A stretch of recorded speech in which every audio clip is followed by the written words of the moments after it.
Good morning and welcome back to Forex Focus. I'm Glenn Freiberger with the great Pete Molmat. Good morning, Peter. How are we doing? I'm doing fantastic, Glenn.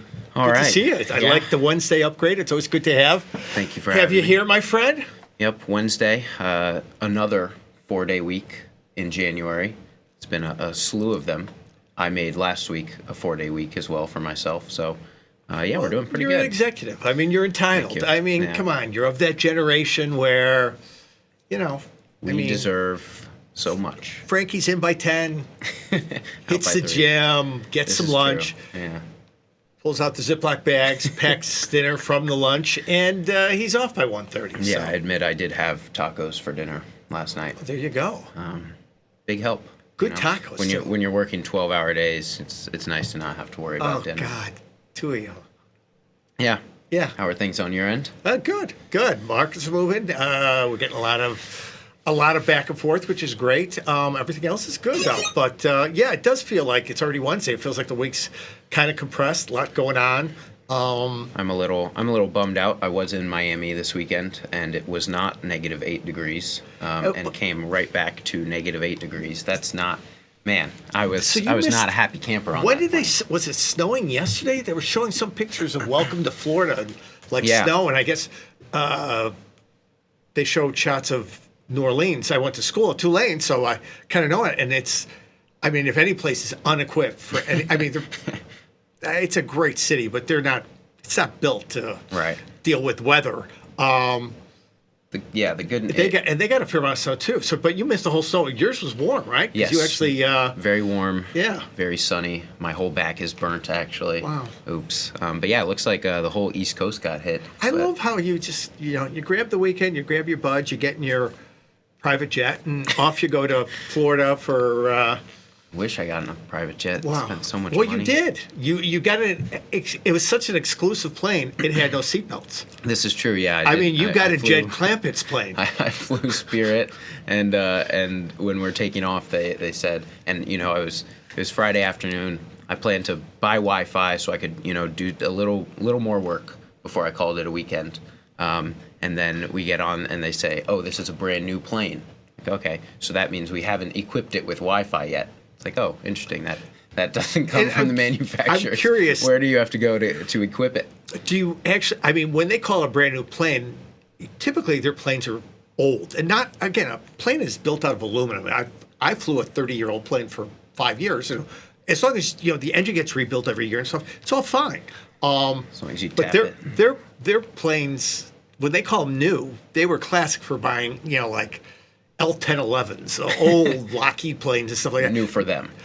I was just wondering if it was new for them because classically they were always, to be kind, gently used. I love that. It was new so we don't have Wi-Fi.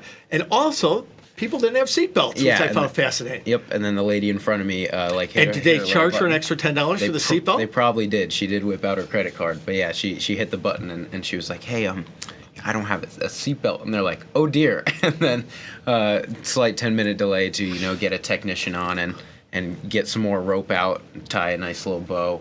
But we made it there and back. On time, all good. No Wi-Fi, but it's all right. Sometimes you need 3 hours alone with your thoughts. A little shadow boxing. That could be a little scary, though, sometimes, too. Help me! Yeah. You have to hit the drink cart. It was a great time. Good. Great wedding of my friends. Great to see all my friends from college. Yeah, young. 20, what did you say, 23? 25. 25. 25. One of them might be 24 still, but yeah. When you you know, man. Yeah, love always wins. Until it doesn't. So we'll see how that works out. Yeah, but no, good weekend this weekend. It's interesting because we were talking about this yesterday. You mentioned that all these kids who, adults now, who grew up during the pandemic, formed relationships, and they spent so much time with their now wives or fiancés, like it was a done deal. And again, I got married a little later in life, but so did most of my peers. Very few people got married at 23 or 24. Here we're seeing it. It'll be interesting to see the effects of For sure. Yeah. how I mean, how that lasts. right now it's what, like a 50% success rate? I So, don't know. I don't know. It's funny when we had a group of friends. We still have a group of friends that our kids all went to the same schools, and we Oh, you right. know, and but some of them once their kids got out of college within a year. Yeah, right. It was like, oh yeah, you know, and they just kind of stomped through it to Yeah. get through school or whatever. But it was, yeah, there was some ugly Ugh. Don't like ugly that, pieces but at you the know, end of the curve. I wish them the best. But yeah, the pandemic was definitely an incubator test for a lot of people. No, a man like you, I would imagine, you know, traveling the globe, one weekend and skiing at Shad, next one down in Miami at South Beach. You are still in a position, and again, I don't want to rat you out to the significant other, but you've got no plans in the distant future, in the near future. I'm in a committed relationship, but yes, no long, Wow, that's short. a lot more than you were short. willing to share What before. do you mean? Committed relationship. Yes, and I was on best behavior in Miami. Scout's honor. Does she track you? Do you share your location? I do, yeah. I actually have. Wow. I have probably like 30 people's location on the Apple one. Okay. I enjoy it. It's fun. But yeah, if you saw my location this past weekend, you would only be concerned because on Sunday I was in a house in the middle of the ocean, and so it did look like I was just floating? just chucked my phone, and it was out there because it seriously was like it was just a, So you were on the water on stilts. Yep, they call it Stiltsville. There aren't very many houses left. Where is it, Miami? Yep, it's like a 20-minute boat off the coast of. Seriously? Yep, off the So coast are of you Miami. in the ocean? Yes. Or are you in the? You're Yeah. not in the intercoastal. Nope. we were. Seriously? Yeah, we're out there, and yeah, they're not allowed to rebuild, but they are. It's in like a state park or whatever. The Park Service governs How that deep's the area. water? It was like 12 to 20 feet, right where Okay. it was. Yeah, I got stung by a jellyfish a little bit. So how did you go? You had to You had to move by boat for everything. Yeah, we had a boat. But you did it. The house comes with a boat. No, we had so many people on this, like, just in the house and on this extended dock. But we had like 3 boats come and park there. Okay. And so that. Did that you was guys it. rent the boats or? No, they were family friends. So Oh, because right, they grew up were, in Miami. So okay, so because everybody was there, were they all on Stilt Island or whatever you called it? no, it's very rare that someone has a connection like this. It turns out because. Oh, so you can't like rent these homes. No. These are like. And Oh, okay. my friends. Because I was like, dude, I've never seen that at I know. VRBO, and nor will I. And my friend's dad actually You're so got. exclusive, Glenn. got- You are really. What's on top of platinum? If you don't have a platinum card, you have what? Zinc? No, Yeah. zinc's a base metal. I guess it would be. Palladium, is that- Ruthium, palladium. Sure, Yeah. yeah. Okay, you got the palladium card. Einsteinium. Yeah. But yeah, it was super cool because AI bots. the apparently it's like a 100-year lease. However they get Oh, around. because you don't like actually, grandfathering. you don't own the land. Right, You lease the land. exactly. Yeah, it's like the way most London property is leasehold like that too. Yeah. So it was super cool. But now we're back. Oh, Now that's we're here. great. Yeah. What an experience. That Yeah. was really cool. Super cool. All right. You getting out to Florida anywhere warm anytime soon? I don't have anything planned, and I need to do it because my wife she's so sweet. She sends me like once in a while, hey, what about this? What about that? It's just, we've got a lot of big pieces we're working on Right. for Tasty FX that are coming out in March, in April, in May. And, you know, it's funny, March seems a long way away. It's 6 weeks away. So Flying. we've got a lot to work on, and I haven't done that, but I need to think about what I'm going to. Even for a weekend, I think Yeah. it's nice to check in on the It's side. hard to decompress for me for a weekend, though. I don't know. Because the travel, yeah. Yeah, but no, we definitely need to do that. But let's get into it because we've got some interesting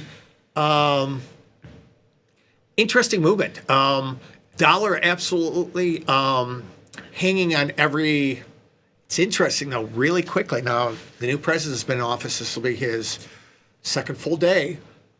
He's talked tariff. He talked tariffs to China, tariffs to Mexico and Canada, 25% starting February 1st.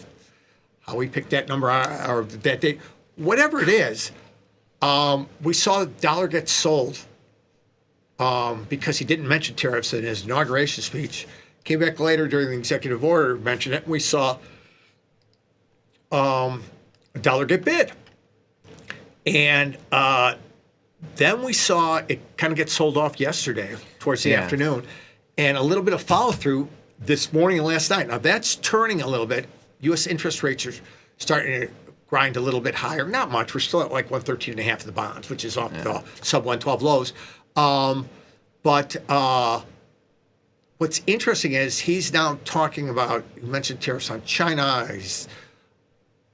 It's been only 2 days, and every time he mentions tariffs, there's a little less elasticity in the reflexive move. I mean, the first one we had, no tariff mention. They sold euro down by almost 100 pips. Mentioned tariffs, euro rallied by 100 pips when he didn't mention it. When he mentioned it later in the day, euro fell by about 80 pips. Now he's mentioning it, and they're moving by 30 pips. So it really speaks to the kind of the T word being mentioned in the news cycle. Yeah, it stinks that you're getting these. It's good and bad. You're getting two-way action off of somebody just mentioning a word, but we're seeing that there's less and less of just the randomness of coming forward. But there is two-sided action. There's people willing to say that this pullback in the dollar is an interesting place to buy. And I guess the argument is, yes, we have a new president. What's changed? Interest rate divergence is still there. Are U.S. rates actually topped out or not? And they're giving you better levels to buy the dollar? Or guys are saying, now there's two-way risk, and maybe we're seeing a little bit more of a correction. So yeah, and it is really funny when we talk about tariffs and you think, well, this is all a U.S. dollar story, but the U.S. is in such a position that these tariffs are actually directly related to the other economies' growth and our ability to really extinguish a lot of their growth if steep tariffs are enacted. So it has been super interesting. Yeah, we're looking at U.S. dollar, Canadian dollar, that back and forth directly with some of these non-tariff and tariff talks. But what I did find interesting is, as far as I've read into it, not a lot of China talk. That was in the very first, when everyone perused the first speech. Right. There was no tariff mention and no tariff, no mention of China at all. And even when he did, it was mainly Canada and Mexico. Right. No, it seems that there might be a fostering relationship with China, and so now we're looking at these moves and just off of hearsay. But I was curious if you thought that even though it is kind of coming in with each mention, if there is still maybe a big move headed for this Australian dollar, if there is a big China headline. Do you think there's any juice in that? You mean a big China headline that we're slapping on? Right. Yeah. Tier. It's been majority. He had a beautiful phone call with Xi, and now it's all good until it's not. And yeah, so, is that what we're waiting for here? Is we've seen a little bit of sustained growth here. We're looking at the hourly chart. So here's Monday, the start of Monday. A lot of back and forth still, but we are slightly a leg higher in this Australian dollar. Absolutely. And you know what? We're getting up, we're getting down, but I think this will be an interesting week because, number one, the tariff word will have less and less impact on things. We're at awfully cheap levels. 62, 63, 61 are all cheap levels in Aussie. Same thing in Kiwi. Anything below, 56, 57 cents. And are we up on the day? Yes, a little bit. I think from a back and forth, if we can hold on to these levels and build a little bit on them, then you're starting to challenge a little bit. You're getting to a two-way market risk. And what I mean is some of the guys who've just been pounding, been long dollars, selling Aussie, selling Euro, selling Sterling, are going to be put to a little bit of a challenge. And do we extend a little bit further to the upside? And you've got to think, too, if he does come out and throws out, now he's angry in China for some reason, and throws out, we're going at 25% tariffs to them. He's doing that with Aussie at 62 cents, not at 70 cents. Right. So, I think what that does is give you both sides. If you want to trade the range, you got range to trade here. And I think the one thing we talked about a little bit, Frankie, yesterday is if you get some play on these, manage some of the winners. Don't make it an all. I either got to be in for the ride and this stuff's going back to 65 cents, and if it does, it's great. I know that if I was long, I wouldn't have all that I had on now at 65 cents. I'd be piecemealing some of them out. Wouldn't necessarily be turning myself around and playing the other side. But you want to, because this is a market that, again, will get news headlines that may give you an extension to the upside if you're long to manage some of that, but also probably some sort of pullback to at any time. At any time. You can look at the economic calendar. And you're getting that this morning. Yeah. When I woke up, I was up early this morning. At 4 o'clock Chicago time, Euro was putting in highs. Aussie was putting in highs. Dollar Canada was sold off. They've all rolled over a little bit now. And does that have to do with the bonds weakening or people taking a little froth off of them? Combination of all of it. It's never just one thing. But I think as a trader, what I want is two-way back and forth. And I want to manage that. What's also is nice, too, and you brought up a good sense, is we're at the upper end of this relatively, we got the spike, the pullback, and the spike. We've got nice defined areas of if you do want to be long or you want to be short, you could start to set up that decision-making process of, okay, this is an interesting value area. I want to be long. I know where I'm going to manage them because there's structure below it that if it's violated, you might want to consider that's where you take them off. And to the upside, if they run a little bit, this is where I want to manage. That's what I like to see in a trade, is both whether it's value that I think they're cheap or value that it's had a good bounce and I want to sell them. Where can I put this trade on? Where can I manage it if I'm wrong as well as manage it if I'm right? Now you're not just buying a new low and a new low and a new low because it's cheap. And exactly. That's the one thing is, if the only thing I can say about this in terms of structure is it's so cheap, you need to be a little bit mindful that if you want to play that game, play it small with the idea that it's so cheap until it's cheaper. Because we saw this. Go to Kiwi, Glennie. We saw this exercise on the march down from 58 cents to 57.5 to 57 to 56. Now, if you started inventory some stuff at 58 or 57.5, if you started small because you really thought these are multi-decade lows, and I don't think Kiwi's going to stay here for whatever reason, if you had started small and incremental and added a little bit rather than just your usual trade size, there you're at a difficult inflection point. Because if you bought them at 57.5, where are you getting out? They're nowhere yet. Anywhere. Well, but anywhere underneath is just a falling knife. So, but if you wanted to play the longer game, and that's a different type of swing trading, longer term trade, build that position incrementally with, and here's the thing is, when you do that, sometimes the market does turn. And if that's the case, that's great. You've already got good cost basis on some of them. You can add a little bit more.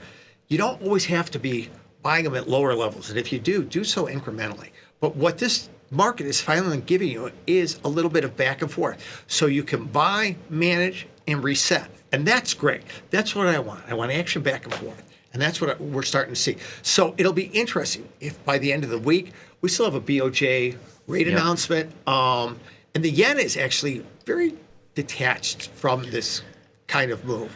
I'm glad you bring it up. Yeah. This is yen traditionally is its own animal, and it is.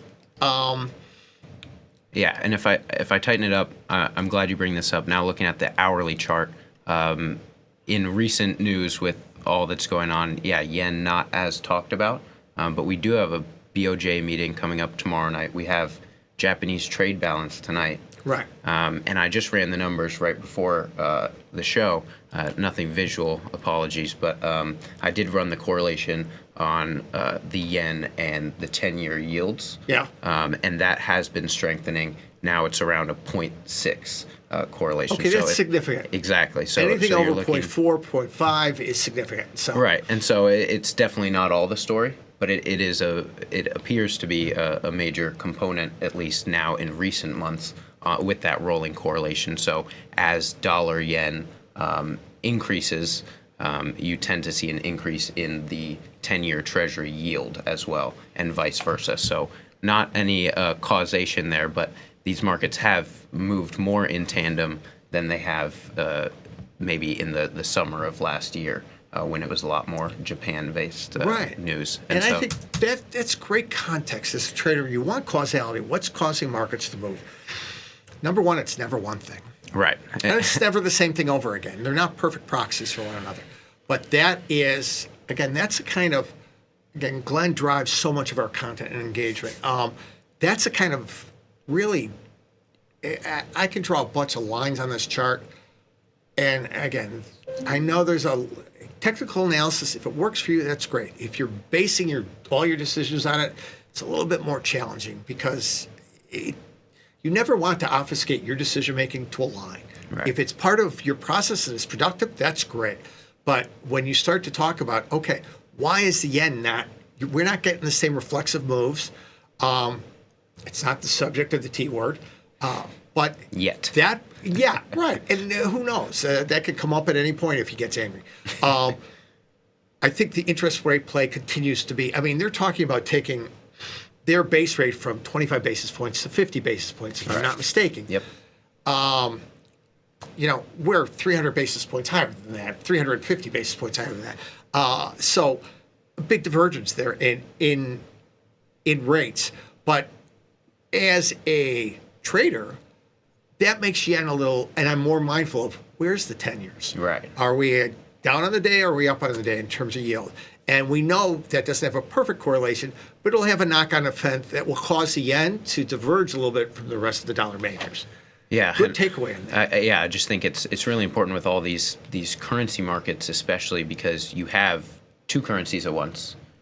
These currencies are attached to two countries or regions, and so there's a ton of storylines, a lot you could hang your hat on, and so if you do have something like that historic correlation where you can kind of weed out some of the noise right. and say, okay, now there is a basis for why this one is moving a little differently, then that especially I think helps a lot in terms of creating a structure and ideas and strategies. But I was curious your thoughts.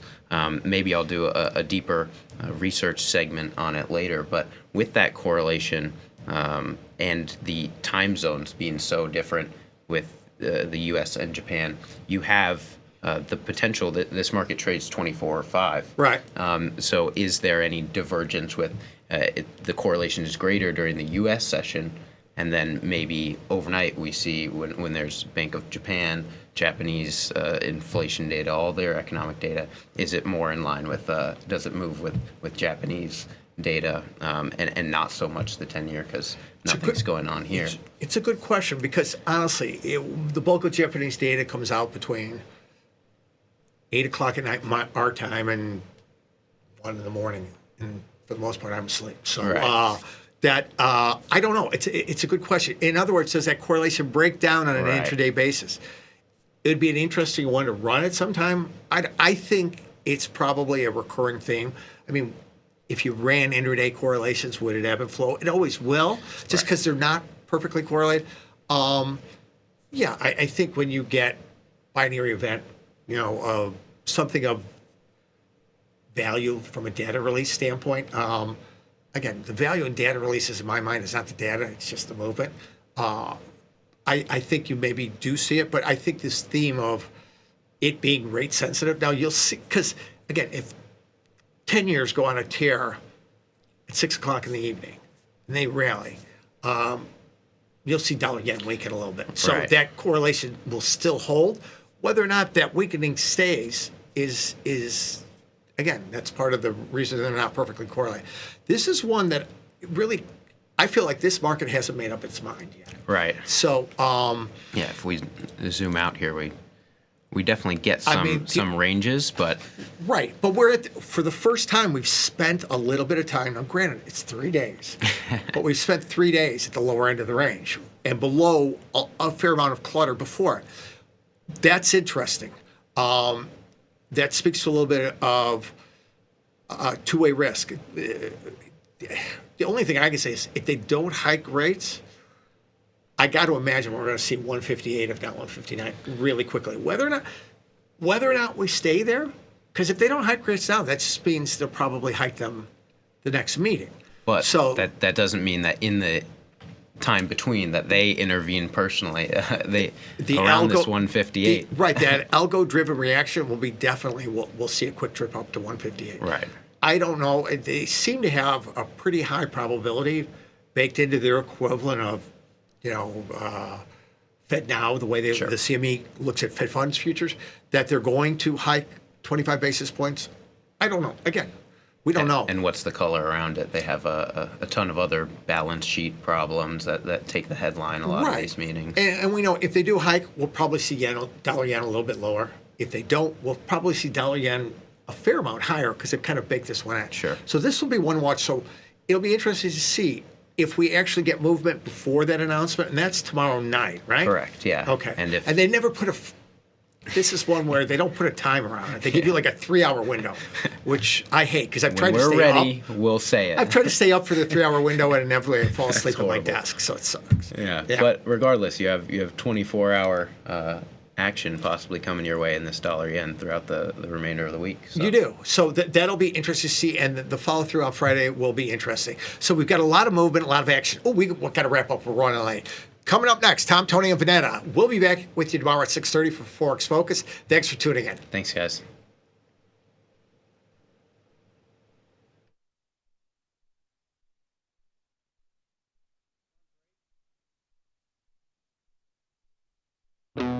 Looking for a better broker and a bonus? Sweet. We got you. Right now, you can get a bonus of up to $4,000 when you open and fund a tastytrade account. Plus, low rates, smart tech with the analysis tools you need, and award-winning support. So, get a broker who's actually got your back. And up to $4,000 at tastytrade. Make your move, genius. tastytrade.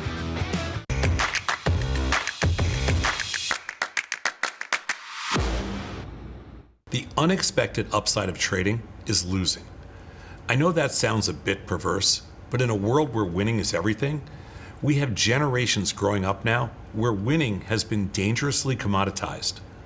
A culture where everybody wins is extremely vulnerable because it is not scalable or sustainable.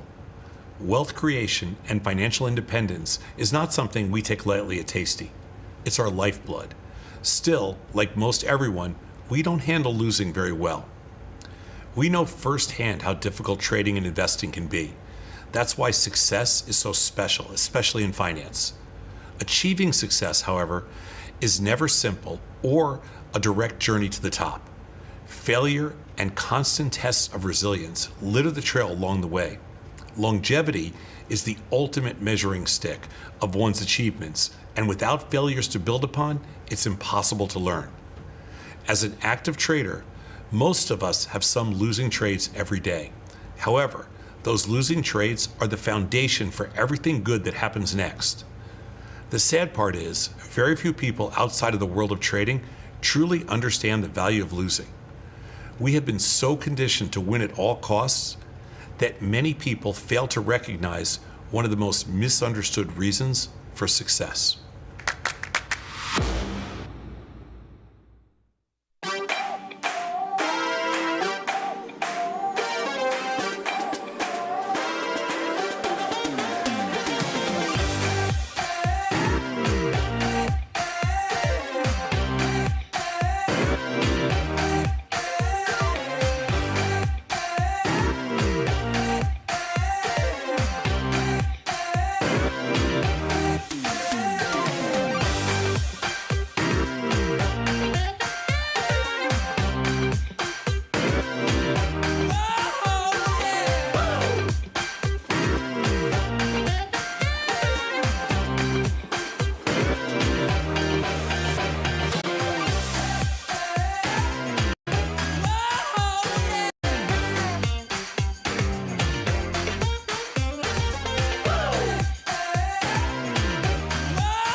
This is Chicago.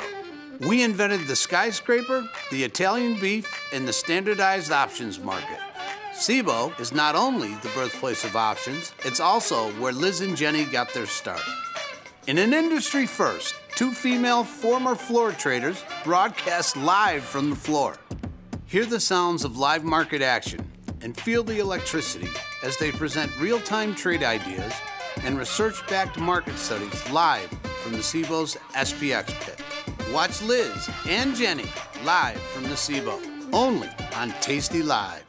You can get up to $4,000 when you open and fund a new account with Tasty Trade. That's 4,000 buckaroos, 4,000 bills, 4 large, 4K, 4 grand. Get on the platform for traders who just want to trade. Tasty Trade. Make your move. Woo!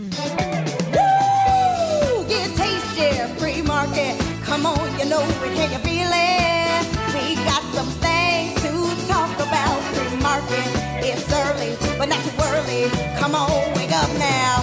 Pour that coffee down your throat hole. It's hot. Now you got a hole in your throat.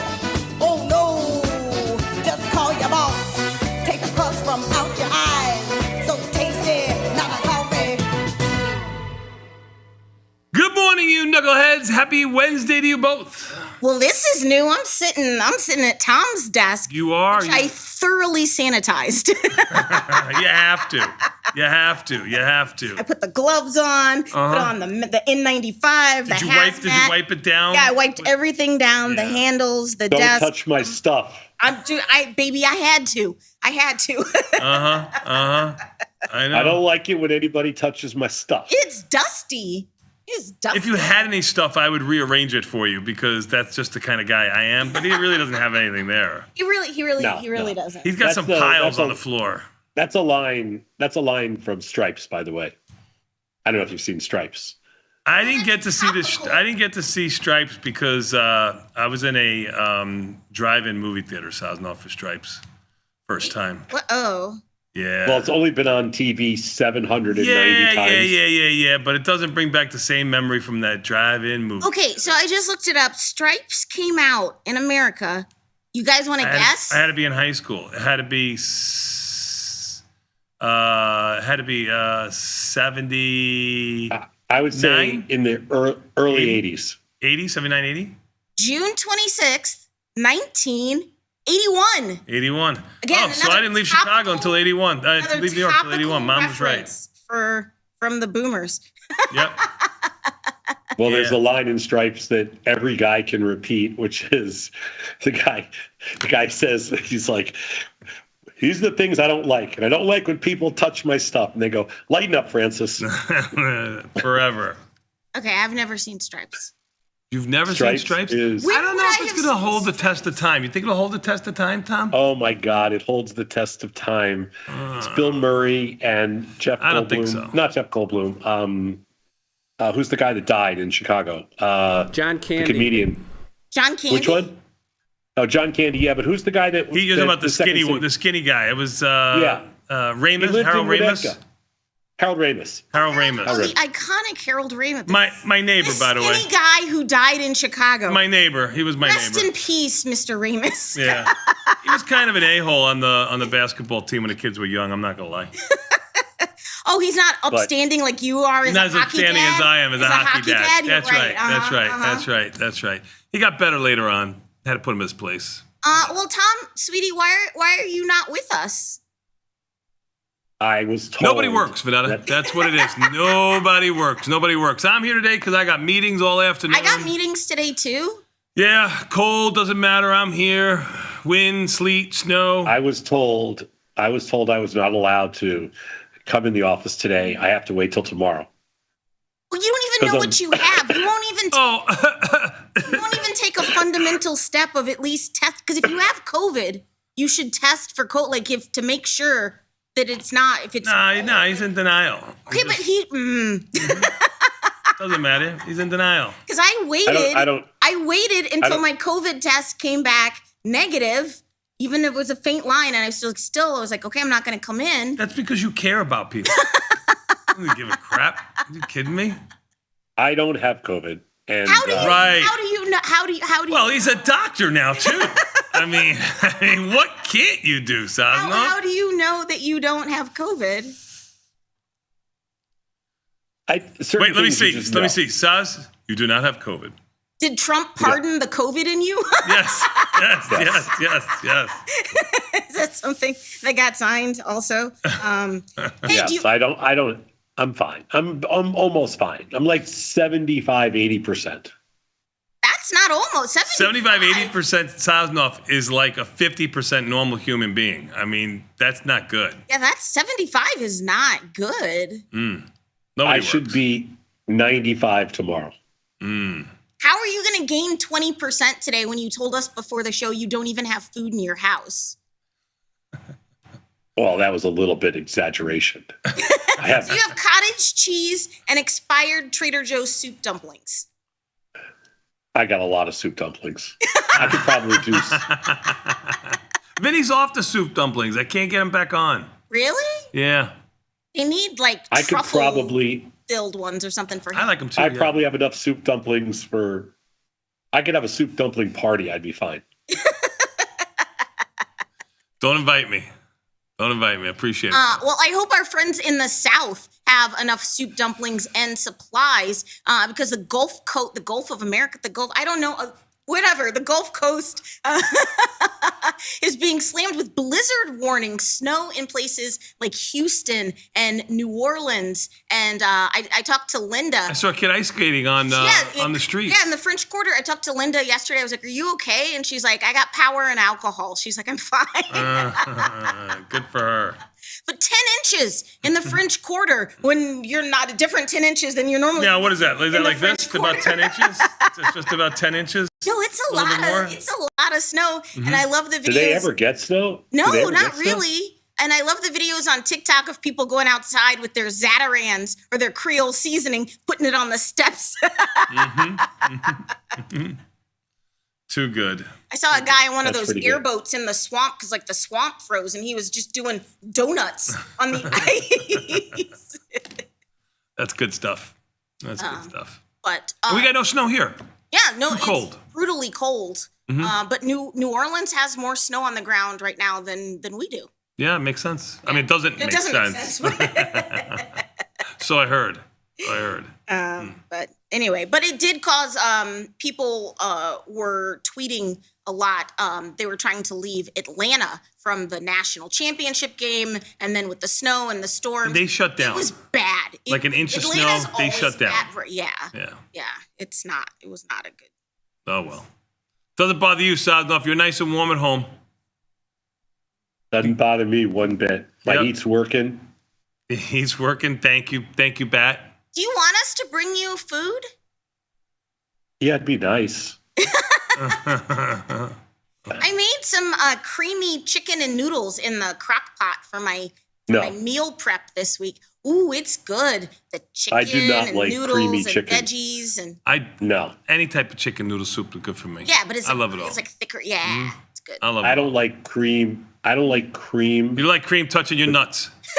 I don't like cream with anything. Like, I don't like creamed anything. You don't like fettuccine You're a liar. Alfredo? You're an absolute liar. No, Okay, you're a liar. Do you like bread pudding? not really. He's such a liar. I've been with you at Manny's when you're sitting there scarfing it down 4 at a time. Bread pudding? Bread pudding from Manny's is the best. I didn't know I've mayonnaise never had had it. bread. Got it in a little cup. I've Beautiful. never even had it from there. I don't even know why you're saying that. I never had it. Oh my God! Sure, you have all you people over there. Have Oh, All you hey, people. okay. All you people but me. I've never had it from there. I don't believe you. So what did you do last night? You were just convalescing? Yeah, I went to sleep at 7:00. Oh, that's good. Yeah. And then you woke up at 8:30? Yes. And then you were up till 3 a.m.? Pretty much so. Yeah. Okay. That tracks. Yeah, I don't Yeah, but believe did him. you sleep a lot sincerely last night? No, I didn't really sleep that much, but I did try to go to sleep early. I just didn't sleep that much. Yeah. But Aw. Oh, is this the sympathy play right now? no, I'm not looking for sympathy. I'm good. Where's your wife? She's a million miles away. She's like, if you get me sick, I'm gonna be so mad. Yeah, that's So- valid. That's fair. Yeah. Yeah. She's got to look out for number one, and that's her. Your work wife said the same thing, right? Stay home. Yeah, that's why I'm staying. That's why I'm staying away from everybody. You're good. Thank you. Ugh, what'd you get up to last night, Bat? Last night, we made pizza. Made homemade pizza. Yeah. I put it out on the internet and they roasted me. Oh, I didn't see it. Yeah. I put it out on the internet. They roasted me. Do you make your own Where'd you make dough? homemade pizza? In a pizza oven? Yeah, pizza oven. Yeah. And you couldn't do it? I did it. It was good. Made two. They're small-ish. You know what I mean? But yeah, it was good. Put a little pancetta on it. Very nice. Tasty. Not as good as, everything's better when you buy it. Where did you get the pizza dough? You didn't make the pizza dough, did you? We made it. You made your pizza dough? Yeah. It was easy. It was a project. I used to do it when I got divorced 21 years ago. That was my thing when my kids would come over. We would make pizza. We'd make the pizza dough. Oh, that's good. It occupied time. That's especially in the wintertime in Chicago because the SOB kicked me out in the middle of winter. Okay, so I had to. It was Thanksgiving. It was very cold in Chicago. It's all right. She waited till after Thanksgiving. It's okay. Not bitter. It's all fine. Before this turns into the Rogan experience. we would make homemade pizza all the time. So I revised that with Vinny. What did you top your pizza with? Pancetta. Put a little pancetta on top of it. And Vinny likes it plain, almost like a margarita type of thing. So we did that way. Okay. Half like that, one like that, and the other one with pancetta. Very nice. That sounds good. Yeah, it's good. Can't be mad at it. It's too cold. It's like, what are you going to do? It's all right. So, it's good. Nothing Like I said, you can buy it better. Better to order it, especially in Chicago. Great pizza places. Yeah. What about you? Nothing. I was trapped in my house, which is nice. I don't believe it. That still water runs real deep. You're out going doing something. I'm gonna hold your hand when I tell you this. You have beautiful eyeliner. I never get to see you this close. You have nice eyeliner on. No, it's negative 25. See, look at how I did that. Do you see how I did that? She was gonna get mad at me, Tom, and then I just butted her up. Look at that. I'm too smart for this. Nice little glitter on there. It's beautiful. Yeah. No, like I said, I was bebopping around. I was cooking. I was doing stuff around the house. I've never seen Sasno smile so much. Fine. I'm a domestic goddess, and that's what I was doing. Okay. So, all right, good times all around. So wait, we're done. The personal. Can you see Sadnov right now? What is he projecting? What is he projecting? Saz, why don't you give us a tour of your house? People want to see. Take us on a tour. No, because I'm sitting here. No, I can't. Why don't you do a TikTok house edition or something like that? Yeah. That would be fun, Tom. TikTok's Give you something to do. Stay engaged with the audience. What do you think? I'll think about it. You'll think about it? It's an excellent idea. Let me think about it. It's an excellent idea. Let me think about it. I do like to watch the home organization videos on TikTok where people like are very aesthetic about like their spices and like restocking their refrigerator and their pantries, and it's all perfect. And I don't have the patience or the time for that, but I like to watch them. You should do one of those. You'd be very impressed. Would I? Only with the way I stock my drinks. Oh, you stock your drinks? You have like the little organizer? For drinks only. I thought you hated the Container Store. How'd you get the organizer? Oh, no, I don't have an organizer. You have to peel back the onion on him until you can get the truth out of him. You know that. Because I have one, but I go to the Container Store. Does your I've been in your fridge. I can answer this for you, but I'll let you answer it. You have them lined up like soldiers? Yes. Yeah, me too. No, but if you get the organizer, when you pull one, then the other one. That's in the storage room. You have that. I don't like that. That's only in the butler's pantry. Yeah, the butler's pantry. That's what it is. Okay. All right. I got you. All right. Anyway, hey, we got a great show for you today. It's Wednesday, even though I don't know what day it is, but we're gonna get there together. But my computer says that it's Wednesday, so we're gonna go with that. And on this wonderful Wednesday here for you, Tasty Nation, we got a lot of great stuff headed your way. At the top of the 8 o'clock hour, we're going to do a market measures, calling it Power Hour. The last 15 minutes of S&P 500 performance. Ooh, what does the last 15 minutes tell us? And why is it called Power Hour when it's only 15 minutes? It would be like a man to call something an hour and it's only 15 minutes. South North? Well, we're looking at the size of the moves in the last 15 minutes of the day. Okay. But again, why is it called Power Hour? I don't know why it's called Power Hour because the last hour. I love that it rhymes. That's probably why. That's probably why. Mm-hmm. All right. Yeah. Well, that's going to be the market measures. And because it's Wednesday, it's assumed the position Wednesday. So we got what's your assumption? This is where viewers write in with an underline and they have a directional bias. Tom and Bat are going to try to do as many trades as possible. Mm-hmm. It'll be interesting because a lot of things are moving around and are in play. And then 9 o'clock, we have Jacob in the house for the Skinny on Options math. He's going to talk about occurrences, volatility, and correlations. That's a lot of stuff for 15 minutes. That is a lot of stuff. For Jacob, it's just going to be really dense. Mm-hmm. He always liked that. Yes. And then my personal favorite, live from the trade desk at around 9:30, big boy Scott Sheridan from the West Coast studios, counting down the top trending tickers over at Tasty Trade. And then 9:45, do not encroach on his time. That is Nikki Bat coming in with his Johnny trades. That's right. If you have a smaller account, we can't all have money like me, Lord. But Nikki comes in every week with his Johnny trades, and it's great. People love it. And then don't forget today, 10 a.m., the lovely ladies, Liz and Jenny, are going to be broadcasting live from the floor of the SIBO. We're the only network to do it. You know how we do. But Liz and Jenny are going to be in the pit. It's going to be electric. And Truth or Skepticism, Tom Sosnoff, Dylan Radigan. I mean, it's not like there's anything going on in the news right now. Everything. Are you gonna be able to combat Dylan's brilliance, even though you're sick? I'll be able to handle Dylan Radigan. You'll be able to handle him? All right. What are you talking about today? We got a couple topics. We're actually, for the first time in a long time, we have too many topics today. Well, yeah, sure. That tracks. There's a lot going on. So I'm not sure where we're going to narrow it down to, but we got a handful of topics. Well, you definitely want to tune in for Tom and Dylan for their iconic debates every Wednesday here at tastylive.com, but also on our Tasty Live YouTube channel. If you're not following us on YouTube, you're only getting half the picture. Make sure you hit that like and subscribe button and that bell notification so you never miss any of our Tasty Live YouTube content. We do some more breakdowns of our research pieces. Your son has his series on there. He just had another anatomy of a trade that he likes to do. So there's new life cycle of a trade from Nikki. Your podcast goes up on our YouTube, so make sure you're following us on YouTube.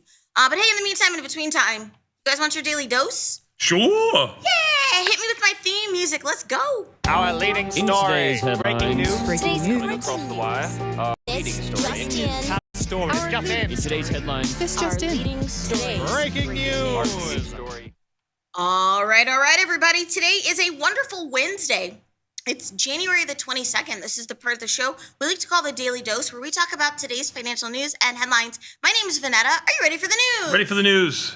Earnings on deck for today, Mr. Bat. I don't know about today, but last night, I know you'll get to it. Netflix up around $25 or so. Tonight, you got nothing. GE, FCX, very anticlimactic. Oh, that's Tony, Netflix up 125. What did I say? You said 25. I'm so sorry. Netflix up 125. I apologize. That's a big difference. Yes. I apologize. Trading 1,000 even. I'm sorry. Closed at 870. Wow. Okay, well, we will get into that. But my first headline of the day, Longview Economics in a trading recommendation published yesterday. Longview says with index futures trading higher, they say many of the short-term measures that they observe, such as risk appetite models, put-call ratios, and other, highlight signs of near-term frothiness and complacency, and that the case for going short the S&P 500 is building. Are you on the payroll for Longview Economics? I don't even know who Longview Economics is. I don't even know who they are either, but it sounds good. What are your thoughts? I agree with them. Okay. Well, we're just a hair off of new highs. I Right. mean, Yes. so Yeah. I guess if you're going to say that, now might be the time to say it. Right. So what does that mean for I your think positions?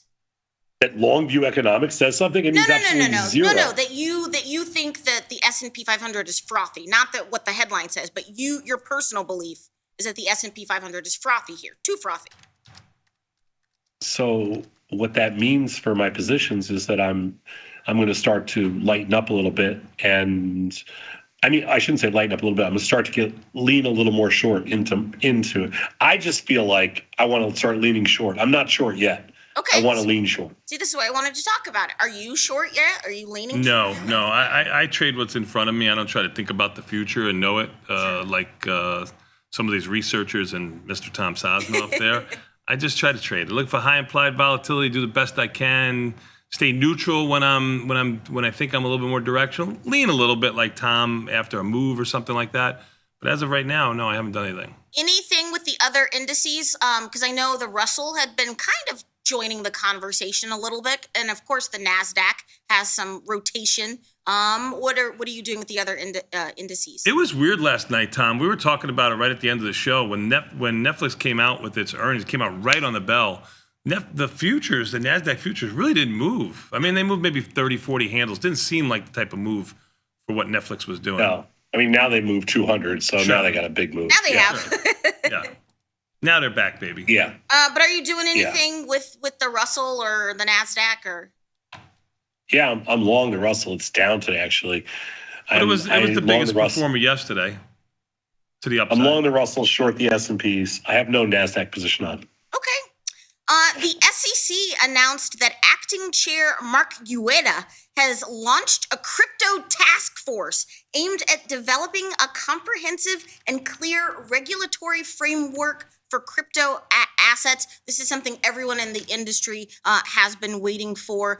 The White House's view on crypto is why so many people were very excited. How did that translate into the crypto markets? 105, kind of what I quoted yesterday. It got up to 110,000 yesterday. I'm talking about Bitcoin futures themselves, but they're sitting right there, 105 and change. Actually down 1,000 or so because they closed closer to 106. Coinbase is 290. It's actually down a couple of dollars, down about $4. Okay, it was down like 17 yesterday. This is what the whole industry wants. Yes.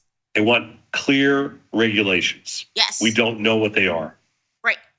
No, you're right. I said that. I said that from the jump. I think we all agree.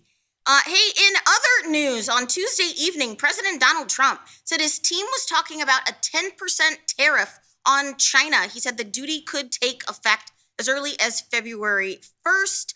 Let's talk China and the dollar. PDD is basically unchanged. Bob is basically unchanged. I guess with the market higher, maybe that's a little bit weaker. Baidu is basically unchanged, maybe down a couple of pennies or something like that. The euro /6E up small after a big move yesterday, though, like a weak move in a day yesterday for the magnitude of the move of the euro. So far, no change. How about for you, Tom, in currency bingo? I mean, I've been trading a little euro this morning, just adjusting my position. Bought back some strangles, bought back some straddles, and adjusted some strikes. But there's not much to do. No, nothing. Nothing? Okay. Nothing, honey? They're just off of their lows. Maybe they're making a low here. They've been going sideways for the last sideways to higher last week or so. I'm long all the currencies. Okay. That's it. What about bonds? We haven't talked about bonds yet this morning. I'm long bonds too. You're long bonds too? Bonds /CB 113.24, about 2.5 points below the bat low. Well, Tom, you may not have slept well last night, but you're going to sleep great tonight knowing that Goldman Sachs is rolling out an AI assistant for its employees. As generative AI sweeps Wall Street, Goldman Sachs is rolling out the AI assistant to its bankers, traders, and asset managers in the first stage in the evolution of a program that will eventually take on the traits of a seasoned Goldman employee. The bank has released a program called GS AI to around 10,000 employees. What do you think will be the role of AI in these like legacy investment banks? When they come to me to prototype it, that'll probably be when it reaches its heights, for sure. I think AI will be very helpful to these places like Goldman, because what it does is it keeps the message clear. Exactly the same. So you don't have to deal with different people telling you different things. Okay. You ask it a question, you're going to get the same answer, whether you're at Goldman Sachs in Singapore or you're Goldman Sachs in Chicago.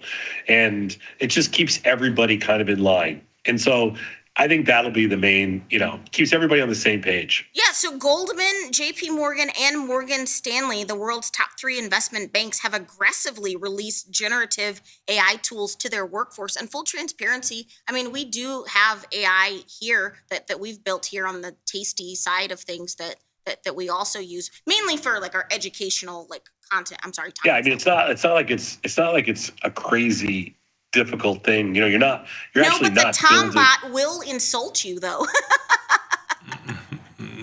I mean, you got to realize when these guys say they built AI, what they did is they built a system that connects to like ChatGPT, right, or to Microsoft, or to Claude, or to Microsoft, Gemini. one of the huge engines. So they're just building a front end that connects into somebody else's, AI engine. Okay. And that's all. Anything in the financial sector? I know they were first to report, but anything in Goldman, JP Morgan? I wish I never traded Goldman Sachs because the markets are crappy, and they're $632, maybe down around $2.50 this morning. JP Morgan, if you're into that, 262, 263 looks unchanged. It too has had a nice run.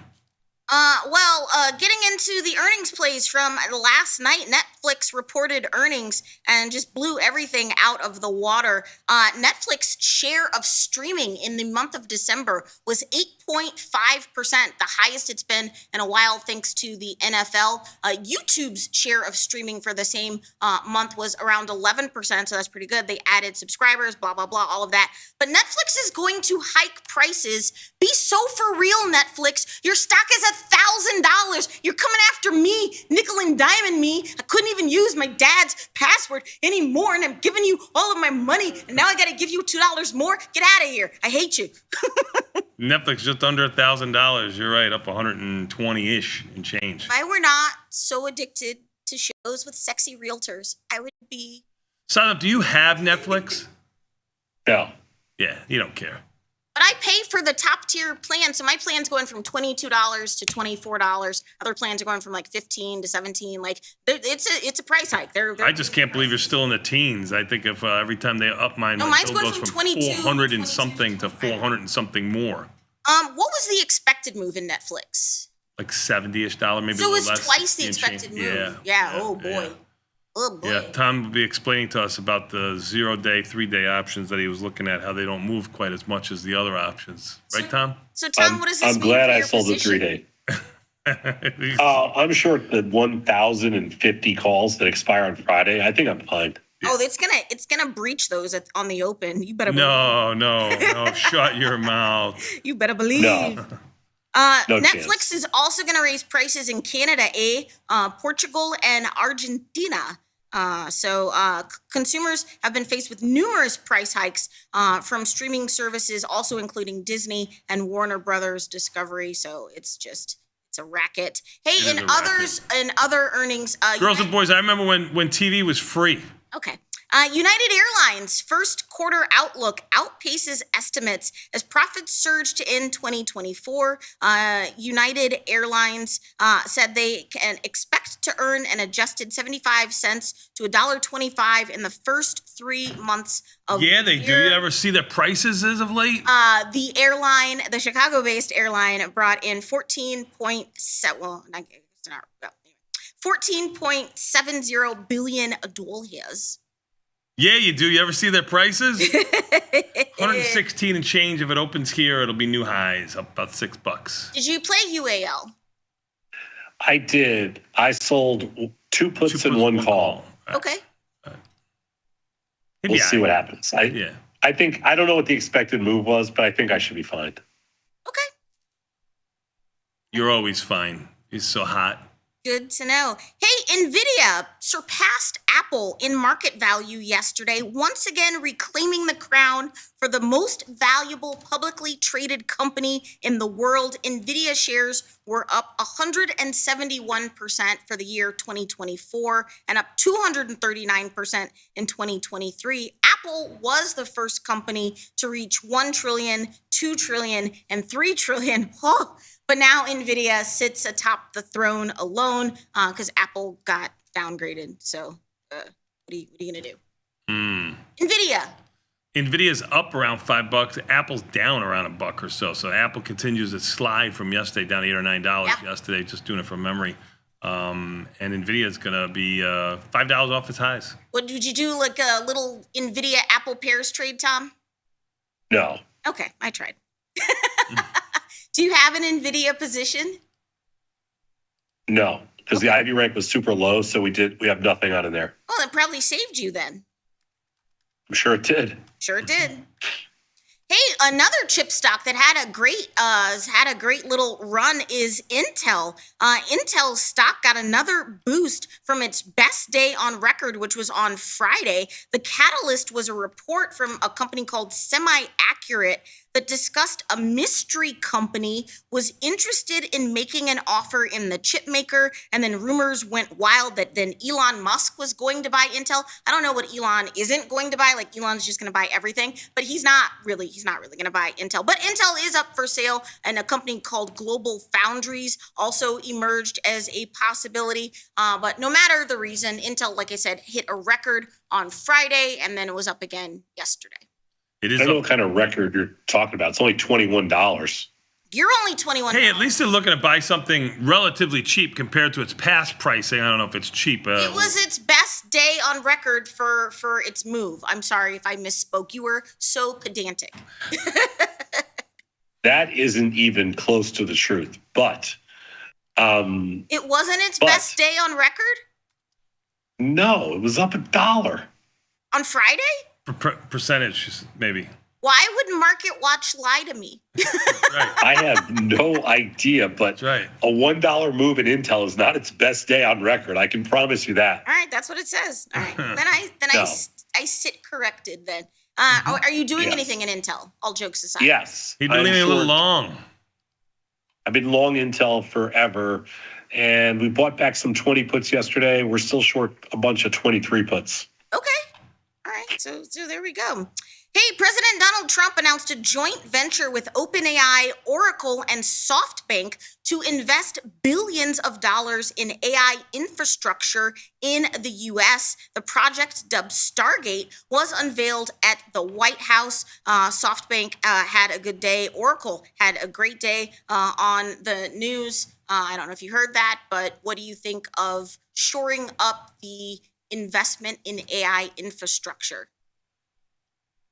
I don't know what this means, so I can't tell you. It means Oracle, which bet got long on Thursday, I believe. Option trades today every Tuesday and Thursday. I hope you caught that one. It was a nice little quick win.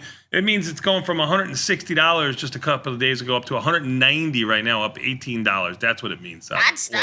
That's a good move in Oracle. The executives of the companies committed to invest an initial $100 billion and up to $500 billion over the next 4 years to the project. Now, I did get small long Apple too, but let's not mention that. Okay, we won't mention that.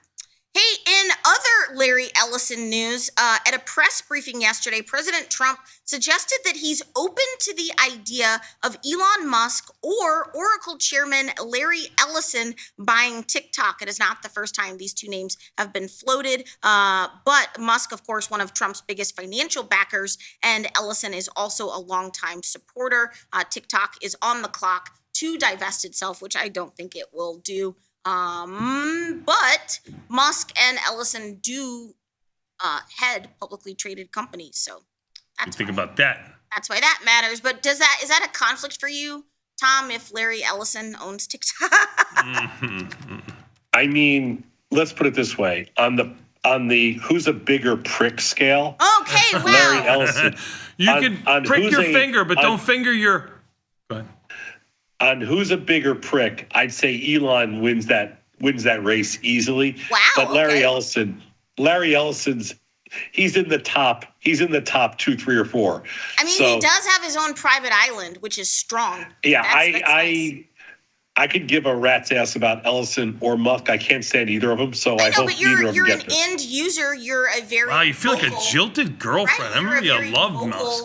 A vocal supporter. I don't care. I don't care product. who gets TikTok in the end. I don't care Also, as long as they Mr. keep Beast it going. says that he would like to buy TikTok, but Who else? Mr. Beast. But I'm like, you don't have the money, boo. He's just trying. I would rather Mr. Sadnov Beast. wants to buy TikTok too. Bat's going to try to get some funding from people he knows to try to buy TikTok too. I would love to buy TikTok. I mean, but it's super expensive. Like it's like $250 billion or something. Like chump change. Okay, that seems like a lot. Hey, I'm gonna keep it moving though. Hey, in other social media news, Reddit. We haven't talked about this in a while, Tom. Do you have a Reddit position? No. Reddit shares were up 7% yesterday and hit a record. Should have held it, Sosnoff. Hit a record high as Raymond James raised their price target. They reiterated their strong buy. Oh my God, will you blow already for crying out loud? You're sniffling, disgusting. Social media shares reached $191 on Tuesday during midday trading, topping a previous high of $182 on January 6th. Yeah, close at 188.5. It's right there right now. Looks like it's unchanged. You're 100% correct. I have nothing to add. What's the IV in there? Oh, 36. If you want to go in that direction, we could go in that direction. Okay. It's earnings February 12th. Okay. Decent markets in Reddit. Tom, you want to get back into Reddit? No. Do something, Tom. No? Nope, no interest. No interest. All right. Stripe. One of the decacorns that people are eagerly waiting to go public, announced they're cutting 300 jobs, or around 3.5% of their workforce. But the company also says they are not slowing down hiring, and they plan to expand headcount by 17% by the end of the year. The staff reductions impacted employees in product, engineering, and operations. Look, if you're a former Stripe engineer, give us a call. So they're cutting, but they're still hiring? Yeah, but they're still aggressively hiring. Getting rid of the threes, probably, or something I have no idea. Yeah. But they also erroneously, with this message, sent people like a random picture of a cartoon duck that they were when they were getting laid off, and it was just like a weird thing that got mixed up in their email. And they had like their termination dates all wrong. Like companies just need to get better when they do stuff like this, because it's very delicate, very sensitive, and you don't want like a cartoon duck being like, you're fired, quack, quack, quack. I don't know. Hey, this is interesting. The value of Tesla's brand dropped in 2024 for a second straight year, according to a research and consulting firm called Brand Finance. Tesla's brand value now stands at $43 billion, down from $58 billion, because of an aging lineup and the risk of Musk still being at the helm. Again, this was an independent research and consulting company and firm. You can send all of your comments to them. I'm just sure. But Tom, what are your thoughts on this? I agree. Their brand has suffered. I think the aging lineup is probably pretty fair. I don't really think they've had a new car in a while. No. I mean, GM and Ford had a new car in a while. Sure, Ford had the Lightning. Ford made the Lightning pickup truck, which wasn't a thing before. Like that's a new, it's a new. Tesla should make a gas car then. That's what they should do. I mean, come up with an original idea. Anyway, Tesla 418 down about $8, maybe $6. What's the IV in Tesla? Pretty good at 82. Oh, wow, Larger that is position, pretty but good. does have What's earnings your coming Tesla January position? 29th. Sorry. I was asking Tom what his Tesla position. Tesla, we have a pretty decent sized position on. We're flat the stock here, but we're short a bunch of premium. Okay. Here's something interesting. A company called Lone Star Data Holdings is reaching for the moon in its quest to place the first physical data center on the lunar landscape. What are we doing? The space startup will use SpaceX's Falcon 9 rocket to launch a fully assembled data center late next month. Good luck with that. What do you think, Saz? I don't know exactly what that means. I'm it not means sure a what data the center on the moon. I know. I don't understand how that helps you. Yeah, all right. Well, something that might help you is space stocks were up pretty big yesterday after Trump's inauguration led to broad excitement about the sector. Pure play space stocks reached for the stars after a nice little rally. Companies called Black Sky, Iridium, Rocket Lab, Telesat, and Viasat all were up pretty decently yesterday. I can give you tickers maybe. Viasat, VSAT. What is it? VSAT. VSAT? Yeah. $11 stock. It's unchanged. It has earnings February 4th. Taking a look at the March options, they're not bad. Yeah, okay. Take a look, about 15 cents wide or something like that. I guess there's something to do there. This is a stock that's coming off its lows at $8. It was, a year ago, it was almost $50. So yeah, maybe there's a play there if you like the final frontier. Rocket Lab, RKLB. RKLB. Yeah, I mean, it was $3 and then... Yeah, this is a different story, right? The complete opposite. Right, yeah. This is one that was in single digits, and now it's $31 and change yesterday, making new highs, down about $1 this morning. So take a look at the markets in March there with the earnings February 25th. They're a lot wider, like $1 wide. Yeah. The other stock was only around 10, 15 cents wide. So okay. I just didn't know. I just thought it was interesting because we don't talk about space stocks a ton since the whole SPCE, SPICE, Virgin Galactic. No? Okay. Not going to do it. Hey, here's something interesting. JetBlue now accepts Venmo payments for flights and what it calls a first for the aviation industry. Venmo payment options are now available on the airline's website and will roll out to the JetBlue mobile app in coming months. It's part of an effort from JetBlue to enhance its services and boost profits, giving, drug dealers another way to launder some money, I guess. Sadnov, since you've been paying so much... in Venmo, there you go. In Venmo, do you have anything left if you were to fly on JetBlue to buy yourself a little drink or something like that? Well, unfortunately not, no. Yeah. Are you sad that you bet? Are you sad that you bet Scott and I? Is that weird? No, I'm not sad. I bet you two losers. But unfortunately, you can't fly JetBlue in Chicago, so you can. I think they have one flight a day from here, one or two. Okay, but then that's the literal definition of can. So it can be done. But they also fly to Kennedy, which is not where you want to be. Okay, well, that's you take it. What do you got wrong with the boy? What do you hate about the Belt Parkway? Everything. JetBlue, $8 stock. Trade at your own risk. Hey, getting to sort of the biotech space, J&J, Johnson & Johnson. The FDA approved Johnson & Johnson's nasal spray to be used alone in adults with major depressive disorder. I got to say, the timing on this, chef's kiss. I think a lot of people going to be needing prescriptions for this. I'm just leave it there. But no, this is great. All jokes aside. If you take a nasal spray for your depression, I mean... Have you met me? I am the least depressed person you can find. I mean, I've worked with Sazonov for decades now, 14 years, very intimate, in the same room with him. He still can't break me down. No, I don't need this. Oh, my Never God. used it. What are you doing in Johnson & Johnson? Nothing. I haven't traded Johnson & Johnson in years. You haven't traded Johnson & Johnson since that anthrax. Was it anthrax? What was it? No, not anthrax. There was anthrax. I mean, that was a while ago. I know. Yeah. What did they put in the Tylenol? Tylenol. Wow. Tylenol. Okay, That's it. Wildly different. I knew it was something like that. Gonna keep it moving. Down $4, by the way. Johnson & Johnson near its lows. Spotify is bringing educational audio courses to the U.S. They're expanding their streaming offerings. So not only do they offer music, podcast, and audiobooks, but they now want to offer newer features called courses, which would allow users to learn about topics in areas such as business, tech, lifestyle, music, and more. Spotify had a great year last year, just as a stock. Why are you shaking your head about this? No, you're right. I can't. No, you're 100% correct. I use Spotify. I can't believe where the stock price is and what its market valuation is. Yeah.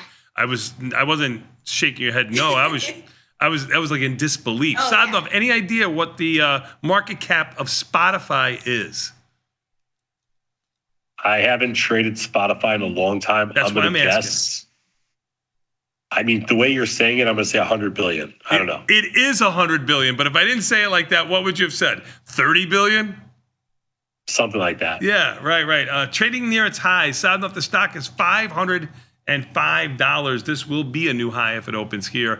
It's up about, $18 or so. When are its earnings? Oh, good question. I'm glad you asked. February 4th. Okay. A few days before your birthday. It is.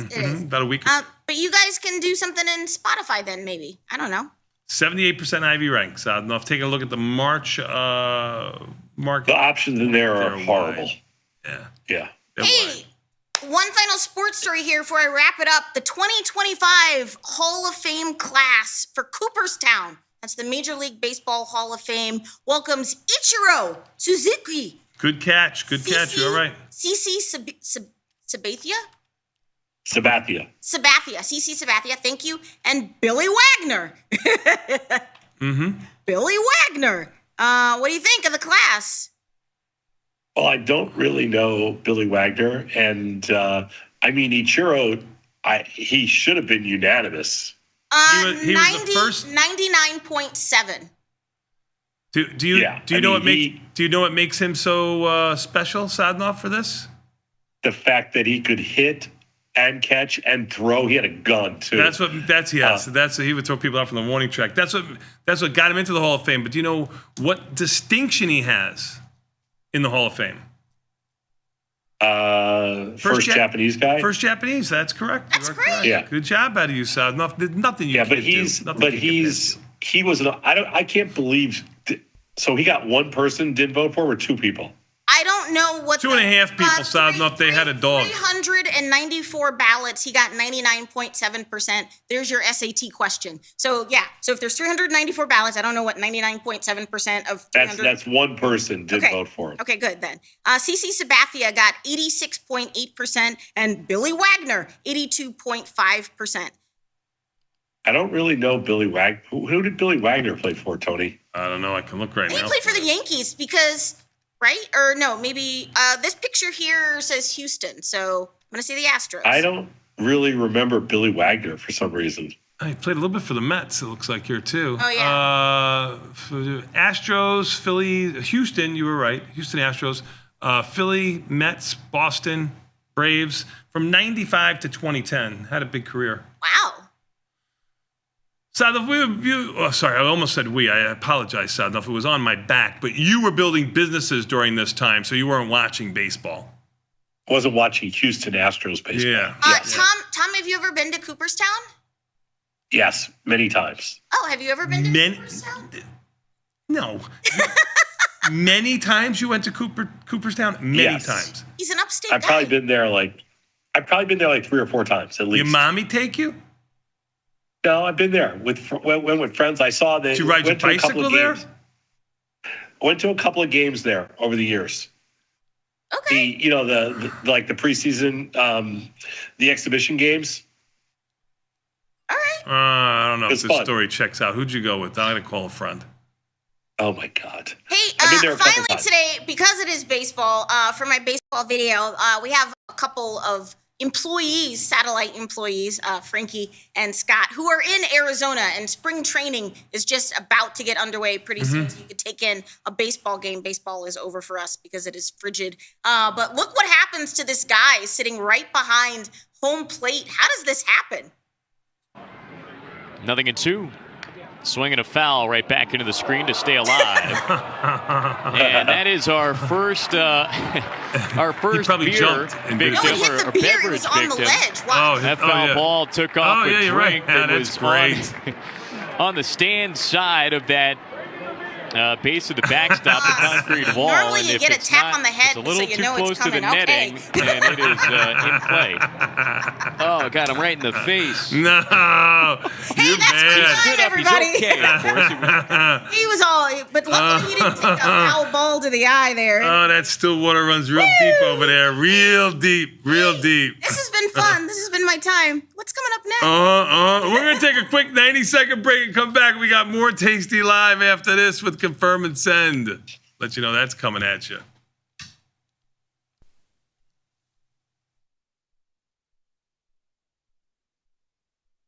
Know someone who needs a better broker?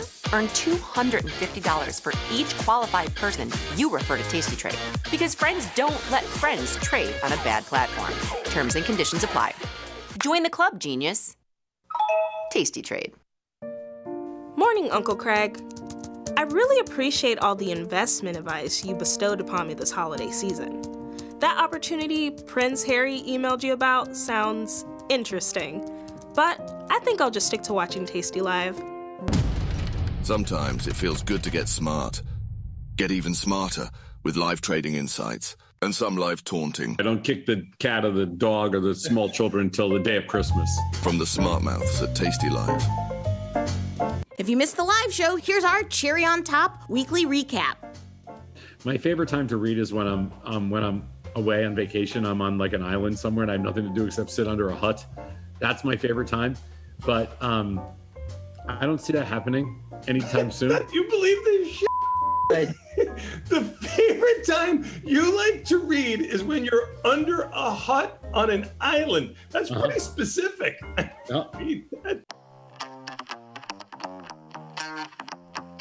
In the world of options, somebody once said, for every gimme, there's a gotcha. It's all about generating positive expectancy in your portfolio. Welcome to Option Trades Today. I'm Tony the Bat Batiste, and I've got not one, but two trade ideas for you today. Exploring zero DTE. We promised you we would take a look, and here we go.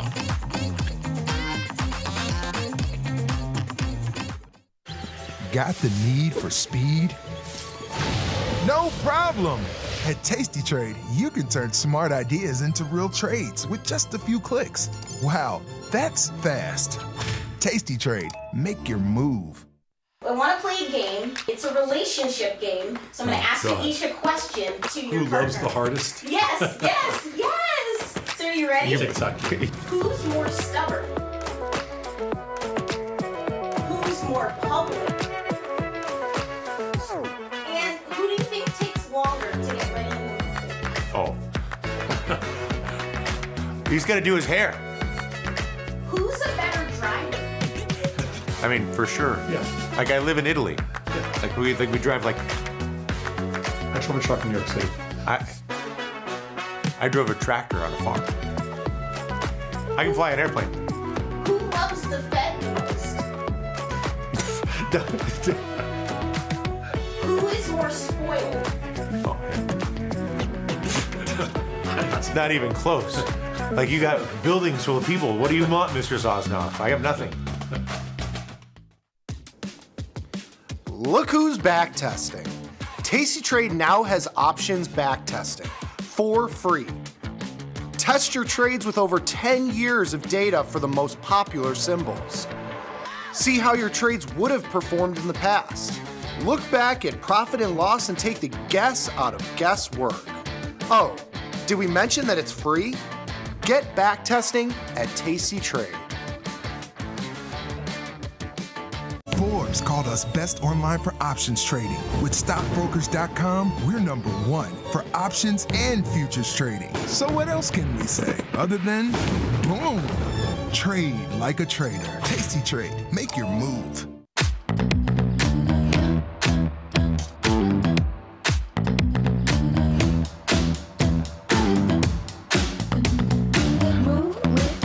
Shake it up, stop when the clock hits 13. Sing 1, 2, 3, 4. Cause no one can do it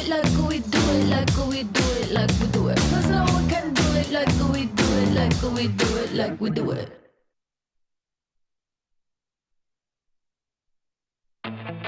There's a beast in the financial world, and it's not the bull. If that's you, join us on Tasty Trade. Genius loves company.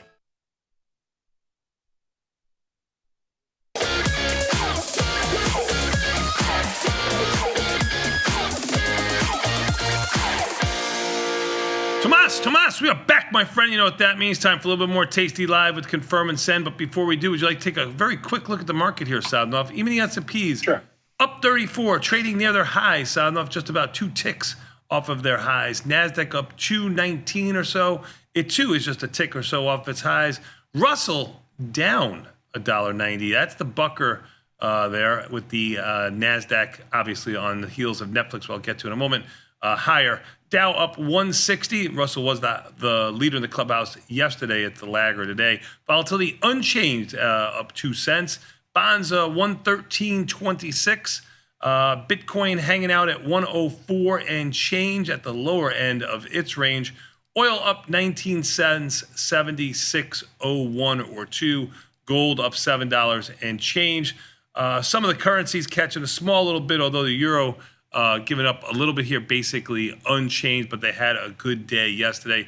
The big mover today is Netflix. Netflix was over. Let me click one last time in the wrong place. Netflix was over $1,000. It's now $995. Sadnov outside the expected move by almost 2 times. That's all I got. All right. Sounds like a plan. Let's do it. I've been kind of quiet this morning. All right, let's see what we got. This Confirm and Send. Emails that came into us overnight. It's Wednesday, January 22nd. Mm-hmm. Do-do-do-do. Well done. Based on the Iron Condor study you presented yesterday. We did an Iron Condor study. The Iron Condor? Are you, what are you, Sean Connery now? We did a study yesterday talking about the width of iron condors. And the cool thing about the study was it showed that for every $100 in stock price, like a $100 stock needed to be a minimum of X, and then a $200 stock, everyone went up by about $5. That is correct. So like on a $100 stock, $10 wide was the perfect width. On a $200 stock, $15 wide. On a $300 stock, $20 wide, that kind of thing. So based on that study, $5 wide iron condors seem to perform badly. Do you think that would also mean anything narrower, like 1 to 3, would also be a bad idea? I think you get a point of diminishing returns, right? Too much risk for the reward. Yeah, I think it can get a little bit too small. Is that what they're asking? Yeah. And I think that is the case. I would agree.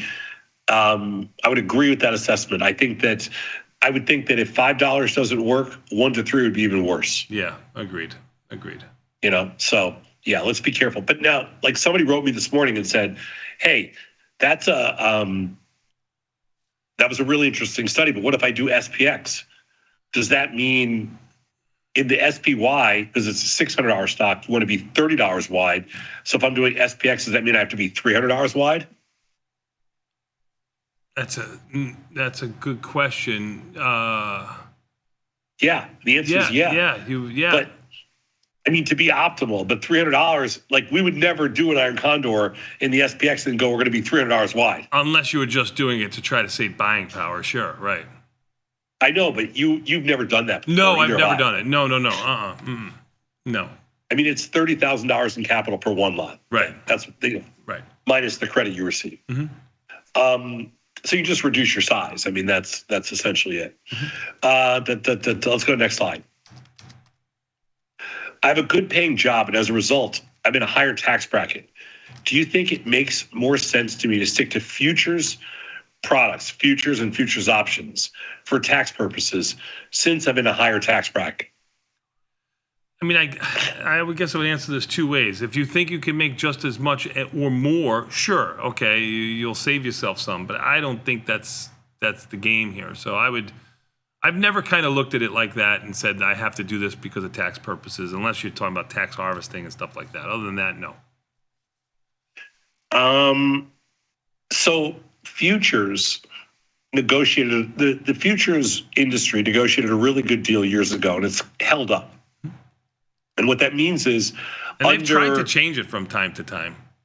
Under a certain tax code, 1256, futures and futures options are considered to qualify for 1256, which means they are taxed at a max 60% long-term and 40% short-term, which means an absolute max tax on a futures positive P&L is 28%.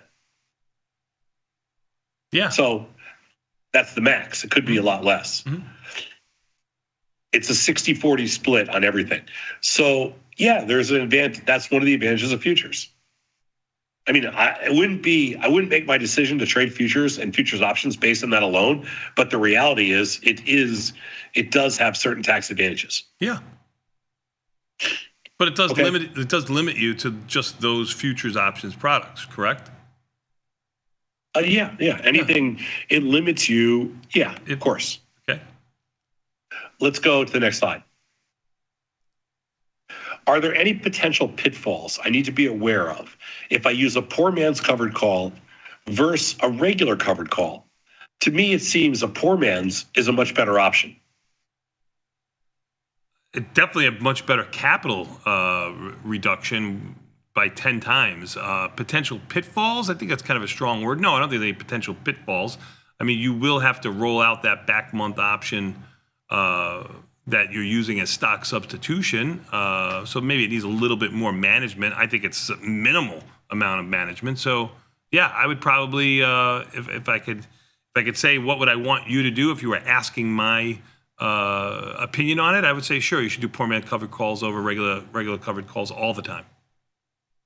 Well, yeah, I mean, are there potential pitfalls? The only potential pitfall is that there may be a little less liquidity. You may, your long option may run out of time. It's a little bit more, there's a little bit more to manage, that kind of thing, but it's much more capital efficient. I think it's a better option. Sure. Like, we would both lean towards a poor man's covered call. Yeah. But there's nothing wrong with covered calls. Let's put it that way. Yep. But I would probably lean towards a poor man's covered call for sure. Yep. Agreed. Let's go to the next slide. If I let a 0 DT trade go to expiration and I get assigned, is that a day trade for pattern day trading purposes? I don't believe so, because it has to be in and out, right, Tom? I'm not 100%. I'm guessing. It's not. It is not. Right. It's not. So when you said no, I was correct. You just like saying no to me. You are correct, Mr. Batista. Thank you. No, it is not a day trade for pattern day trading purposes. Thank you, Mr. Sadler. Yes. Appreciate that. That you don't have any control over an assignment, so no, it is not. And it's not considered. If you let something expire, that's not considered a day trade. If you get assigned, that's not a day trade. Okay, let's go next slide. And those futures options you were talking about a moment ago don't have pattern day trading rules either, I believe. No, they don't have any pattern day trading rules. Yeah, I know. I just want to give you another advantage of those. That's all I was trying to say. Mm-hmm. I'm just getting into option trading, but I have this one fear that I can't seem to get past. I'm worried about what would happen if I sold puts and then all the underlyings go to zero. How do you get past that fear? Is it even a real concern? Well, I mean, you'd probably be out hunting for food and water too, so that would be a real concern too. How are you going to feed your family? I don't think it's a real concern that all your positions will go to zero. You'd have to have Savsnov-like luck for that to happen. I don't think you have that. So I think you're okay. And you'll have plenty of time to do something. It does. I mean, even here, Netflix to the upside. You have time to do something to mitigate the loss. It never a do or die death situation. There are in all the years of trading, the only stocks I've ever been involved with that have gone to zero are sketchy stocks to start with that I kind of, they're $10 stocks that went to 5, that went to 0. They're $5 stocks that went to 0. It's pretty rare that you get a situation where you're going to find a stock that's going to go from $100 to 0, but it happens. Peloton did it. GoPro did it. Like, there are lots of different stocks like that where it can happen. But the chance of all your underlyings going to 0, you would basically need a depression, the likes of which we haven't seen in our lifetime. I mean, all stocks didn't go to 0 in the depression. How do we get past that? We don't get past it because it's not a fear for us. So it's not a real concern for me. It's not a real concern for Tony. That is not what we're concerned about. So we don't have to get past that fear. We have a billion other things that are realistic risks that we need to get past. But those kind of things, it's just, there are certain things that you just can't worry about. You get on a plane, you're not worrying about an accident. It is what it is. Let's go next slide. Is there a certain size account that is too big to trade the Tasty way? I guess there's some $1 billion account out there at Tasty that's too big to be doing this. Sure. I don't know. I mean, I guess there's a number. Yeah. I don't think most of us will ever reach it. I think we'll be fine. Yeah, I mean, I think there's a number. Like, when we talk about people that are, sometimes we have a lot of money managers and stuff like that, but when you get up into the tens of millions of dollars, like $25 to $50 million, $100 million, you get a little bit too big to trade the Tasty way. High class problem. But it's a high class problem. Let's hope the Tasty way gets you there, and then we got to figure out another course for you to get even further. We don't lose a lot of sleep worrying about our customers getting to $50 to $100 million. Okay, I hope that's the problem. And they usually send flowers and gifts when they do, just to let you know. Let's go to the next slide. There is no next slide. That's it. This is the last one. I mean, I know you're on cold medicine and stuff like that, and you're going to be a little bit off and everything else like that. But remember, it's better to be more on than more off, Sosnoff. And you are definitely more on. I don't see the star. I don't see the star. That's because you're not wearing glasses. Put that slide back up there. See the star right there next to viewer? You see that little asterisk? You see it? You see it now, you squinty little old man? You see it? Nope. We'll be back in 90 seconds. We got more Tasty Live after this with a market measure, and I think we're going to bring in a special guest. I don't know. That's the rumor. We'll be back in 90 seconds with Tasty Live.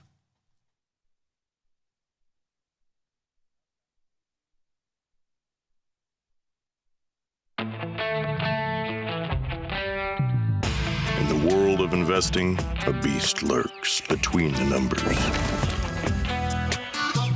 Some watch from the safety of the sidelines, but others saddle up and ride that 1-ton rowdy ribeye for all he's got.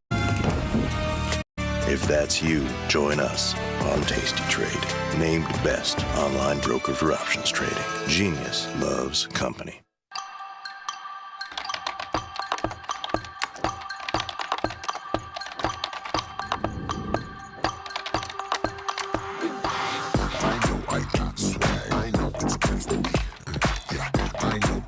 How much does it cost you guys to do simultaneous hair flips? Years of practice.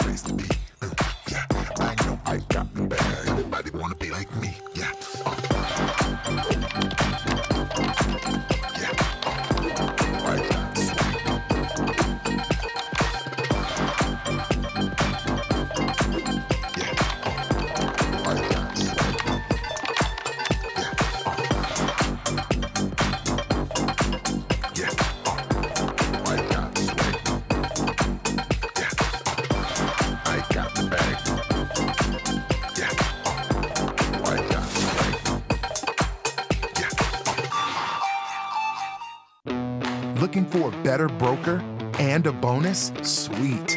We got you.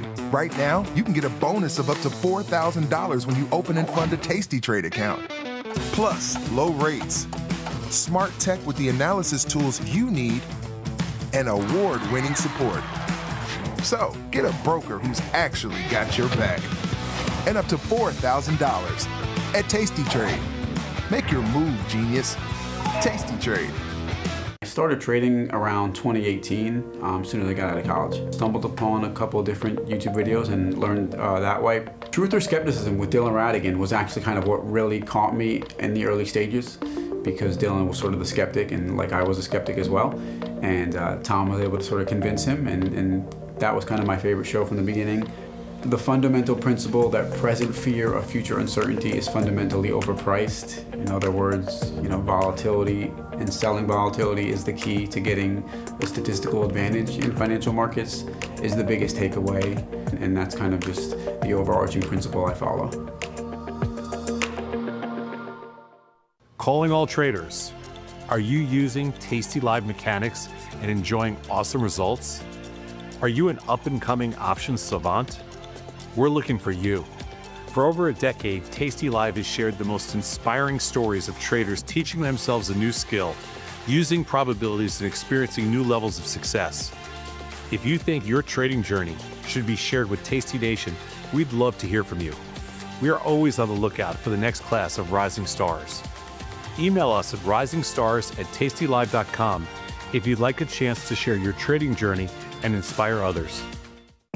Ready to take your trading skills to the next level? Dive into the world of stocks, options, and futures with Tasty Trade courses. Whether you're a beginner or more advanced trader, our courses can empower you with the knowledge to succeed. Watch as our team in Chicago shows you how to use the Tasty Trade platform and go over the basics of trading. Perhaps you'll learn about a new strategy or a potential product for your portfolio. To find our courses, go to the Manage section of our web platform or head to courses.tastytrade.com. Start taking control of your financial future. Visit our courses today.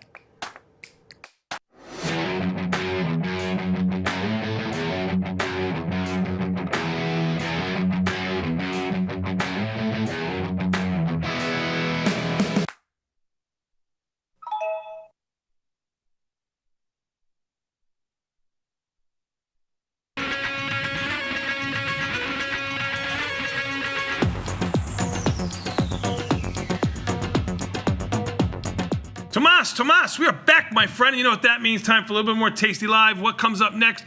Oh, joy of market measures with my man, Sahil in the house. That's right. I thought we were going to play some music, but they haven't changed it yet, Sahil, so we won't do it. Okay.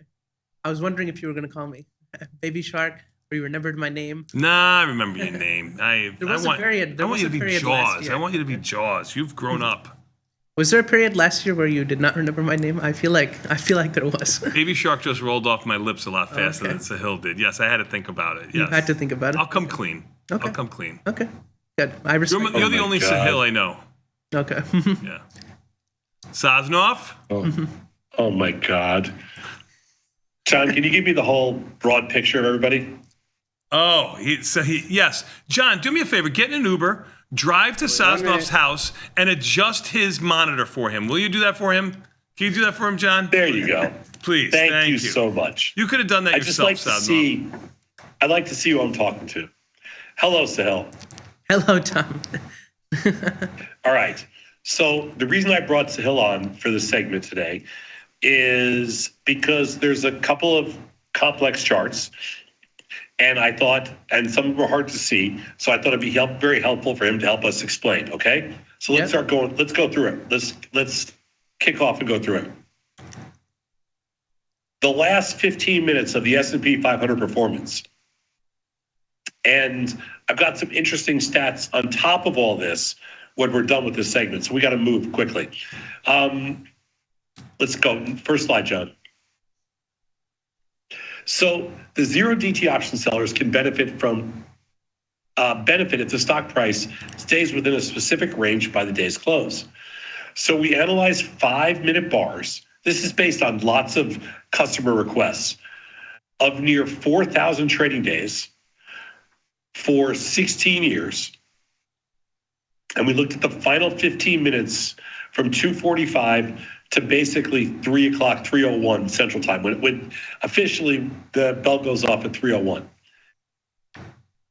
So the key findings, the last 15-minute range, 85% of the time stays within 1/4%. 95% of the time stays within 0.5%. And these are just, these are kind of pretty straightforward statistics. And 98.66% of the time stays within 0.75%. Okay. Now, a percent moves big. Yeah, especially in like the SPY and the SPX. So if you go onto the trading platform, you'll see like a 1 to 2 standard deviation move is around 0.7. So we're just saying that everything clusters around that. And the reason we use SPY instead of SPX in the study is it's just easier to get SPY data for us than SPX because you're dealing with smaller numbers. So yeah, that's the only thing to point out here. You can multiply it by 10 if you want the SPX. Yeah. So let's go next slide. So this is the first chart is a normal distribution chart, shows the range is currently tight. 85% of the time, it's around 0.25%. Now, just to put 0.25% in perspective, 0.25% is about 15 handles, right? Okay. So just to put some context, it's around 15 handles in the S&Ps. Like this morning, the S&Ps have moved 0.5%. That's the whole overnight move. That is correct. From top to bottom. We're talking about the last 15 minutes. It's about 15 handles. Now, the way the markets are priced, like yesterday, I sold some calls that were 10 handles above. So, like, you don't get a lot of premium for 15 handles away. I'm just telling you right now. So it's not like there's a lot of juice there. Sure. Let's go next slide. When you like talk about percentages, it can get a little skewed, the data, but yeah.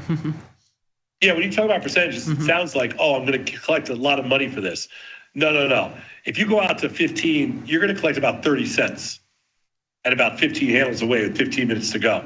30 to 40 cents tops. If you're going to go inside of that, you're going to get maybe $1.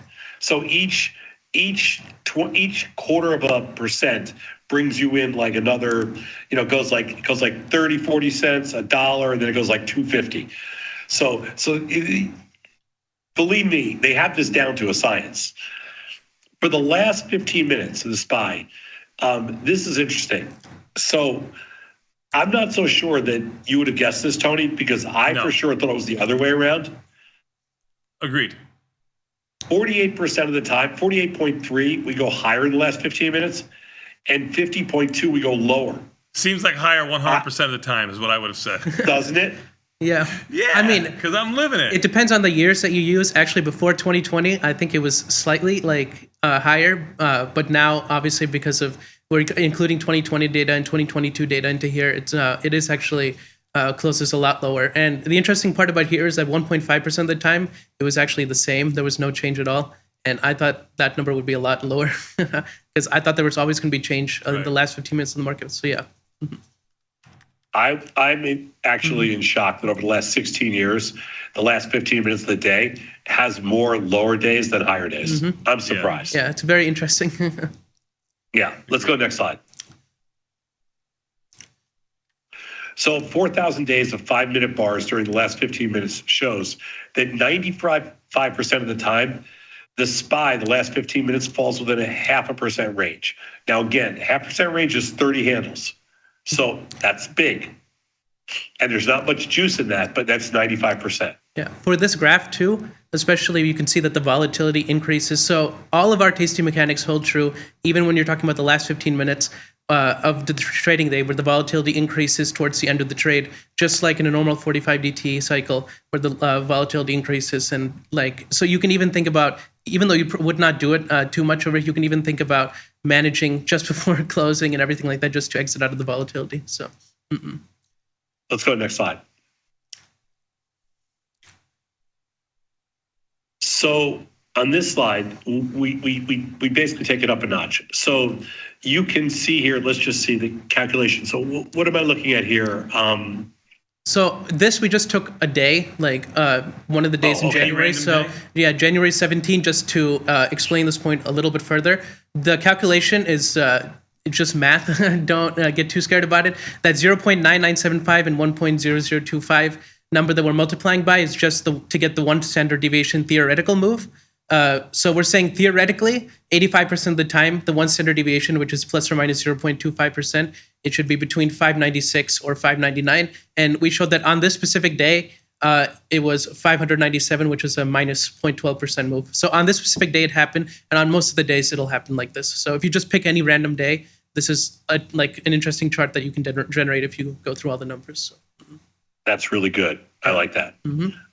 Let's go next slide. And this is that same information in table form. So like your minimum and your maximum numbers are, this is including all of the data. So obviously -2 and 3%. Those two dates were from 2020 when you had the most volatility. So and then your standard deviation, your kurtosis. This is very interesting. The kurtosis is 41, and if you remember any of our studies that have talked about kurtosis, that means that it's the number is greater than 3. That means that the tails are going to be really, really fat. And what that basically means is you're going to have a lot of outlier moves. Obviously, in the SPX, throughout 16 years of study, it has had a lot of outlier moves. So all of our stuff that we've talked about, math stuff, comes back into the study in this table. Yeah, that's really good. I like it. And the there's a lot of positive information. skewness, like you were talking about. Yeah, there's a lot of information here. This is great. Let's go next slide. So 2020 had the highest number of 3 standard deviation outlier moves. And since 2009, the median count of outlier moves is 5 per year. God, that sounds like a lot to me. Yeah, so this graph, very important. We're not dealing with percentages on this graph. We're dealing with actual numbers and counts, because obviously the amount of times that you're going to be moving 3 standard deviation is very small. And yeah, 2020 had the most. And unfortunately, we don't have 2008 data over here. I'd imagine that would also be fairly high. And then, yeah, the rest of the years are all graphed out too. And some of the years you don't get any. So, yeah. Well, 3 standard deviations is a lot, but yeah. I'm still surprised 5 per year. That seems like crazy. Okay. Now, I lived that too, and I would have said it was less. Yeah, you try to take out all the bad information from your head. Yeah, right? you're right. You're right. Yeah, you kind of forget. I would have said 1,000% it was less. I feel like if we went back to your 2020 broadcast, we would hear you guys talking about it every single day, how it's moving so much. But I'm bad with dates anyway. I try to forget about everything. So but that's why 2020 just skews this thing off. Well, whatever. That's all. Okay, let's go to the next one.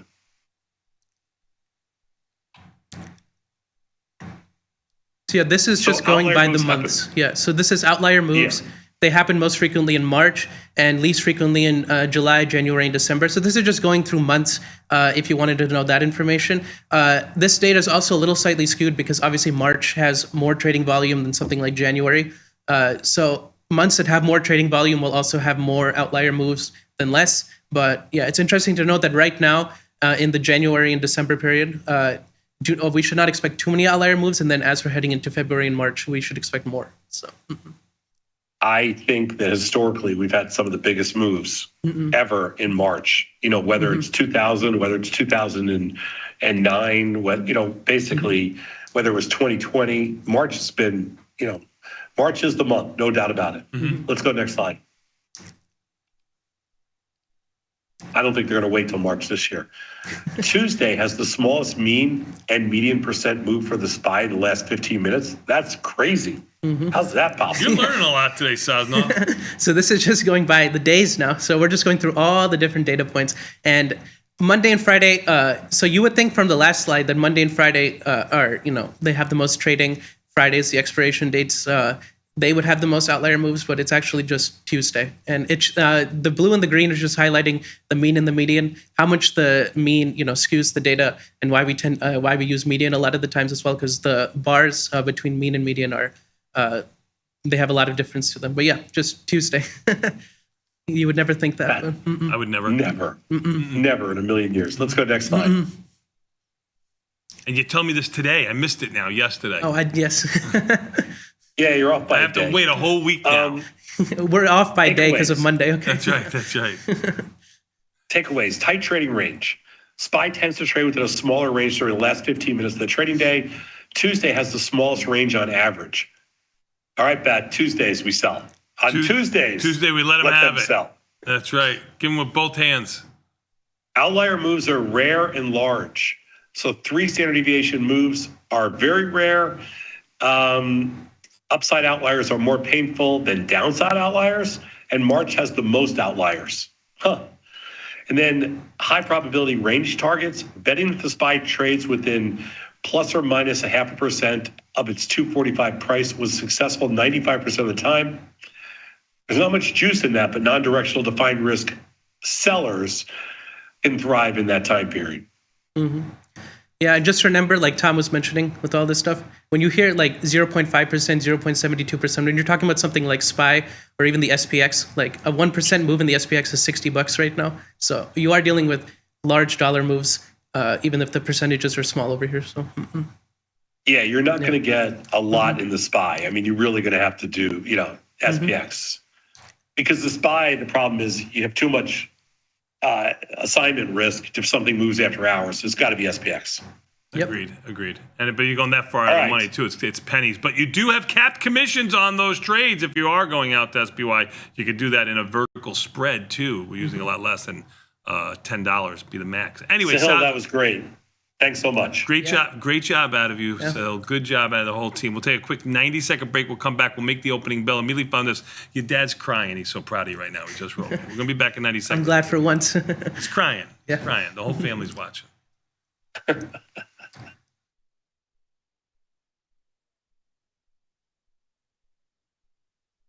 At Tasty Live, we live and breathe the markets. But when the live show's over, are we out of breath? If you want to inhale the latest breaking market news, we've got you covered. The Tasty Live research team and on-air personalities post refreshing content updated daily covering earnings, economic reports, trade ideas, and much more. If you want a breath of fresh air and not stale takes, visit the News and Insights tab at tastylive.com.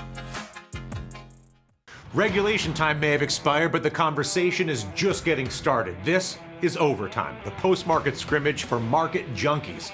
Join Chris Vecchio, Ilya Spivak, and me, Dylan Radigan, as we analyze the X's and O's for everything from earnings to politics to macro events and more. Nothing's out of bounds on Overtime. We break down the news to provide you a playbook for your trades. Watch Overtime Monday through Thursday only on Tasty Live.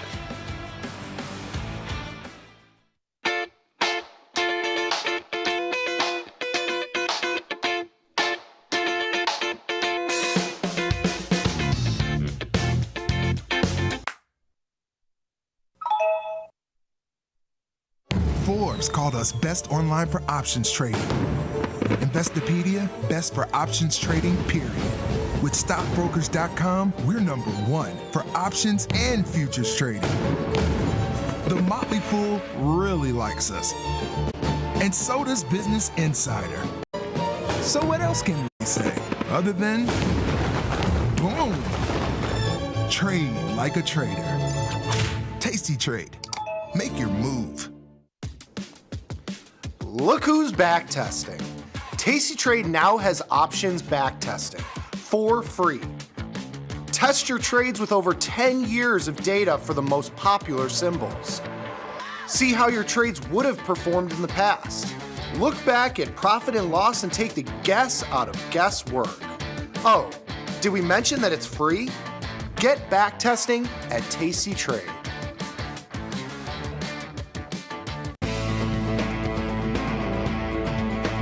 Coming up on Bad Money with Jim Blamer. Blamer's hot stock tip of the day. Trade ideas? Trade ideas? You're coming to me for trade ideas? I'll give you a trade idea. Trade me for tastytrade.com. Those guys are great. I love those guys. There's a beast in the financial world, and it's not the bull. If that's you, join us on Tasty Trade. Genius loves company.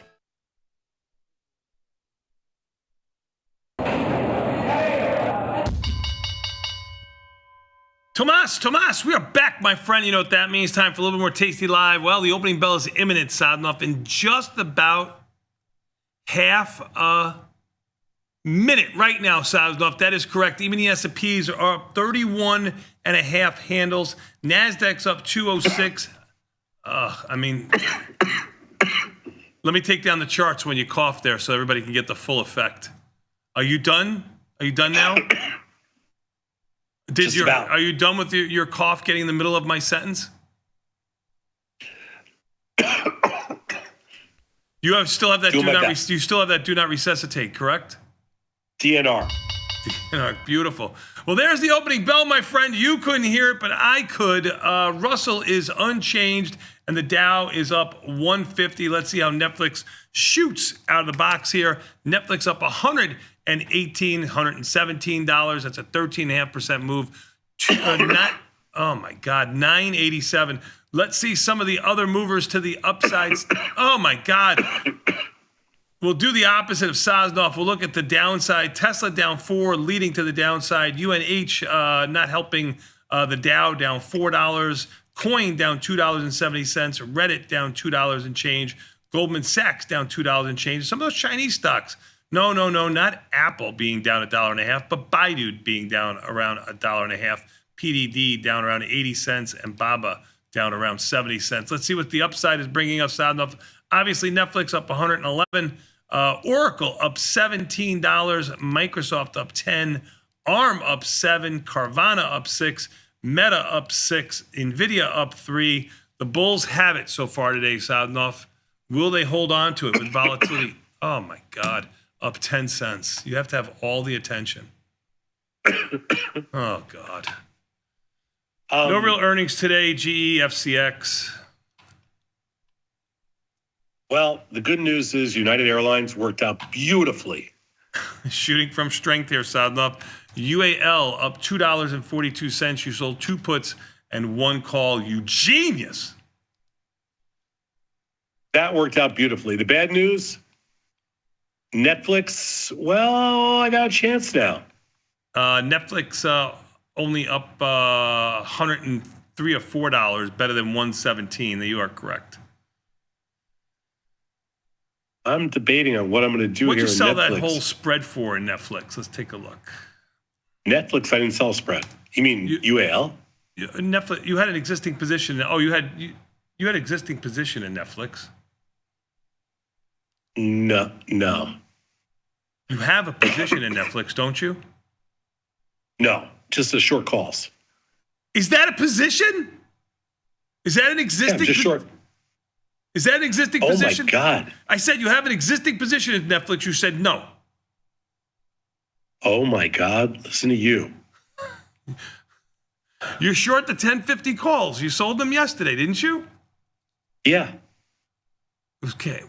Never mind. I can't argue with I can't deal with you. Mm-hmm. Got it. Mm-hmm. I'm trying to sell puts in Netflix right now. I can't sell them. You're having a good year in 2025. Are you trying to destroy it now, Sadnov? Is that your game plan? What do you? Is that your game plan? What do you mean? Well, I mean by doing stupid things like this Netflix trade and other things. Not following the bat and getting short oil. Oil down 8 cents. Bada bing. Hello? Let's see. I'm trying. I'm putting some orders in. Give me a break here. I got no ding. You brought back your UAL. Yeah, that's all I've done so far. I have to make one adjustment in SMH because that sucker is out of control. Oh my God. Yes, on the heels of Nvidia being higher, SMH is higher too by almost 2%, up almost $5. Yeah. SMH Ivy rank of 11. Shame on you. Yeah, our biggest loser today is just ES versus Russell. Yeah, it's not working. That's your biggest issue. I tried to sell puts in Netflix. I did not get filled. I will be very. I tried. Netflix up $110. I tried to sell puts at $1.50. I walked them all the way down to $1. I couldn't sell a one lot. Yeah, markets get a little bit wet. Hey, sold them at $1. Oh, I just got filled. Sold them at $1. Try your luck. So now I'm short puts, short calls. Short a Strangle. Sell some more puts. Sold some more puts. Get a little. Oh, So you now even I'm sold short. at 109 this time. Yeah. So now, cancel my order. Now I'm short a Strangle in Netflix with 3 days to go. Obviously, a free money Strangle, right? Obviously. Otherwise, why would I have sold it if it wasn't free money? Of course. Are you 1-to-1 there? In for a penny, in for $1, as they say. Yeah, I'm 1-to-1. Very good. Sold some calls. Those didn't work. Saw some puts. Let's see. We listen and we don't judge, Sosnoff. We listen and we don't judge. That's a good thing for you. We listen and we don't judge. My All Taiwanese right, I really sources said wanna- they had a cold also, but it was gone in 3 days. There must be something wrong with you. There's no doubt about it. There's something wrong with me. All right, let's see. Oh, Tesla's up. I thought it was down a couple of hours pre-market. It was. It did open lower this morning. It's now up just about $2. Tesla did open at $4.16, which would make it lower by about $8 or so, $7 or $8. It has rallied. It's up $1. IV rank of 80, holding steady. Yeah. We got one Tesla position on. I don't know. Apple opened lower. It's up 10 cents, sounding off the mighty Apple. I kind of feel like Apple. Oh, please don't say it. Please don't get long Apple. There'll be no chance for my diagonal to make money then. I'm going to tell you right now, I'm not getting long Apple. Oh, good. Not even with your money. Oh, good. IV rank of an Apple. IV rank of 57. So enough earnings January 30th. Even the S&P's up 28. They haven't moved. Bonds down 3. All right, let's decide. If you had to pick an index to be short, because I want to get a little short here, which index? My normal answer in 2024 would have been the Russell. It probably should still be the Russell, but I'm going to Can't be short the Russell because I'm long it. I know. I'm just telling you. I would probably say the Dow. I know you're not going to like the answer. I can't trade the Dow. I know. Well, then my second choice would be even the S&Ps. But I think it's a mistake. You're going to go to the NASDAQ. I want to sell NASDAQ, but it looks too strong today. Today, I think you got to sell E-mini S&Ps. Okay, that's what I said. Yeah. The Wednesday drinking game. Every time Sosnoff coughs, please have a drink. Make it through the. Hey, I'm trying. Everybody. Okay. I'm trying. It's the only thing that'll make him tolerable today. I will be perfect, spot on tomorrow. Please take one more day to get yourself in good shape to make it into the office and spread your germs. I know you like to spread them at Trader Joe's. Just do it there. Don't bring it here. Is that okay? We have families here. To a word you say. I'm not listening to a word you say. I didn't think you have ever or would anytime anyway. Sosnoff, I need you to do something for me. We're going to take a quick 90-second break. And when we come back, we got What's Your Assumption, where we got 10 trades, Sosnoff. I need you to be 100%. Can you do that for me? Oh, my God. No, make it a challenge. You will find a trade. Show some, for the people out there who took their time from their valuable day to write into you. So represent them. Find a trade, no matter how small it might be or how high probability it might be. Find a trade for them. Can you do that for me? Can you be 100% for once in your freaking life? We're going to take a quick 90-second break and come back. We got more Tasty Live after this with What's Your Assumption next. Da-da-da.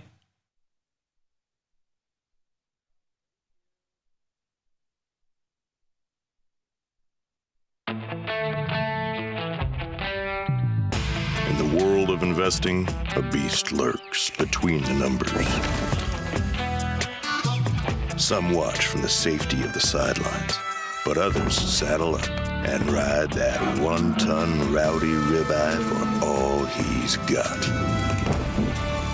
If that's you, join us on Tasty Trade, named best online broker for options trading. Genius loves company. Tasty Trade is now on TradingView. Trade stocks and futures directly on TradingView charts with Tasty Trade's low commissions. Try it out and leave us a review. Dear Braden, big thanks to you and the nerds for the wonderful tech support. Of course I back everything up to cloud, because I'm 60 years old and I know what a cloud is. Yours truly, Larry. Sometimes it feels good to get smart. Get even smarter with live trading insights and some live taunting. No, your office is right near a different. You're like closer to the. Near what? This is English. You should watch him read. From the smart mouths at tastylive. If you missed the live show, here's our cherry on top weekly recap. We're gonna play an interactive game, but are you open? Yeah, sure. Okay. In order for this game to work properly, you need to go to your front door right now. Wow. Gotta go to your front door. Oh, Elijah left you a present. Go ahead. you really want me to go to my front door? And while Tom is getting his gift,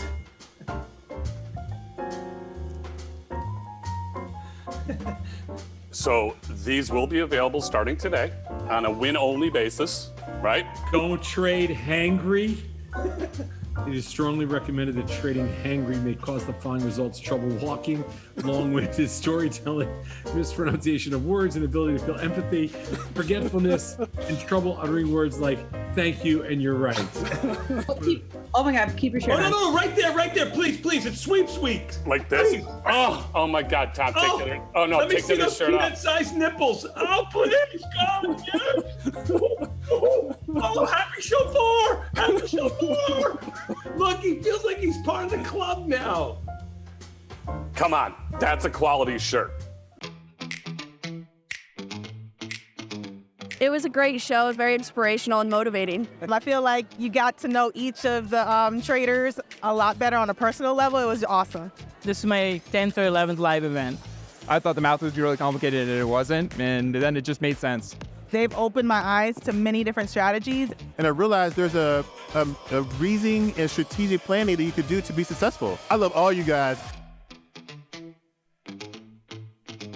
Looking for a better broker and a bonus? Sweet. Get up to $4,000 when you open and fund a Tasty Trade account. Plus, smart tech and a broker who's got your back at Tasty Trade. Make your move, genius. Tasty Trade. Look who's back testing. Tasty Trade now has options back testing for free. Test your trades with over 10 years of data for the most popular symbols. See how your trades would have performed in the past. Look back at profit and loss and take the guess out of guesswork. Oh, did we mention that it's free? Get back testing at Tasty Trade. You can get up to $4,000 when you open and fund a new account with Tasty Trade. That's 4,000 buckaroos, 4,000 bills, 4 large, 4K, 4 grand. Get on the platform for traders who just want to trade. Tasty Trade. Make your move.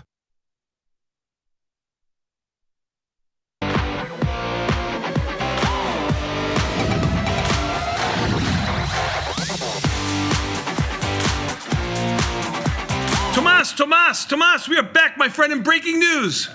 Oh, they took away my noise. That's right. Oh, no, wait, John, we're all off. This is what happens when everybody works from home. Sadnov, get in here and right this ship, okay? Please, for crying out loud. No. God.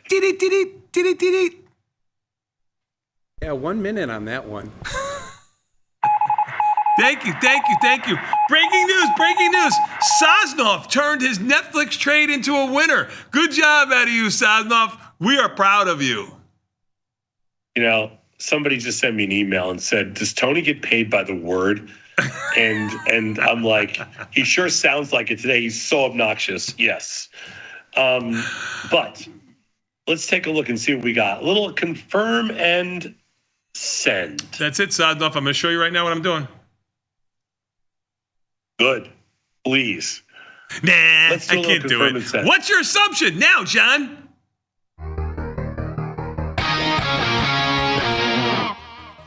Okay, we're ready. Let's take a look, John. See what you got. First slide. Little American Airlines, Jeff from Miami. Neutral to bearish for the earnings play. Thinking of selling a call ratio spread to avoid any downside risk. You know, I feel like American Airlines has missed every single earnings going back to like the beginning of time. When's their earnings today? January 23rd, Sadnov, and they are right. The stock is at its highs, near its highs, pretty close to its highs. Might as well be its highs. Up 25 Yeah, we haven't cents. seen this stock. We haven't seen this stock at $19 in a long time. That is correct. Weekly options have $1 expected move. Sadnov, you're probably not going to go there. The February options have $1.80 expected move for the month. You gotta do something at the money here if you're gonna do something. If you're gonna sell calls or buy a put spread or something like that, this is a very you could do a lizard in here if you wanted to.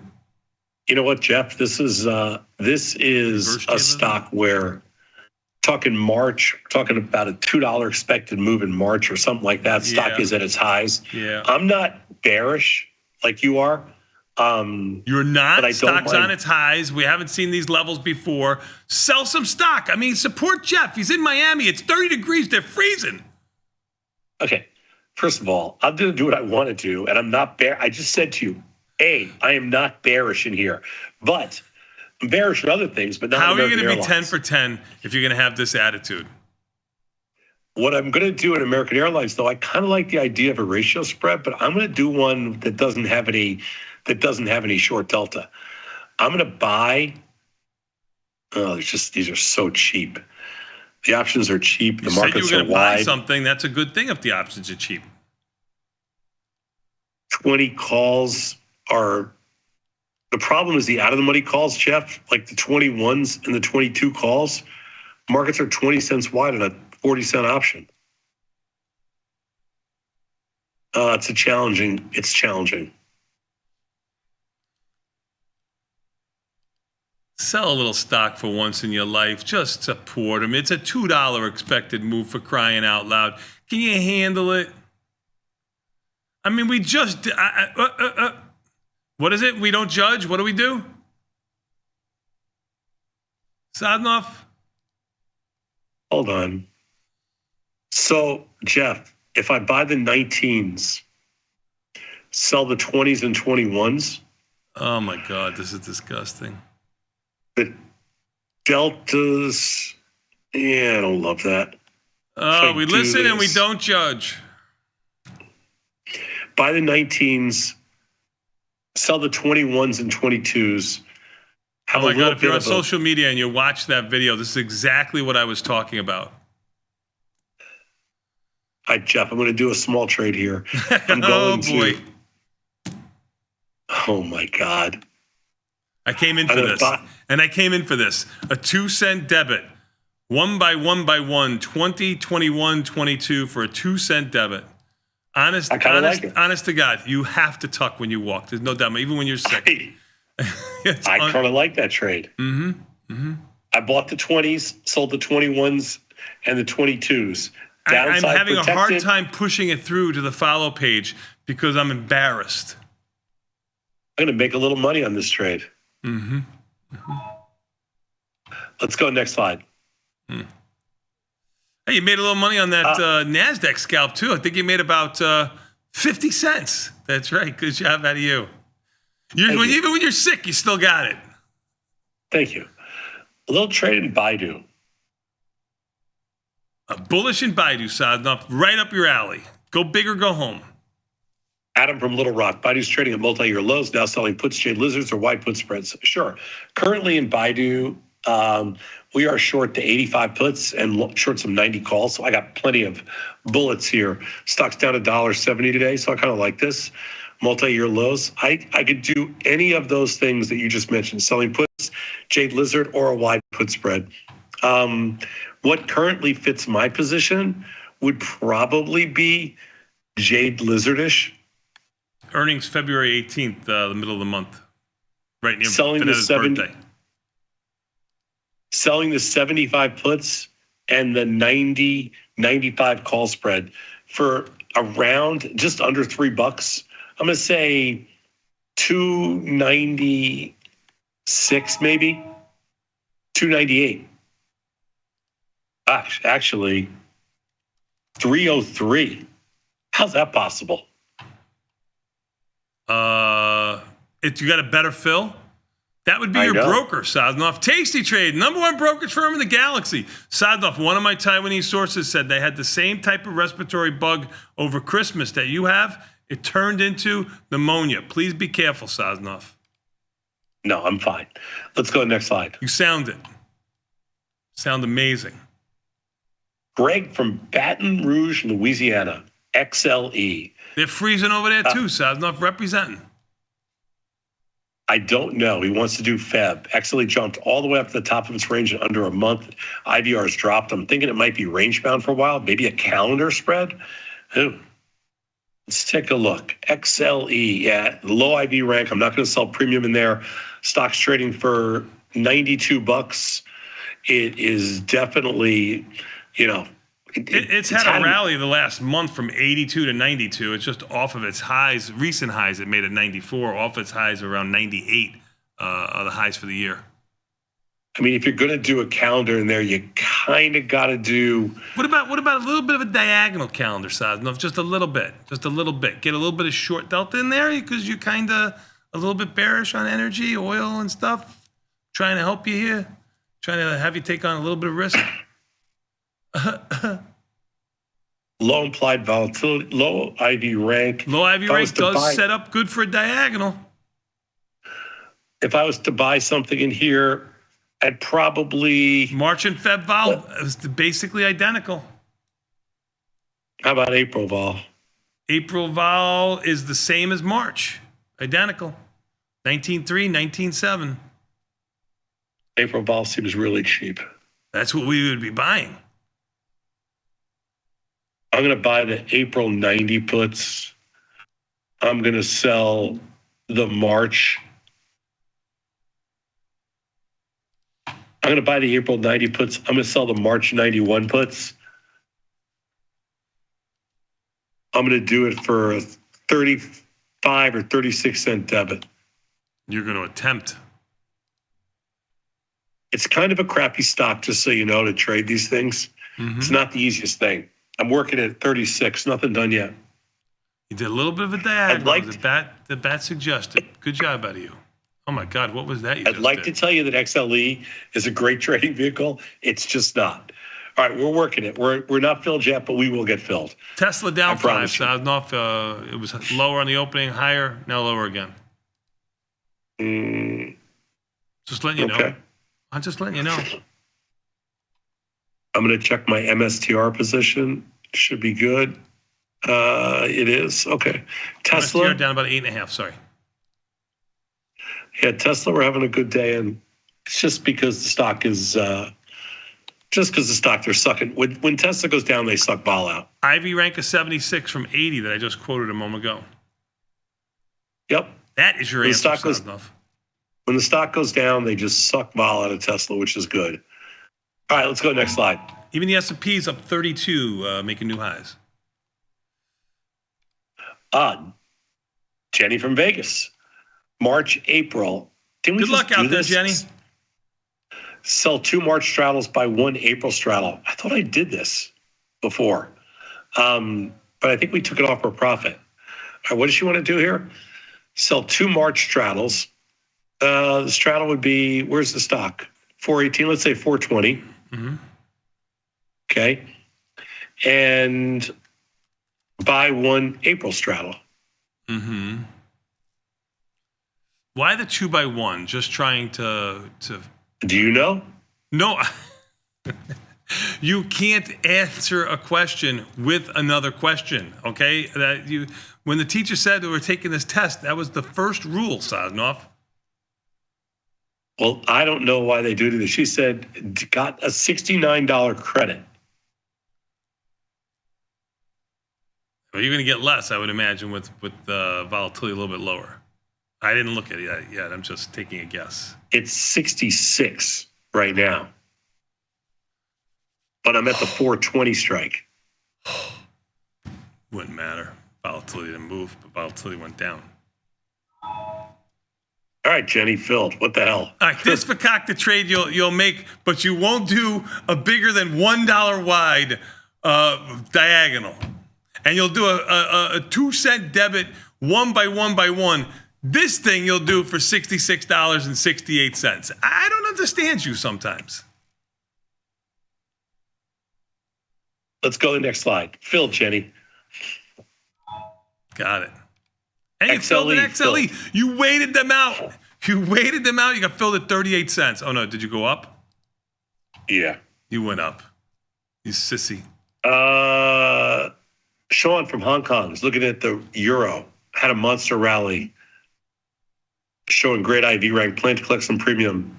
Yeah, Sean, you know what? I like this play, but I just took a little tiny bit of premium off the table today. We're short the 103.5, 106.5 strangle right now. And I got about as much as I want to have on. So I'm not going to add to the position, but I like what you're doing. I mean, obviously I'm agreeing with you. I just have a different position on. I'm just locked. I'm already locked and loaded there. Let's go to the next slide.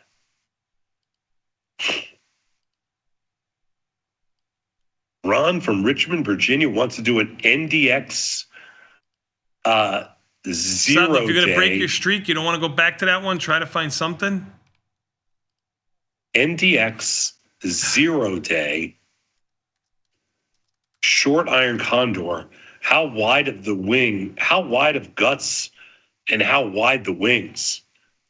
I don't really do a lot of NDX 0 days. Ron, you can do it. You can do it, Saznoff. We're so close to Tuesday. You can do it. NDX 0 day. Does anything trade in here? Yeah, they trade. Yeah, it trades. Yeah. All right. Now why would this be bullish? They didn't mention anything about delta here or anything else like that. I mean, it would be more of a neutral trade if you're short iron condor. Right. Okay. Yeah, I would do it neutral, but let's just see what he's talking about here. I hope he did it bullish yesterday. It would have been a nice one for him. So if we look at where we are today and you did kind of just outside the 16 delta, I mean, I don't know, the 2200 call, where are we right now in this NDX? And 21, what? And NDX is 21,870, 870. Right. So if we did the 2200, I mean, it's a 0 day. How wide do you go? Well, are you going to do the strat? Are you going to do the straddle now, or are you going to go to the 20-ish delta and go 20? No, it's an iron condor. It's an iron condor. Right, but he says how wide of guts and how wide are the wings? I mean, that's the question he's asking. I guess, I don't know. I mean, I would do the same, I don't know, $20, $30 wide, or you want to go wider because it's a bigger index than SPX? $30. Okay. So you collect, if you do that, if you do $30 wide and you go like just outside the expected move, which means you take it down to like the 15 delta, 14 delta, whatever, you collect $5. So you're doing something like the 710, 680 on the put side? 2200, 2230, 2200, 22030, 21,640, 21,610. 21,630? Yeah. Well, the 630s are an 8 delta. 21,640. Oh, that was a really easy fill. And you got price improves, 501. 21,640 that you're short is a 9. All right, whatever. We're going to see what happens. All right, Ron, you're going to take me down to this trade. I'm surprised. I'm sorry. You did a 14 delta short call and a 10 delta short put. That's all I was pointing out. Got it. I know. Let's go next slide. Yeah, putts. Brandon from Richmond, Virginia, another Virginia guy. Apple, March, price drop 20%, hit support levels, time to get long now. What should we play? Well, Apple's had a little, no. Apple's up 35 cents. No, you can't do it, Sadnov. It's down 20%, but it's up 35 cents today. Cannot make this trade. Brandon, you missed it by a day. Sorry, son. Let's go to the next one, please. All right, dude, you want to do a little... Sadnov, the guys in the NDX are calling me. They want to know if you want to do any more of that spread. They'll do it at 502 now. Yeah, funny. So let's just do this. Simon says do this. Simon says do this. Uh-oh. No, I'm just tweaking my Apple trade a little bit. So right now in Apple, we have the 217.5, 230 strangle, right? Mm-hmm. So the question is, do I want to roll the put side up a little bit? So you see what I'm saying? If I want to roll the put side up a little bit. Do you want me to be a little long in there? Oh, do it, Sadnov. You can do it. I'm going to leave it the way it is. I like the 217, 230.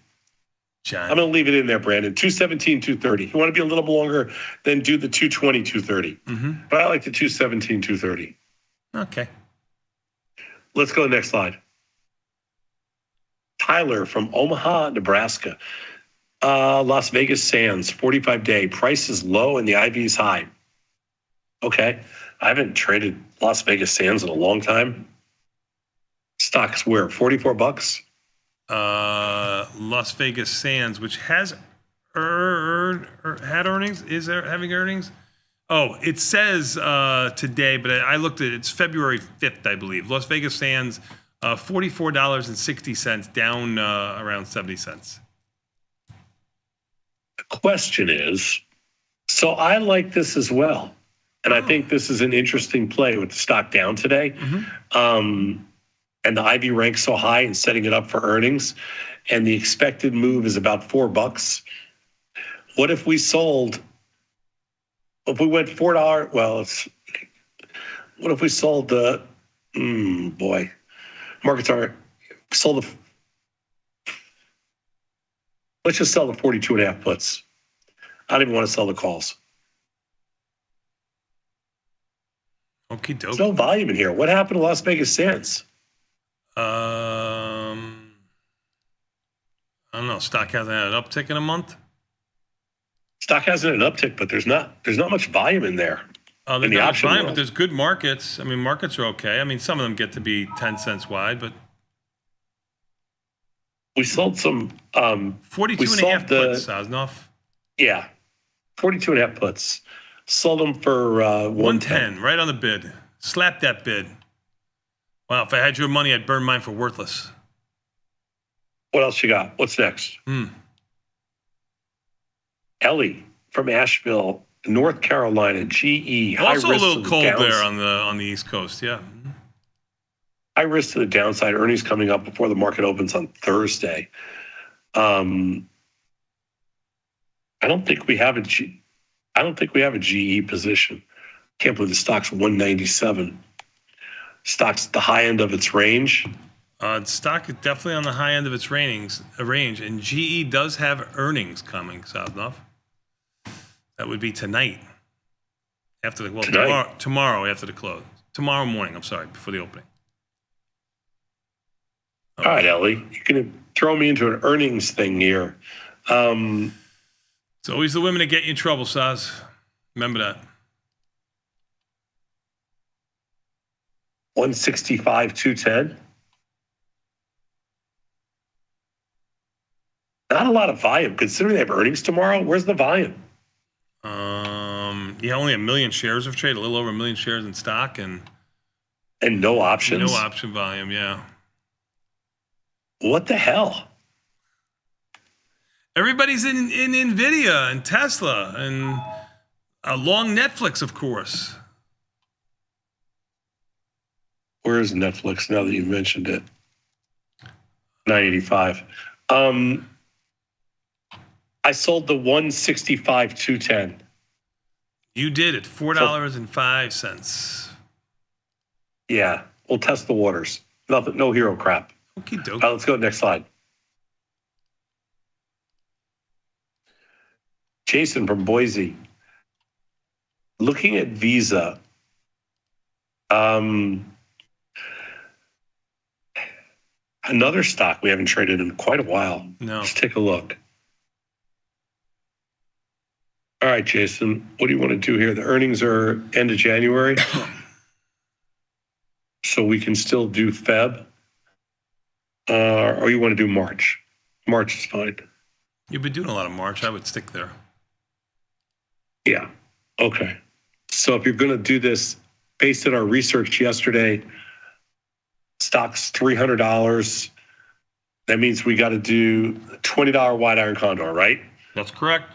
$10 for 100, $15 for 200, and $20 for 300. See, I'm going to follow our research.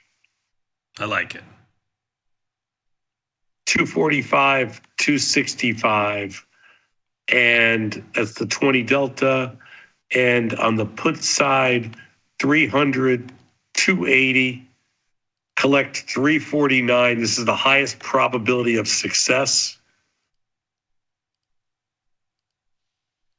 Since I just mentioned Nvidia options, everybody else, 1.7 million options have traded already. I don't like the IV rank unless it's higher. I hear you. IV rank is relatively low. 346. Nvidia, IV rank of 5. 346. Okay, let's go. 346 in Visa. You are correct. Interesting, man. No, those were interesting stocks today. Mm-hmm. We did a call ratio spread in American Airlines. In Baidu, we did a Jade Lizard. We sold a put and a call spread. It's a bullish trade. In XLE, we did a call diagonal.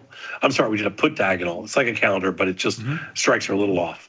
In Tesla, we did a straddle swap, but we also did it unbalanced. Sold 2, bought 1. In 6E, I didn't do anything because I already have a full position in there. In NDX, we did a 0-day iron condor. We've never done that before. Okay, we'll see what happens. Mm-hmm. I mean, I guess what's the goal in there? A couple $100? Yeah. Why not? Yeah. Sold it for $5. So we're hoping to make, like the goal would be 25% of that. So 125 to 200, I guess. Mm-hmm. Apple, we sold a Strangle. In LVS, Las Vegas Sands, we sold a naked put. And in GE, we did an earnings Strangle, small. And in Visa, we did a $20 wide iron condor, 9 out of 10. Couldn't do it, huh? Just couldn't do it. No, I didn't need that I didn't need that Euro trade. We're going to take a quick 90-second break and come back. I've got the skinny on options, Matt. That's right, with my man Jacob. Next, I'll be able to catch up on my emails. Even the S&P's up 40. We'll be back in 90 seconds with Tasty Live.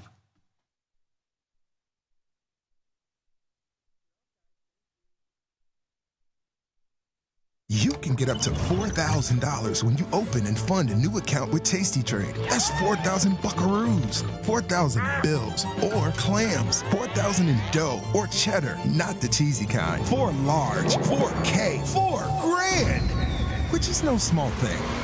Open and fund a new Tasty Trade account and get on the platform for traders who just want to trade. And did we mention a bonus of up to 4,000 smackaroos? Tasty Trade.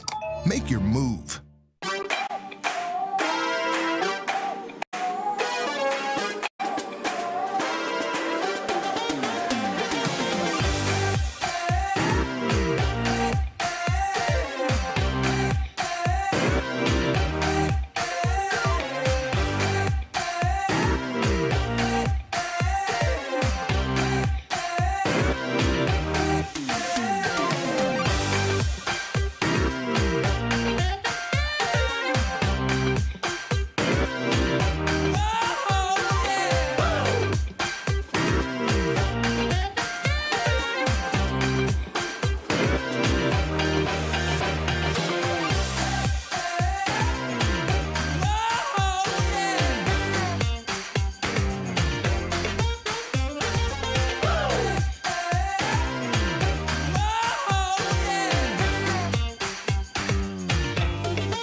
There's a beast in the financial world, and it's not the bull. If that's you, join us on Tasty Trade. Genius loves company. Forbes called us best online for options trading. Investopedia, best for options trading, period. With stockbrokers.com, we're number one for options and futures trading. The Motley Fool really likes us. And so does Business Insider. So what else can we say other than, boom, trade like a trader. Tasty Trade. Make your move. Got trader's block? We've got the cure. Get data-driven trade ideas with Cherry Picks, our weekly newsletter that gives you insights into the market. Sign up at tastylive.com/newsletters. So why are we all doing all the things that we do inside of the active trading space? Simple. To make money and generate returns. Well, inside of the Tasty universe, there are essentially 5 keys to making those returns. And in this crash course, we're going to break down all the details of each one of those keys. So I'll see you inside.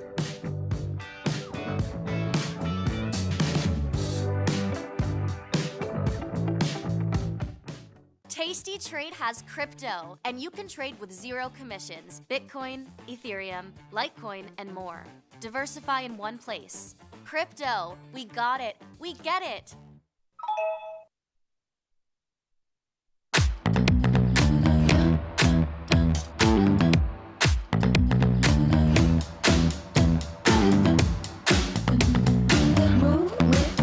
Shake it up, stop when the clock hits 13. Sing 1, 2, 3, 4. Cause no one can do it like we do it, like we do it, like we do it. Cause no one can do it like we do it, like we do it, like we do it.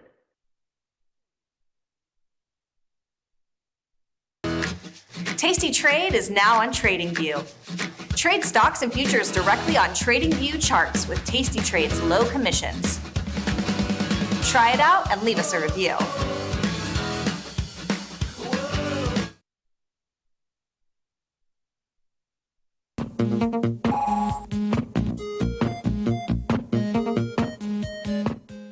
Tomas, we are back, my friend. You know what? Come back on the screen, Saz. Come back. What are you doing? Oh, there you are. We are back, my friend. You know what that means? Time for a little bit more Tasty Live. That's right. But this man is skinny on options. Math, Saznoff. Jacob, what's up? Good morning. Not much today. You still got that thing going, huh? I was gonna keep the whole thing, but I'm too bad at having facial hair and accidentally shaved the soul patch. I can see you with a soul patch down there too. That's what I would like that to only? see. Uh-huh. Yeah. That's what I'm Last talking week about. I had that, but then, I was shaving yesterday and I nicked it. And I was like, well, I'm not gonna keep half of it. All right. Well. So I'll need another, couple of weeks off air so I can get past the awkward phase. All right. We'll see then. All right. Give it a shot. See what happens. Sadlov, welcome my friend Jacob. Hello, Mr. Perlman. Hi, Tom. What do we got today? You're not doing so hot today. No, I'm fine. Yeah. Just, are you doing extra hot? You got a nice fever going? A nice, just a low grade. Just a low grade fever? Yeah. All right. Well, we'll try to get some high grade math in there. You know what? Help your transcript out. The flu is overrated, Saznoff. Suck it up, okay? I know. I agree. Yeah, it only kills how many people a year? I'm glad he just. But they're stayed mostly, home. weak. Yeah, better stay home. Yeah, I hope you feel better. Get some good. Are you drinking your soup? Got my soup. Got my tea. I'm in good shape. Yeah, more liquids. Keep putting liquids in the mix. Mm-hmm. Yeah. Because if you drink enough liquids, that's highly correlated with getting better. And today, that's what we're going to talk about. We're talking about correlations. Preach to That's him. a good segue. So today I want to talk about because we've done some analysis recently on correlated underlyings and their behavior. And I wanted to sort of get into how to interpret those numbers a little bit more fully in the sense of how much does the reason we try to collect a lot of different underlyings is to try to reduce our total variance or uncertainty, right? The idea being that if you take a bunch of independent random things, there'll be some cancellations in how they are so that the total is sort of less unpredictable than each component. But that tends to hinge on the invocation of independent randomness, which the market, as we see, doesn't really provide us with much of. And so there's a question of how much reduction in total randomness do you get if what you're working with are all correlated random variables. And so we'll get into that today. Let's look a little bit more in depth into this standard deviation and covariance formulas. We explore occurrences, volatility, and correlations. We can go to slide 1. So the key thing, I think, when most tasting methodology sort of revolves around is that when we sell options, we're accepting credits for getting an uncertain outcome. And the idea here is that you're probably in some sort of modern portfolio theory, efficient frontier concept. Since you're taking on risk, you should have some sort of probabilistic advantage. But that requires you that's only an on-average advantage. How far things deviate from their averages is often measured with standard deviation, which is just the square root of the expected value of the square between the difference between the thing and the average. So if it's above, it's positive. If it's below, it's positive. And then the square root is to balance out the squaring. It's a nice initial way to evaluate how unpredictable a random variable is, right? It's only one number. It doesn't do as full of a job as looking at the distribution, but it gives you a good first order linear measure for how unpredictable random variables, a measure of dispersion. When we talk about the law of large numbers, the central limit theorem, a fact that we wind up invoking and showing is that we have n independent, identically distributed random variables, so n copies, but each non-interacting with each other, then the average of them will have a random standard deviation that's reduced by a factor of the square root of n, right? It'll have the initial standard deviation, but divided by square root of n, right? So if you if you take 2 copies, you'll get a 40% reduction because square root of 2 is 1.4. If you take 100 copies, you'll get a factor of 10 reduction in your randomness. But reality doesn't really have independent occurrences for us very often, right? When we're flipping coins, we can say that they're independent, but if we're dealing with different equities, there's a lot of intercorrelation and interaction within the market. And so we're stuck trying to think about, well, how much does that actually help us? So let's look a bit further. We'll have one technical caveat, which is that we're talking standard deviation because standard deviation is both directly related to volatility, and that the definition for volatility is the standard deviation of annual log returns, and because standard deviation is sort of more intuitive, right? It measures it in the same units as the variable itself, right? If I take a yardstick that has markings at every inch, so that I don't know my measurements to closer than 1 inch, I don't know the fractions of an inch, then I'd say that the unpredictability of that, the variance, the amount of uncertainty in a measurement taken with this yardstick is about an inch, right? Because I can't distinguish between half an inch and an inch and a quarter because my yardstick's not fine enough. And so then you say that the uncertainty there is an inch, and that's a very intuitive idea. The uncertainty of this yardstick is 1 inch. The variance is a less intuitive concept because it's the square of standard deviation. So the variance of this yardstick is now a square inch, right? The variance on a linear measure is going to be an area. It's a little bit less intuitive this way, but mathematically it's a lot easier to work with much of the time. For example, if you have independent random variables, there's standard deviations sum on the right? The standard deviation of the sum is the square root of the sum of the standard deviations. But the variances are much more direct. The variance of the sum is the sum of the variances. You don't have to do this in and out squaring and square rooting rigmarole. So variance can be less intuitive, but mathematically is more convenient. And so on the next slide, where we're going to get really into the nitty gritty, I'm going to work in variances rather than in standard deviations. But just bear in mind that as the formal way to say it is that they are topologically equivalent as measures of dispersion, which is to say that when one is small, the other is small, and when one is big, the other is big. It's just what you mean by big and small isn't the same in the two contexts, but they give you the same judgments. If you're using them as evaluations, they won't disagree ever. Even if their strict numbers are different. All right, so let's go forward and let's look at let's look at the standard deviation or the variances for sums of non-independent random variables. So here I've got if I'm doing with just 2 random variables, but not necessarily independent, then I've got the variance of x plus of x plus y is, and then I put in the definition, and then here the next step is some algebra, I think. As long as you remember that constants can come out through e's, and e's can split expected values. Scalars can come out through them, and they can split over sums. Anyone who's taken Algebra 1 can work out that the from the first line to the second line. And then from the second line to the third line, I'm just sticking back in the definitions for the variance of x and y. And then we've got this weird other term, right? So the variance of x and y, when they were independent, was the sum of variance of x plus variance of y. But when they're not independent, I get this extra term, this 2 times the expected value of the product of how much x is different from its expected value and how much y is different from its expected value. So right, are they above? If they're both above, that'll be positive. If they're both below, that'll be positive. But if one is above and one is below, that's negative. If they're unrelated, that's going to come out as 0. But if they're not unrelated, they're correlated, or then that'll be some number. And that term, that expected value, is called the covariance. It's defined, right? And you can go back and check that a random variable's variance is its covariance with itself. That's just convenient, but we start with variance and we get to covariance afterwards. If the sum is of more than 2 components, right? If we're making a portfolio and we're using lots of different assets, the formula doesn't actually get any more complicated. The variance of a sum is the sum of the variances plus 2 times the sum of the covariances. And the 2 times there is really just because covariance xy and covariance yx both show up, but they're equal. So you combine them both into just 2 copies of covariance xy. And then lastly, because we typically talk not in terms of covariance, but in terms of correlations, thankfully, they're very closely related. Correlation is just covariance scaled down by their independent standard deviations.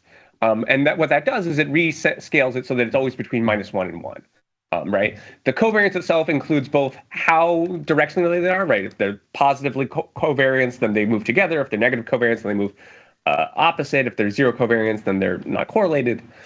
But it also includes sort of how much they move, right? If they're wild variables, their covariance will be high, even if their correlation scales that out and removes the size of the swings and just looks at sort of how relative they are, how related they are to each other. So we've got this correlation term. So now if we want to look back up one line, this 2 times the sum of the covariances can also be thought of as 2 times the sum of the correlations, right? If the correlation is the covariance divided by the standard deviations, then the covariance is the correlations times the standard deviations. Just multiply the denominator through. And so then we get that the variance for a sum is the sum of the variances plus 2 times the sum of their standard deviations of each times their correlation. And what that means is that when their correlations are less than 0.5, that 2 is being reduced, and you get you can pretty rapidly get to smaller, right? Because if you're doing a portfolio and you're splitting up your assets, there'll be a 1/n factor going on everything. If everything's right, you're dividing, you're not investing as heavily in any one individually. So the total variance is going to go down, provided that your correlations are low enough. And there's a real sort of tipping point between correlations of 0.5 and correlations above 0.5 because of that 2 in front of the covariance term. When you have correlations below 0.5, they really are very helpful. If you have correlations that are pretty close to 1, then they're not really giving you much diversification, right? There'll be a little bit of reduction because the covariance won't be quite 1, and so it won't fully contribute. But what you really want is lower correlation so that that 2 plus the covariance sum term is smaller. And this gives us a really much more concrete description about when you have correlated underlyings, how much diversity you get by combining them in your portfolio rather than just relying on one at a time. And that's all I wanted to do today. I wanted to run through variance and covariance and correlations and look at the relationship between all of them and how they relate to sums for non-independent random variables. Sadnaf, which one is your favorite formula of the group? Okay. So this was really hard. Yeah, I mean, it's not for Tony. I know because he has hiring. This was easy for Tony because this is like Tony's a healthy boy. This is like healthy, well-educated. He's best boy. This is the first grade algebra or whatever it is, there's one line that's first grade algebra. The rest of it's a little bit more advanced than that. But there's one line that's first grade algebra. This gets a little over my head, but I got Tony. Takeaway of 0.5 correlation is a nice cutoff. That if you get 2 things that are less than 0.5 correlated, then combining them in a in a portfolio is going to get you a nice reduction in volatility, in total variance. I need to know like simple figures like that. Like I don't need to know like all the math behind what is correlated is too hard for me. But if you say that 0.5 is the cutoff, that makes a lot more sense to me. But I would really like to know like what's the perfect number? Is it 0.2? No, I mean the perfect number is 0. But 0 is not realistic. 0 is not realistic. Smaller is better. Bigger is worse, but it's not really a linear measure between the two, even though 0.5 is a nice inflection point, right? 0.9 isn't useless. It still does you a little bit of good, but it's way less good than a 0.1, right? Okay. And 0.5 is a nice cutoff for how effective it is at providing diversification. We can go takeaways. Mixtures of independent random variables are less random than their constituents, which lies at the heart of our search for more occurrences when we're selling options. But reality rarely provides us with independence. So if you're dealing with correlated assets, correlations of below 0.5 are crucial for adding diversity. If you're just stacking really highly correlated underlyings together, you're not going to wind up with much total diversification. But as you start adding in ones that are below 0.5 in their correlations, you'll start seeing some real reductions. That's it. That's all I got for you today. Good job. Good job. Hey, Jacob, I have a question for you. Where were you when the SPX made its new all-time high? Sitting right here with you. You are 100% correct, Jacob. That's correct, my friend. SPX makes a new all-time high. America. We're going to take a quick 90-second break and come back. We got more Tasty Live after this. I thought we were over 6,200 before. No? SPX new all-time high. I mean, I've been in the business. Are you down? I've been in business 40 years. You SPX. Remember what I'm saying. Chris Vecchio is out here making claims. You wanna bet? I mean, you have a Venmo account. You sure? No. Okay. Sure. Okay. Sure. Office bets are good for you, Tom. All right. We'll take a quick 90-second break and come back. We got more Tasty Live after this, Sadnov. You know what comes up next? Oh, joy, that's right. Your friend and mine, Sosnoff, Mr. Scott Sheridan, followed by Johnny Trades. You're not going to want to miss that. We'll be back in 90 seconds. It's Tasty Live. Thanks, Jacob.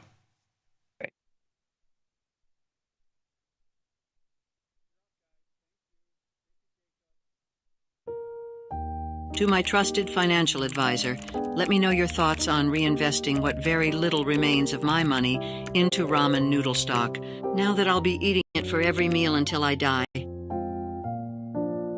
Best, Cynthia. Sometimes it feels good to get smart. Get even smarter with live market insights and insults. They're all frickin' losers. There's no skill. From the smart mouths at Tasty Live. If you missed the live show, here's our cherry on top weekly recap. When are you gonna name this studio? You know, March it'll be a year. It's the Scott Sheridan Studios. Okay, yeah, we already Tom, named it. What was your plan? You said you were gonna, it's been almost a year. You're going to get the names very soon. When? Very soon. Okay, it's been literally long enough that your daughter has had a baby in the time. Your friend and mine, the very popular, the very demure. Demure? What do you say? Demure? Demi? Oh my God, you're rewarding stupidity. I can't take it anymore. Demi, come on, son. Come on, son. Let's get. We're gonna do this in June, July. Hey, I got no issue with him. Oh yeah, you do. You do. Come on, you got a big issue. Bats are out. Jason. Oh, thank God. I left. Enjoy your show. You can apologize. You don't have to mean it. Beth, don't let those guys take over your little. You're gonna have a problem here. I'm not gonna have. I said the same thing. He's not gonna have a problem. Do you know why? Tell him why, Sadnov. Wait a minute. If Elon Musk buys TikTok, I'm gonna watch TikTok no matter what. But TikTok's TikTok. Don't mess with your TikTok. You Chinese would not developer even flinch. You wouldn't even boycott for like a half a day. Well, I don't use TikTok every day. Really? You're going to say that? I don't. I can TikTok. Make a bump on you telling me how much TikTok you watch. There's the fact that you're lying to yourself. That's sad. Well, I'm gonna tell you this right now. If I looked on my phone and said how much TikTok do you watch, it'd probably be less than like 15 minutes a day. I would like to take that. Me too. 100. I'll buy that. There's all three of us. Give me your phone. Now. On average. Give me your phone. Does it say on there? Yeah. Yeah. So you're saying an hour 45 minutes a week? Me too. Bet you 100. I'm Bet you. Do we have a bet? Oh, now we don't bet. Now we don't bet. Now we don't bet. What do you got? Yeah, I don't know how to find it. See, I told you. You go to screen time. Yeah, screen time.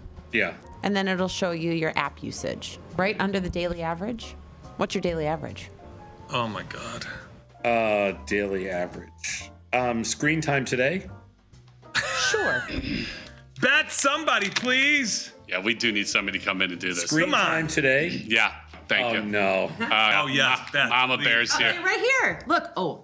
Where? Can I disclose this? Yeah. 4 hours and 5 minutes. Daily what? Average. Oh, that's just on my Screen That's in time. general. Yeah. Just on my phone. Y'all 4 hours and 5 minutes of TikTok. See that? What does that say? That number? Yes, that number. That's not right. Okay. What does it say? 1 hour and 59 minutes. Today? Most used. Daily average 39 minutes. There you go. I said it was triple. God, now that I know this feature's on here, I spend way too much time answering emails. Get the full scoop by checking out the archives at tastylive.com. We just ripped higher up to 50 points, and I just thought we would stay there, but the thing the market does best is it keeps you very humble. You get paid a lot for being right, and you lose a lot for being wrong. So give me, I don't know, a couple hours, and I will give you everything that you need to start trading options. See you inside. In the world of investing, a beast lurks between the numbers, ready to pounce. Some traders hide from it, some ride it. If that's you, join us on Tasty Trade. Genius loves company.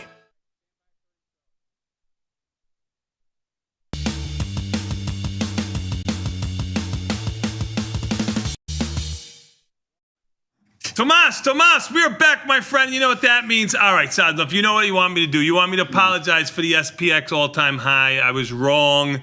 But my friends, my Taiwanese sources, sent me a Bloomberg article that says we made new all-time highs. So that's how many times have I told you that your Taiwanese sources are among, okay? I mean, they've never been right about anything. So your Taiwanese sources need to find new sources to get you information. Would you say they were some of the dumbest people in the world that you've ever met? I would say they're not the sharpest tools in the shed. Okay, Mr. Chris Vecchio, did you hear that? Did you hear that? Because he's the one that sent it to me. Chris, I hope you heard that. Very good for job security, by the way. Very good for job security. Sadnov, you know what? Enough out of you.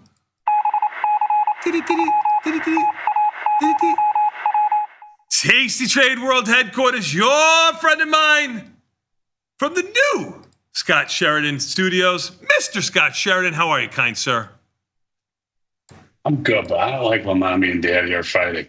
We're not fighting. We've had a good day. I made a mistake. I got a little bold. I faced Sadnov. He would not bet me. So I'm looking at this. At the SPX. SPX was whatever, 6,099 and change. That's the old high, yeah. Mm-hmm. The old high. So on that day, which was 12.5. Intraday high, but go ahead, I'm sorry.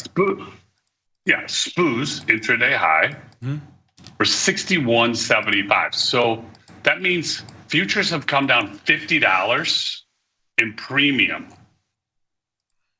in that time. No, it seems like a lot. No, it would be it would be that's just carry costs and dividends, Scott. Yeah, that's what I'm saying. Carry costs and dividends, $50 in a month and a half. That's it. It's just interest rates went up. That would go the other way. Come on, you remember the 1.5? Futures would go higher if interest rates cost more to hold. Then the dividends went up by more than the interest rate. No. Whatever, it's a big move. We're $1 away from all-time highs, so let's just celebrate. Do we have? Let's do it. So rolls go up, like it becomes as interest rates go higher because it costs more to carry. Yeah. Let's see what. So when interest rates were 0, our SPOO rolls, some of them were negative, but they were like $5. Now you have a SPOO roll that's whatever, $60, $70, $80, $100. Yeah. Yeah, now the SPOO rolls are $60. Right. And when interest rates were zero, they were like some were negative, but they were they were inverted. Right. So what I'm saying is that just seems like a big unless no, that couldn't be the other because this I don't know. Anyway, Scott, happy Wednesday. You want I got it. a fresh one? You want a fresh one? I apologize. I'm sorry. And sorry to Bloomberg. Sorry to Bloomberg that they made a mistake. You know, the Jewish, they make mistakes sometimes. I mean, I'm only as good as my Taiwanese sources sometimes. Yeah, I didn't realize that Chris was your Taiwanese source. I've got many Taiwanese sources. Evidently, Chris will no longer be one of our Taiwanese sources because we don't want any. I can't believe you threw Vecchio under the bus. Yeah, that's bad. If you want a real I can't believe you're that shallow. I mean, you could have protected his identity. Yeah, you say Chris V. You know, you say whatever. We don't really know. You just called him out immediately. Now, Chris has nothing on me, Sosnoff. Like, you have a lot on me. So I have to make you look good all day long, day in and day out for the last 14 years. Chris, he got nothing. Just got nothing. More importantly, we have Jason, who is Taiwanese. Go to him for source. Right? This is true. This is true. I had no idea. There you go. You're right. Yep. You're Tom, right. how are you feeling? You look good. I'm perfect. Yeah, you look good for a 70-year-old man with a ponytail. You look amazing. You're amazing, Sosnoff. Oh my God. I've never seen anything look so good in my entire life. No other 70-year-old man with a ponytail looks as good as you, Sosnoff. Hey, first of all, I'm not 70. Second of all, I don't have a ponytail. And third of all, when you go out looks good. Okay. Never. I had a call with him late yesterday afternoon. It was a little late in the day for him. A little coughing, a little hacking. Okay, but he's looking good today. You rebound quickly, I have to say. He does that. It's a sympathy play. He does that for him. I'm gonna be in the office tomorrow. I'm gonna be fine. I won't be then. And contaminate everybody? Yep. Yeah, just contaminate the people at Trader Joe's. Leave us here alone, okay, Saz? Yeah, because the good news, the ventilation in the studio is A+. So anybody in there will be more than fine. And the way he spits and chews and just leave the door open. You can't hear then. Yeah, sometimes you get. Oh, here we go. That'll hit me right in the face. That'll hit me tomorrow. I'll be right like this.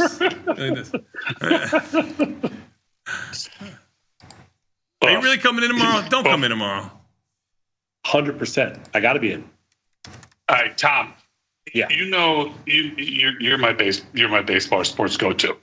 Okay. But voting for the Hall of Fame. God. Is it writers? It can be. Is it Hall of Fame players? Anybody who's still alive? Do they get to vote? No. It's all people in the it's in the sports media. So I guess Suzuki. Somebody didn't vote for him on the first ballot, which is just, but they don't know who it is, but they're going to announce. Like, what's wrong with people? They know who it is. Oh, they do know?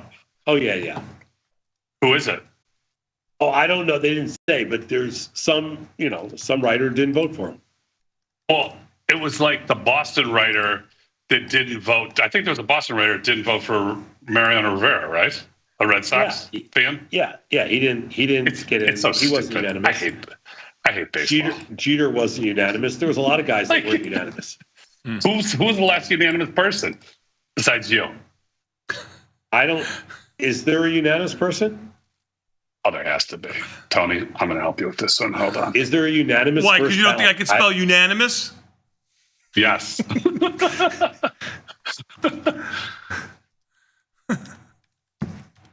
I don't know if there's a unanimous first ballot.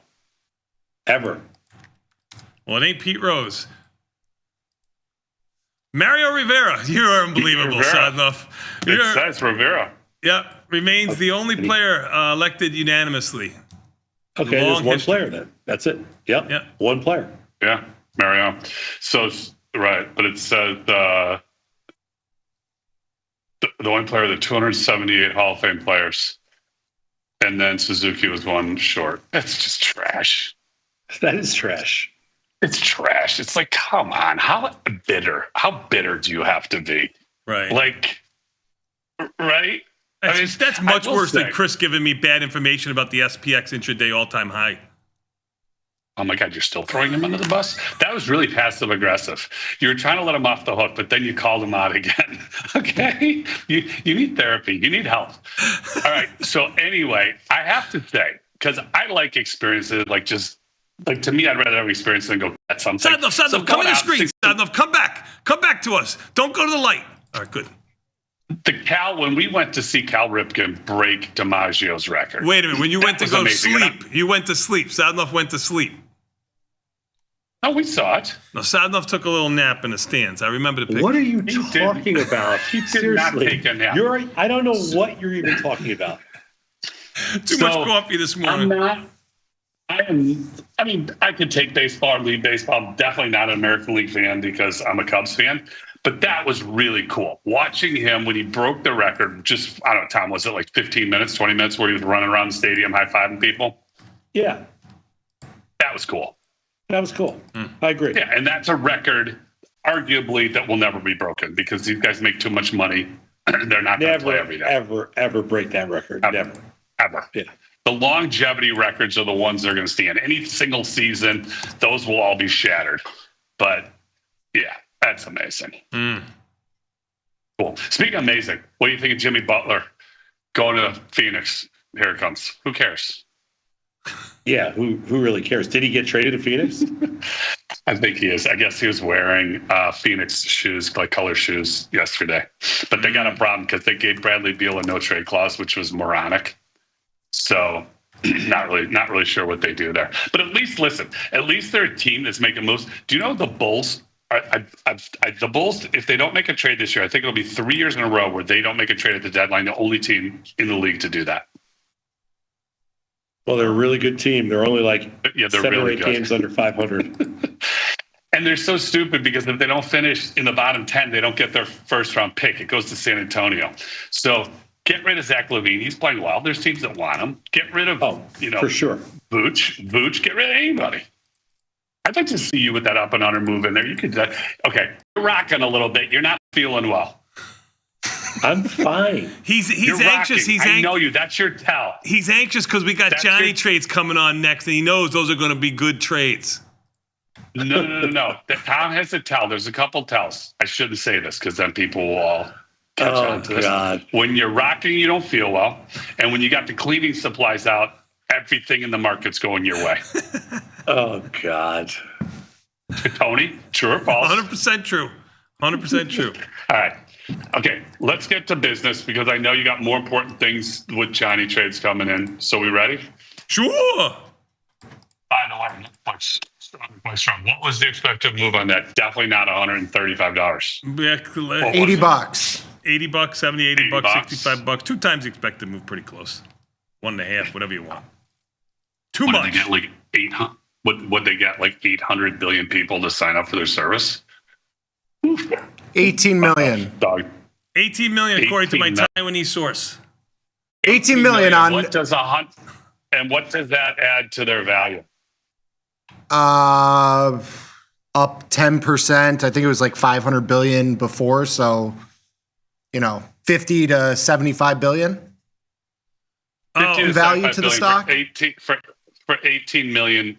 Okay. Yeah, but they blew it out. They had 9 million was the estimate. They doubled it. Yeah, they doubled it. And my Taiwanese sources said Tom took a nap when he was in San Francisco watching Bonds hit a homer just a few from the record. That's when he took a nap. That couldn't be Vecchio either. That was not Vecchio. That is not Vecchio, so don't you put that against him, Tom. That's my other Taiwanese. Vecchio's my boy. You were in San Francisco when you fell asleep, Sadlov. Did you wake up okay? Were you hurt? Woof! Go to our. This is a rough crowd. Let me just do my news, my numbers. You guys can take it from here. I will exit stage left. Ready? Top 15 symbols going through the system. First 40 minutes of the day. No broad-based indices or futures. Tom, for you, number 15, AVGO at a 27. Number 1, Netflix at an 18. NVIDIA at a 7. Tesla at a 77. Apple at a 56. UAL at a 44, Amazon at a 51. AMD at a 41, Microsoft at a 41, PLTR at an 84, Oracle at a 51, ARM at a 27, Meta at a 46, MSTR at a 41, TNA at a 22, and number 15 for Tom, AVGO at a 27. Rounding out the next 10, I bid at a 73, GLD at a 56, RGTI at a 30, SoFi at an 80, Goog with an L at a 50, SMCI at a 57, and TLT at a 22. Sazov is very happy is what he's trying to say. That nod. Okay, I need to go play poker with you to see what your tell is. Like when you get like pocket aces, do you just kind of just get into it going all in? I've never won a hand of poker with pocket aces, just so you know. Oh, that's sad. Have you ever had pocket aces? I don't know. I've never won. I've only got pocket aces like maybe like 3 or 4 times in all the times I play poker. And I've never won. I've never won one of those hands. And did you get stacked you every start time? rocking. Because you figured, did you figure that you figured you were a winner with pocket aces, so you went all in? I didn't go all in. I just figured I'm in good shape with pocket Okay, wait a minute. aces. That you remember that you didn't go all in. You remember that. The handful of times that you got it, you remembered you never went all in. I'm calling BS. And Scott, I can't take it anymore. This? I'm leaving it to you guys. You got more important things to do with Johnny trades. Tom, I hope you continue Tony, to I be on the usually mend. fold with pocket aces. I usually fold. Like a house of cards. I know you do. Pre-flop, that's a smart move in the poker world. Goodbye. We're gonna play some music.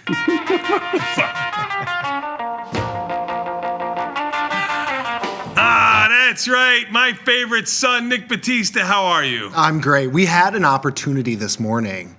We could have really just taken over the whole show because I could have just walked in. We could be sitting here. We could have done this. We could have just flipped the switch and had him just go away. We should think about that. I got a favor or two in production. Yeah. I pulled that for sure. We had that opportunity. So you be careful, Tom. That's right.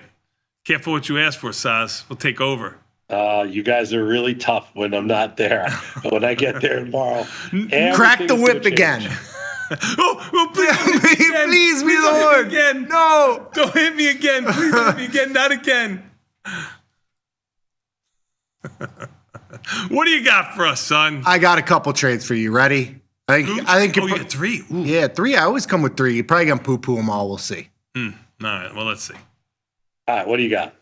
Apple, you ready to get long it or no? Gonna go lower, right? No chance. No chance. No chance. 20% down move, can't buy it then. What point do you buy it? Oh, I neutralized myself. I was a little short. I neutralized myself this morning. I'm gonna get some long short. Delta. Stock's down. I'm 15%. Not short anymore, but I'm not getting long. All right, buying the 230 in March, selling the 240 in February. Cheapy little diagonal spread.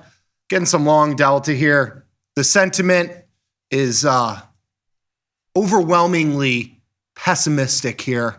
I think it's about time to buy it. Sales are bad in China. Everything's bad. Everything's bad. They can't do AI.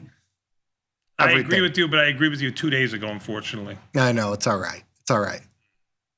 Yeah, yeah, no interest. What else you got? You can't sell any putties or do anything? You can't sell any little... How about a put spread to support the young bat? I told you, I neutralized my position. You stuttering, whatever. Go ahead, son. Go on. He's not going to do it. It's all right. He's going to roll down calls in MSTR. What else you got? Beautiful. You're not going to do this one either. Next one, a fan favorite from my peeps in the YouTube chat. It's a position that I've had on in my other account, but I think it's a fun one for a Johnny Trader account. I'm going to sell this put in SoFi at the 17 strike, the February 21st at $1.20. It's a wheel candidate, a cheapy stock. It moves. It's got high implied volatility, very liquid. Figure I sell coming January 27th. Yeah, that's great. That's great. If we get a move lower, I'd take some stock, sell some calls. We get an up move, take the money and run. So easy. Is he going to do it? He is not going to make this trade. Of course not. Your money. Of course not. I wouldn't make this trade with your money. What's next? Thank you.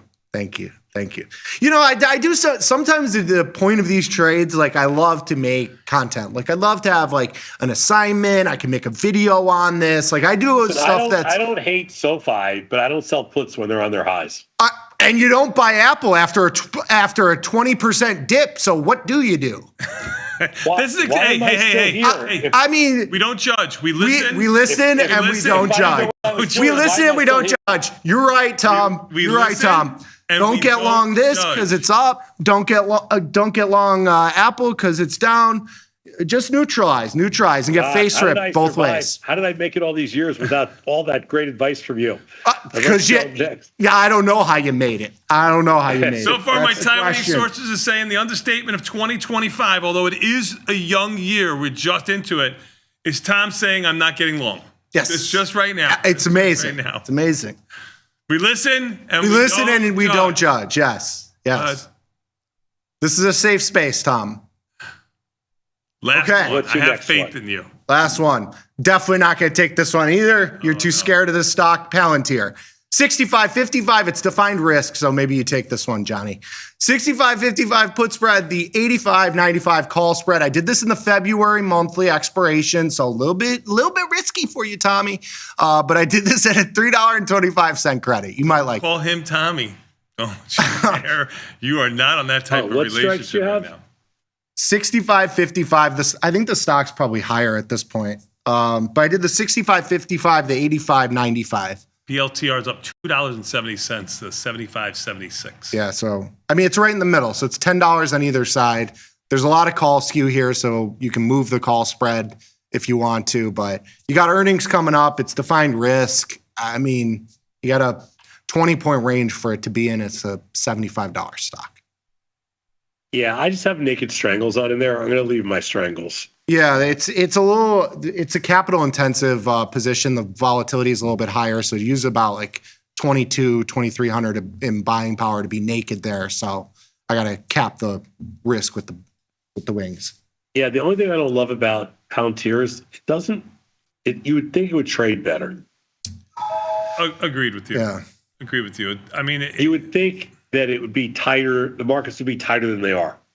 Well, they're only 10 cents, but it's like almost like it trades on the bid and the offer. You don't get filled a trades, penny. Yeah, they don't trade. It doesn't trade anywhere near mid price. Right.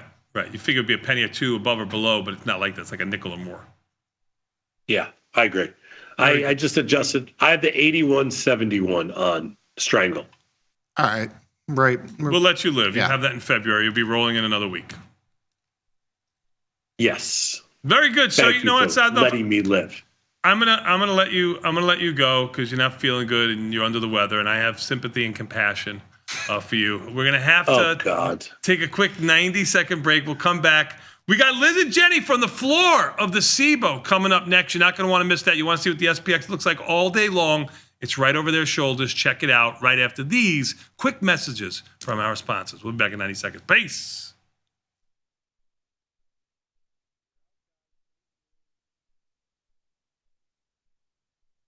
In the world of investing, a beast lurks between the numbers. Some watch from the safety of the sidelines, but others saddle up and ride that one-ton rowdy ribeye for all he's got. If that's you, join us on Tasty Trade, named best online broker for options trading. Genius loves company.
you missed the live show, here's our cherry on top weekly recap. When are you gonna name this studio? You know, March it'll be a year. It's the Scott Sheridan Studios. Okay, Yeah, we already Tom, named it. what was your plan? You said you were gonna, it's been almost a year. You're going to get the names very soon. When? Very soon. Okay, it's been literally long enough that your daughter has had a baby in the time. Your friend and mine, the very popular, the very demure. Demure? What do you say? Demure? Demi? Oh my God, you're rewarding stupidity. I can't take it anymore. Demi, Come on, son. Come on, son. Let's get. We were gonna do this in June, July. Hey, Let's just do it now. I got no issue with him. Oh yeah, you do. Oh, yeah, you do. Come on. You got a big issue. Bats are out. Jason. Oh, thank God. I left. Enjoy your show. You can apologize. You don't have to mean it. Beth, don't let those guys take over your little.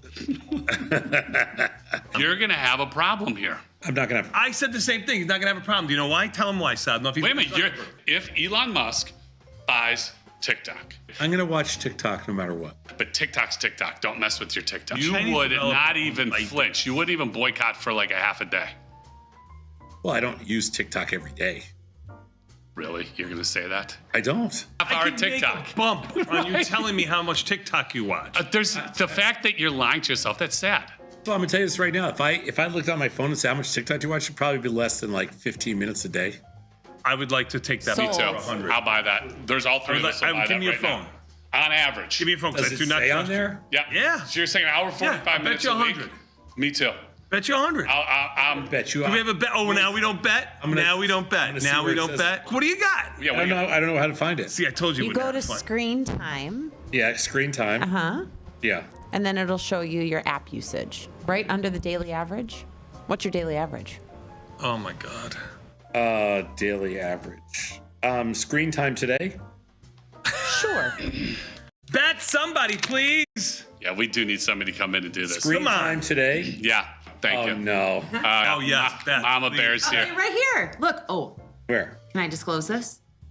Yeah. 4 hours and 5 minutes. Daily what? Average. Oh, that's just on my Screen That's in time. general. Yeah. Just on my phone. Y'all 4 hours and absolute- 5 minutes of TikTok. See that? What does that say? That number? Yes, that number. That's not right. Okay. What does it say? 1 hour and 59 minutes. Today? Most used. Daily average 39 minutes. There you go. I said it was triple. God, now that I know this feature's on here, I spend way too much time answering emails. Get the full scoop by checking out the archives at tastylive.com. What's up, everybody? Welcome to the Life Cycle of a Trade, the series where we break down the thought process behind trade entry, trade adjustments, and closing order. In this video, we are going to cover a custom trade, a put ratio with a naked call. One of the stocks I'm going to take a look at here is CCJ. It's one that we've traded a couple times. It's near the highs that it's been trading at. It's had a really nice run to the upside, trading about $60 here. It's actually just off of the 52-week high, as you can see on the right side. Quick menu details over here. When we look at the stock, it's got an IV rank of 16, so it's not super high, but you have to keep into account that volatility is at lows. The VIX itself at 13. Volatility futures 1430, so very low implied volatility across the market. For me here, I'm looking to lean a tiny bit short on this position. What I was thinking was this is a perfect stock to be short premium in for me, naked short premium, because it uses a small amount of capital. Even doing a strangle here, only used about $750 in buying power, which is perfect for my portfolio size. And given that I'm collecting a $3-ish credit, this would set up perfect. I'm going to get a little bit spicier with this position and do a short call with a put ratio spread. So when you have a strangle, your risk profile, and we'll see this on the curve view, you have risk on both sides of the stock, right? Your risk is one contract on either side. What you can do with a naked position is, instead of just having the short put, you can make this a put ratio spread and still synthetically be just be short just one contract on the downside. So when we look at this risk profile, it leans you a little bit. You have an extra delta to the downside here. You can see I'm short 30 deltas on this position, and that's because I'm buying this put spread basically for a small debit here on this trade. You can see I'm selling this at 186. That means I'm buying this put ratio spread. I'm buying it for 50 cents net. I'm selling some premium here, $2.30 odd cents here on the downside, but I'm buying this at 310. It gives you a little bit of more room to the downside and also a higher profit potential because you have that embedded put spread here. But you'll see it only uses a couple dollars more in buying power relative to the Strangle, and that's just because my break even on the upside is $2 or $3 closer, so you have a little bit more risk on the upside. So the buying power is just a tiny bit more than what it would be with the regular naked Strangle. Both trades have positive theta. They're short volatility. This trade, though, itself has a higher profit potential because you have that $5 wide put ratio spread, where if the stock were to drop to 55, you'd have $5 of value via this put spread plus the $1.38 in credit that we're collecting on the entry here. So you got a little bit of an extra bang for your buck here on the move to the downside. So we're going to get this trade on 136. We'll see if we get filled here. 134. Market's moving a little bit. 124. God, this thing is moving. Stock is dropping a little bit, and I have short delta, which means that the price of this is going down as we speak. 119. Come on. There we go. We got filled at 119 on that short call put ratio spread. All right, so we've got an interesting position here to manage. We've got our CCJ put ratio with a naked call. So if you remember when we put this trade on, synthetically the risk was very similar to a Strangle. We had the short 65 call. We did the 60-55 put ratio spread. So we had an extra put on the downside. So we had two puts here. One of them is covered by this long option. So you're naked. The 55-65 Strangle is synthetically what you're naked here with an added long put spread. And that long put spread hedges you to the downside, of course, but also adds potential added profits to the position. So when we put this trade on, we did it for a nice $1.19 credit. What has happened along the way is that our call here has lost basically all of its value, and this put ratio has actually gained value. So if we look at this put ratio right now, this put ratio is trading for a 21-cent credit or around that, maybe a little bit higher actually because the bid-ask spreads are a little bit wide. And that's because this spread between the 60 and the 55 is worth $5. The stock right now is trading right around 51.58 here. Which means that this spread, net of where the stock is trading at, would trade at $1.50. It's $1.50 and change above the 50 strike, which is what this position would trade at expiration if the stock was right here where it's trading right now. We can even see this on the analysis mode. So when we jump over to the curve view, our risk profile, we have the Theo expiration here. This is at expiration.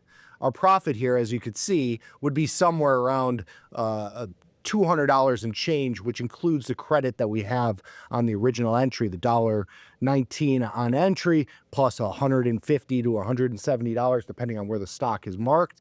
That would be our profit based on where the stock is trading at right now. So the trade has gone completely our way. And one of the interesting things with this sort of short premium position is that you actually put the trade on for a credit.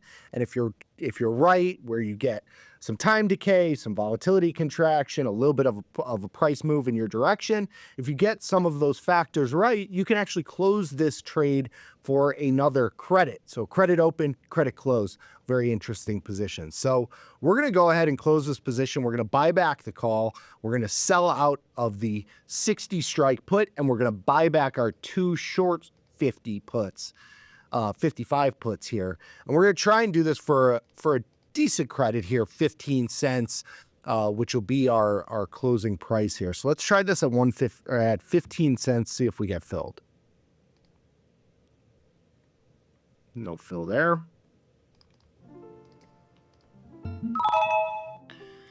All right, so we got filled on that position for an 8-cent credit. So we opened that position at $1.19 credit, closed it at an 8-cent credit. We were able to get that credit for the close because of that put ratio spread gaining value, even though it went in the money. $127 profit.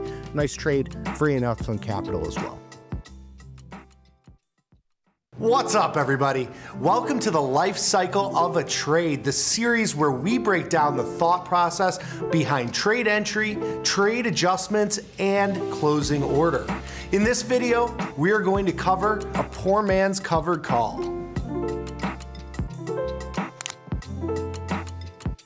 All right, looking to get a couple trades on this morning. E-minis up 16, the NASDAQ up 120, volatility at its lows, which lends us to a new type of trade that we haven't done in this portfolio. I'm going to be looking at Target. Target trading at 130. It had earnings a couple weeks back. The stock moved from 155 all the way down to 120. It's bounced a little tiny bit to 130 here. But even if you look on like a longer term chart, let's just look at like 5 years. We'll go back to the monthlies as well. I mean, we have reversed years of price movement. We're back to, early 2021 here, mid to early 2021 prices. I think it's an interesting spot to get a little bit of long delta here and do something that we haven't done in this portfolio, poor man's cover call. So this is a more capital efficient way to be long the stock, short a call, covered call. So when you buy stock in a margin account, you get about 50 or 2-to-1 leverage on your stock, right? So it uses about 50% of the cash value of the shares. So if you were to buy 100 shares at $130, it would use the notional value of that position would be $130 per share. So 13 grand on that position. In buying power, you only use half of that, so $6,500 in buying power, around half that value. Selling the call in this circumstance, and I just picked the January expiration just to show you this example, would reduce the buying power a little bit, but you're still using $6,200 to be long the stock, short the call. Very capital intensive position, even in a margin account. So for me, in a smaller sized account, I have to figure out a way to be more capital efficient while still maintaining that position or that sort of delta. So what we do in a poor man's cover call is we go a little bit further out in time, let's say 50 to 90 days, depending on your duration here. I'm going to look at February, which is a little bit further out in time here.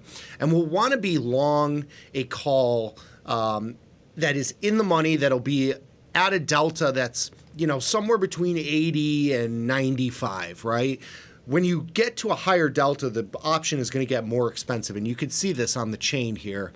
In terms of the value of the option, the further you go in the money, the more of the value is intrinsic value versus extrinsic value. When you think of extrinsic value is equal to the out of the money put. So if you were to buy this 110 call, for example, you would be paying 51 cents or around 51 cents over the intrinsic value of this option.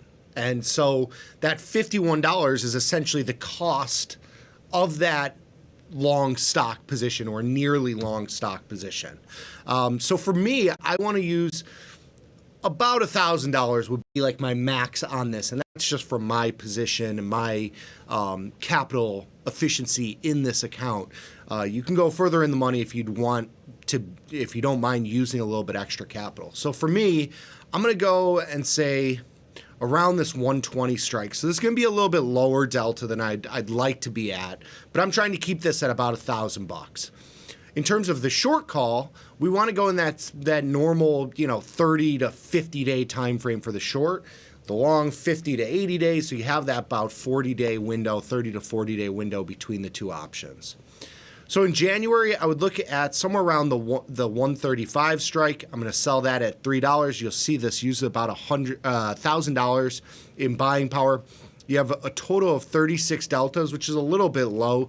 The delta on this option is 38. So if you were long stock short this call, you would be net 62 deltas versus me that I'm going to be at 36 deltas. So a little bit lower delta exposure than the actual cover call would be, but I'm using 20% of the capital that you would use to be long the stock, short the call. In terms of my break even, you could see my extrinsic value on this position is basically 0, which means that my break even is right at where the stock is trading, so about 130 on this position. When we look at this on the risk profile here, so we go to the curve mode, we click this analysis button, you could see this sets up very much like a normal cover call. If we look at the at expiration, you have basically that cover call type risk profile above 135. There's no more profits to make. Your break even to the downside is going to be at 120 because you have that capped risk. You are synthetically long a put here because you don't have the physical shares. So a very capital efficient way to be long the stock for pretty decent amount of time. So we're going to put this on 1062, see if we get filled on this position. No fill there. Move this 1065. All right, so we're filled 1065. That puts us at break even right at the stock price. Our poor man's cover call. Closing order here coming up in Target. It's been just 1 week. The stock trading at 130 and change. It is now at 136, so we've had a 6-point rally. This was the perfect move, and it happened very, very quickly, so it's time to go on this position. So when we close this position out, we would be looking at buying back our January option, which is our 135 call, and then we would be selling to close the synthetic stock position, the 120 call we had in February. This is currently trading at 1290-ish, depending on where we got filled. It'd be somewhere around a $225 profit, depending on where we get filled. So let's try 1295. Not a whole lot to say for this one. I mean, just given the move that we've had in Target, that's why we're at this amount of profit. I mean, we had, a pretty sizable amount of long delta going into this. Let's go 1285 just to get filled. There we go. We got filled. $220 profit on this poor man's cover call. Synthetically long the stock, short the call, but much more capital efficient. As you can see, the $1,000 that we had to outlay at the beginning is much cheaper than buying 100 shares of stock. So nice trade for the poor man's cover call. What's up, everybody? Welcome to the Life Cycle of a Trade, the series where we break down the thought process behind trade entry, trade adjustments, and closing order. In this video, we are going to cover an iron condor.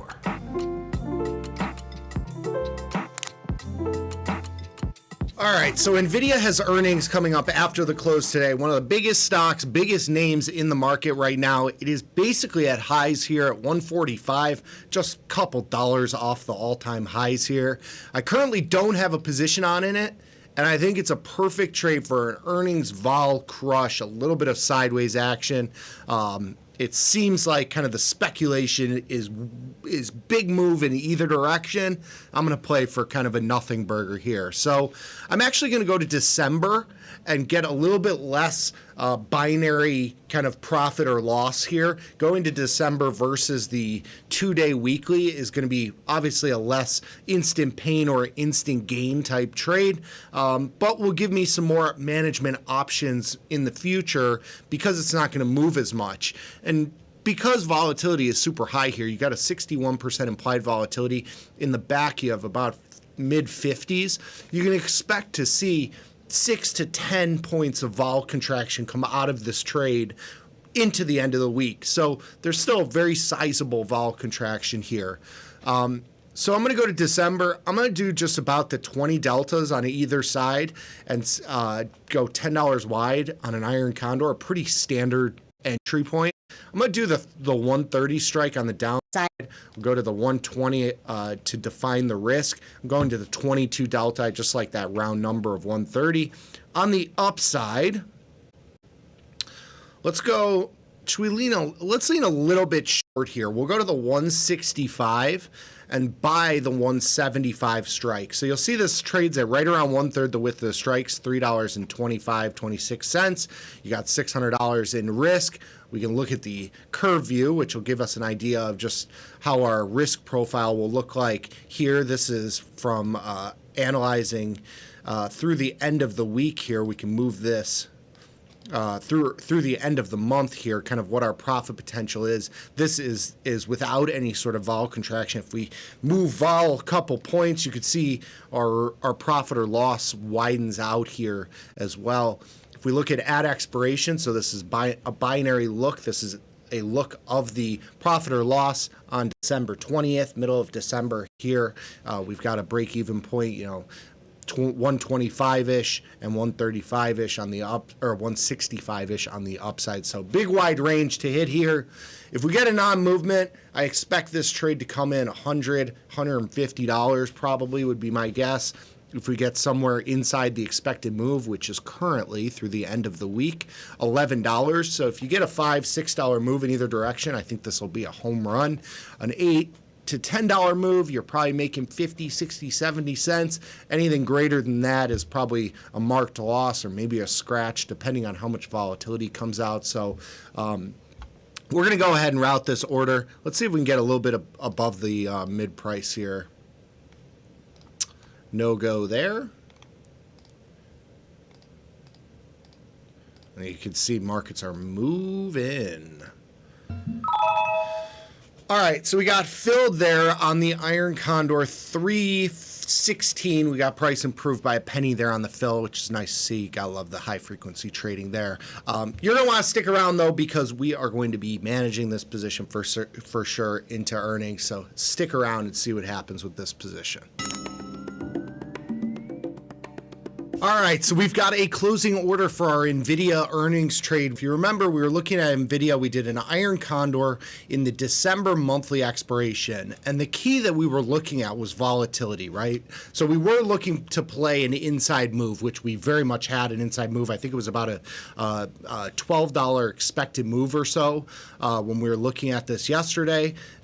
We can actually pull up the expected move just to look at the change from these two options, the at-the-money options. We closed right around here at 45. So these moved about $7 and they're marked $4 and change. So right around $12 was the expected move yesterday. And I'm just doing that based on the straddle price yesterday through the end of the week. It was trading at $12 yesterday, which means that was roughly the expected move through the end of the week. It's now trading at $4. So if you sold that straddle, definitely made a lot of money there. Anyways, we were talking about volatility. The big thing that we were looking at was this monthly implied volatility moving in line with the back months. So you can see the back months are now at 47. We've got December at 47. When we placed this trade yesterday, if we go to the view market snapshots, volatility was right around 60%. That's the IV index, which is wrapped around 30-day implied volatility. It's a VIX style implied volatility. So we had about a 60% implied volatility. That has come in to a 47% implied volatility. So we got 13 or 14 points of vol out of this trade after earnings and the combination of a non-movement in the stock. So this position was a home run. It was perfect for what happened here. We're going to go ahead and take the money and run on this trade, which worked out perfectly for us. So we're looking at a 217 or a 216 debit, depending on where we get filled here, which will put us wrapped around $100 profit overnight. It was a nice little trade here. Let's try and get 216, make it an even $100 profit here. No fill there, unfortunately. Move this up to 217. No fill. Let's go 218. Markets are moving. We've had some volatility this morning in terms of price action. Volatility futures have been whipping around as well. All right, so we're out. It took us to a couple pennies up to get out of that trade at $219, $97 profit overnight on that trade. Again, we can look at the IV index. We sold 60% implied volatility, bought it back at 47.5% implied volatility. It's exactly what you play for. The underlying price, basically unchanged. I know this looks like a little bit more than it is. This is just about $1 in price change. When we look at IV rank, going from a 45 IV rank pre-earnings down to 25, so volatility is relatively low there. You can see we started with basically zero delta. Today we had about zero delta. Our theta decay, of course, we had $7 and change in theta decay. That is now the same $7 or so, but has come out significantly in the extrinsic value. So great win, a really good example of implied volatility and how much volatility comes in after an earnings report. What's up, everybody? Welcome to the life cycle of a trade, the series where we break down the thought process behind trade entry, trade adjustments, and closing order. In this video, we are going to cover a call diagonal.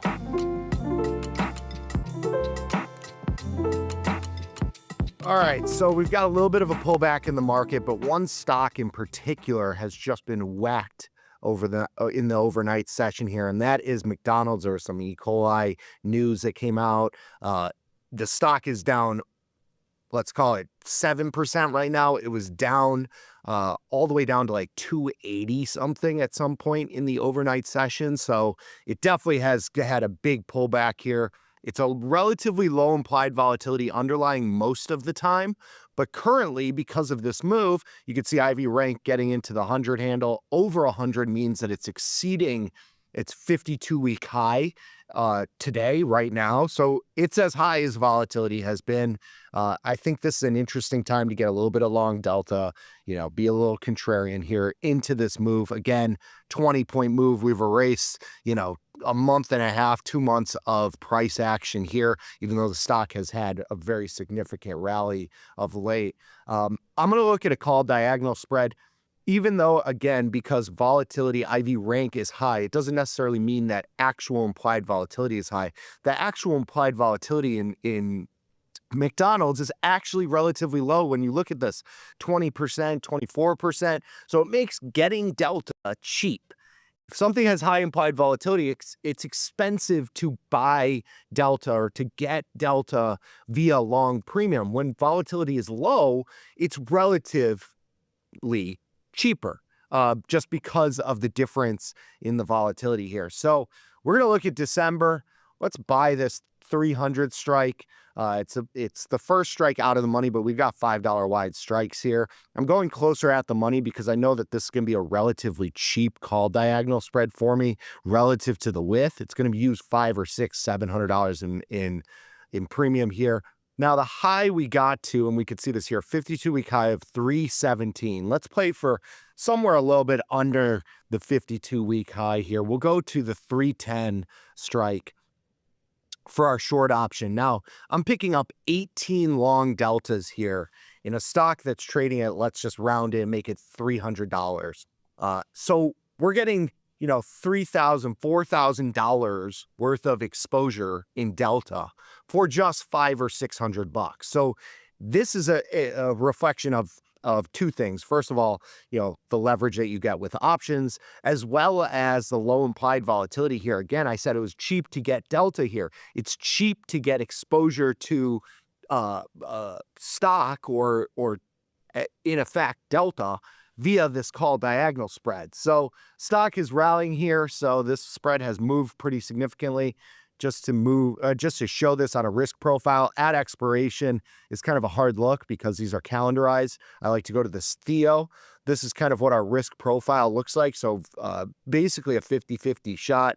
Using the analysis mode here, we can actually kind of simulate the passage of time. You'll see the risk profile move in that way. You can even take out some implied volatility. You could take out some from the long option as well. So you can see it's got a very interesting asymmetric sort of upside to this position.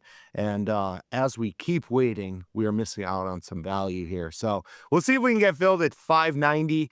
593 here, 595. You can see the stock is rallying a little bit. It's at 296 now. So we'll try at 595, see if we can get filled somewhere around that. Probably going to have to move it up here. We gave up some money there. in my analysis. Stock's rallied about $1.50 since we started looking at it here. We'll move it up to 310. That's probably where we'll get filled here. Routed it at 310, got it price improved at 604. A little bit of long delta in McDonald's into this dip, basically at the high of the session. This might be a good timing on that trade. So we'll see if this one works out over the next couple weeks. Do have a position that we have to manage today. One of our winning trades, we had a McDonald's position. It was trading at $2.97. The stock has rallied about $3 or $4 from here. We had a slightly bullish lean with a call diagonal spread, but really a lot of the value has come from this short option that we sold in the November monthly expiration at the 310 strike. We can go and look at that here. Just to give you an idea, it's trading at about 35 cents-ish right here. When we put this trade on, it was trading at about $4, and that's come from time decay, changes in implied volatility. Volatility has come in significantly after that big drop. So we've gained about $3, almost $4 in value out of that option. That option we sold at $3.90 is now trading at 30 cents. So with that position, the long option has only come in about $2, even though the stock has gone basically nowhere. So we bought it at 10, and it's now trading at $7.59. So we've lost $2.50 from the long option. We've gained almost $3.50 on that short option. So most of the value came from the short option. So that value is what is giving us this profit potential this morning or this afternoon here. All right, so we're going to close out of this position here. Selling out of the December call, buying back the November position here. We're going to try and get, let's see if we mark it above the mid price. 730, we got filled about 2 cents above the mid price, closing that one out for $126 profit. Nice little trade there, about let's call it 20% return on capital, 30% there. So nice little trade over about a 3-week time frame. What's up, everybody? Welcome to the Life Cycle of a Trade, the series where we break down the thought process behind trade entry, trade management, and closing order. In this video, we are going to cover a strangle.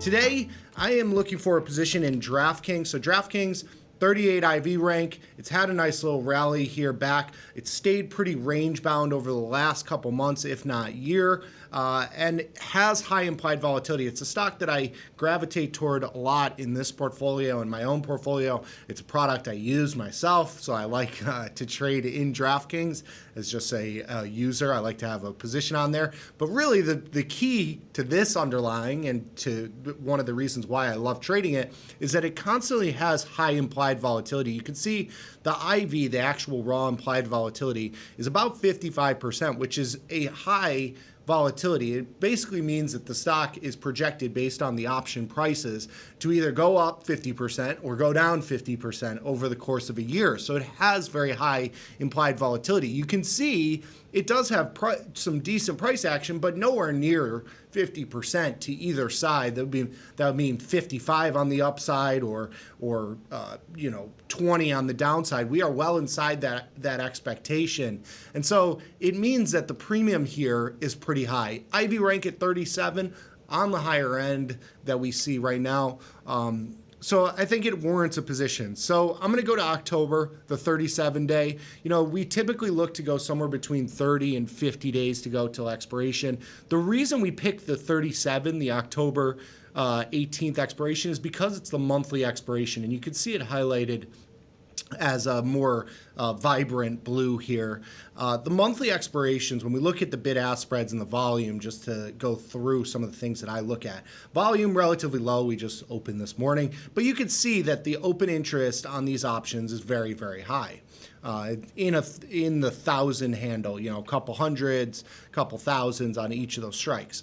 When you go into a weekly, and also the bid-ask spreads, right? So we have penny wide, couple pennies wide on either strikes.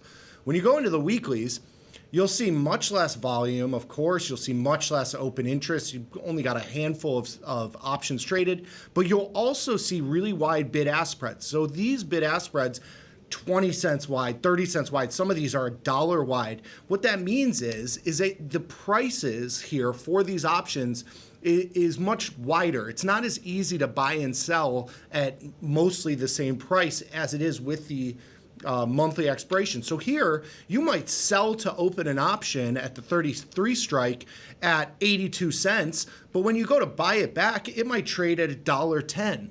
And that's because these markets are wide, there's not much volume, there's not much open interest, and so the prices are not as tight. We're always looking for tight bid-ask spreads because it allows us to get in and out of positions at a relatively fair price because you can buy and sell at relatively the same value. Here, it is not the case. So with DraftKings, we're going to go to that October monthly. Of course, you can see penny-wide markets, couple pennies wide here. That's pretty normal. So I'm going to look for a strangle here to get some short premium on.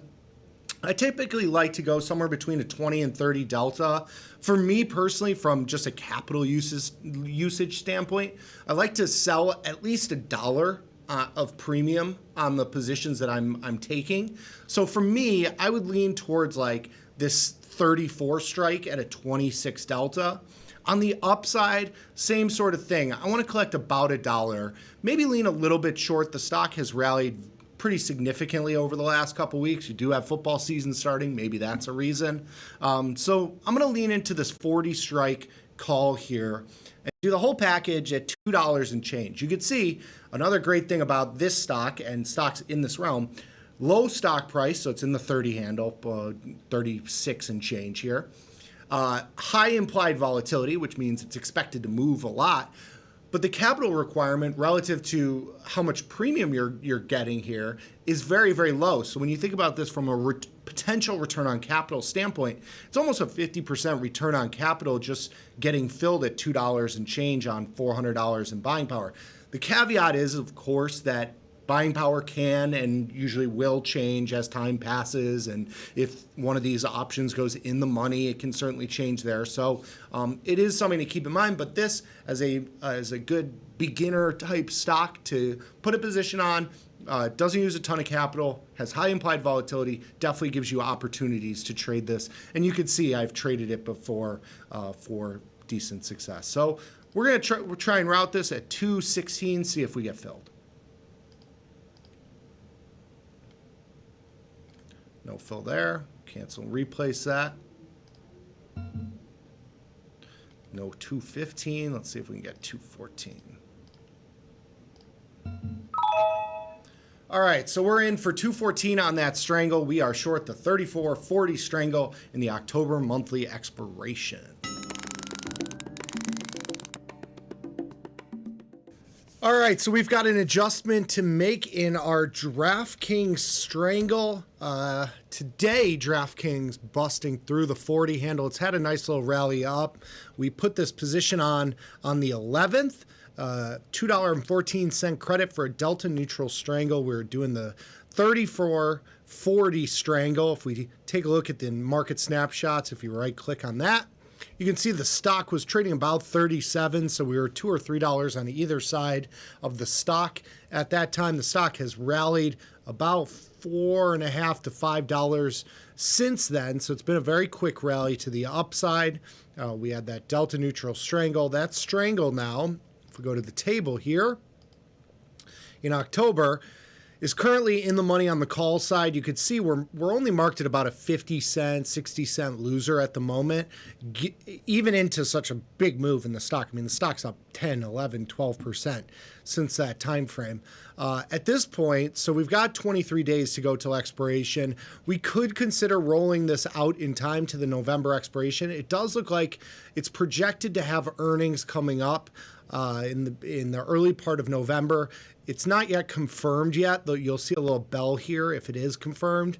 But just given that volatility is 57% versus 43% in the front October expiration, it tells you that there's probably something happening here. So the earnings are kind of baked into that expiration. So I'm going to try to avoid the earnings for now and just roll up the put. I'm going to roll the straddle here, the 40 strike put here. So I'll have the 40 straddle. If I do this for $1 and change, it'll put me at about a $3 and change total credit on the position, which would move my break even all the way up to 43-ish, 43 and change, and to the downside 37 and change. So and collect another dollar or so. So if we sit here at this price, it'll be another $1 that I can capture over the next couple weeks here. So we're going to make this roll up. We're going to try it at 104 and see if we get filled here. No fill. We'll put this at 103. All right, so we got filled at 103. You can see the order chains update with that full and new position of all the adjustments that we've done, the opening order and then the new adjustment here. Average trade price, because we only have one contract here, 317. It's currently marked at 374, so I'm out about $55 on the trade right now. I have this 40 straddle. If we continue higher over the next week or two, I'll probably look to take this out to November. It depends on where the stock is at that point, but I can either take it as a straddle or buy the guts and sell the wings, as we've talked about before, where you buy the at-the-money premium, the at-the-money straddle, sell a out-of-the-money strangle, and try to do it for a small credit just to kind of move your break-even points. But it depends on where the stock is. It depends on what happens with volatility here. Maybe it gets a little bit of a pullback. That would help this position. Maybe I'm able to exit for a profit. We'll see over the next couple weeks if we can get some sideways action here to roll this position out to November. We have this DraftKings position, which we put on the 11th, so it's been about a month. This trade has gone in both directions here, so you've had a little bit of a sell-off. So if we look at the 11th here, we were trading at about 36. It actually had a little bit of a rally, then a little bit of a sell-off. We're kind of right back to where we've started. We've rolled up the put spread, so you can see, we rolled up the put. 34 to the 40 strike. We did that for $1 credit. Our total credit is 317, marked at 309, gives us a total P&L basically of a scratch here, up just a couple pennies. Now, the position itself, the 40 straddle, which we rolled up into the bigger up move here. So on the 25th, which was right here, stock was at 41. So stock's now down $4 from when we rolled up that put. It hasn't really hurt us all that much. That put, we rolled up for $1. It cost us probably about $100 on that roll up here. But at this point, we only have about 60 cents more extrinsic value to get out of this position. So with 10 days to go till expiration, the position is trading at $3 and change. If we look at where the stock is right now at $27.51, the position marked at $3. If the stock were to stay here, this position would trade down to $2.50 because this put would be $2.50 in the money. The call would expire worthless. And so we really only have 50 cents more of value, 50, 60 cents more of value to get out of this position in terms of where the extrinsic value is right now. Now, if the stock were to rally to 40, these options would both have very minimal extrinsic value at expiration, and thus it could be a much bigger win if that were to happen, but we don't know if that's going to happen or not. It's not something we can play for here. So instead of playing for that, we're just going to take this position and roll this out to November. Now, it does look like there will be earnings coming up at some point here. It does look like it's somewhere in these three expirations, so November 1 through the 15th. I'm not concerned about that. That's not something that I'm worried about. I want to lean a little bit directionally long here up to this 40 handle. So I'm just going to take this position and roll it as a straddle. You'll see we'll do this roll for a net $2.93 credit or somewhere around that. You won't use any additional buying power when you roll short options, short premium.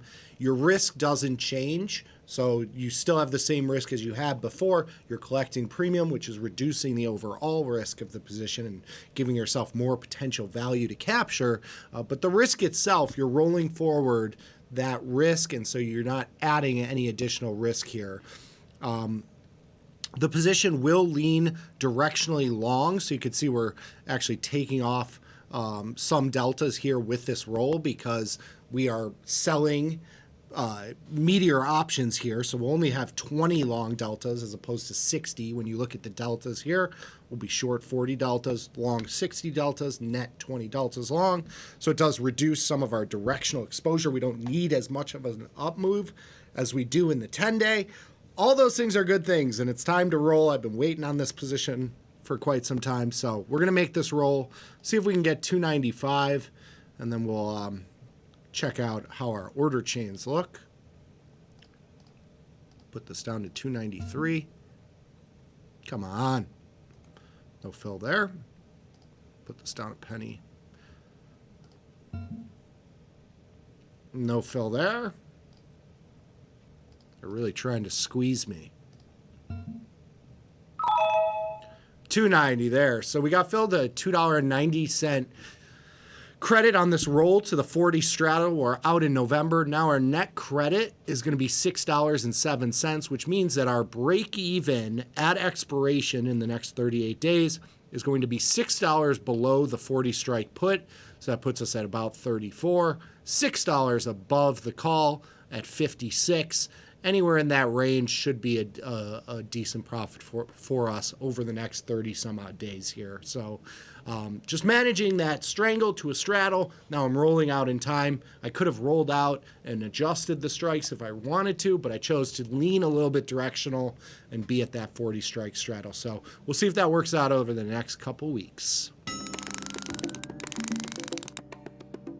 All right, so we've got a position to manage here. We have a closing order for our DraftKings position. So we've got E-mini S&P 500 futures up 100 points this morning. We had the elections last night. A lot of volatility getting pulled out of this market here with the volatility futures down almost 7% to start the session. We've had this DraftKings position on this straddle at the 40 strike, which we started as a strangle. We rolled up the puts, and then we rolled out in time from October to November. We've done all these adjustments for a $6.07 net credit. It's currently marked at $4.58 going into earnings tomorrow after the close. So this move today up $1.67, a little over 4%, is about as good as it gets for us in terms of this position. So we've had this position on since September 11th, which is right around this area right here, 34, 35-ish. We leaned a little bit long. Stock went all the way up to 43, came all the way back down to 36, and is right back in the middle of that range, exactly where we need it to be here for some profit. So we're going to take the money and run on this. Maybe we'll take this and roll into a new position in another video. So we're going to close out this position. $1.51 in profit on this if we can get filled here at 456. No fill there. We'll adjust this down to 154. I'm sorry, 454. 453.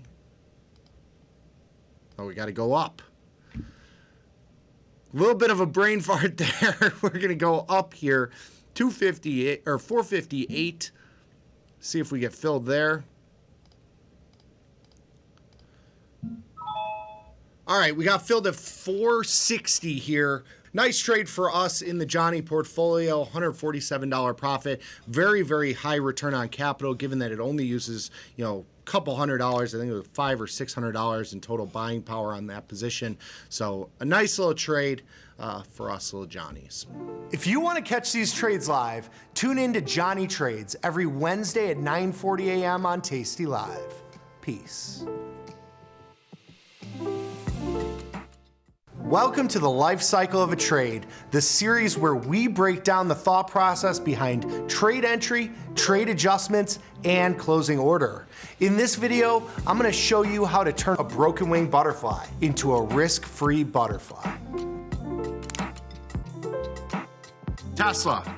Okay. Big move today. I'm looking at broken wing butterfly on the upside here, on the call side. Did this for a small credit, plays up to about the 295 level, which is basically the highs that we've seen.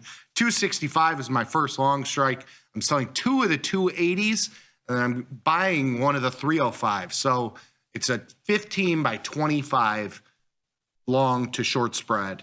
So you have $1,000 in max risk here. Small 37-cent credit. So you have no risk to the downside, but really just playing for like, you know, a little bit of a vol crush, maybe a little bounce from here. See what happens.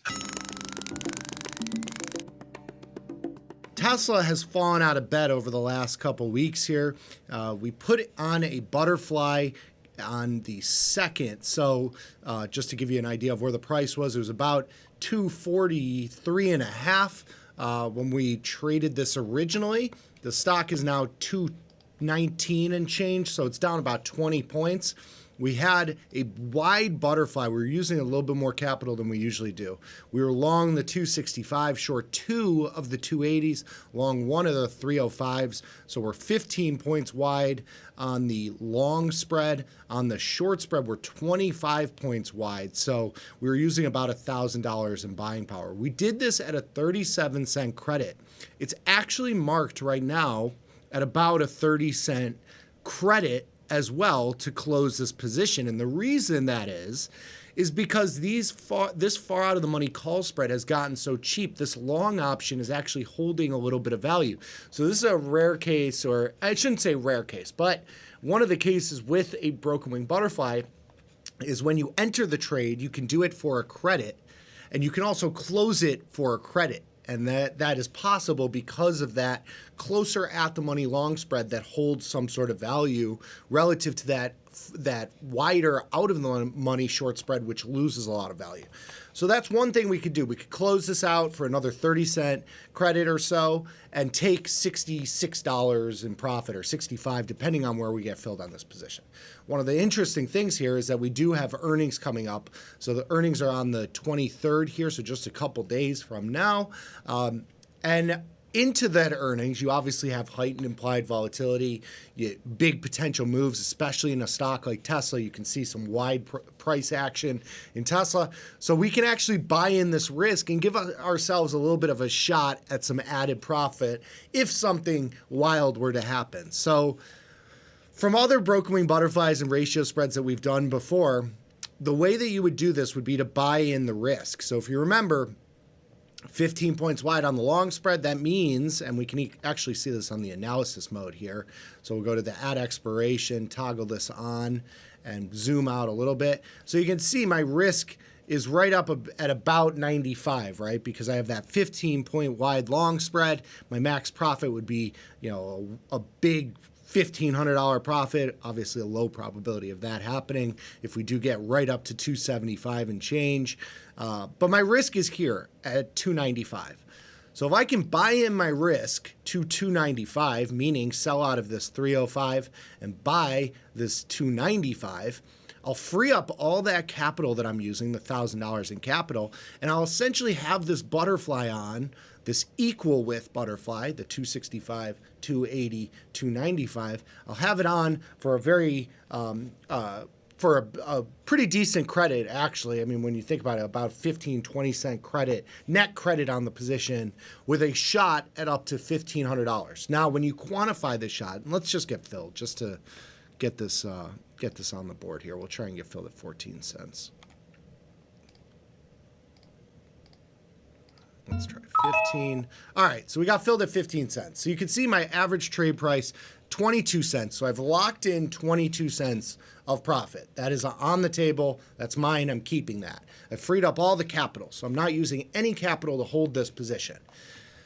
Now, the stock is trading all the way down here, 220. So it's a very low probability of actually hitting this. But how can we actually quantify the probability? So when you look at the position, you can actually use the probability of touch, but if you want, and that is toggled here. But if you want to do just kind of a back of the hand trader hack for probability of touch on a strike, you just take twice the delta, right? So you double the delta. A delta of 11 would give you somewhere around a 20 or 22% probability of touching 265 in the next 25 days at some point within that duration. So it gives you about a 20-ish % probability of reaching some sort of added value on this position. Right now, it's trading at 44 cents. So if I were to close this position, I would take 44 cents in credit or around that if I got filled there. I'm leaving that on the table in exchange for up to $1,500 in potential profit at a 20% or so, probably less, probability of actually hitting any of that profit. So I'm leaving that on into earnings. The stock has been flying around. 265 is within reach of where we were just a couple weeks ago. So hopefully we get a little bit of a pop on earnings. The stock gets somewhere to like 240, 250, and I'll get hopefully about $1 or $2 out of this position. So I'm risking 40 cents for a $2 or $3 potential profit at about a 20% probability. So a long shot, but a shot we're willing to take for a little Johnny account to make some big bucks.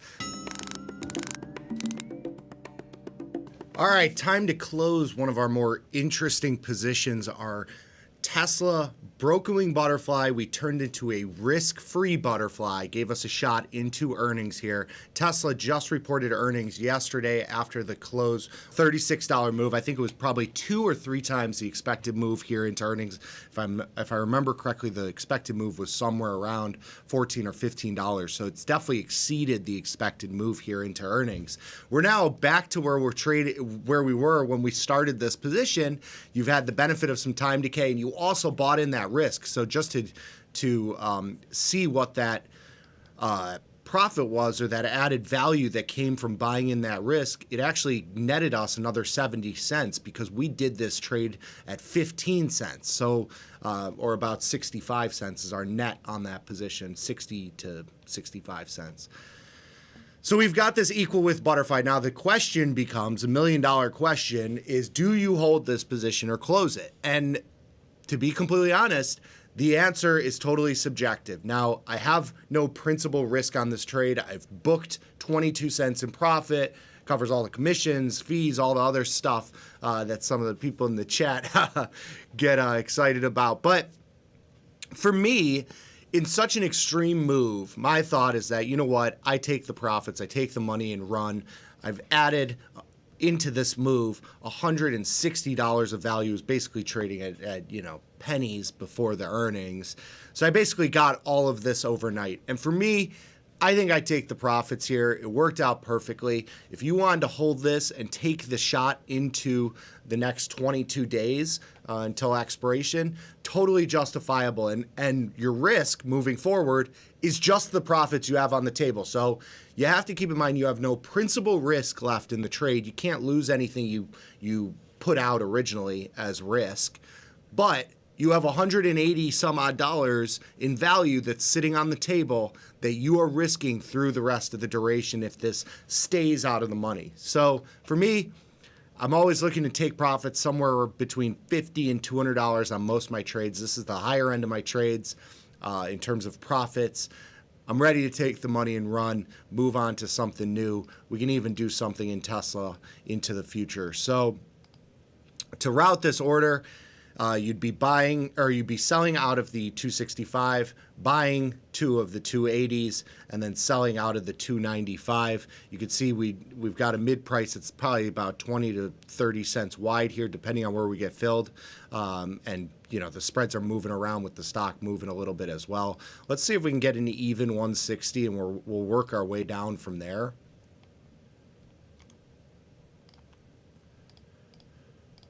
We'll go to 158.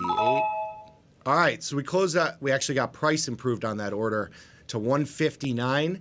So we ended up closing out of that butterfly. We started with the broken wing butterfly, 37 cents. We bought in the risk at 15 cents, and then we closed today for a credit of $1.59, which nets us $181 on this trade in just about 20 or so days, 21 days. So a nice little trade here in the books. Earnings were perfect for us. They bailed us out. They got us extra profits on that trade. So it was a perfect execution there. We'll see if we can get some more into the future. If you want to catch these trades live, tune in to Johnny Trades every Wednesday at 9:40 a.m. on Tasty Live. Peace. On today's Trader Taste Test, Tom has a fever, and the only cure is the KFC Chizza. What? Let's go.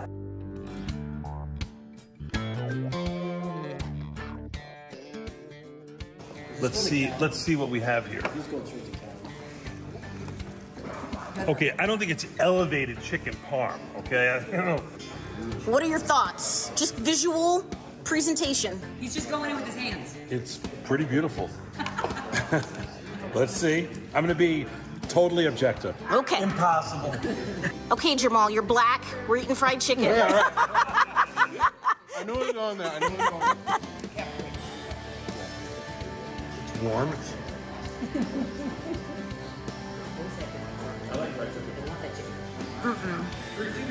No. I like it. It's hot. It's delicious. It rivals the chicken parm in prison. Out of 5 stars, what do you give it? 1. I'm going 4.2. Wow. I'm easily impressed, as Tom will tell you, though, but I think it's very good. 3.5 just because I like Kentucky Fried Chicken. Do you want to be KFC style? 3.7. I gotta be real. 2.7. Okay. Because the chicken's good. I mean, the chicken's not bad. The sauce tastes like pizza sauce, like bad pizza sauce. I like it. Out of 5, what do you give it? 3.5. That's what you do. What? He likes it. 3.5 stars. He doesn't like it a lot, is what he's trying to say. It's an elevated. It's an elevated.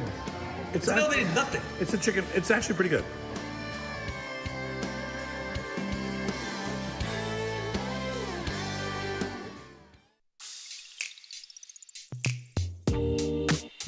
Hi, my name is Liz Deerking. The beautiful brunette next to me is... What an intro. Jenny Andrews, and we are about to play a very exciting game.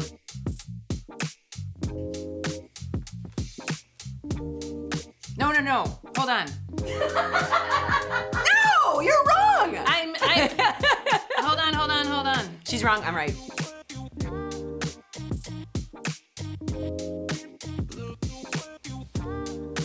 High school party, high school condo. Yeah, because it wasn't in school. I had friends at my high school who were mutual friends of Liz, and so we were all at the same party. And then parties for the rest of our lives. The same thing with college. She went to a different college. I went to a different college, but we both ended up at the CBOE together. Yep.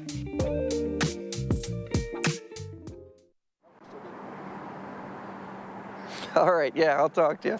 There she is. Good, you found the place. Good, you're not stupid. I dated 3 stupid girls in my life. I loved every one of them. So maybe you're the next one. Having a good day? I'm having an awful day. But then it got really good again. Oh, good. So I'm feeling all right. Hey, where'd you go to college? I went to University of Penn State Community College. You didn't know they had one of those, did you? Yep, the Fighting Rams. Oh. I'm one of the Rams now. Do you have any sexual fantasies? Excuse me? I do. My parents are watching. They're sitting on a rainbow. I'm half man, half giraffe, and I'm dressed like Brett Favre. What does that mean? I don't know. Yeah, talking about it gets me pretty hot, though. Uh-oh, there it is. His pants just got tighter. I'm a vampire. Can you believe that? Does that make me more mysterious and attractive? What? Uh-oh, watch yourself. We don't want to get hit by a car. Oh. My brother did that once. He can't talk now. Oh, my God, I'm not serious. Yeah, pretty serious. Are we getting serious? I think so. How many kids do I want? 5? 11? Oh. First meal. Here we go. That was rude. This is on you. So much time is flying by. Yeah. You're very funny. Oh, thank you. Does anybody ever tell you that? Yeah. Well, you're not that funny, so don't worry about it. That's interesting. Not a big fan of Sam's anymore. But now you know everything about me. I feel like I'm opening up so much. God, I'm scared. This thing's moving so fast. Oh, wow. I haven't cried like this in a long time. Are these tears? Uh-oh, here we are. Front door. Big first kiss moment. Oh.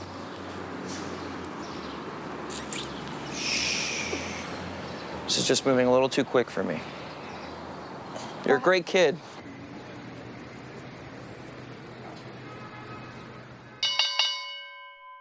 What happens when two titans of trading come together to harness the power of their prowess? Yes, let's watch these two dominate this popper shop. Wait a minute, I thought these guys were traders, not contractors. They're putting up a lot of bricks. Well, lucky for us, Tom and TP are better at writing than they are almost anything else. Subscribe to Tasty Live Cherry Bomb to get piping hot takes on the market delivered right to your inbox. Sign up at tastylive.com/newsletters. Got the need for speed? No problem! At Tasty Trade, you can turn smart ideas into real trades with just a few clicks. Wow, that's fast. Tasty Trade, make your move. Look who's back testing. Tasty Trade now has options back testing for free. Test your trades with over 10 years of data for the most popular symbols. See how your trades would have performed in the past. Look back at profit and loss and take the guess out of guesswork. Oh, did we mention that it's free? Get back testing at Tasty Trade.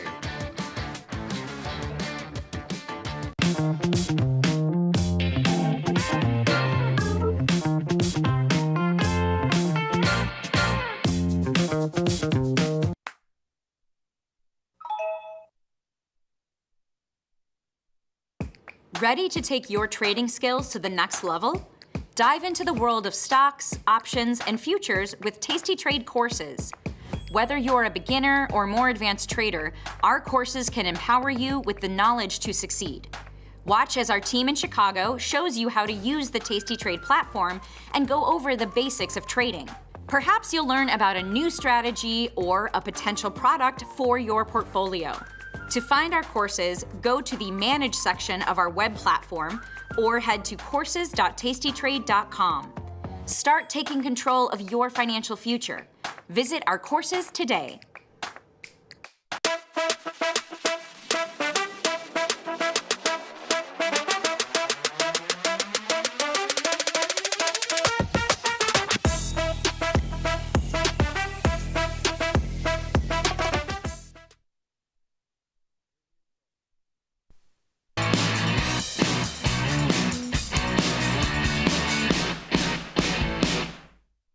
Good morning, everyone, and welcome back to the show. This is Option Trading Concepts Live. My name is Nick Batista. I've got my man, Mikey Butler, and a special guest with us, Miss Shelly Van, the queen of the trenches from the Tasty Crypto team. And if you want to come join us, hop over to YouTube, type in Tasty Live, come to our channel, give us a like, and subscribe to our videos because that helps us immensely. But more importantly, just come chat with us live because we'll be taking questions throughout the show. Whatever you got questions on, from strategies, concepts, trade ideas, anything crypto related, come throw it in the chat with us today. Well, we have this special guest. Shelly, how are you? Good morning. Welcome. Good morning. Thank you guys for having me. I'm excited to be here.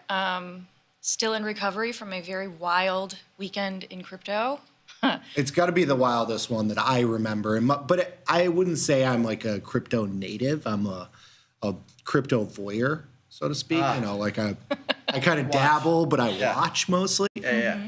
This one was a wild ride. Oh, yeah. We'll get into it. I was deep in the trenches all weekend. I love it. It's so funny because it's like, it just continues to push the narrative of we are in absolute banana land and we have not left. Like, we're still here. Yeah, I agree with that. I think it's a reflection of liquidity, but I think it's good. You got to start somewhere, and I think I don't know. We'll get into that. We got a couple people asking, "Who are you, Shelly? Who is this?" All right. Well, hello, everybody. Hello, Tasty Nation. It is nice to meet you all. My name is Shelly Van. I come from more of a metaverse background than proper crypto, but that's how I found my way into crypto. I have been in the space for about 5 years and have started at Tasty just a couple of months ago. I think I'm on like 3.5 months as the content manager for crypto. So excited to be here and have so much to say about what we're going through at this current time frame. I know, I love, anytime I have Ryan on, it's like one of my favorites because you guys have so much cool insight and it's so fast. You know, that's what I love. Like, markets are fast. Crypto is like 3 times as fast as Never sleeps. markets. So it's awesome. It's awesome. And Shelly helps out on a lot of our content on the Taste Crypto side. You do a show with Ryan once a week, twice a week? Well, I'm now doing once a week, so I'll be on later today on the Tasty Crypto Show. Okay. At 4:30 Central.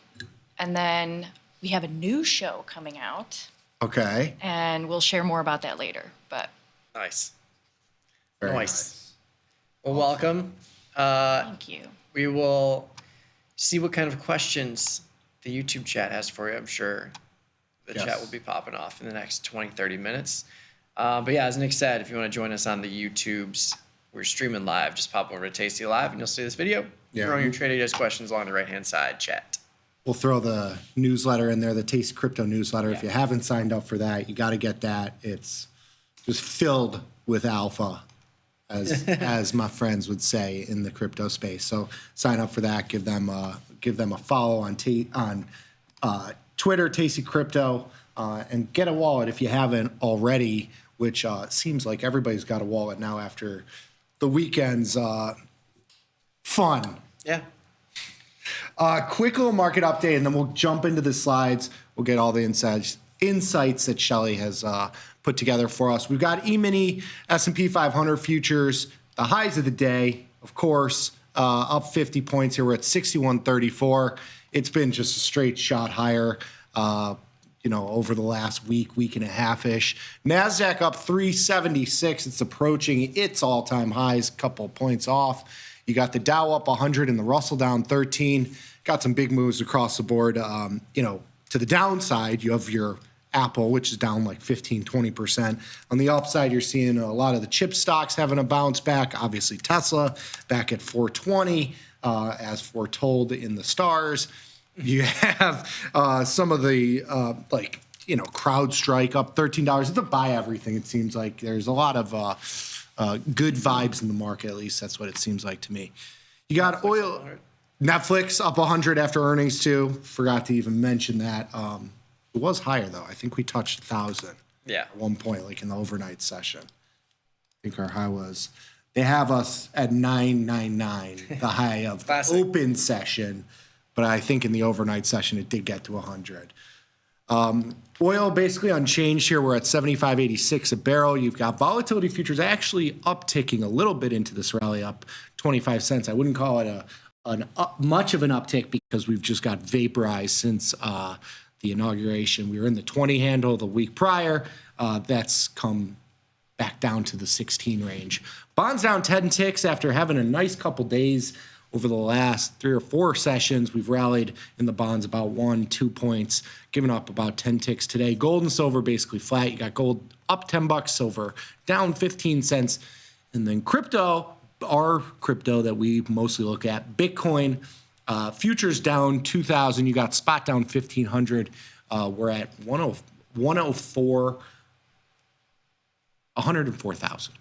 ETH at 3,200. Yeah, big move in crypto, big ranges in crypto. So these 2,000, 3,000, 4,000 point moves are expected considering current implied volatility. But, we've seen this time and time again. We have 5 straight days to the upside. You're probably going to see a little bit of a pullback at some point. Is this a new you? No, I think you've been up only for now. Now he's like, he's trading. If anything, I used to literally say I'm not hedging anymore to the downside. Now the confirmation is in. Look at the E-mini chart. It's a V-bottom world we live in. This is what it is. Until proven otherwise. Can't get them fast enough. You trade small, keep your risk defined. I'll still do that. But this is just so funny to me that every single dip is just immediately bought up until proven otherwise. There will probably be a time where I will be proven otherwise, because we live in a probability world, and that means that if it can happen, it will happen at some point. But wonderful. Yeah, just craziness across the board here. Netflix went crazy to the upside. They like doubled their expected subscribers. They were projecting like 9 million subscribers. They got almost 20 million. Do we know why? Are they launching something crazy? Like, is there a show we need to be watching? I think it was a lot of games. Squid Games is back, but I think it's a lot of the stuff, the live stuff that they're starting. You know, they had the Tyson fight, the Tyson Paul fight, 2 Christmas NFL games, the Christmas NFL games. They've been doing WWE, so they're kind of getting into the live game. Yeah. I don't hate that's their moonshot, is if they can take over a big chunk of the live sports and live everything, because it's like, I think whoever makes the next move, because right now we're basically at a situation where, you know, people had cable, they want to get rid of cable, they got rid of cable, they started subscribing to these things, but now everyone's subscribing to all these different things that it's like the same cost as cable. Right. So one of these mega companies needs to create some kind of live stream that you can subscribe to. But I think if you could hand pick the channels that you get, that's the game changer. Agreed. But Netflix is clearly going the way of live TV, and they're, you know, reaping the benefits of it for sure. I would like to see like how many of those subscribers came from the Tyson fight or the NFL games, you know, and then people just never like unsubscribed. Yeah, that'd be interesting to see. Reoccurring billing. Yeah. Just like dings you $5 here, $10 here. It's like, you know, it's too they're like- small to care it's about. paper cuts, Yeah. but then like at the end of the year, you're like, well, shoot, why do I have to pay for that all year long? Yeah. Oh, but Netflix, good one to have. Should we get to the slides and get into it? Yeah. I got lots of questions for Shelly, so Let's do it. let's do it. Bitcoin crypto update, January 22nd. And it's been a doozy if you've been paying attention. But if you have not, we've got all the details for you. Shelly, why don't you walk us through the world of crypto? I can't see the slides. Oh wait, you guys got the wrong ones up. Wrong slides. There we go. Thank you. There we go. Cool. We got the wrong one. we those are need from. to switch to the link. I think Mikey gave you a bad link. I updated the link. Yeah, but you did the wrong one. No, I did the right one. I updated the link in the thing. You want a fresh one? Here we go. Updated the I got link. him. But it's probably my fault. It is my fault. No, I'm just blaming. There you go. Now we got the an right easy ones. target. There we go. So these are Ryan's pretty charts Yes. that I won't go too in depth with because I'm just not, let's face it, I'm not qualified. Excuse me. Say that. But More than qualified. The queen of the trenches, okay? Fair, but I'm very apish and squirrely, so this is not really my jam. Ryan did a very good job at trying to explain like how to get what you can from these charts on the last episode of the Tasty Crypto Show. Yeah, I was like, I think it's pretty easy to me. I see a lot of green and only 2 red cells. right? So first glance, it's like, yes, everything's good. But he went into depth. If you want to go catch that, it's on our YouTube channel.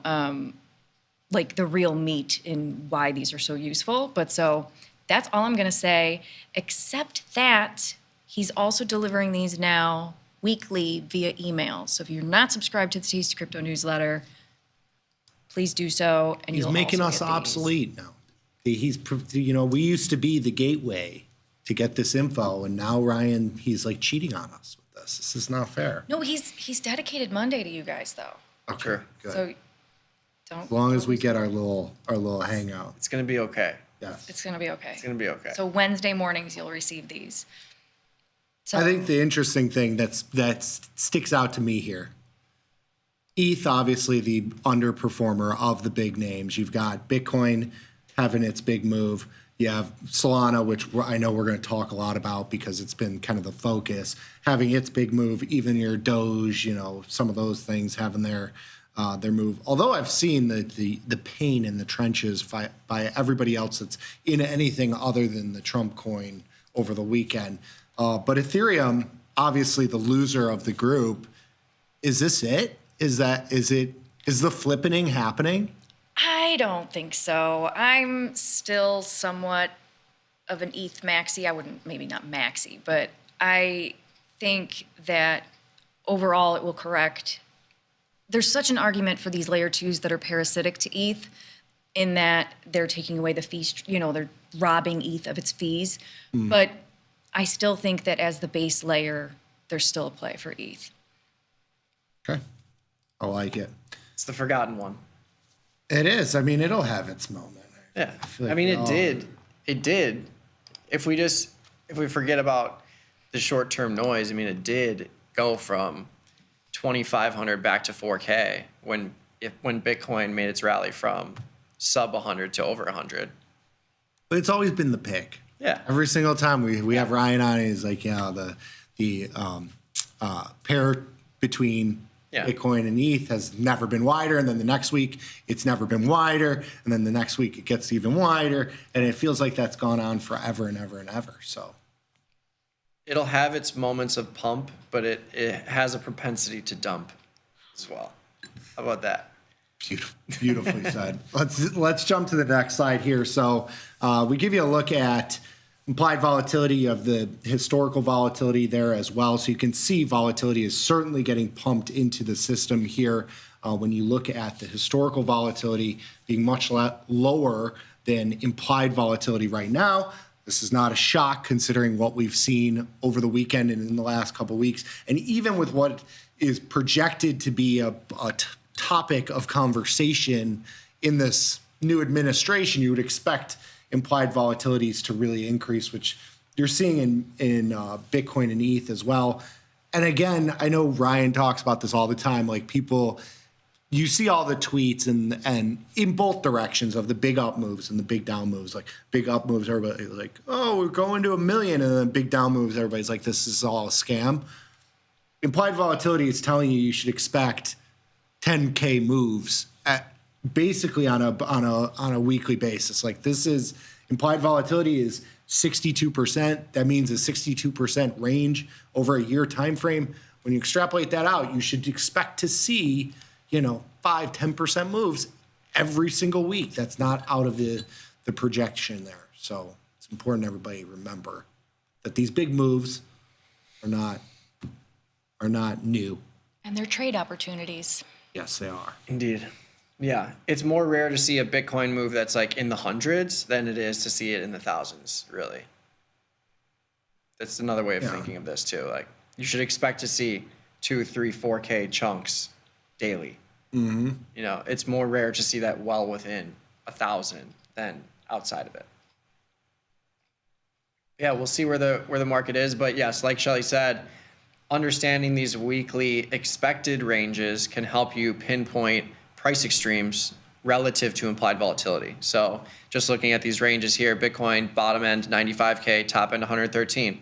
We're at 104. So if you're looking to get long Bitcoin, maybe if it goes to 95 or below, like this tells you that the current realized move is greater than the implied move over the next week.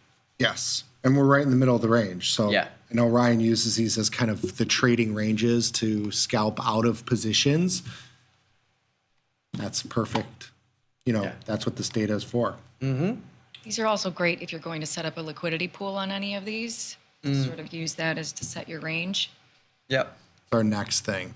You're gonna bring us into that world because when I chat with Ryan over like lunch or just in passing or when we're at the urinal next to each other, that sort of thing, we talk about liquidity pools. You're a urinal talker. That was a punny. That was a joke.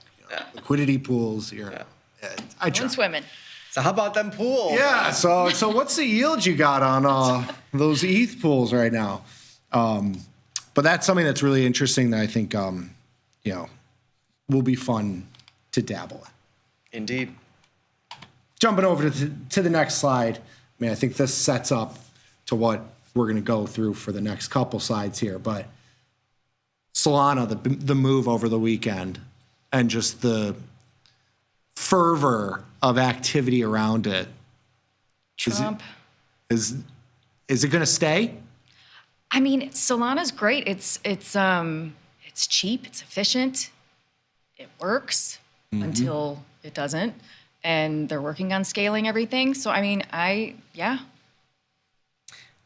And yeah, this purple line, it feels like a longer term chart, but this is from January 13th to today. So this is 1 week where it's gone from the bottom to the top, 0 to 100 real quick. Yeah.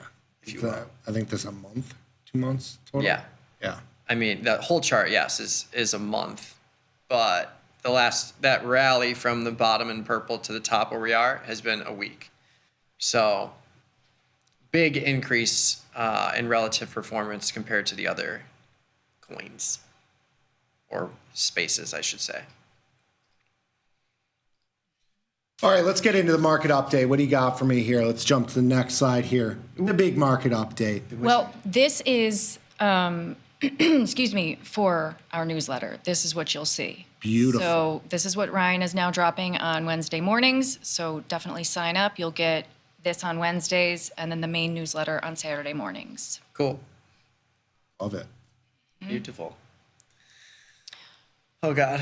Yeah. I mean, we can't avoid it, right? Like, it happened, and I was there. I'm still recovering. I didn't sleep much at all for the last week. Was anybody in the trenches with Trump this weekend? I felt the draw and the FOMO. Okay. I did not act on such feelings because of my lack of access. So I need to. I will say the whole weekend events have made it clear that you got to be messing around in the system. You don't have to. I'm not going to be devoting my trading capital to it. My equity trading capital, options trading capital. But I think it's definitely a worthwhile opportunity to mess around with and just click the buy, click the sell. Not much brain activity. You know, we're not mid-curving this one. We're tail curve. We're on the tail end of the curve. So I don't speak finance. So just sometimes I'm like, yeah. Well, you've seen the mid-curve meme, right. You know. Yeah, right. You know that one. Yes. In terms of asymmetric returns, the coin space is currently where it's at. Both directions. Both directions. Both directions. Yeah. There's no middle. No, there's no middle. like managing. Yeah. There's We've shown that with our bag battles. Like our bag battles are clear examples of sometimes it does not work at all, and sometimes you buy fart coin before it pops. Like, yeah. And then you have the FOMO because Ryan got out. Like, I'm sure he had his own bag of farts. He didn't stay gassy. No. But yeah, what's happening with this coin? Like, what's the narrative around this? How are you digesting this info? I mean, it was Friday night, and I happened to be in that mindset of like, what's the play before the inauguration? Like, what should we be doing? And so I'm in like my little DGen groups, and we were all sort of just spitballing ideas, and then this dropped. And so naturally, we all tried to get in. And it was a very interesting experience to have so many failed transactions on Solana. Why does that happen? So just the congestion of everybody trying to buy at once. And so buddy of mine was like, I was trying to get in at $4, couldn't get in. It was just the bottleneck of transactions going through, they were failing. Now, crypto natives know that like, okay, adjust the slippage, adjust your fees. You can pay to get in the front of the line, essentially. So I was gonna say, how do you get okay? So I got in around $8, and I'm thinking, maybe I got in at the top. I'm sure you're used to that. You've been through a couple of those. You don't know. But so then it was like, is this a scam? Like, the real Trump account tweeted this, So there was just all this madness going around in this moment. So I didn't sleep at all Friday night. Got in again at 13, got in again at 30, just, really degenning our way in. And if you go to the next slide, I had a limit order in to sell everything at $71. And it hit and it sat there for a while, but my limit order didn't go through. And then at like 3:15, I watched. No. I was looking No. at the chart when this happened. And it was like, I've never been, punched in the throat. Yeah. But it was like a watch out. That's exactly how it felt. So everybody's panicking. What's going on? We go to Twitter. Melania token drops. So if you go to Dex Tools, you can see. But that one wasn't like as tradable as the Trump coin. Was it not launched in the same way? Well, the tokenomics are a little bit different, but it was more of, you don't do this it was too soon. Yeah. Everybody was so involved in just understanding. So many normies were onboarded through this process that now the sentiment on crypto Twitter was very much like, you've just dumped on like peeps in like 24 hours. too fast, not enough planning, not enough. And also, it kind of broke the blockchain for a little while there. Mm-hmm. So much was happening, so many transactions, because now you've got people selling to go over to Melania, and it was just madness that Coinbase was totally unprepared. So typically you need to fund your wallet to get started, right? Yeah. A lot of people use Coinbase. You can go to the next slide too. We jump to the next slide, guys. To send money to your non-custodial wallet. Okay. Transactions on Coinbase, this is a screenshot from my phone that day. To get anything onto the Solana blockchain was over 18 hours. That is unheard of. And It's so usually seconds. Oh yeah, fast. So with this, everybody's like, oh my gosh, what's going on? Lack of faith, right? Mm-hmm. Someone coming in that's not familiar with crypto, it was just a bad look. Like, does it work? Can we take this seriously? Well, the answer is eventually, yes. I think somebody asked in chat, and I'm sorry, I'm trying to pay a little bit of attention here, like how I view crypto. I do think it's the natural evolution of how we transfer value to each other as a currency.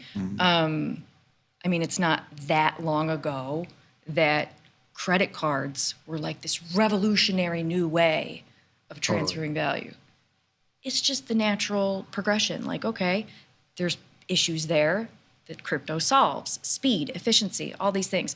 But we're building the pipes right now, and Trump just decided to like turn on all the valves at once. It was like, we're not ready yet. I mean, we are, but to some extent, we're not. It needs a lot more infrastructure, scaling, things like that. So, what do you think is like just to go off of that? What do you think the goal was for him in this? Like, what do you think the tinfoil hat, thought was here? Was it, because my initial thing was like, I thought this was kind of, I mean, of course it was in some way an experiment, but I think this was kind of a way to get people. I don't think he anticipated it going that high and being that crazy of a thing, or maybe he did. I don't know, because he He absolutely did. I think he made his own coin because he wanted his own coin, and he wanted to watch it pump because it makes him feel good. It's the same. It's like that's as simple as it can be. Like DJT, same idea, Yeah. And DJT, interesting enough. I just think if he thought that, why would they go and launch the Melania one afterwards? Because you had to think that would, like, why would, and even if you're watching, you launch the Trump one and it goes up 1,000x. Why would you come in at that point, even if you were like thinking about doing the Melania one or the Barron one or whatever? Every one of the children could get one too. What? I think it was just poor timing. Maybe it was just a mental, like it was just so much happening at once, and they were just like, let's just do it. Got to do it. I think it's like a setup for. I think this was just like the first. This was the tester for whatever next step we're taking. And I think a lot of us were like, wow, somebody who doesn't really understand the crypto market didn't pull the trigger. Like, because it's not Trump personally creating these things. Obviously, he's got teams in place. A lot of suspicion was like, it was Barron. Barron's the crypto genius of the family. And he's like, hey, Dad, watch this, So we'll see. But I think that there was a lack of larger understanding of how these things work because it kind of devalued the whole concept of like, you can buy the currency of our incoming president at the time. He wasn't inaugurated yet. So it was just kind of like, oh my gosh, this is such a historical moment. Like, I just want to participate. I have people that like can't stand Trump, but they're like, I'm going to buy the token. I have to participate. This is historical. Like, it's just something to do and potentially capitalize on. But then the Melania coin dropped and Trump dropped. And it was like, oh, well, this is just like a joke now. It took away the like specialness. I don't know. I don't have the right word, but of that moment, because then it was like, oh, well, what's next? Is Barron coming next? Is this coming next? Yeah. And it saturated it so quickly. So the sentiment on crypto Twitter was very upset. Yeah. Many funny jokes, but terrible.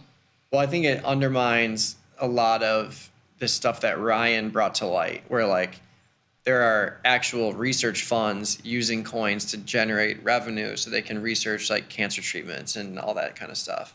And now it's like this, and it's just like you're saying, it's just like, okay. Exactly. And so it's like, okay, and then you've got, Mark Cuban saying, well, I'm going to drop a coin. Mr. Beast, I'm going to drop a coin. It's like, okay, well, if everybody drops a coin, where are we? This is going to get silly. But that's a market. Like I love this situation because you have a choice to buy or sell it. There's nobody like clicking the button for you. Yeah. Like you can, not participate. Everybody that bought clicked the button to buy. They weren't like forced at gunpoint to buy it. That's just a decision. And we do that in markets every single day. So, it's no different to me. I think there's a euphoria that is in the space, and obviously anything that Trump touches, there's some sort of aura to it right now. So I don't know. My question is, what percentage do you think are bag holding it now, considering where it's trading? Like, you had the experience of being at kind of the start of it and having failed transactions, and we saw the stats that you put up on the slides, 200K new wallets created, which is a huge number. I bet that's one of the bigger days, hours, has to be weekends, whatever. It's a huge day. You got to imagine some of the technology failing, led to only a small portion getting in at kind of prices we're at. I just looked it up right now. We're at 39 and change right now. Is there any like metric as to the where the average pricing is, so to speak? For Trump specifically? Yeah. I don't know. And to what Mike was saying, like, we were all kind of like, okay, what must Trump be thinking? And assuming that there's some possible insider manipulation going on here. I mean, on CoinDex or Dex tools, you can watch in real time those transactions coming through. And whales were coming in $800,000 in one transaction. And it was just buy, sell. And you could just watch. And it was like, what would you have to pay for a fee to get in with that? Because I imagine the fee, like if you're trading $10, because you were talking about how to get in at the beginning when stuff was going crazy, you had to pay up in fees. I imagine the fee on $10 might be, $1 or whatever. I don't even know what the value would be. For a $1 million person to get in, what do they got to pay in fees? interestingly, on Solana, it's not so much about the quantity or the value of the transaction itself. It's just the number of transactions at once going through. Oh. So it's, 1 million people trying to use the million, just arbitrary number, at once causes the fees to go up. So it's not $1 million transaction. It's not a straight percentage. It's like Correct. The stress on the system. Correct. So, I mean, still, relative to a chain like ETH, it was still very cheap. I mean, I had a transaction go through and I jacked up all my fee structures and I spent like $11. So back to 2021, I was spending hundreds, if not thousands of dollars on gas fees on Ethereum to get in when the markets were congested. So Solana is definitely a solution when it comes to fees on transactions. But so I think if you go to the next slide. The next slide is the Solana fees. Let's pull that Yeah, one. I thought this was extremely interesting just because of the demand to get the FOMO was so That's got to be 90% of the fees have to be Trump Has to be. Melania, or Has to more, maybe. because so many people were like, I have to participate, or I've already participated and now I want out. Like, make my transactions go through, that the fees just went absolutely crazy. Because this is what, a year? Yeah, this goes Yeah. back to January of last year. Mhm. And it looks like in the recent, couple months, we've averaged maybe 5 to 10 million. And then all of a sudden you get a weekend spike to 35-ish. Yeah. That's And crazy. But so we were really trying to see, like, okay, what do we know about Trump? He wants to be loved. Mm-hmm. So, like, this token going up, everybody's participating. He had, like, a number in mind. Like, it's got to do something. It's got to get to this for it to Yeah. be successful. So that's kind of the mind game we were all playing. Like, all right, well, what is it going to go to? You think it can go to 100, 125? And we were really speculating, like, kind of realistically, if you were there watching the charts, rotted all the way up to 70. But then when Melania dropped, we were like, it's all over now. That was it. Yeah. But I managed to get out with a nice little bag, so I can't complain too much. I'm grateful that I was, committed You were in to it. staring. I was very in it. What do you think happens to it in the future? That's the fun part, right? Is it going to be based on like his actions and relative popularity? Is he going, I mean, it's almost like back to Elon and Dogecoin. Elon would tweet and Doge would pump. Mm-hmm. Yeah. And that's kind of like Trump retweeted his initial tweet and it pumped. So it's like, is this just another tweet game of like anytime he tweets, it's going to perform? I think the short answer is yes. Yeah. But I think it's interesting because before this happened, DJT used to be the proxy for like getting long Trump in that sense. But DJT is like crashing. Like it's down. It's been down 4 days in a row. It's down over 10 points in the last 4 days. 45 to 34-ish. Yeah, it gapped down over the weekend. It was down yesterday, pretty big, and it's down today. So like for me, this feels like liquidity going into Solana and off of the old market, I guess is a way to put it. Mm-hmm. Yeah. Do you think the Solana issue of too much pressure on the system creates opportunity for others, or do you think this is something that they'll just address? It's probably something, well, I know they're addressing it. Like, Yeah. hey, we need to, and that's just something that all these chains are constantly like, how Yeah. do we scale? How do we scale? More developers are coming in to build. And so I think it's just a good sign for the chains. Yeah, some people saying like it was a good stress test of the system. Like maybe that was a thought with this as well. And Coinbase later came out and said that internally they weren't prepared to get those transactions. That wasn't a blockchain issue. That was more of a Coinbase infrastructure. Centralized infrastructure. See? All goes full circle. All goes full circle here. Oh, that's good. All right, let's jump to the next one. What's happening? You got a couple other things on here that I know nothing about. Who is Hester Pierce? So she is a very pro-crypto, experienced in terms of like government policies and just seemingly, I don't know her personally, but from what I've gathered, she's just a reasonable human being. Okay. She wants regulatory clarity and room for innovation. So this is a very good thing for crypto that she has been positioned as the head of the crypto task force at the SEC. So that was a big win. Yesterday or last night, Trump announced a $500 billion investment, private sector investment in AI infrastructure. The Stargate project. Mm-hmm. Very interesting if you want to dig into that a little further. Sidebar, Sony has been working on the blockchain Sonium for a while, but they officially launched, I'm going to get my date wrong, but within the last few days. And I find that interesting. It's on ETH, a layer 2, so, fees are less than the main chain, but they're very focused on entertainment, and obviously it's Yeah, funny, because that's but with IP protection. So the argument is, how decentralized is it if you're going to be enforcing IP? But they're creator-centric, trying to protect creators and make sure creators are given credit and monetarily. Wow, my words just. Basically, IP, right? Yeah. Protect the creator, and so we'll see how that goes. But taking all of this into consideration, I think, what's the play? What's the next big thing? How can you get in early? I think AI is the obvious one, but the next big jump is more metaverse things, metaverse worlds, metaverse platforms, because if everybody's going to start building AI agents, where are the AI agents going to live? Virtual worlds.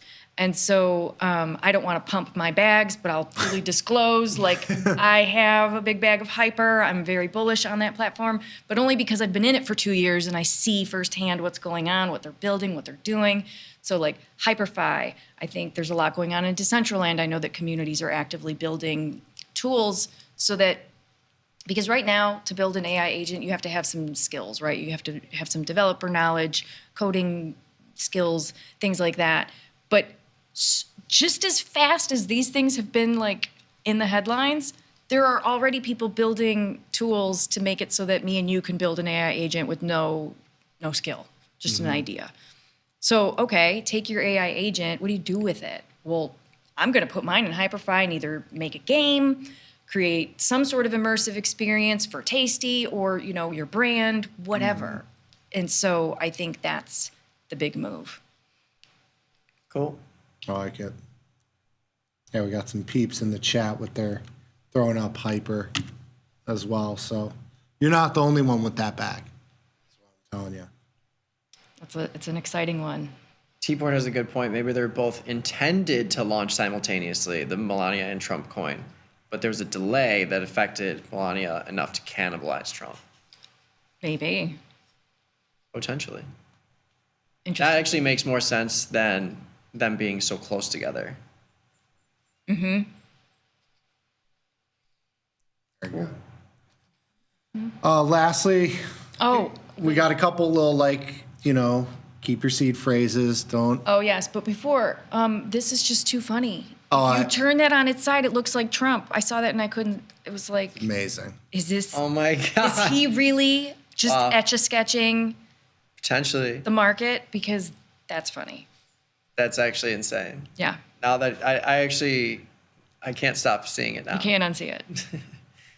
That's so good. Yep. But yes, so safety,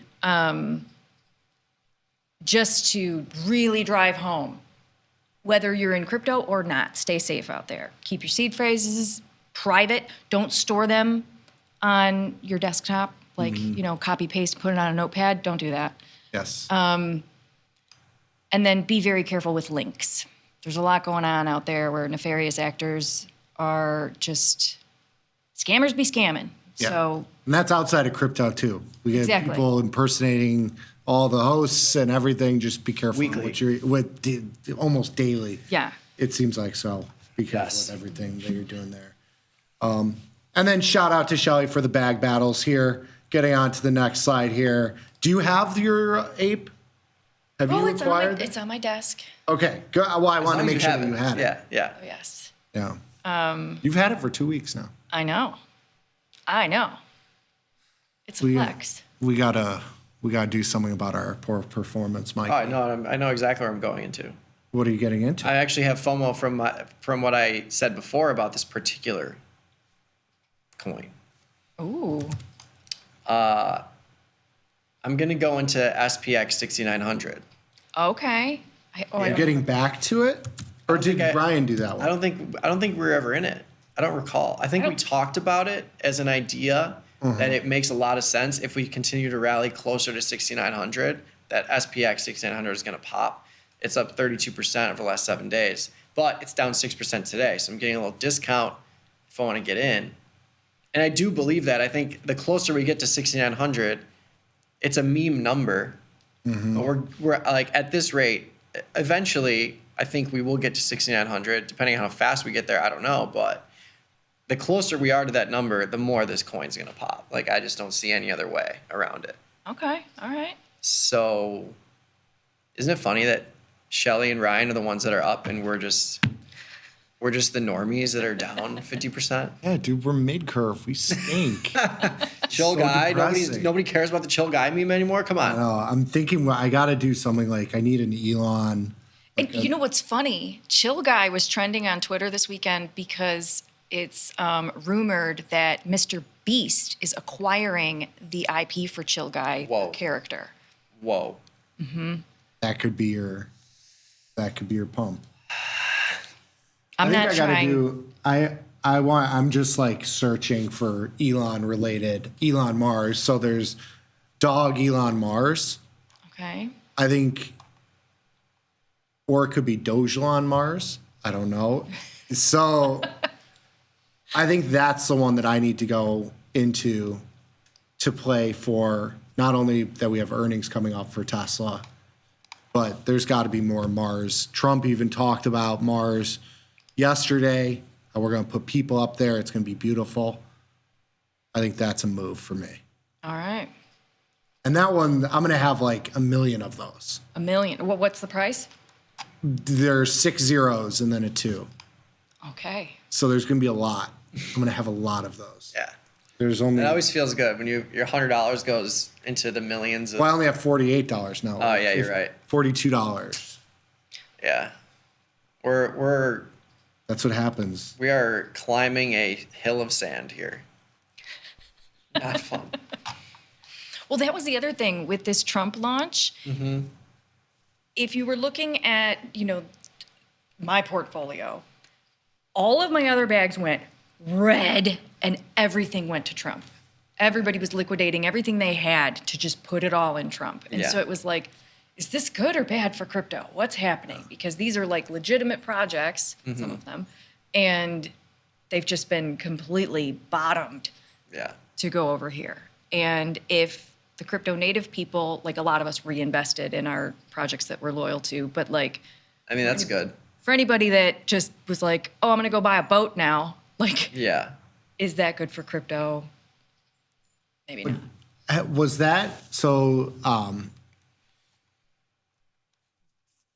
Was that sort of? I mean, you would expect to see that when you have so much liquidity going into one single thing, and the space itself has barriers to entry, so it's hard to just. I can't just go and find, or my mom or whatever can't just buy this because she doesn't have any idea how to access any of this. I barely know how to access it. So you have to think that liquidity kind of stays in a rotating circle around the crypto space. My question is, has that liquidity gone back to some of the other stuff, or are you seeing it still parked? Even though the price has come down, is it still... A lot of them did recover, but still not to the full potential, if you will. And but that's buying opportunity for me. I just went and put a bunch of money into I'm like, they're all discounted right now. Everything's on sale. Mm-hmm. And so now it's like, okay, as they recover from this whirlwind in the market, I think that is also the play. Melania meme is at 3. What did it get to? What was its high? 7? It's down 50%. Oof. All right. Good stuff. We got any questions in the chat that we can throw out for the last couple minutes? I was scanning through for some crypto-centric stuff. Some questions about Solana. Like, do you think Solana's... Or why is everyone choosing Solana over other platforms? Just the fees? Cost-based decision-making? Yeah, it's efficient.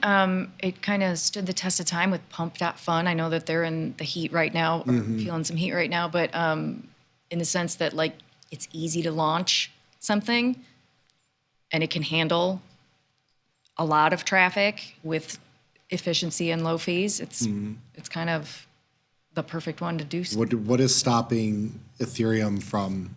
I mean, I know there's obviously technology that needs to be changed, but why haven't they come to parity? You think as more of these things come in, the price they're going to get much, much closer. And if yours is significantly higher than everybody else, you're done. You're screwed.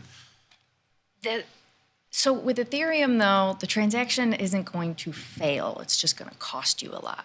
So it's like this is going to work, but it's like the land, I don't know, I'm not a car person, but like pick a really good quality car. Is there? Toyota. Okay. So it's Honda. Yours a Honda? I think. Yeah. Oh. Toyotas are more reliable than the Okay. Hondas, but they're both good. But it's more expensive. So like a luxury and very good quality, reliable vehicle versus something else that's like maybe a little less luxury. So It'll that- work, but That's a big thing though. So ETH, I didn't even realize this, that ETH, so the gas price is set at, whereas in Solana you can choose. no, you can. I shouldn't say that it's adjust? not going to fail. Things can fail on Ethereum, but it's Okay. less likely because it's like you're far more in control of that. You can see what's happening as that gas fee's rising. It's rising with the demand, so that like, let's say I'm trying to get a big transaction through, traffic's crazy, and gas fees are high. I will know up front I'm going to pay a lot, but it's most likely going to make it and go through. How would you? So let's say this whole thing that happened over the weekend was on Ethereum. That would have been. What would have happened? Like how would it have played out differently, if anything? I think it wouldn't have had as much traction just because the fees would have been so high so fast that a lot of people just couldn't participate. The reason transactions fail on Ethereum is typically because like, okay, let's give it an NFT. Like there's only 10,000 of this thing and the thing sells out before your transaction can go through, then it'll fail. But typically if you've paid your gas, it might take a little while, but it's gonna get pushed through. So on something like Solana, I was seeing fail, like a lot of failed transactions. Yeah. Ben wants to know when crypto will become more accessible to people like him and Nick and me. I'm so interested in this, but just getting into it seems daunting. Like even like seeing the Trump coin be released, like what is the fastest way, easiest way to do it? Like that's So Moonshot, because if you go to Trump's website, the landing page that he set up for this token drop, Moonshot allowed you to pay with Apple Pay, credit card, debit card. So it was arguably more accessible. I think that for anybody that just aped in, now there's like, okay, education, please be careful, know these things, be safe. And again, we've been saying we're early for so long that it's like, are we ever not going to be early? Yeah. But we're still so early in that we're building this infrastructure. Back in, like, if we compare it to the internet, people were talking very nerdy about like computers and, all the things that it took to make the internet what it is today. We don't remember dial-up? Like, it was janky. AOL. Right. mail orders for magazines. I used to send in mail orders for like skateboarding stuff. Yes. It would take like a month to get to me. Yeah. But when it did, my elation was It's unmatched. the greatest thing. Right. But so I guess What was that? I'm just trying to say that like it was janky in the beginning. Yeah. Everybody didn't have the internet. But we're going to get there and we're not going to care how it works. We don't need to know how it works. It's just going to. Right now we're still talking about all the technology that people are like, it's too much. I don't care. I don't know how credit cards work. If you really break it down, I just know that this piece of plastic in my pocket is going to pay for something and I'll have to pay for it later or whatever. Or now it's a chip. Now it's a tap. Do we ask, how does the tapping work? How does the chip? No, we just do it. So that's eventually what crypto is going to be. It's just, we're not there yet. When do you think we hear from Trump on crypto? Because I know that has been absent and that people have, have been playing for that, or at least thinking that that's coming. You think? Yeah, I mean, I think I read somewhere that in the next 100 days, we're supposed to expect some big moves from him. There's got to be a Kalshi market for it, right? When he didn't do anything, like out of the gate, everybody was kind of disappointed. Like we were hoping day one executive order was going to go through for something crypto related. And so, yeah, we'll see. But I think maybe he's holding on to that.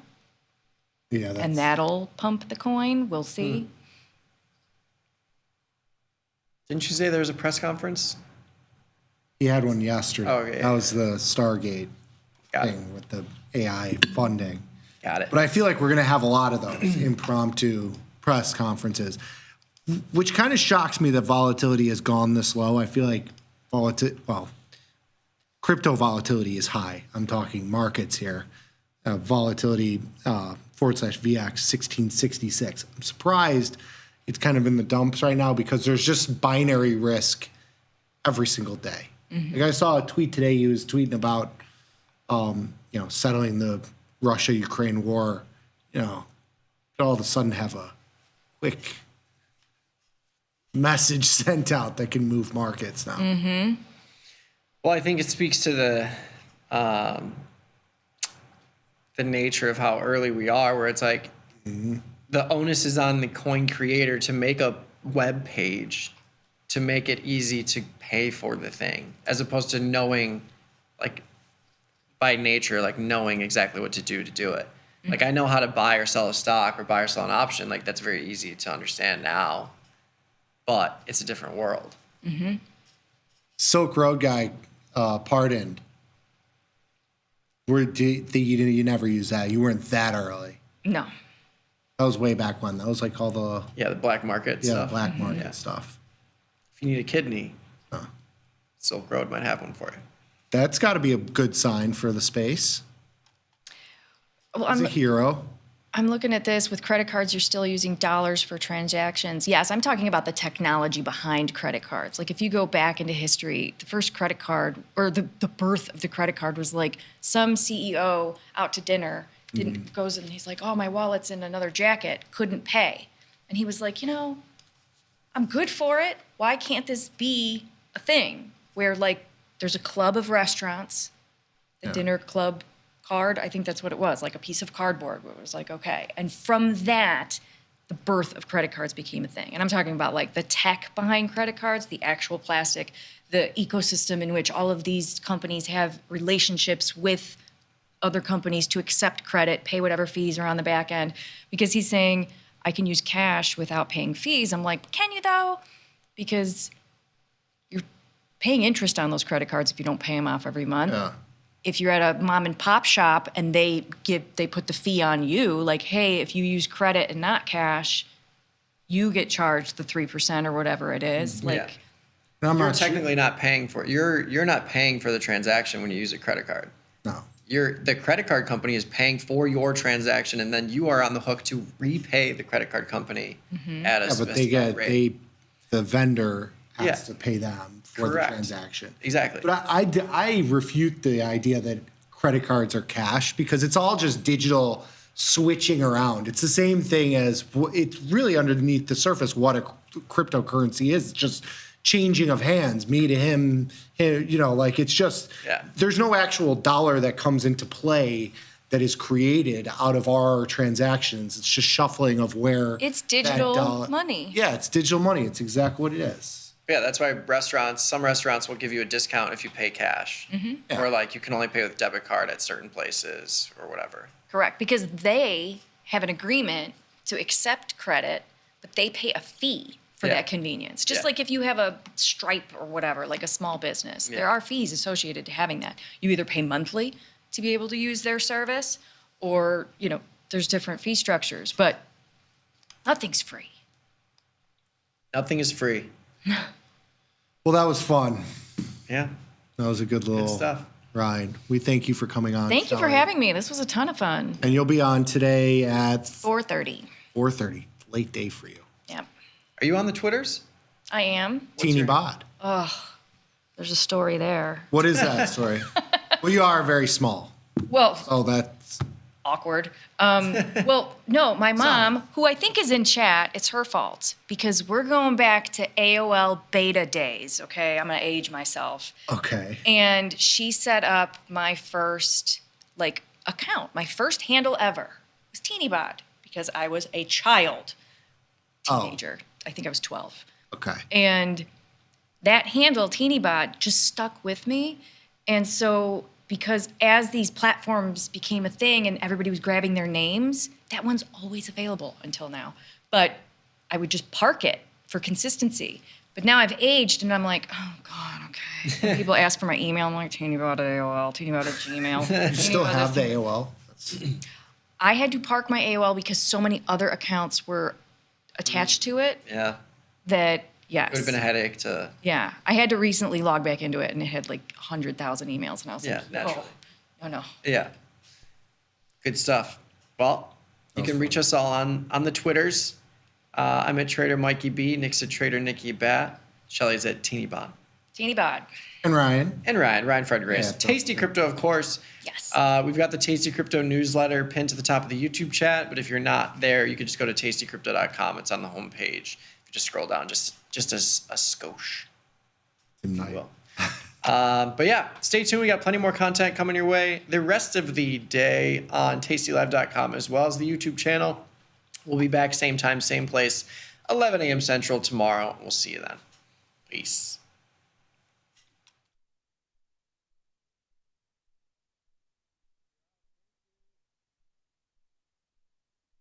In the world of investing, a beast lurks between the numbers. Some watch from the safety of the sidelines, but others saddle up and ride that one-ton rowdy ribeye for all he's got. If that's you, join us on Tasty Trade, named best online broker for options trading. Genius loves company.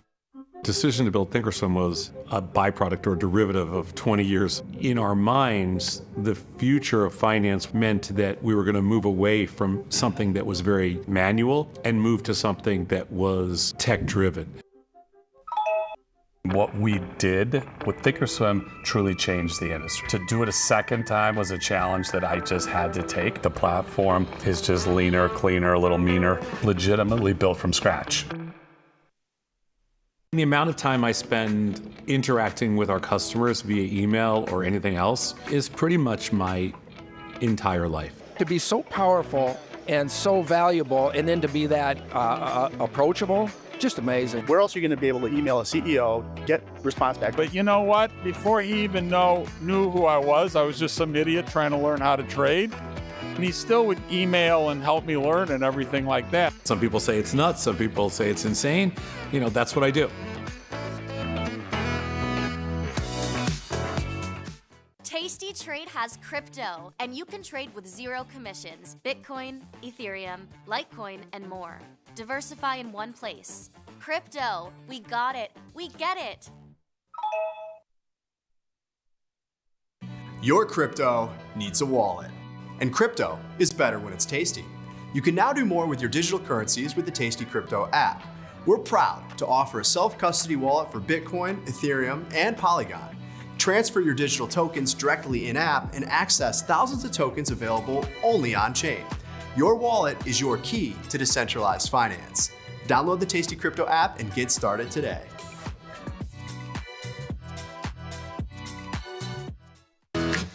Tasty Trade is now on TradingView. Trade stocks and futures directly on TradingView charts with Tasty Trade's low commissions. Try it out and leave us a review. Your crypto needs a wallet. And crypto is better when it's tasty. You can now do more with your digital currencies with the Tasty Crypto app. We're proud to offer a self-custody wallet for Bitcoin, Ethereum, and Polygon. Transfer your digital tokens directly in-app and access thousands of tokens available only on-chain. Your wallet is your key to decentralized finance. Download the Tasty Crypto app and get started today.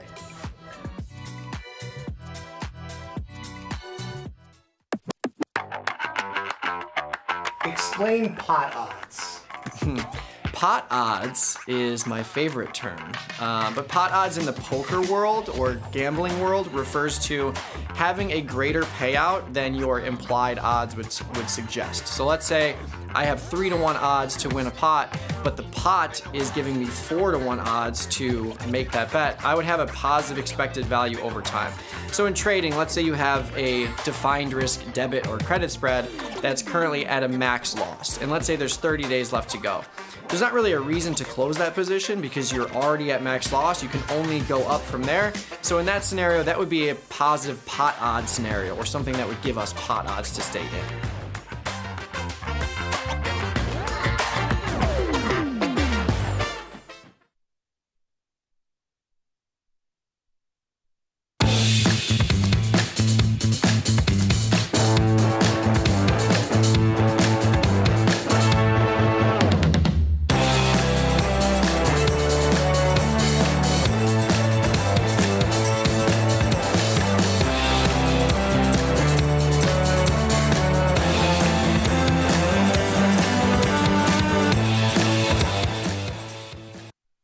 We are back. It is Wednesday, January 22nd, 2025. This is Futures Power Hour, sponsored by CME Group. I'm your host, Chris Vecchio.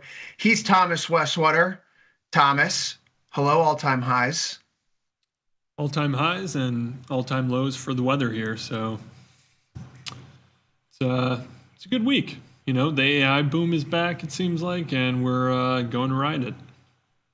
The AI boom is back. NVIDIA is soaring. We have Microsoft up, Oracle up. The Stargate announcement yesterday gathering legs.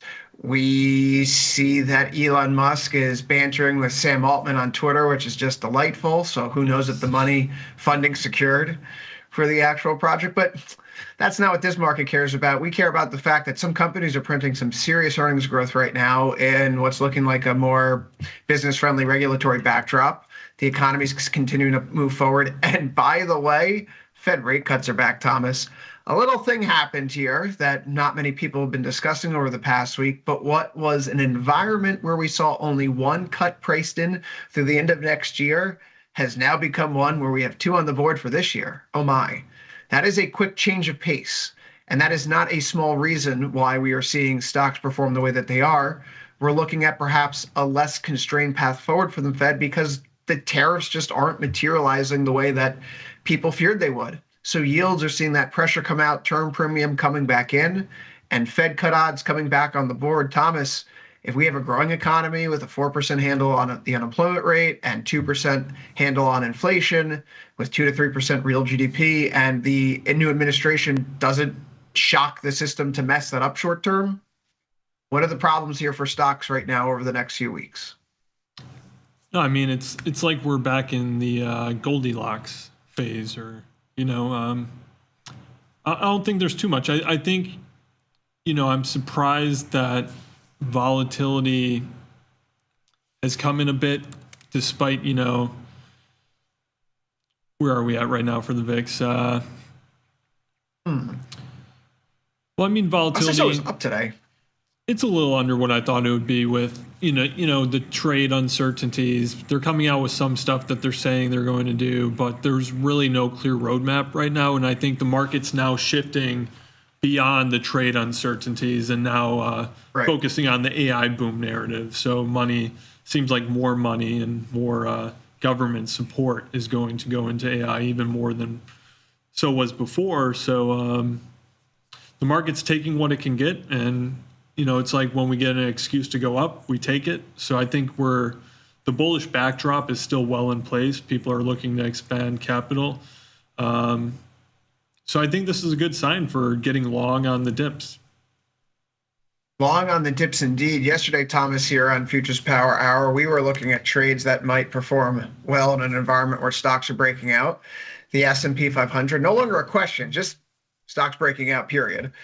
We see here that ultimately it's the SPX cash index today that hits our new all-time high. High today coming in at 6,100.81. That is eclipsing the high on December 6th at 6,099.97. Take that, Tony, if you're listening. If we take a look at what's happening in the ESH5 contract, the gains are still there. High today on the board of, 6135, and we're 6 points off that. It's 0.74% higher. But you mentioned this is about the AI boom. It's about the rejuvenation of, as Radigan calls it, the super glide. The announcement this week with infrastructure is surprising in two ways. One, let's just talk about near term. Back in December, Trump had Masayoshi Son of SoftBank down at Mar-a-Lago, and Massa touted a $100 billion investment. Trump kind of teased him that it was going to be built up to $200 billion. But then yesterday we see that it's actually 500 billion, and it's SoftBank, it's Oracle, it's OpenAI, leaders in the AI space, so to speak. Although one might question SoftBank's proclivity here because they did sell out their entire share of NVIDIA, I think back in 2019. So not the best choice that NASA has made in recent years, but I digress. $500 billion is a lot of money. It's a lot more than what was initially touted or even teased. But it's also infrastructure week really happening. I think one of the problems that I frequently chided Trump about from his first term, that it was always infrastructure week. This time it happened on day 2. And it's a lot of money that's coming in, not just government money, it's private money being invested into this space. So it feels like today is a new wake-up call for what we're seeing with semiconductors once more, which is music to my ears, being long NVIDIA and SMH and S&P and the NASDAQ in this account on the Tasty Live follow page. So today's been a pretty good session, Thomas. I think that we're going back to all-time highs. The road's clear, the volatility's low, momentum's positive. You mentioned Goldilocks. It certainly feels like it. Yeah, and I mean, the news flows on week 1, if they're positive, they're going to be positive. And, you get a lot of stuff in the first couple weeks. We've gotten a lot of stuff in the first couple days. The market's reacted well. The strength of those news flows or the reaction to those news flows might dissipate as time goes on. If bond prices start falling again, then the yields are going to come back into the conversation. Can stocks hold up against higher yields? Or if bond prices drop and yields rise. But we'll have to trade that if we come to it and see how the market's reacting. But like I said, I think this is a buy the dip opportunity. If we get pullbacks, you're buying into it. That's what I'm going to be doing. And, you got to keep your eye on those news flows from the new administration. We've been sharing the stock sector economic cycle chart here on Futures Power Hour and Overtime over the past 2 weeks, looking at how various sectors have been behaving here at the start of the year. And it caught my attention that banks, discretionary, and ultimately tech of a certain flavor, semis, were outperforming the broader market. As we look at how these various sectors are performing year to date, we can go over to the banks, for example. XLF is up 4.2% year to date right now. That's outpacing NASDAQ. The continuous NASDAQ futures are up 3.92. If we think about tech on its own, XLK is up 3.92 itself. But SMH, 10.96% higher year to date right now. And that is a very, very good sign here, Thomas. One of the leaders in this market narrative for all of 2024 is getting new life right now after seeing a period of stagnation. And that period of stagnation caught my attention today because we just did something in SMH that we haven't done since November 2023, which, let's shake up people's minds here and get rid of those cobwebs. If we go on the chart back to November 2023, this is a time when SMH is beginning to finally crawl out of its sideways rambling over the past few months. And what occurs? We set a new high, a new 3-month high in price as volatility, IVR, starts to cut into a new 3-month low. That hasn't happened since November 2023, but it just happened again today. Now, November 2023 was a pretty good time to buy semiconductors. Dare I say it was a pretty good time to buy stocks because that was the low for the market for the last 2+ years. I'm not saying that we're going to go on another 2-year plus bull run here, Mr. Westwater. But what I'm saying is that the market is set up technically, and perhaps even from a volatility standpoint, given its behavior, that we are looking at now the early stages of a push here into new all-time highs from the NASDAQ, from the S&P, that could occur over the next 2-3 weeks. And we shouldn't be surprised when it happens. Yeah, SMH is an important piece of, the market. It's certainly making bigger moves than the rest of the market right now. And of course that's on the news, but we'll get a lot of earnings from these chip companies over the next few weeks. TXN is one of the first big semiconductor companies to report, I believe, tomorrow.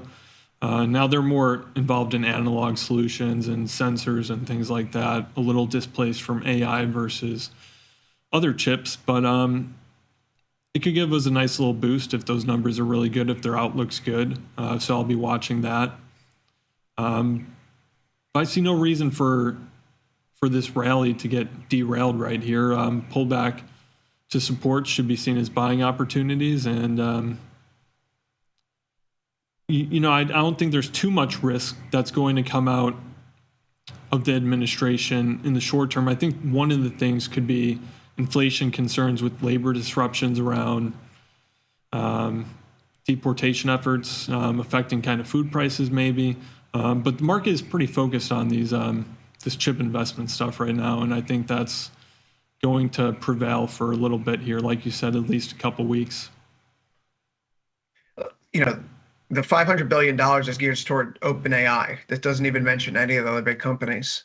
If we think about every major company that's involved in the AI space right now, to have this kind of investment, you would have to see, $3 trillion of new data center infrastructure built up over the next decade.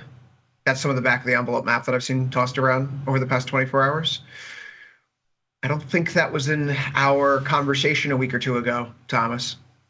And XLK here, by the way, that was looking very much to some eyes, not mine, like a left shoulder, head, right shoulder here. I've contended that you don't have a left shoulder, head, right shoulder, right shoulder, right shoulder, right shoulder, and now another head, because this is a new all-time high here today for XLK. The point is, right now, this is a market that has that setup where we did for so much of last year, where volatility is staying low, where technical momentum's positive, and the news flow alongside a more, I don't want to say supportive Fed backdrop, but certainly less aggressive or less hawkish Fed backdrop than where we were a week or two ago. That's the sweet spot right now. So trying to arbitrarily say that this is going to be the top or this isn't going to continue, I think you have the right idea, Thomas. If we do see pullbacks, I will look at it as a golden opportunity, unless it's because of something that really changes the market's perception of how things are proceeding here at the start of this new term.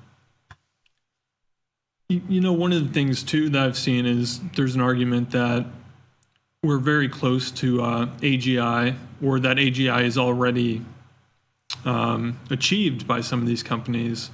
If that happens, I think we could see a big productivity boom that would kind of play into lower inflation, perhaps. I mean, that relationship is really complex, but generally higher productivity in an economy, lower inflation. Can that offset other risk from things like disruptions in the food chain and tariffs and things like that? So there's a lot of things to consider in this story and this evolving narrative. And that happens anytime you come into a new administration. We have to take what the market's giving us. Price action is signaling that it's bullish right now. I see no reason to disagree with that, and that's what I'll be trading off of.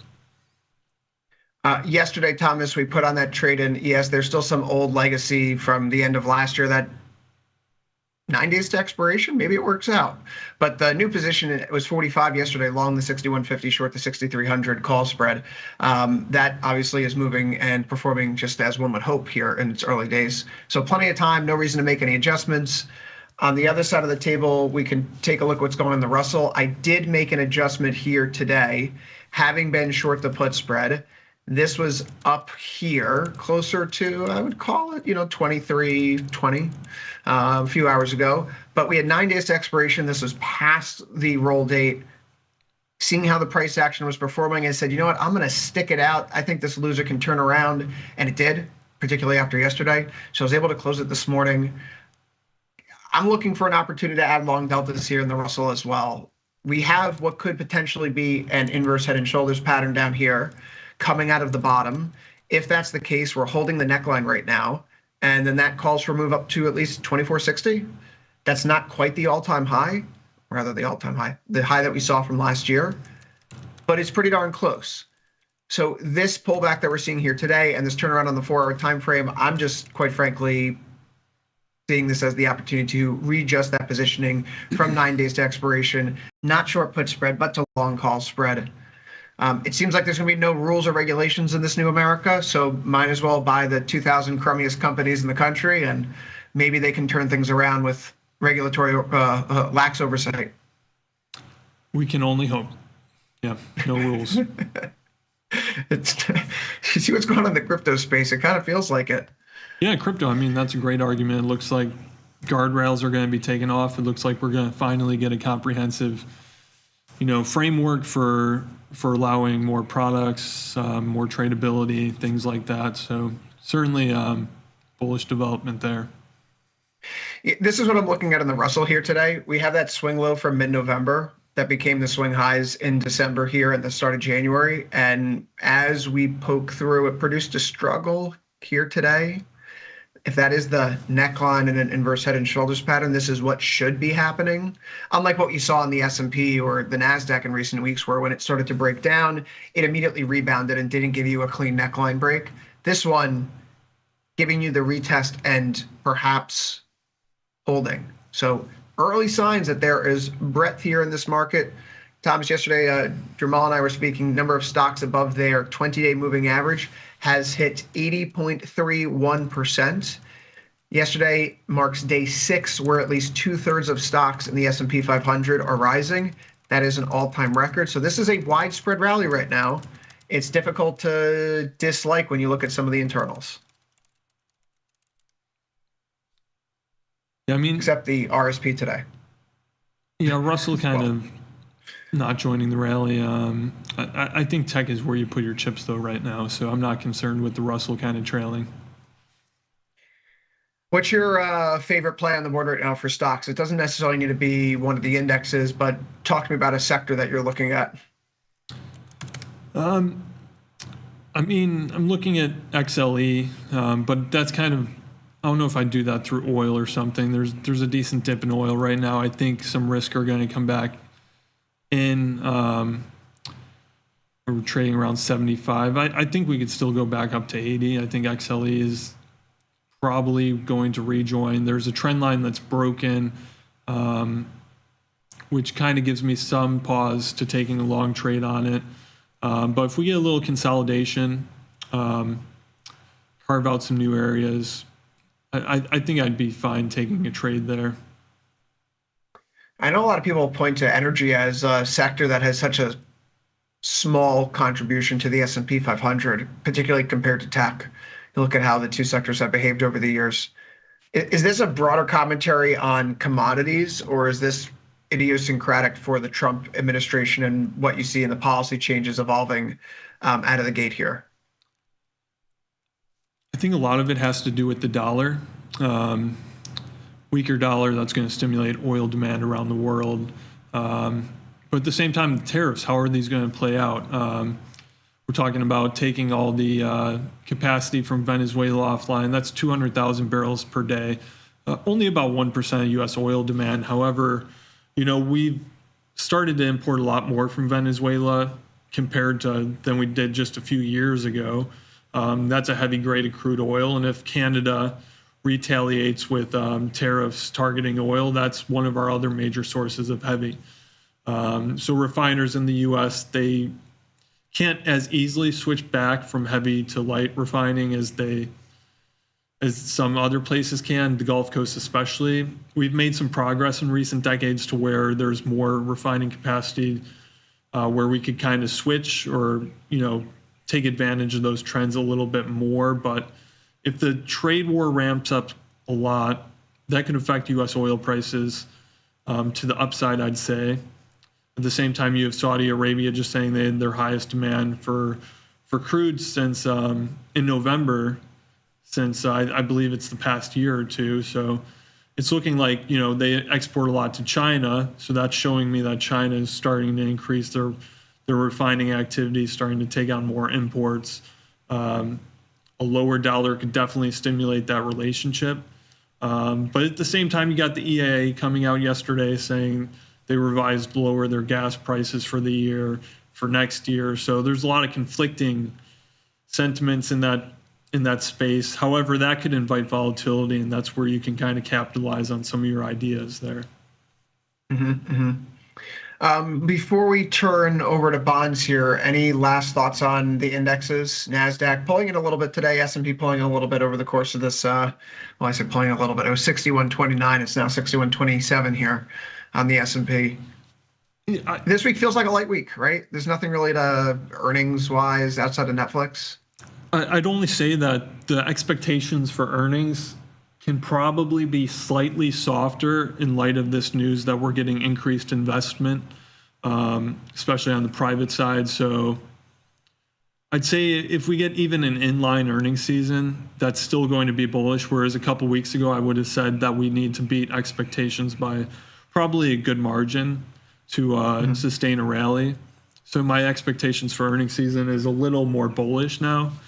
But we'll have to see how that plays out. Next week is going to be a big week. So that's when we're going to find out. 61.78.75 is the high in the ESH5 contract for the NASDAQ. It comes in trading at 22,450. It's 400 points between friends, Thomas. Maybe we do it by the end of the day. One thing, though, that is perhaps a little quieter than it's been recently have been bonds continuing to bounce back and forth. We talk about the retracement here in those Fed cut odds, not a small happening. Bonds down here now on the session. ZN inside day, ZB likewise coming off the board down by 0.22%. Another inside day here. Thomas, generally speaking, before we talk about the 20-year bond auction, what are your thoughts on this turnaround that we've seen here off the lows? I think it's just the trade tariffs have kind of softened. We've gone from, November, December, we were saying that we were going to levy tariffs across the board.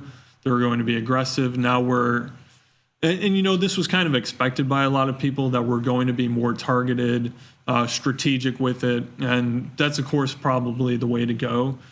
So I think that kind of aligns with a lot of what you're seeing from a campaign perspective. You say some big things and then they're kind of more tailored once you actually get into office. And that's not just, I'm saying for this administration, that's true, most times when we shift to a new administration. So I think, the pressure on the bond market has come off a bit. Now, I wouldn't be surprised if the bottom wasn't for bonds. However, I've said that before. There's people still out there LARPing that the deficit is unsustainable. It probably is long-term, but is that going to be a concern enough for this administration?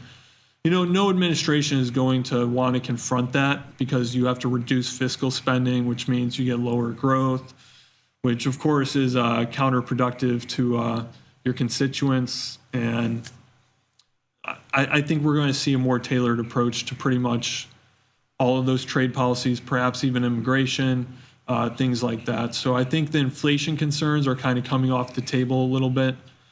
Still present, but a little more relaxed, at least for the market's perspective. 20-year bond auction results that just came out, bid to cover ratio of 2.75 versus a previous of 2.5. Not bad, demand going up. High yield of 4.9% versus 4.911, the pre-sale weighted interest. So it's good. It's helping a little bit here. We're off the lows. ZB coming in right here at 1 o'clock, opened up right before the auction, 113 and 8 ticks. We're now at 113 and 12.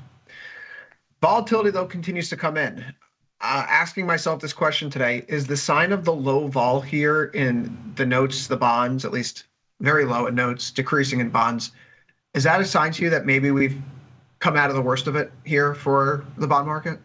Yeah, a volatility contraction along with higher prices. I mean, most times that signals that, at least a short-term low could be in. So I think it's encouraging to see that volatility contract in the bonds.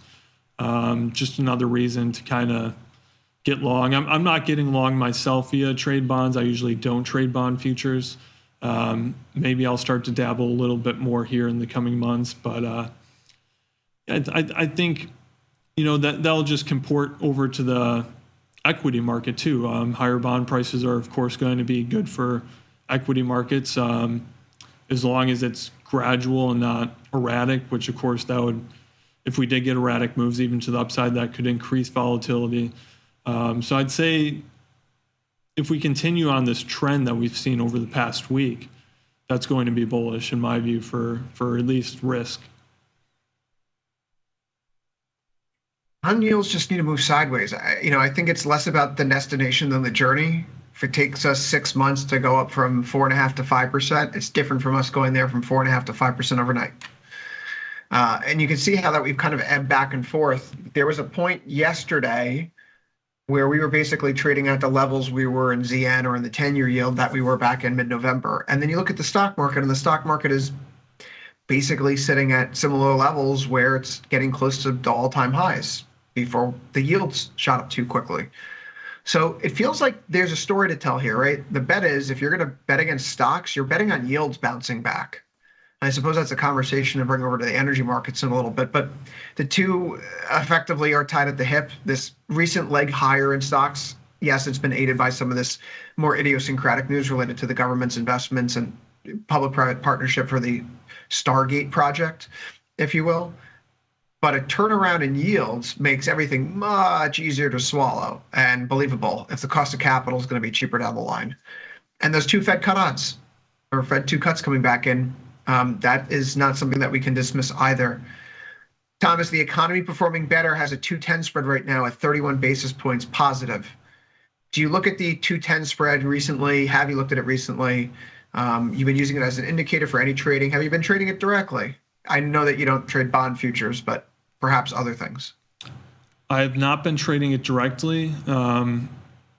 Since the disinversion or uninversion, I think, that's kind of come alongside some risk coming back in the market. I actually haven't been looking at it too much recently. Maybe I should, but, I was looking at it a lot more when we were inverted. And I haven't really been looking at it. I know you probably do more than me. No, honestly, I haven't really looked at it.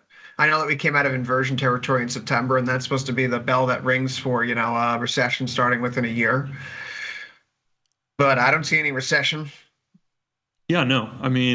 Especially with increased fiscal spending, all this news, it's hard to see a recession, but in hindsight, it always is, right? So we could say that, and then, looking back a year from now, being like, in hindsight, it's easier to see, of course, all the time, and that applies to almost anything across the board. But right now, you're not seeing it, so why trade with the assumption that there will be one?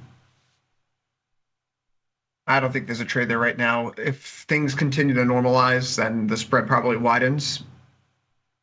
That's really all I could say about it, but I don't have a trade for it. Thomas, let's move over to our preferred conversation, commodities. Metals mixed here again. It's been a few days of this back and forth. I want to pick your brain on copper first, because I need to go see Dr. Copper here today. The past few weeks I've been long deltas in copper vis-a-vis a short put spread. It's worked out effectively since the first day the trade was put on, because it jumps from close to 410 all the way up to 445 near its peak. One of the tenets that I had of staying long was that we were looking at the 1 week moving average, and we were holding above it on a closing basis. On Friday, we nearly got below there. Yesterday, we had a very long lower wick, so I decided to hang it with it. But today, it's an inside day, and it is a red day here. So if you're in my shoes and you're looking at this price action in copper, is it worth lifting the short put spread and trying to reposition this trade in another manner? I like trading on the long side right now on this December swing high. Right, we've had a really good rally all the way the first few weeks of the year. Profit taking makes some sense to me here. It doesn't really say that the narrative is changing, that copper demand into China could come back via stimulus measures there. I think we probably will see some higher copper consumption. And of course, copper, when you're talking about copper, you have to talk about China. They consume about 40 to 50% of the world's demand. So, of course, a majority by far compared to any other country. I like getting on a long side of a trade here. I've actually looked at it earlier this week and thought about a long trade. I'm not taking it just yet, but I'm watching it actively every few hours. So. Yeah, I'm considering looking at the 63 days and the recent swing highs that we have up in the area of 450, and looking at potentially the long 445, short 450 call spread. It's kind of in the neighborhood that I like, 36% probability of profit. You're gaining more than 2 to risk 1, which is always good news. And the max profit exceeds the buying power. So in terms of, is this a cost-effective use of capital? I think so. The volatility being where it is makes this the appealing situation. If the IVR was 89.2 as opposed to 19.2, I would say that we could size up a trade and say, you know what, this is a great area to look to sell a put spread. If we get below the 1 month, we just close it out, small loss, move on with our lives. Right. But because of the fact that volatility is so low, and this seems to be the swing point, restructuring this in terms of a potential long call rather than short put may provide a little bit more upside. There is a 34 days to expiration here, however, so it's not close to the roll date. There is enough time. I need to sit on this for a little bit longer, but I think I'm ready to flip this into a different expression of being long deltas. I'm curious what people who are listening think. What would you do in this situation? Gold, however, this is just beautiful. Triangle breakout, making a new swing high, moving up to the highest levels that we've seen since election day. And I think that's important because the swing highs that we had back in December couldn't quite punch through where we were on election day. 2770.90 here in GC. Thomas, what's your take on gold right now as the dollar starts to perhaps trail off of its recent bull run? Yeah, I think this is a strong technical move. I'd probably say it's mostly a technical move. I mean, other than the dollar, trading it off for a reduced dollar kind of makes sense. But just breaking that December high is bullish for me. IV it's okay. It's not bad. I wouldn't fault anyone for taking a long trade right here on the breakout over the December swing high. I think it's a pretty good move. So I haven't pulled the trigger on it, but this is one I've been watching too. Come in, the water's warm. Yeah. GC J5 for me. Long the 2850, short the 2900. We're continuing to make progress towards that. I feel like we're going back to the highs. So that's what I'm positioned for here. Look, the volatility, I wish was perking up more. It's still contracting, which makes me not feel so great about this right now. If there really was going to be a big explosion higher, I'd like to see vol trending up. So 57.6 isn't nothing, but hopefully in the next day or two, we can see a greater expansion. If only one note here before you make your comment, Thomas. Yesterday's price action, we closed at 2785.60. The high for the previous day was 2785. In conjunction with yesterday's move where we carved out a lower low prior to Friday, this is a bullish engulfing bar here as we're punching through resistance. That's a very strong technical signal occurring right against that 1 week moving average. Momentum is still pointed higher right now. So in terms of fading this, just like oil, when vol's low, I don't like to sell calls there. I'll never sell calls in gold. I wouldn't be fading this move right now, just given the setup. Yeah, I was going to ask, did you take that trade when we broke these December levels there? I took the trade when we started to punch through here on January 10th, and then I felt like an idiot the next day. And then we put in that doji candle, and then with that third day, this looked like a Morningstar candlestick cluster, a bottoming candle up against the 1 week moving average. And it feels like we've seen that movie before. When did we see that movie before? We saw something similar here back in September. Down day, doji, up candle, and then takeoff. So I decided to stick through it and then, vindicated after 4 more days of trading so far. But I like this staying on the long delta side right now. This has been a gift that has given us a lot over the past year, and I think gold will continue to be good. So China did start buying gold again, and I think that's one piece of the puzzle to look at when trading gold. Yes. But I think it's an important piece that's kind of overlooked sometimes. And I think their gold buying will continue now, like we saw in early 2024, early last year. A couple reasons, but just the increased trade tensions. They're going to want to reduce exposure to U.S. One place to put that is gold that's liquid and easy for a central bank to buy. So that's pretty bullish there for me that China's buying again. And I don't think they start buying in November. I wonder what day that was. They bought in December too. They bought in November and then December. So, when a central bank starts buying something like the PBOC, are they going to just buy it for 1 month? Probably not. They're going to need to do it over at least several months. These balance sheets are very large. It doesn't make sense to do it all at one time from a structural point of view. So I think you would expect to see that gold buying continue at least for a couple more months. But of course, that data is released monthly, so you're limited in the amount of information you get to trade off of that. So, but again, it's just one thing in the scheme of things. if you are a country that thinks that you are going to get into a trade war with the United States, and because of the size of your economy, you could easily offset the impact of that trade war by allowing your currency to depreciate a few percent. Do you do your FX reserve diversification now or after you devalue your own currency? You do it now, while your currency still has value. Right. So the gold buying ahead of a trade war should be occurring right around now. I would also contend that if these sanctions against Russia end, which maybe they're not going to end so easily, Trump's taken a much harder line against Russia in these early days than I thought he would. Yeah. He told, right, like today's remarks against Putin kind of came out of left field for me. But hey, you know, he's telling Putin, get to the negotiating table or we're just going to turn the screws even more. That's good. It's probably the prudent approach to do that. Yeah, and you know, like right now, but part of my thesis for gold is if you see an unlocking all those Russian assets trapped in Europe, they're going to flee to neutral money centers, Switzerland, Singapore, Dubai, right? They're not going to stay in Europe. And the central bank assets that are in fiat currencies that have been locked up in the West, do we think the Russian central bank's going to keep them in fiat currencies, or do you think they're going to put them into hard assets?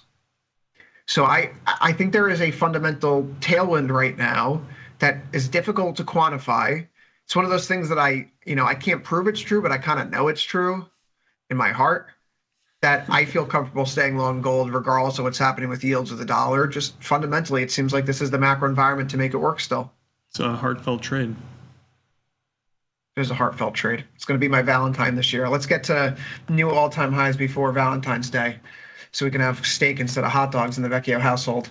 Let's talk about silver, down by 0.11%, hovering here today off the lows. Is this a breakout waiting to happen? Yeah, I think so. I'd say All right, yes. so I'd say kind of like what we saw in gold. I'd say silver is going to join here pretty soon. And metals usually on technical breakouts, they do pretty well. So I'd expect silver to exhibit that behavior. Let's keep it small. Long to 33, short to 33.5, 63 days to expiration call spread SIK5 contracts. So we're just going to want to double check the swing high here because we were looking at H5. The swing high is 33.5. So let's just nudge you down right. Yep. That's good. Risking a little bit under, one to make over 2.5. I like it. Send it off. Hopefully it gets filled. Silver looks like it's going to break out. Silver's been good to us over the past year. This looks like a setup we've seen many times before. In particular, it looks like the setup that we just saw here a few months ago. We go up to a new high. We then go into a downtrend for a few weeks. We then break out. We then go into a new high. We go into a downtrend for a few months. I find it fascinating that this downtrend also covers the support in the recent pullback. But again, we're drawing lines here. It's totally subjective.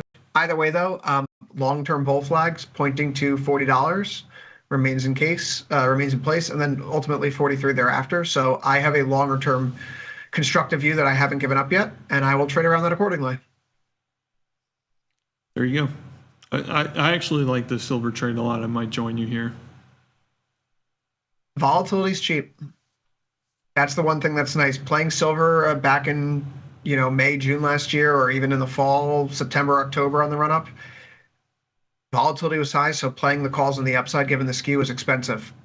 There's still skew in the metals. That doesn't go away, but this is as cheap as it's been in a while to express upside exposure in silver. So, make hay while the sun shines. Let's talk about some energy here, though. You were talking earlier about crude vis-a-vis XLE. I think we should just take a look at crude directly itself first in the CLH5 contract. We can see here that it looks like a top maybe coming into play. We're at 75.49 right now. On that 4-hour time frame, the big pivot point we had on January 12th maybe holding up, as it were. But it feels toppy. Why did you mention that you think we can go back to 80? China's importing more. They're importing a lot more from Russia, I believe. Their imports hit a new high in December. That will probably continue as long as this U.S. policy and continuation of harsh sanctions on Russia continues. It looks like that's going to be the story for a while. The one thing I'm concerned about is crack spreads in the U.S. The refining margins are not great. We've seen some good upside in the prompt spread, which reflects the physical demand, or you could say it's a proxy for physical tightness, at least in short-term contract buying. But I think, the economy is going to keep chugging along. But like I said earlier, the EIA did reduce their forecast again. That's kind of in line with what they've been doing the last 6 months of 2024. They did a reduction in demand. Still growing, but reducing the amount of growth. And that's been the same story for the IEA. OPEC to a little less extent. They're a little more bullish, I believe, on their last monthly oil market report. I'm just going to be watching these spreads, the crack spreads, prompts, of course, weekly inventory figures. But one thing I want to bring up is President Trump has said he's really keen on restoring the SPR, even more so than it's already been being done. So if that comes to fruition and we start replenishing these stockpiles at a faster pace than we have been doing, I think that introduces a new thesis into the long oil story. The profit taking here, and that's what I think it is the latest sell-off. I think it's profit taking. I don't think it's really been nudged too much by anything fundamentally shifting in the story. You could say the EIA forecast downgrade, it has an effect for a little bit, but it's not really what traders are going off of too much, at least for short-term metrics. So I think we come back down in the 74, 73 area, and I think that's when you get long, 74, maybe 74.5. But I'll be looking at getting long maybe later this week or early next week.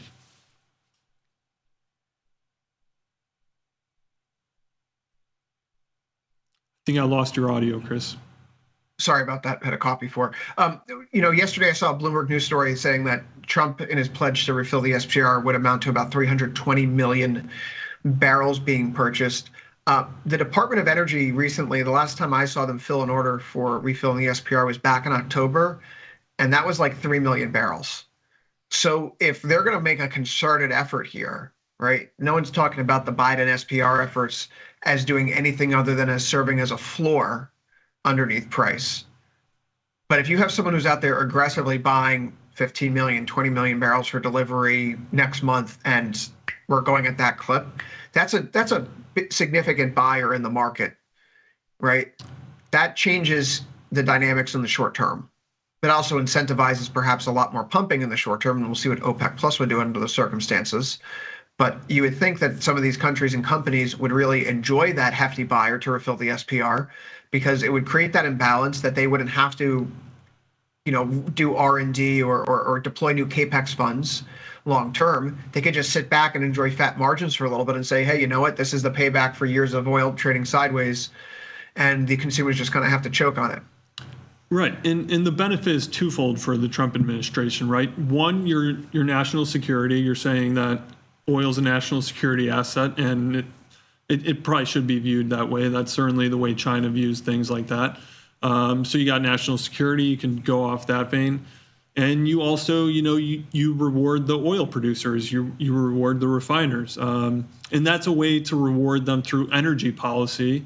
And Trump certainly does want to reward the energy sector. So that's a tangible way to reward them immediately versus taking restrictions off leases, deregulating the environmental reviews. While that's good for production over the long term, it doesn't really influence short-term capital expenditure decisions, right? No. They're not going to immediately say, let's bring a bunch of projects online. Their views are a lot more long-term. They're very prudent in their capital expenditure spending, as you have to be in the oil industry. So you get an administration change every 4 years. You get a change of Congress perhaps every 2 years. So that's why they don't make these immediate moves just off of deregulation regarding capital expenditures. So I think this is a tangible way to reward oil producers, refiners, and I think it's, that's one of the two facets that he is going off of here: national security and rewarding the energy complex. If only to highlight some interesting research done by our sponsor, CME Group. I read this a few years ago, just pulled it up back again here now. From Amanda Townsley, she's the Senior Director of Energy Research and Product Development over at CME. She wrote this great blog post back in 2023 about what the SPR refill means for energy futures, in particular because of a new rule passed by the Biden administration in October 2022 that it looks like Trump's going to use now, which allows the DOE to go into the futures market to buy oil. So unlike in years past, there is a different flavor to how the SPR refill could go moving forward. This is unique territory, and we shouldn't discount what that means moving forward for oil prices. If that really does mean a floor, Thomas, any single pullback with significant volatility, it's like a gift from heaven, as Hell puts, perhaps. But we'll have to test that theory when the time comes. That's not here right now with where we've seen oil go over the last few days. Quickly before we turn to FX and wrap this up, it's a 4% gain, 3.92% gain here for natural gas. Obviously, the weather that you and I are experiencing right now, Microsoft Windows tells me cold weather now in the bottom left-hand corner of my screen. Certainly. We're seeing a little bit of volatility come back here. Is this because New Orleans got 10 inches of snow overnight? Yeah, there's some shut-ins in production. Of course, Louisiana isn't used to blizzard conditions, and nor do they have the equipment or infrastructure to really handle that. So it's kind of, one of those three standard deviation events. At the same time, the weather model shift slightly more bullish overnight. So that kind of reinvited some buying there.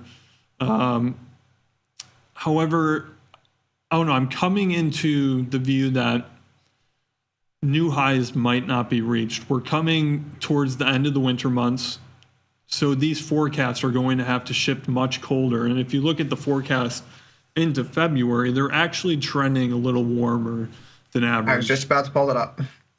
So, I think maybe you can trade some upside if you get another dip, but I'm less convicted than I was just a week ago. Yeah, and we've seen the inventory drawdown start to slow a little bit, which I think matters a lot, right? So maybe we're cresting through the peak of cold season here. I know tomorrow's going to be a brisk 34, and I think on Friday we're going to see 41. That's going to be nice. T-shirt weather. Well, yeah, you should. My wife constantly chides me for how I dress when I leave the house for that very reason. Everything is t-shirt weather, okay? But 18 to 14 day temperature outlook, yeah, it's improving. That could hurt natural gas. It's certainly something at the back of my mind. I still have 34 days to expiration on my short put spread. I'm thinking, though, this might be a better place for an iron condor rather than looking to have a directional bias. But I'm looking at this bounce here today. If tomorrow doesn't find me follow through, I'm going to close this out. It's going to be a failed attempt to hold the 1 week moving average. And that will be something I want nothing to do with if we're going to continue a pullback here. Thomas, it looked like it was a better day for the non-US dollar currencies. Dollar topping. I could have sworn I had that as something else here. Okay, dollar yen down equals risk on. That's what it should have said. Editor's note for later. The yen here, the euro here, not exactly performing that well today. The euro actually has given up its gains. It's now flat on the session to slightly lower. The yen here is off by 0.67%. We have a BOJ meeting coming up Friday morning in Japan, technically Thursday night here in New York and in Chicago where you are, Thomas. What are you thinking about this BOJ rate decision coming up? They're expected to raise by 25 basis points, but now we see 2 Fed cuts back on the board this year. It feels like when they started giving their signals to the market about that rate hike coming, it was when we didn't think any more Fed cuts were coming in this cycle whatsoever. Yeah, I think the Fed is going to control more of the narrative with the Japanese currency than the BOJ. And it sounds counterintuitive if you're not used to trading currencies a lot, but the Fed rules all when it comes to global monetary policy. A lot of other central banks dictate what they do depending on where these Fed forecasts are at and what the Fed is saying or what they're projecting. So the Fed has to also take into account the new fiscal policies that are coming out, the new trade policies that are coming out. So will they cut amid that? I'm not sure exactly what the market-based expectations are in terms of rate percentage odds for these cuts or otherwise, but I wouldn't be surprised to see them holding. Really, kicking out of the meeting. I'm not bullish the yen right here. I don't think I'd get bullish for quite a bit. It's just not at interesting levels for me right now. Jamal and I have been talking about a James Bond play, buying the 007 calls that are far dated just because, and we've already seen a bump here. The rationale a few days ago, we started talking about this last week, was even if we'd seen a rally, the IVRs were in the high 20s and we're now up to 40.4. The way that the vol curve was shaped, it just felt like vol was underbid given the risks. If the BOJ hikes or doesn't hike, but the Fed has to cut or then has to stop cutting, trade war, does China devalue its currency? Does Japan allow that to happen and lose manufacturing share? It felt like at a 20-something IVR, volatility was really, really, really underpriced. So I'm actually looking at pullbacks here in low vol environments as ways to add long, out of the money yen exposure to the upside in the event that things get a little crazy. Because I think they could get crazy again. Not like July, but maybe like July last year, which would be a lot of fun, as we know. Thomas, let's wrap this up here. What's next on the calendar? This week of basically nothing continues. If you like, well, this is today's calendar. I can promise you tomorrow calendar, not interesting. Japanese trade balance is not the most important thing. It's going to be that BOJ rate decision. Where do my slides go here today, Thomas? Let's talk about a brief bit of education here, though, at the end of the show. Market participants, who is trading futures contracts? Go to learn the answer, tastylive.com, top banner, learn beginner futures, where you can find this coursework put together by the fine folks on the Tasty Live research team. Thomas, generally speaking, when we talk about participants, there are producers and there are speculators. Producers are using futures for bona fide hedging reasons. They have a commercial interest. They are growing the crops. They're mining the iron ore. They're pulling the oil out of the ground, and they want to lock in that price so when they go to market, they know what they're selling. And then there are people like us who are happy to assume the risk because we think we can turn a buck because we know better than those silly commercial hedgers. But the fact of the matter is both of these groups behave and act in certain ways. Speculators, for example, tend to be trend followers. So they'll be longest at the top and shortest at the bottom, whereas commercial hedgers, the exact opposite. They'll be shortest at the top and longest at the bottom. That's why we pay attention to the CFTC COT report and look for extremes in positioning. Because if speculators are far too long, then there's no one left to get on the bus and drive it forward. That means for us as contrarians, it's a good time to get short. Go learn more about the different type of market participants and what they and their behaviors reveal about market structure and positioning. tastylive.com, top banner, learn beginner futures, or click the link here at the bottom of this slide. It will take you there directly. Thomas, we are done and dusted. We are running late because it is now time for the two heavyweights here. It's Sosnoff, it's Radigan, it's Truth or Skepticism coming up next on Tasty Live. So you and I got to go. I'll see you later today, buddy. Everyone else, stick around after the brief break. You heard it there last. Truth or Skepticism coming up next.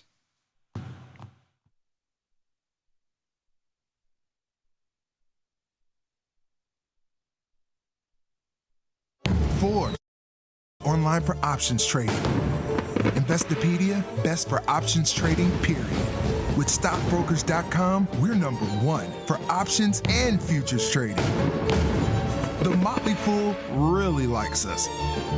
And so does Business Insider. So what else can we say other than boom? Trade like a trader. Tasty Trade. Make your move.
friends?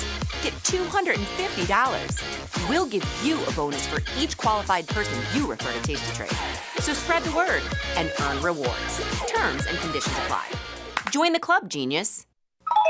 Tasty Trade. If you missed the live show, here's our cherry on top weekly recap. Do you remember Gilligan's Island? It's near and dear to my heart. Every day I come home from school. What do you want to know? Let's sit right down and hear a tale of a fateful trip that started from a tropic port aboard this tiny ship. 5-6 passengers set sail that day for a 3-hour tour. See, you didn't think you were going to Gilligan's Island. 3-hour tour. Which one was Bob Denver? was it this here? Which one was Bob Denver? Stocks go up and stocks go down. Markets move. Beta is a way to measure the movement of a specific stock relative to the market as a whole. In simple terms, it tells us if the underlying has more volatility of price movement relative to the S&P 500. Beta of 1 is our control here, SPY being the underlying. If the beta of a stock is less than 1, it would mean the stock typically moves less than the SPY. If the beta of the stock is greater than 1, it means the stock tends to move with greater volatility than the SPY. If you missed the live show, here's our cherry on top weekly recap. You know what my first concert was but when I was very young. It's quite embarrassing. Anson. How'd you know that? I mean, I feel like everybody. How did you know that? Because who else was popular then in like the late 90s? Oh my God, that's amazing. That was cringe. There it is, the song. Yes. Yes. All right. Good luck. Good trading. Let's go eat some roost. Peace. Ready to take your trading skills to the next level? Dive into the world of stocks, options, and futures with Tasty Trade courses. Whether you're a beginner or more advanced trader, our courses can empower you with the knowledge to succeed. Watch as our team in Chicago shows you how to use the Tasty Trade platform and go over the basics of trading.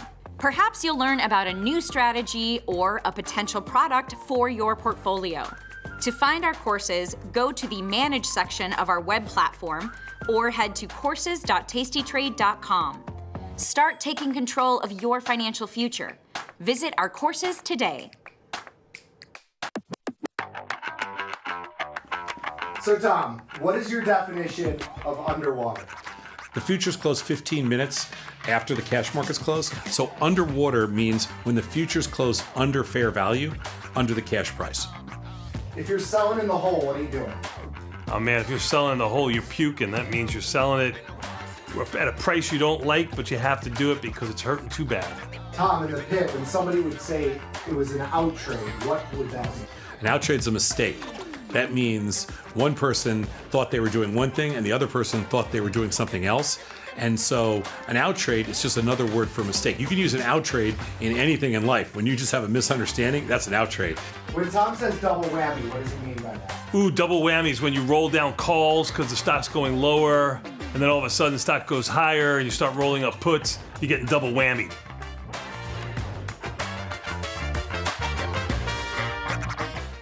You can get up to $4,000 when you open and fund a new account with Tasty Trade. That's 4,000 buckaroos, 4,000 bills, 4 large, 4K, 4 grand. Get on the platform for traders who just want to trade. Tasty Trade. Make your move.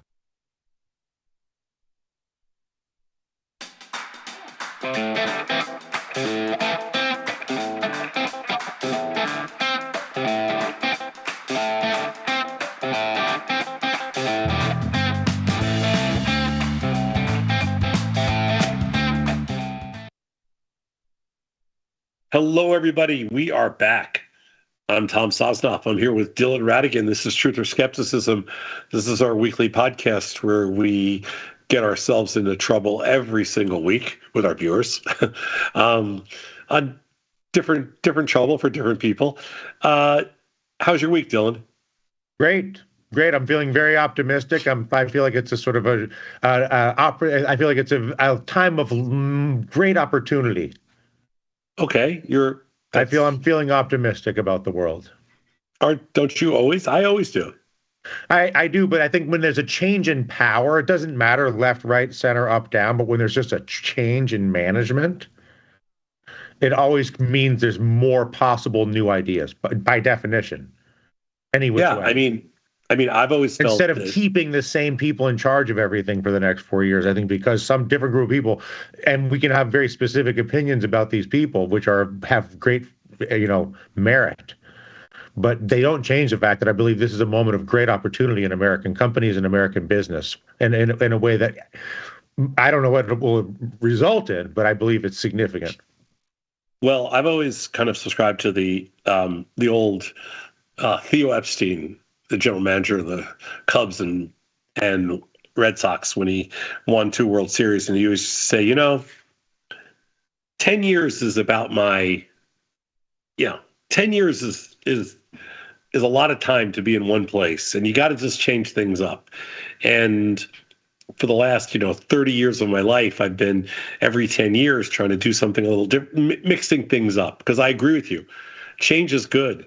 It's not, always necessary. It's not always, it's also dangerous. Risk is opportunity, right? In Chinese, I believe it's a very risky moment, and so I believe I believe it is a very risky moment. The integrity issues, all sorts of things we can talk for days about.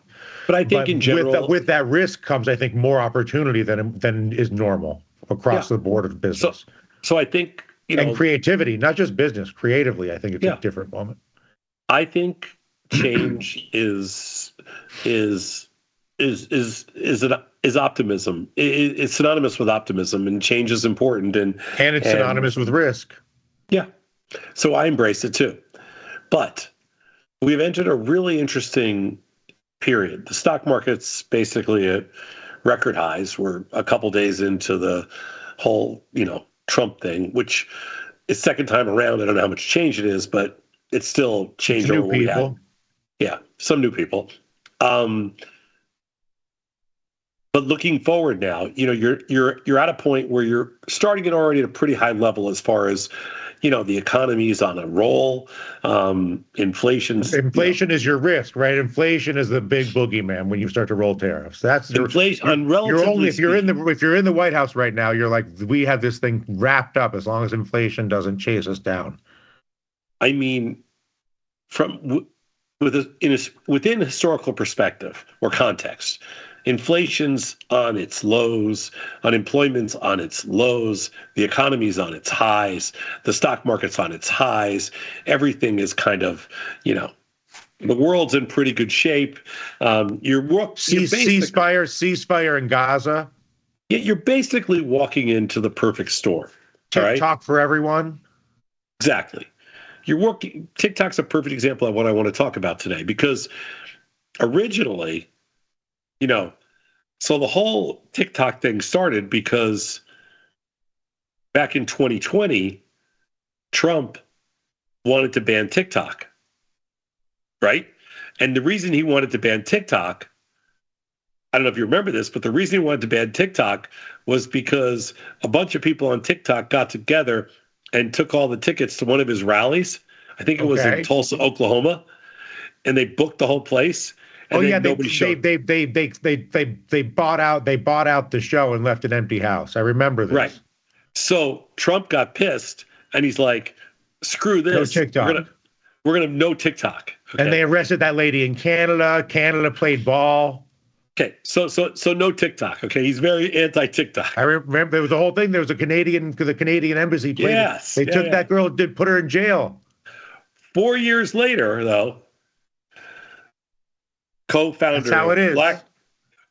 of BlackRock, co-founder of Susquehanna, the founder of Susquehanna, they write unlimited checks. You need 100 million, here's 100 million. You need 200 million, here's 200 million. You just tell us what you need, okay? But we're also the largest shareholders of TikTok, so we've got like 50 billion each in TikTok. We'll write you a check for whatever you want. Next thing you know, Trump loves TikTok. It's called capitalism. It's not like anything. I thought that sounds more like feudalism. little of everything. I thought okay? capitalism was a more structured contract law kind of legal system. Depends. It depends who's driving. Okay, it depends who's driving. But I just I want thought to it was a contract law, Delaware court. I'm just not sure everybody remembers the whole TikTok story, But just putting a little TikTok in perspective.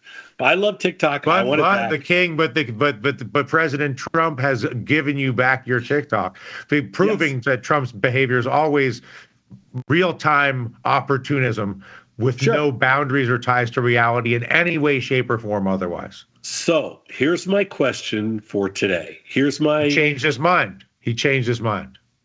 Yeah, you could. You're too kind. You're being nice. I'm going to pose a question. This to me is, I'm very nervous looking forward right now about the future of the next. I'm very nervous about the next couple of years with respect to markets. Some of it has to do with the integrity of markets, but I can live with that. But I'm very nervous about the markets being able to maintain the level that we're currently at.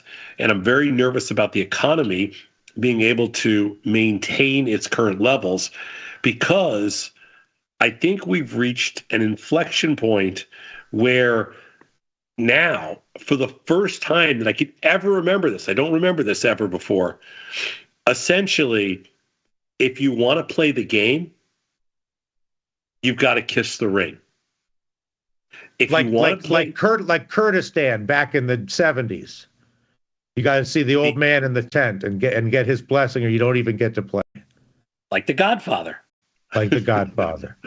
If you want to play the game, you've got to kiss the ring. So whether it's the CEO of TikTok, who hated Trump but now loves Trump because one of the big six on stage with the big man. Of course, kissing the ring now, and along with everybody else, all your big tech billionaires, they all hated Trump. Now they love Trump. You got to kiss the ring. But now look at the resources flying around. Sure. Well, nobody knew their ideas. Nobody knew. Nobody really everybody always thought there was this, and it was probably naive to think, but there was always supposedly this, on the one hand, there's this beautiful system of democracy and capitalism that work side by side. And what we're seeing is maybe it's not so beautiful, and maybe it's not so clean, and maybe there's more to capitalism and democracy working side by side. So the question is, how dangerous is this? Because to me, this is the most dangerous time that we've ever seen in the last, probably since 2008, 2009, with respect to being because this is the kind of environment, the kind of setting where it's all great when everything's working, but as soon as something goes wrong, everything falls apart. And that scares me. There's nobody that's there's no safeguard. There's no floor. So I've been thinking about this because I've been working from New York the first couple of months of the year here in January, and I've been doing a lot of walking. It's cold, but a lot of sidewalk walking, which is good thinking. You get good thinking done on the walk. You know what? It is something nice about New York. You get a lot of sidewalk walking done. You get a lot of walking done when you're here. It's nice. Yeah, you do get a lot of walking. And walking is good for thinking. Yeah, okay, I'll give you that. And there's been a lot to think about in recent days, and there's been holidays and markets have been closed. I go to the park, I take a walk, all these things. Okay. And I've been thinking about this sort of the depth of my sense, like I talk about the sense of opportunity and probable chance of new experiment has gone up higher, right? And a more permissive, more experimental culture from top to bottom for some period of time on some level. That's I think a result of the current sort of new people, and that the risk in acquiring that opportunity is the total integrity of the system is at risk, depending on the degree to which you attach specific people to specific financial and power decisions. And I guess my question I ask myself is the current level of conflict of interest, financial power, it's the kiss the ring matrix, power money matrix, is that really any more effective or powerful or influential today than it's ever, or has it always been like this? And is this the first time it's ever done publicly? And every government, not just the Saudi government, the French government, the Italian government in Milan, the government in Tokyo, Rio, Africa, at the end of the day, it's a group of wealthy individuals under some construct talking to the levers of power in tax policy and government budgets for national projects, roads and military and all these contracts. Don't you think the question is, do you believe the U.S. government let's assume that the transparency shows more of a kiss the ring culture to the thumb flipper for me on the sidewalk on my phone, and I flip through and I say, oh, there's Jeff Bezos, there's just a list, wing ding ding, everybody can see it. There's Mark Zuckerberg looking at Jeff Bezos' breasts. It's like everybody sees the same picture on the same day. We're like, oh.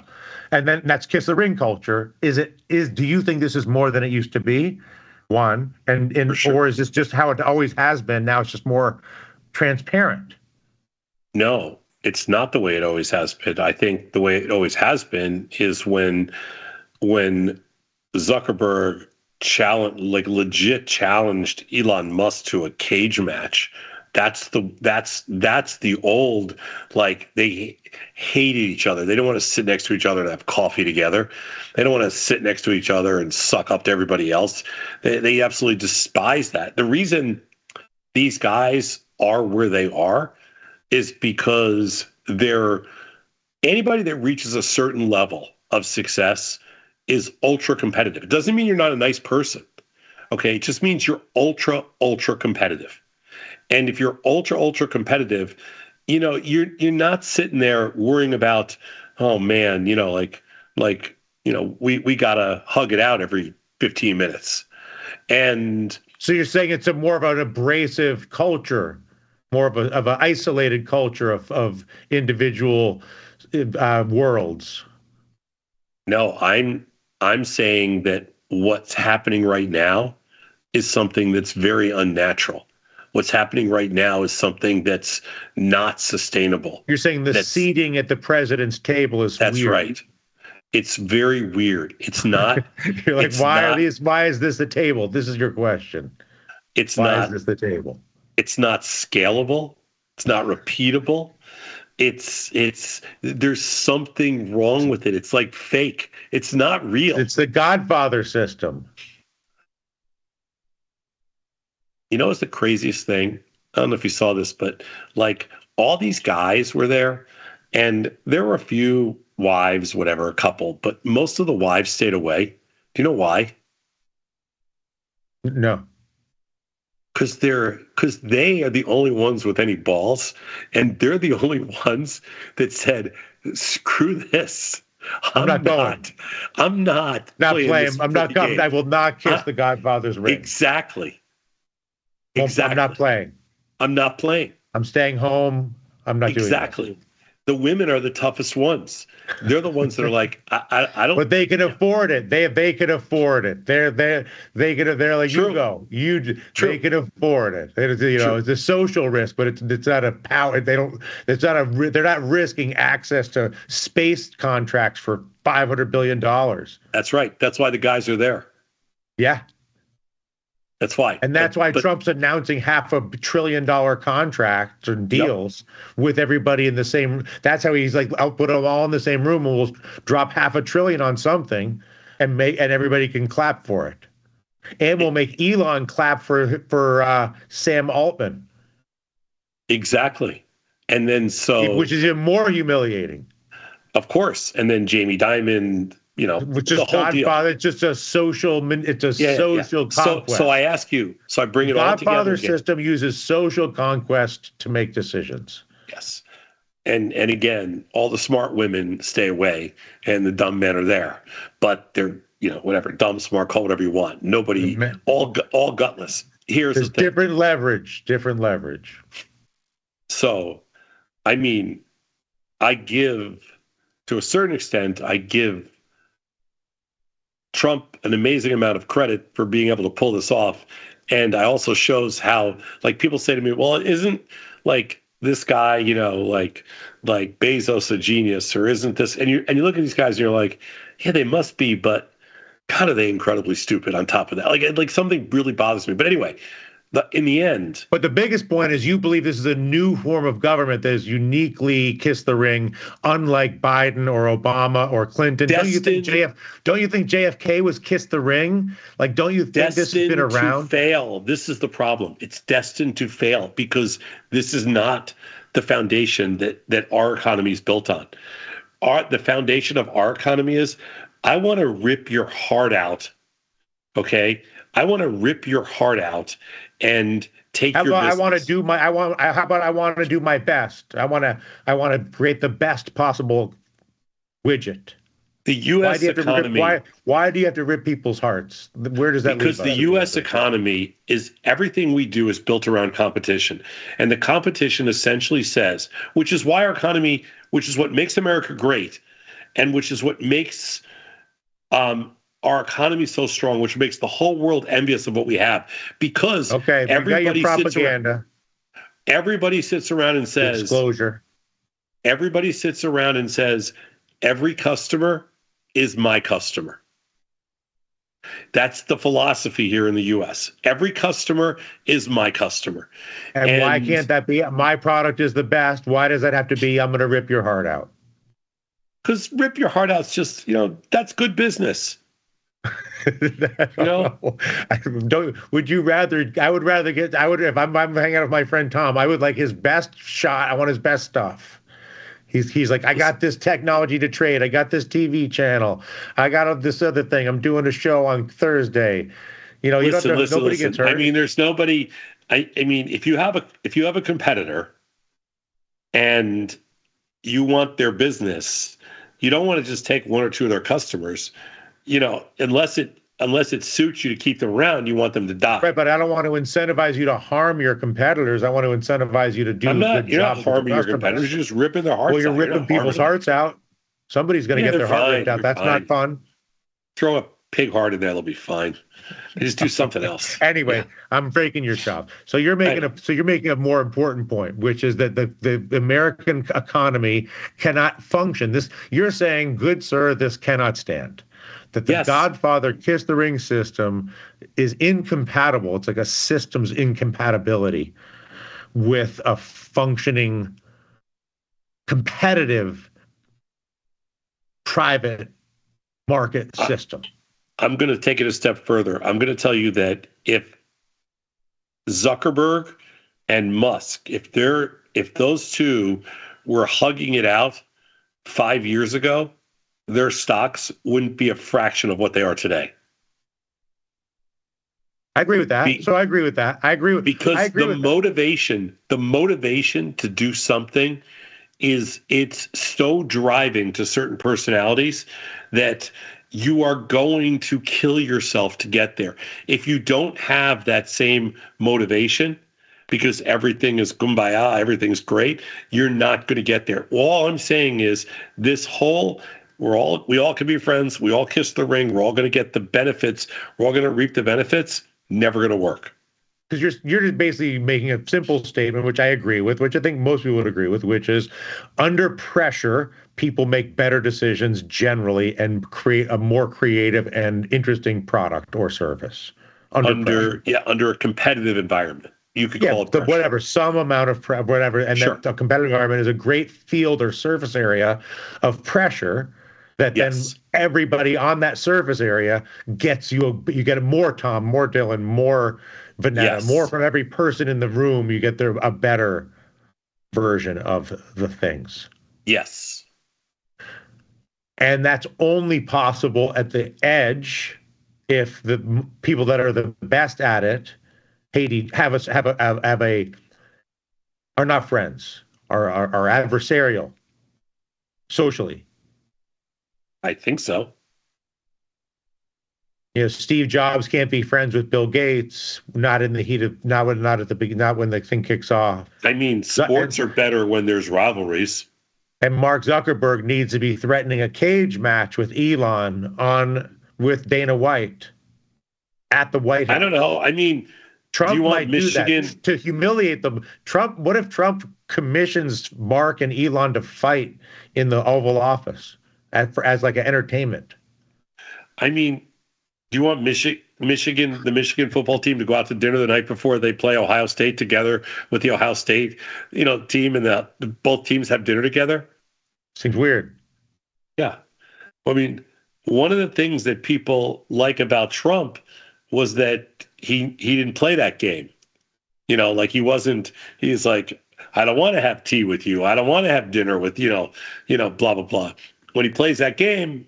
But maybe he's sending a message of possibility. He's sending a moon mission message. He's sending a Mars message. He's sending he's selling a political message of prosperity and abundance. Oh my God, much less. I can't even think of that with a straight face. I'm just telling you about the message.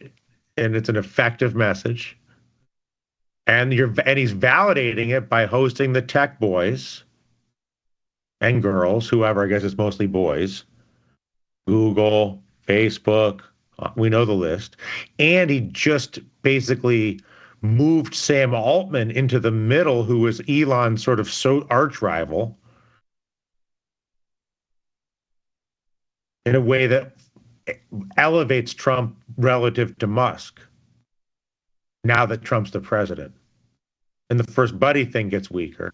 Anyway, that's like a soap opera. That's like you're just making it. Yeah, the point is these two things cannot stand. Is your whole point?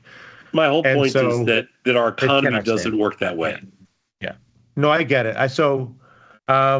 And I guess the counter to that is, doesn't the economy already work that way? It's just it's invisible historically. No, the success, the strength and the success of our economy is built around competition and free markets. And as soon as everybody plays nice and it becomes incestuous, then everything dies. That's my point. So Japan is incestuous, for instance. It's a free, prosperous country. God, yeah. And they created a corporate culture where they said there's 5 people we're like, I'll own some of your company. Everybody owns. Yeah. So Mark Zuckerberg owns a little Elon. Elon owns a little Mark. Well, they don't even have to own it. They don't have to own it. They share in contracts. But I'm saying that was the Japanese model, was full transactional all the way. Keiretsu, right? It was a group. And you're saying the reason Japan became less competitive is because of their capital structure was too cooperative. It's the best story out there. I mean, it's the best example that you can give, but there's lots of other places all around the world. What always differentiated the US was that it didn't matter who the president was. It didn't matter what the executive branch said. Competition in a free market is competition in a free market. It's everybody's customer. That's right. That's what makes America different. You have to, not just the King's customer, or the Chicago guy's customer, or the Goldman Sachs customer. That's right. Anybody's customer. Listen, yeah. I mean, it never was about. I'm sorry, but you never had to kiss the ring before. And because these guys, know. You had to go see Joe Biden, Barack Obama, Bill Clinton, Obama, Hillary. Trump won. Come on. Trump Act 1. I think you had to know JFK back in the day. I think maybe I don't know. We fantasize about Eisenhower. I understand what you're saying. Obviously, it's so blatant. And the other thing is the scale. There wasn't so much power. Even if JFK did it, there was no power available. No, there was this. The technology did not allow the amount of resources to activate because it just wasn't never the had level of money and communication. This business never had a front row seat before in politics, not the same kind of level. Mm-hmm. And all I'm saying is that if you have a situation where you're trying to save an economy or build something from nowhere, you have to turn things around. Okay, there's more arguments. But if you're at all-time highs, it's not good. That's all. Not trying to say anything else. Not trying to, throw anybody under the bus. So are you saying I can short the NASDAQ? Yeah. Because you're basically saying, what you're saying is the rate of innovation and value creation will decline in a system that tries to mix Godfather with private free market, American free market. Well, because it's going to be almost impossible to invest in innovation when you have to always when everything is just going to be about maintaining. When the Godfather's on the chessboard. Yeah. Because they can put you up or down. It's binary. It's going to be a different world. That's all. It's a dangerous step. That's all I'm saying. But also, doesn't it create a lot of opportunity? Because basically the base permission is bots, we're going to Mars. $500 million is the opening move on innovation. Cancer, even if it's BS, I'm just saying the messaging is solving big problems of the future. And even if Donald Trump can't deliver that, if he just creates an area, a room where that conversation happens, I guess it's a different thing, which is you're talking about the rules of business being compromised by politics, which is disastrous historically. Yeah, but do you think this is Venezuela? I mean, I don't. No. I guess I don't know. Let's hope not. No, I don't think so. But all I'm saying is that everybody's always worried about short the dollar. Sure, everybody's always worried about the velocity of risk to the downside because but they're always like, why? And here's where I can see why. Because this spins out of control so much faster than a healthy marketplace. Mm-hmm. Because everybody's on the same side. The correlation here is literally at 1. Everybody's in this. It's a literal binary. It's literal. Yeah. You have the biggest players. They're all in this together. Which is just structurally dangerous and also sort of like if you look at the wealth consolidation, not to get into the wealth consolidation story at this point, but the conclusion would be that the richest people in that game end up at the table with the president.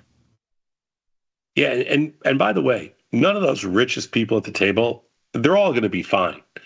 It's all the other shareholders that are going to get that are going to get dusted and blown away. Like those guys, I'm not losing any. That's a lifestyle. That's right. They've already got their hundreds of billions and they've cashed in, tens of billions of dollars. They've already got a ticket to go to dinner. Yeah, their generational wealth they're done. It doesn't matter. But their shareholders and the investors and the economy's the rate of innovation. 20% of all the invested capital in the world is in these things. I mean, it's insane. And you have everybody together. There's zero, there's everything is so highly correlated. They're all in this together. It is the most dangerous we've ever seen it. And so, is there a trading? I mean, would you be short the 6 at the table? I mean, or is this just like what's dangerous about it? Where would the danger manifest? The danger will manifest if it accelerates to the downside. The speed at which it accelerates will be something like we haven't seen before. So the danger is you're going to think you're buying into a dip, and it doesn't stop. Or is the danger you just wake up down half at the open? Yeah, I don't think that's the same, but yeah, could be down 20% at the open, down 6%. Yeah, whatever. It's just that's the danger, and it's not like a danger to mathematical risk. It's not a danger tonight, tomorrow, next week, whatever. That's not it. It's just I'm talking about the danger of bad systems, basically. Yeah, you take the free market out of the market, and you've got, you take all the differences, you take all the uncorrelated assets, you take all that out, and you take all the differences out, you take all the competition out, and you got, you're basically looking at one giant company, US Inc. That's USA Tech. Yeah. Mm-hmm. And you would, so let's say you have USA Tech, the ultimate M&A deal. Yeah. And let's assume Donald Trump is the chairman of USA Tech. Yeah. Would you like to own stock? Like, would you buy Amazon today on USA Tech? Not with your money. And the problem is, Trump is he doesn't handle adversity. So he's the first one. He's going to be the first one to jump ship.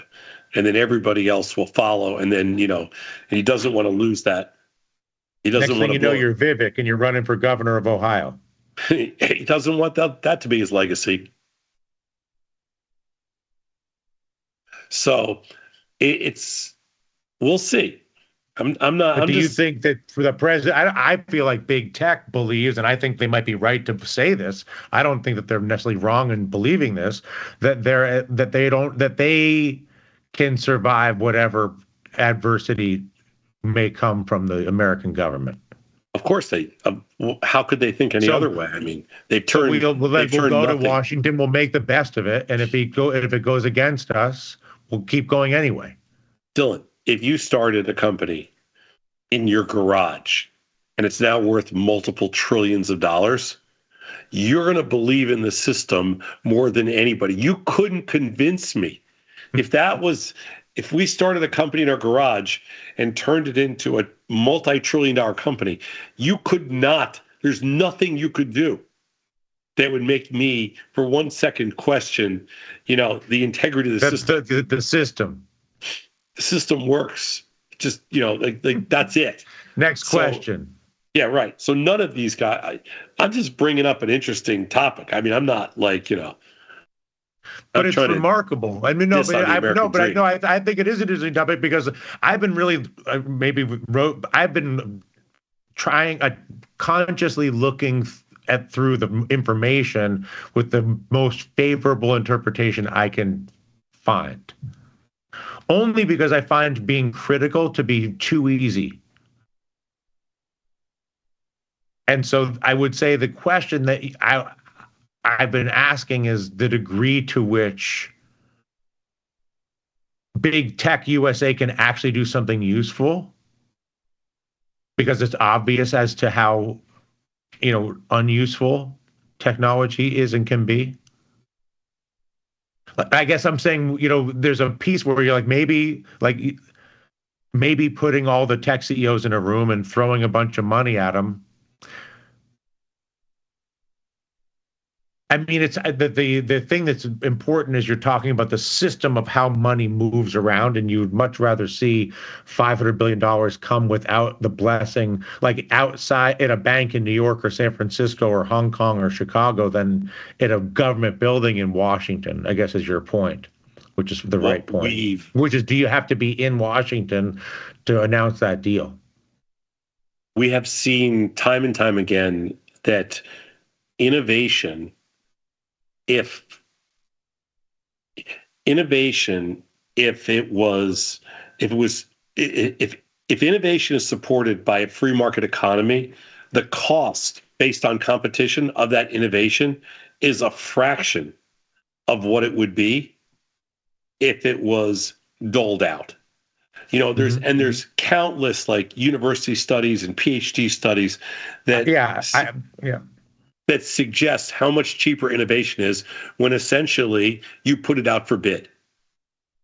And all I'm saying is when everybody's on the same page, it's not being put out for bid. It's because you don't have Jeff versus Mark versus Elon. Right. You've got the three of them together. They call that in poker, they call it chopping the pot. You know, like we'll just split it up, okay? There's only 3 of us left. There's only 7 of us left at the table, okay? Why, you know, there's 7 of us left at the table. Why ruin a good thing? Like, there's more than enough to go around. There's the U.S. government. There's $1 trillion in money here. There's only 7 of us table. Why are we going to kill each other? Yeah. Everybody gets 100 billion. Every 3 and we're months. Done. Yeah, but that's the whole thing. That's you know, if you put that out for a competitive bid, maybe the whole thing is 7 billion. 90% cheaper. Yeah, exactly. And better and more faster. productive and more creative and more useful to humans. Yeah. I mean, that's the ultimate. I mean, because my big question, whether it's the USA Tech, Kiss the Ring, Godfather, all the rest of it is, you know, to the degree to which now is a moment where the opportunity is nigh, where there's more opportunity than ever. Take it or leave it, and more risk than ever. Sure. What is the objective? What does success look like? Well, success looks like it's just for a society. I mean, for just philosophically. Yeah. So success just means there's more room to run, meaning that there's more room for everything to get better. Meaning there's. But is that more people having some, or is that a few people having a lot? No, it's more people having some. You know, it's more people having some. So more people having some is the so the highest number of people who have the most would be the score that you would score the world on. Yeah. As any system or any planet, Mars, if Elon is at Mars, whatever. The biggest percentage of the population that has the highest amount of resources, including. So then, how do you value resources? How does free time fit into your resource mix as an asset? I don't even know. Like I could give up all my time and have X dollars, or I could keep all my time and have Y dollars. Well, I don't care what you do with your time. I mean, that doesn't mean anything to me. No, but I'm saying, I'm saying in Japan I might have X dollars plus all my time, and Sweden I might have X dollars and none of my time. I don't know how to answer that. But I say time score. I would say free time is an additional value. The smaller the concentration and the wider the distribution, the better everybody is. And that means more competition. Okay. That's your bottom line. That's my bottom line. And so my issue with that, which I would love to believe you, but I just can't, is that the system by definition ends with a monopoly or oligopoly, which is why there was an antitrust commission that was a part of the American government, in my opinion. And you don't have a working system. You don't have a working system right now. So the instinct of performance through pressure that you desire, which we agree with to you, or which we agree with you on, only is as good as the surface area or the system upon which of rules upon which it functions. Part of which is the structure of, you know, if I have a hyper concentration and dispersal, which is broken right now. That's the issue, and which I'm sure you don't even disagree, which then brings you to how do you disperse that? Right? And then is it through taxes? And then that's a terrible, everybody hates that for obvious reasons. But is it through the tax code, long-term investment, capital gains type things that drive money back? I'm solving one problem at a time, all right? I'm not going to try to solve all your world problems here in 35 minutes. Listen, you got it's a new world. It's now or never. You got all these buildings. You're a problem solver. You solve problems for a living. I'm not even trying. I'm just pointing out a risk. I'm not even solving a problem. Just pointing out a risk. You've solved already decades of problems. All right. We've run out of time here, Mr. Radigan. I'm Tom Sosnoff. He's Dylan Radigan. This is Truth or Skepticism. Thank you for spending the Wednesday with us. And yeah, I mean, what's your thoughts on kissing the ring? Thank you, Mr. Radigan. See you next week. See you next time.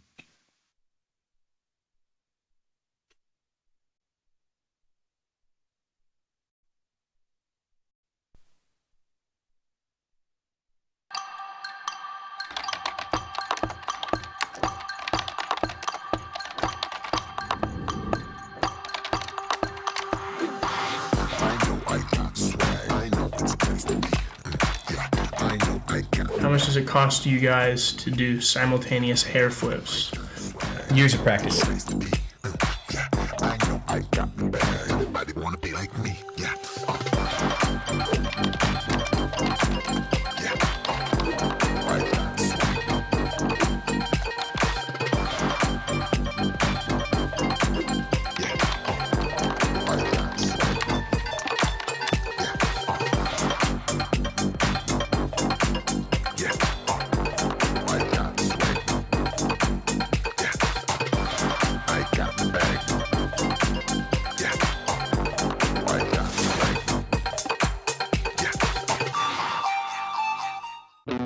Looking for a better broker and a bonus? Sweet. We got you. Right now, you can get a bonus of up to $4,000 when you open and fund a Tasty Trade account. Plus, low rates, smart tech with the analysis tools you need, and award-winning support. So, get a broker who's actually got your back. And up to $4,000 at Tasty Trade. Make your move, genius. Tasty Trade. Look who's back testing. Tasty Trade now has options back testing for free. Test your trades with over 10 years of data for the most popular symbols. See how your trades would have performed in the past. Look back at profit and loss and take the guess out of guesswork. Oh, did we mention that it's free? Get back testing at Tasty Trade. In the world of investing, a beast lurks between the numbers, ready to pounce. Some traders hide from it, some ride it. If that's you, join us on Tasty Trade. Genius loves company.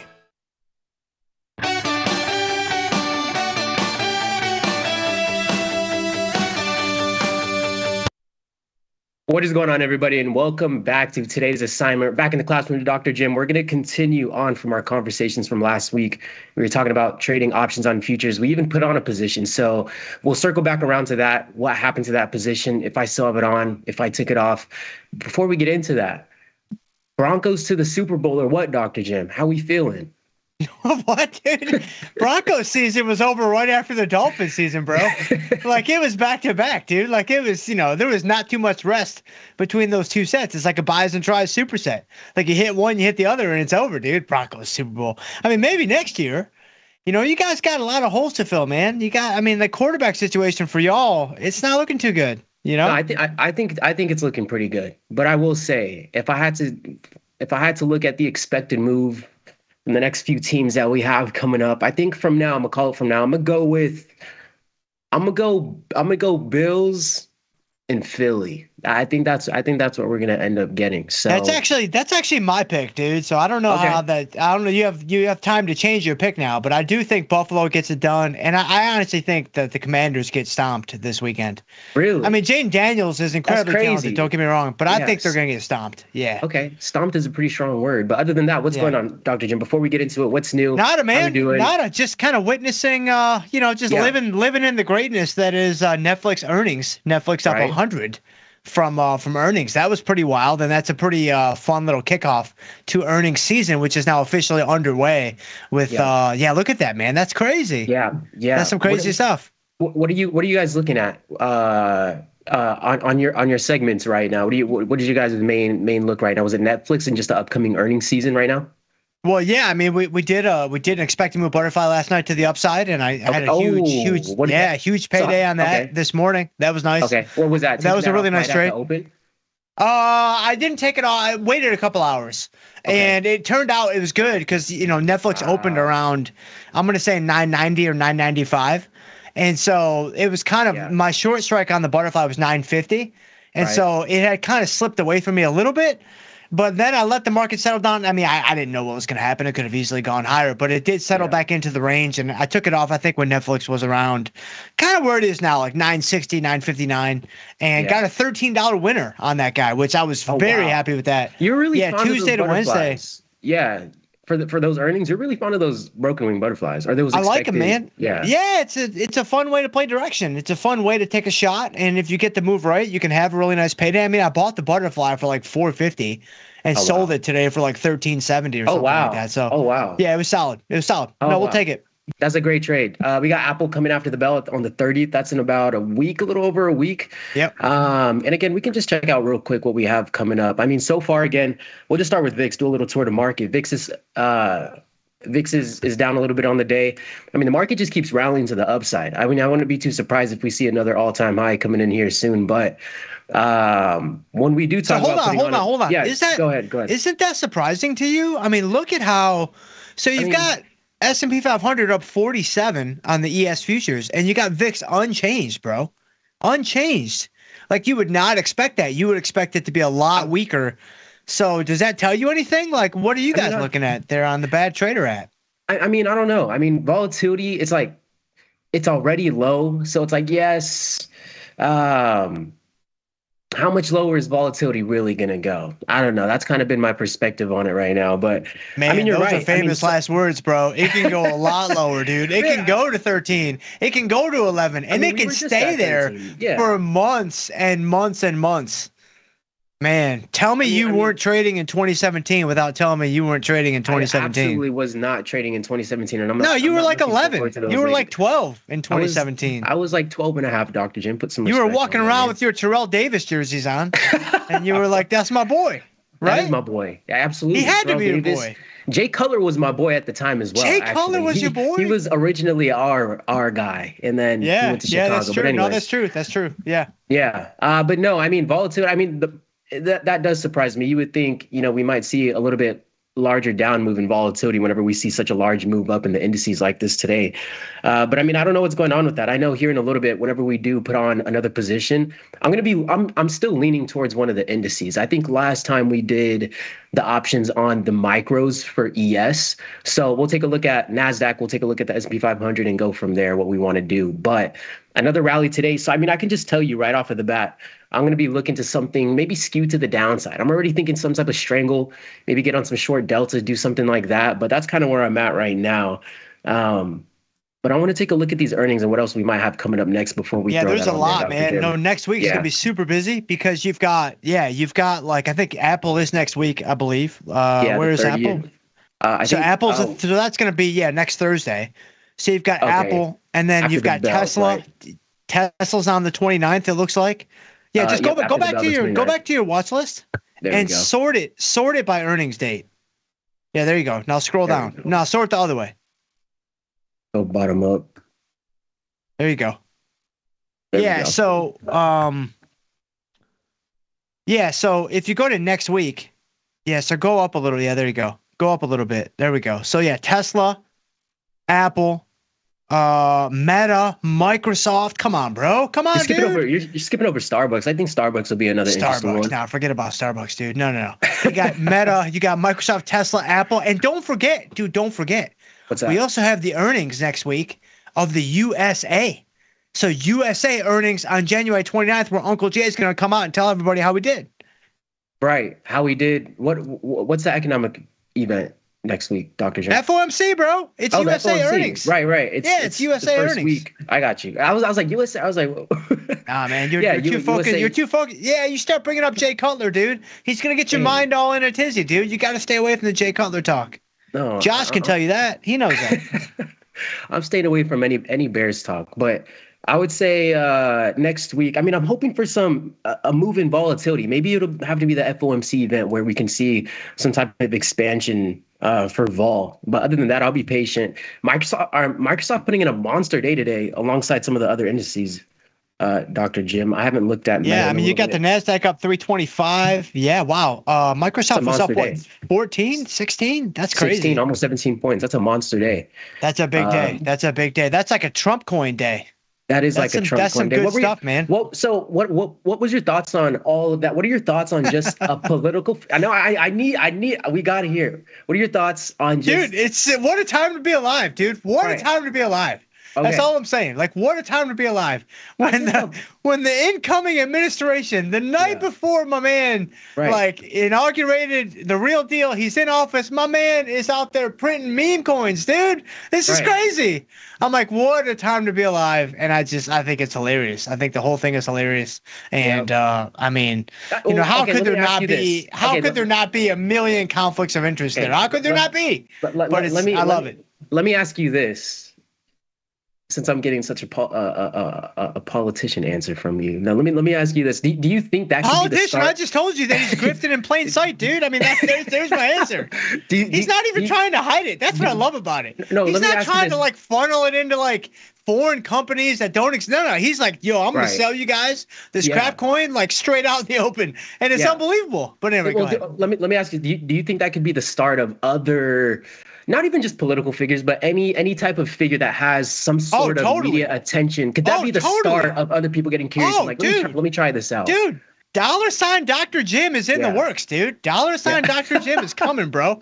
I mean, nobody's going to buy it, but it's going to be out there. Wait, what? I'm like, that's crazy, though. No, you're right. That's crazy. Yeah. What a time. This is kind of what I meant in terms of what a time to be alive.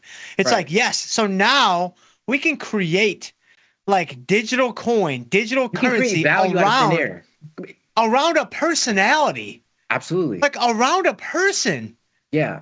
Like it doesn't get more fake and imaginary than that. Like we thought CPI was fake and imaginary. Man, we have taken it to a new level. Yeah. Like we are pushing the envelope on some stuff that does not even exist. No, I hear you. I think we've really learned over the last few years, community is going to be one of the highest valued commodities within society, just community. Regardless of whatever it's rallying behind, it could be Doge, it could be Shibu Inu, it could be anything. It could be a literal meme, and we see the power of community and just all those kind of things at play. So it'll be interesting to see what we get. I know I have seen some other things with some other guys on socials that have a pretty big followings, and that's very known to the public, considering launching another meme coin. So it'll just be interesting to see how this area and industry is going to be regulated moving forward and the chain reaction as a whole. But as long as, you know, the market's moving, there's always going to be something new. Oh, there's always going to be something new. There's always going to be stuff to do. There's always going to be stuff to talk about. There's always going to be stuff to trade.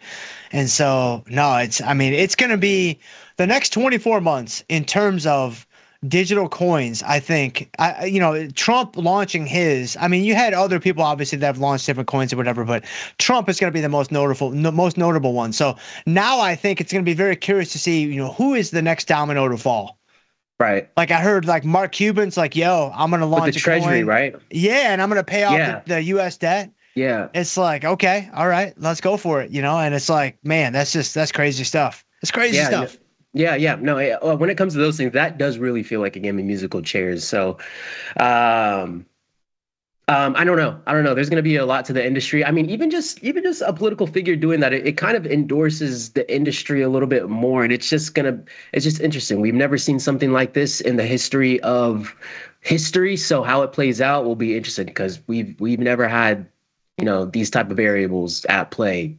So we'll see what we get. But looking at Bitcoin right here, Dr. Jim, we're sitting a little above 105,000. I don't know if you've been keeping an eye on it. I know Ryan Grace does a lot of great things with crypto and educating the community over there on that. But other than that, we can go ahead and just look at the SP 500, NASDAQ, get on some positions. Let's do it. Do you have anything on? Like, do you still have this guy on? Right. No, so last week I had taken it off. I think I talked about it on the Bad Taste segment. I took off my position. I know we put on a strangle skew to the downside. I don't even think we can.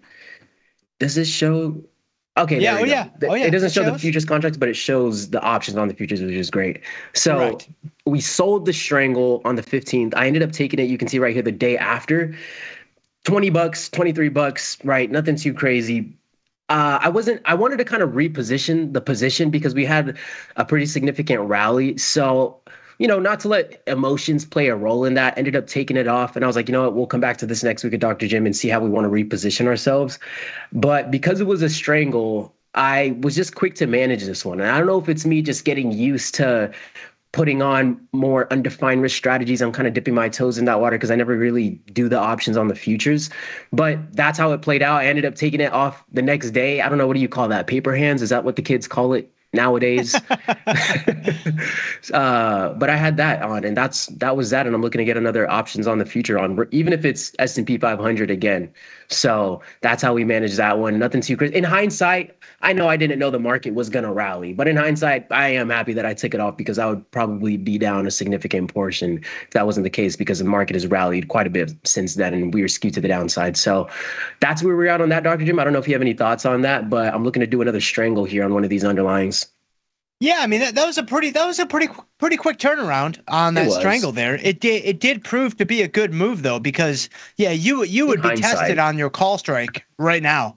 Like you would be in the money on that call strike. So, probably not something I would do a ton of in terms of, just going in for a couple of points and then getting out, because transaction costs and things like that is not going to make a lot of sense. But you're just getting started. That's the beautiful thing about something like an options on a future, because they're so small. You can kind of test the waters. If you don't like it, you get out. You reshuffle the deck, start again, and get a new position on it. So that's exactly what we're going to do here today. No, I like it. I would say let's go into MNQ. Let's do a little NASDAQ today. Let's do that. I'm very keen on so especially heading into the new year, I'm just going to be really keen on managing my risk here. And kind of what I've done so far is I've been using very small position size. Let me take off this. I've been using very small position size, just trying to build a little bit of a cushion. And one thing I want to keep doing is just, keep using small. Hey, don't be taking off the secret sauce, dude. Like, you got to tell me about all this, man. I don't know. Come on now. I don't know who was in. Are those secrets only for the bad traders that are watching the bad taste? I don't know if you were playing around in my account, Dr. Jim, but I don't remember putting those lines up there. I'm just saying, let me clean this up a little bit. The secrets, everybody, ladies and gentlemen, they were just on the screen, and he just deleted all of them. Yeah, right. Man. Yeah, right. No. Markets, I mean, it's been rallying over the last 5 days, Dr. Jim. So I'm feeling, that contrarian is me. Is going to look to do something to the downside. I think I'm going to feel comfortable. What did we do in MES? Was that the February cycle? Okay, I could go a little further out on this one. Well, yeah, now Feb's a little tight now. And so, okay, so here's the first thing that you want to understand about MNQ. Instead of MES. So obviously, I know that you're quite comfortable with the MNQ futures. The multiplier is going to be the same. It's $2 per point. So that's going to be no different. The thing that you want to be aware of that you don't really see with the outright MNQ future itself, like when you're trading MNQ futures, they're very liquid, very liquid. You're not going to have too many problems getting in and out. MNQ options are not that liquid. You are frequently going to have to do pretty significant price discovery to get into some trades or get out of some trades. Now, there are times when you get kind of lucky and the market is moving pretty nicely and you're in and out fairly easily. That's a lot less common, though. With MES, it's pretty liquid. With MES, it's no problem. With MNQ, there can be some problems. So just be ready for that. So I know sometimes whenever I had some type of bias, or I wanted to express my bias on the NASDAQ, and I was looking at the futures, sometimes I would just go to QQQ, the ETF for NASDAQ, and trade the options that way. If someone's getting into the market and they recognize some of the contracts that they're personally looking at are a little illiquid, would you nudge them towards looking at the QQQ if they wanted to express the same opinion or idea by just using that underlying for NASDAQ? Possibly. Okay. The difference here, though, is when I'm talking about MNQ being not that liquid, I'm not talking about this being like some stock that just never trades and it's going to be impossible to get filled. I'm just talking about normally when you trade a QQQ, an SPY, one of the major indexes, you're expecting the liquidity to be just primo, like no problem, in and out, like very easy. That's not necessarily going to be the case with MNQ. That's going to be a little bit more sticky. The problem with saying, hey, MNQ is kind of a liquid, I'm going to move to QQQ, you're not going to be able to do nearly the things that you could do. Like if you want to do an iron condor or vertical spread or whatever, then yeah, go to QQQ. There's no reason to use MNQ. The reason that you're going to use MNQ to begin with is because you want to do something that's undefined risk, which you can't do with QQQ. In fact, here, show everybody. Great point. Here you go. Show everybody. Go to QQQ. Yeah, we'll do that. Just go to QQQ and set up a short put. Go to the whatever cycle, March, it doesn't matter. Find the 30 delta put and go to sell a 30 delta put. There it is. Sell it. And look at the buying power on that. $9,000. It's $9,000, right? So that's like basically your entire account, if I'm not mistaken. It is like seriously, that's going to eat up all your capital, right? Yeah. So unless you have a significant amount of capital, which a lot of traders do, but a lot of traders don't. So unless you have a significant amount of capital, I mean, you're going to need a minimum of 100,000 to trade this trade, to do this trade correctly, a minimum, and probably more like 150. Okay. Now clear that away. Go back to MNQ. Go to the same cycle. Go to that March cycle. 57, find your 30 delta and sell that guy. Let's get that 30 delta Look in at there. There we go.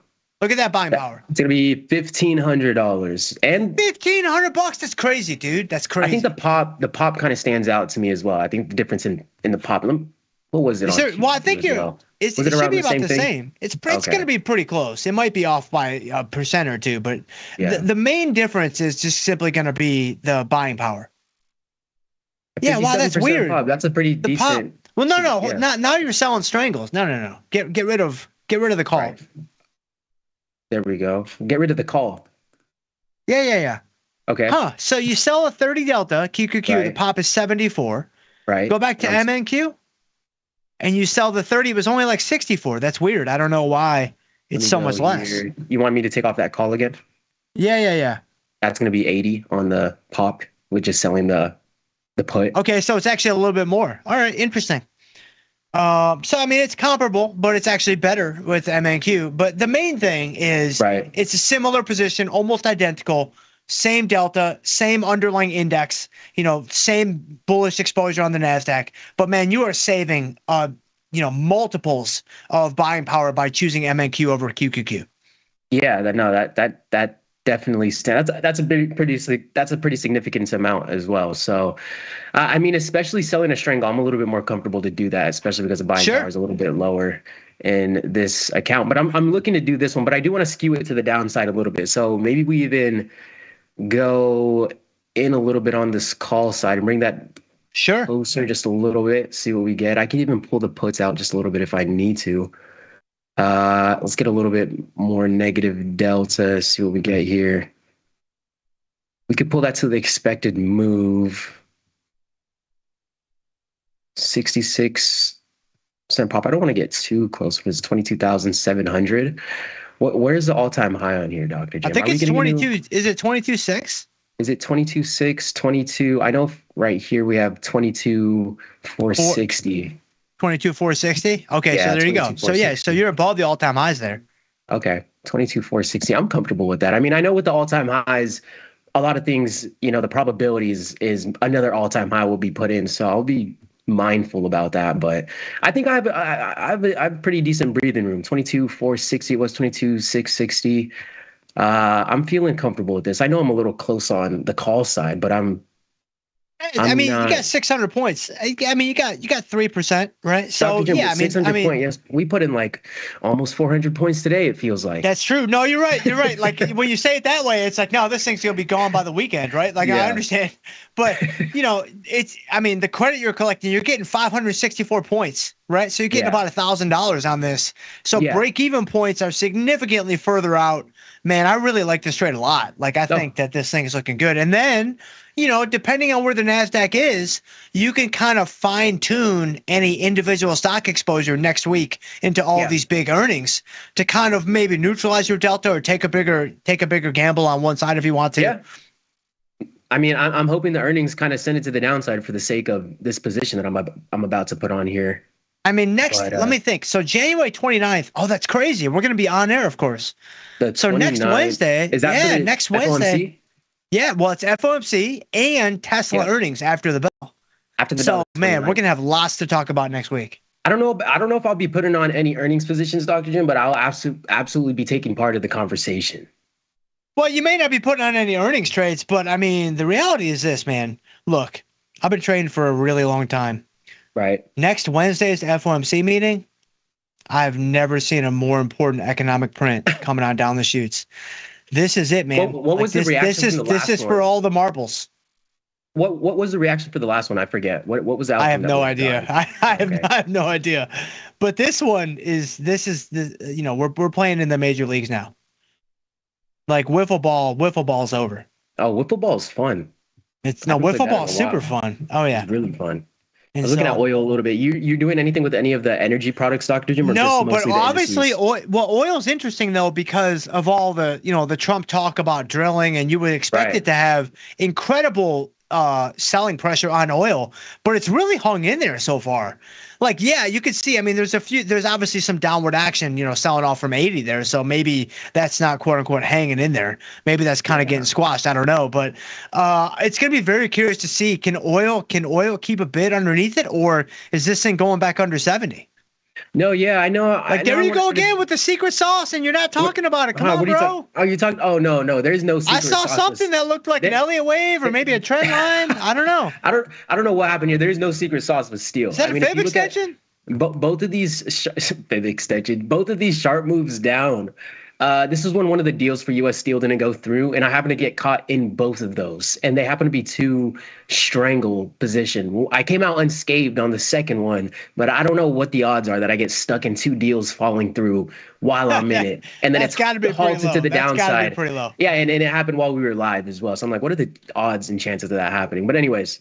Steel, oil. I know / MCL, the micros for oil. That's something. Yep. If I what take do you part, think about oil? What's your take on oil? I don't really know what my thoughts are on oil. I mean, I know there's a lot more conversation around oil right now. Like, I know I've been seeing a lot of the short form. It's funny. Like, even if you don't watch the inauguration, or even if you don't watch Powell or whatever it is, if you're on social media at all, you're gonna get clips of whatever's been happening. So I mean, I'll see clips about conversations about oil.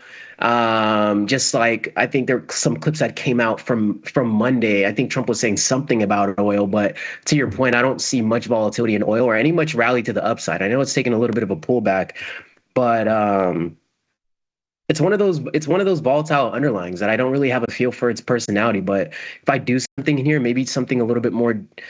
I would want to do something more defined risk. The buying power is so cheap, or not, I want to say so cheap, but it's a lot more affordable on something like the micros, the options on futures.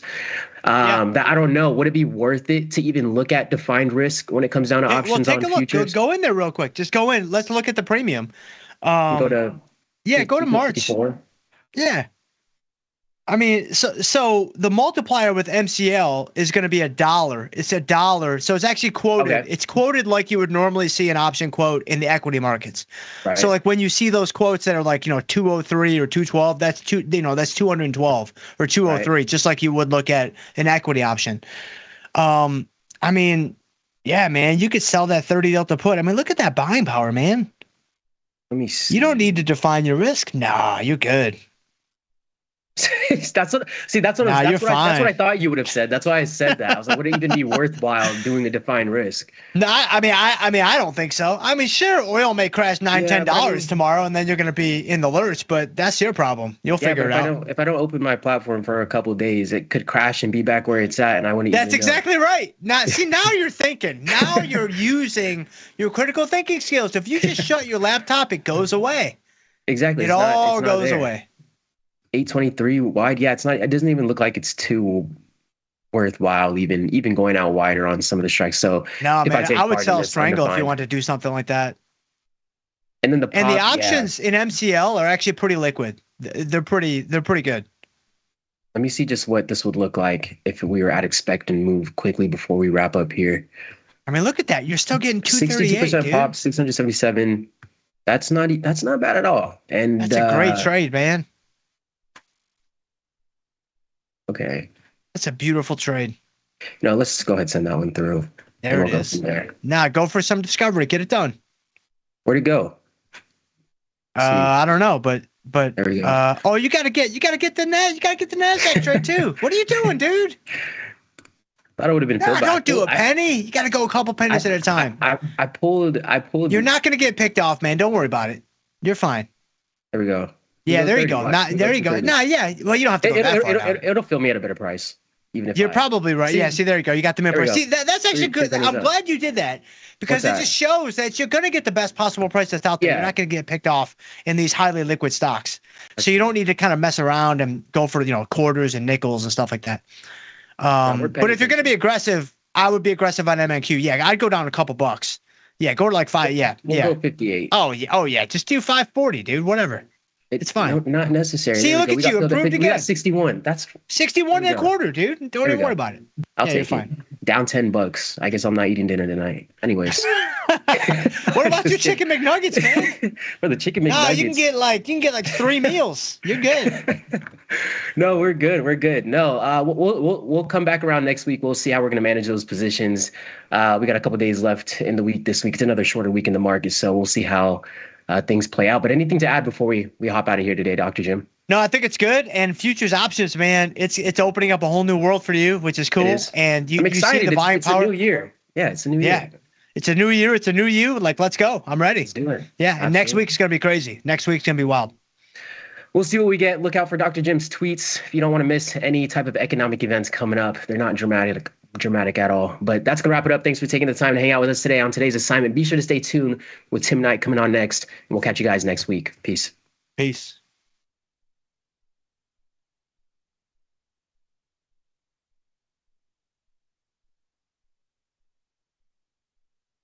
You can get up to $4,000 when you open and fund a new account with Tasty Trade. That's 4,000 buckaroos, 4,000 bills, or clams, 4,000 in dough or cheddar, not the cheesy kind. 4 large, 4K, 4 grand, which is no small thing.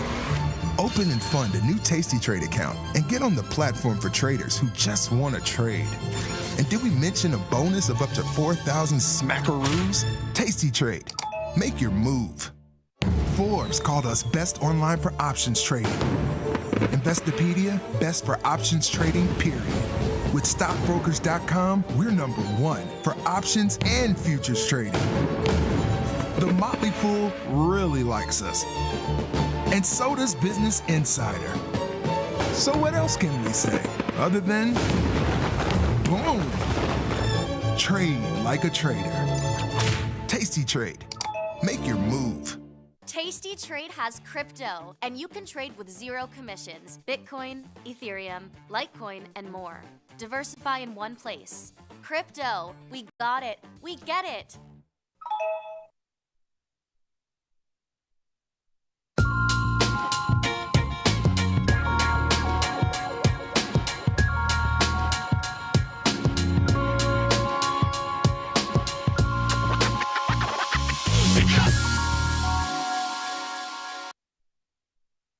Hello, everybody. Well, got another day of a lot of record highs going on.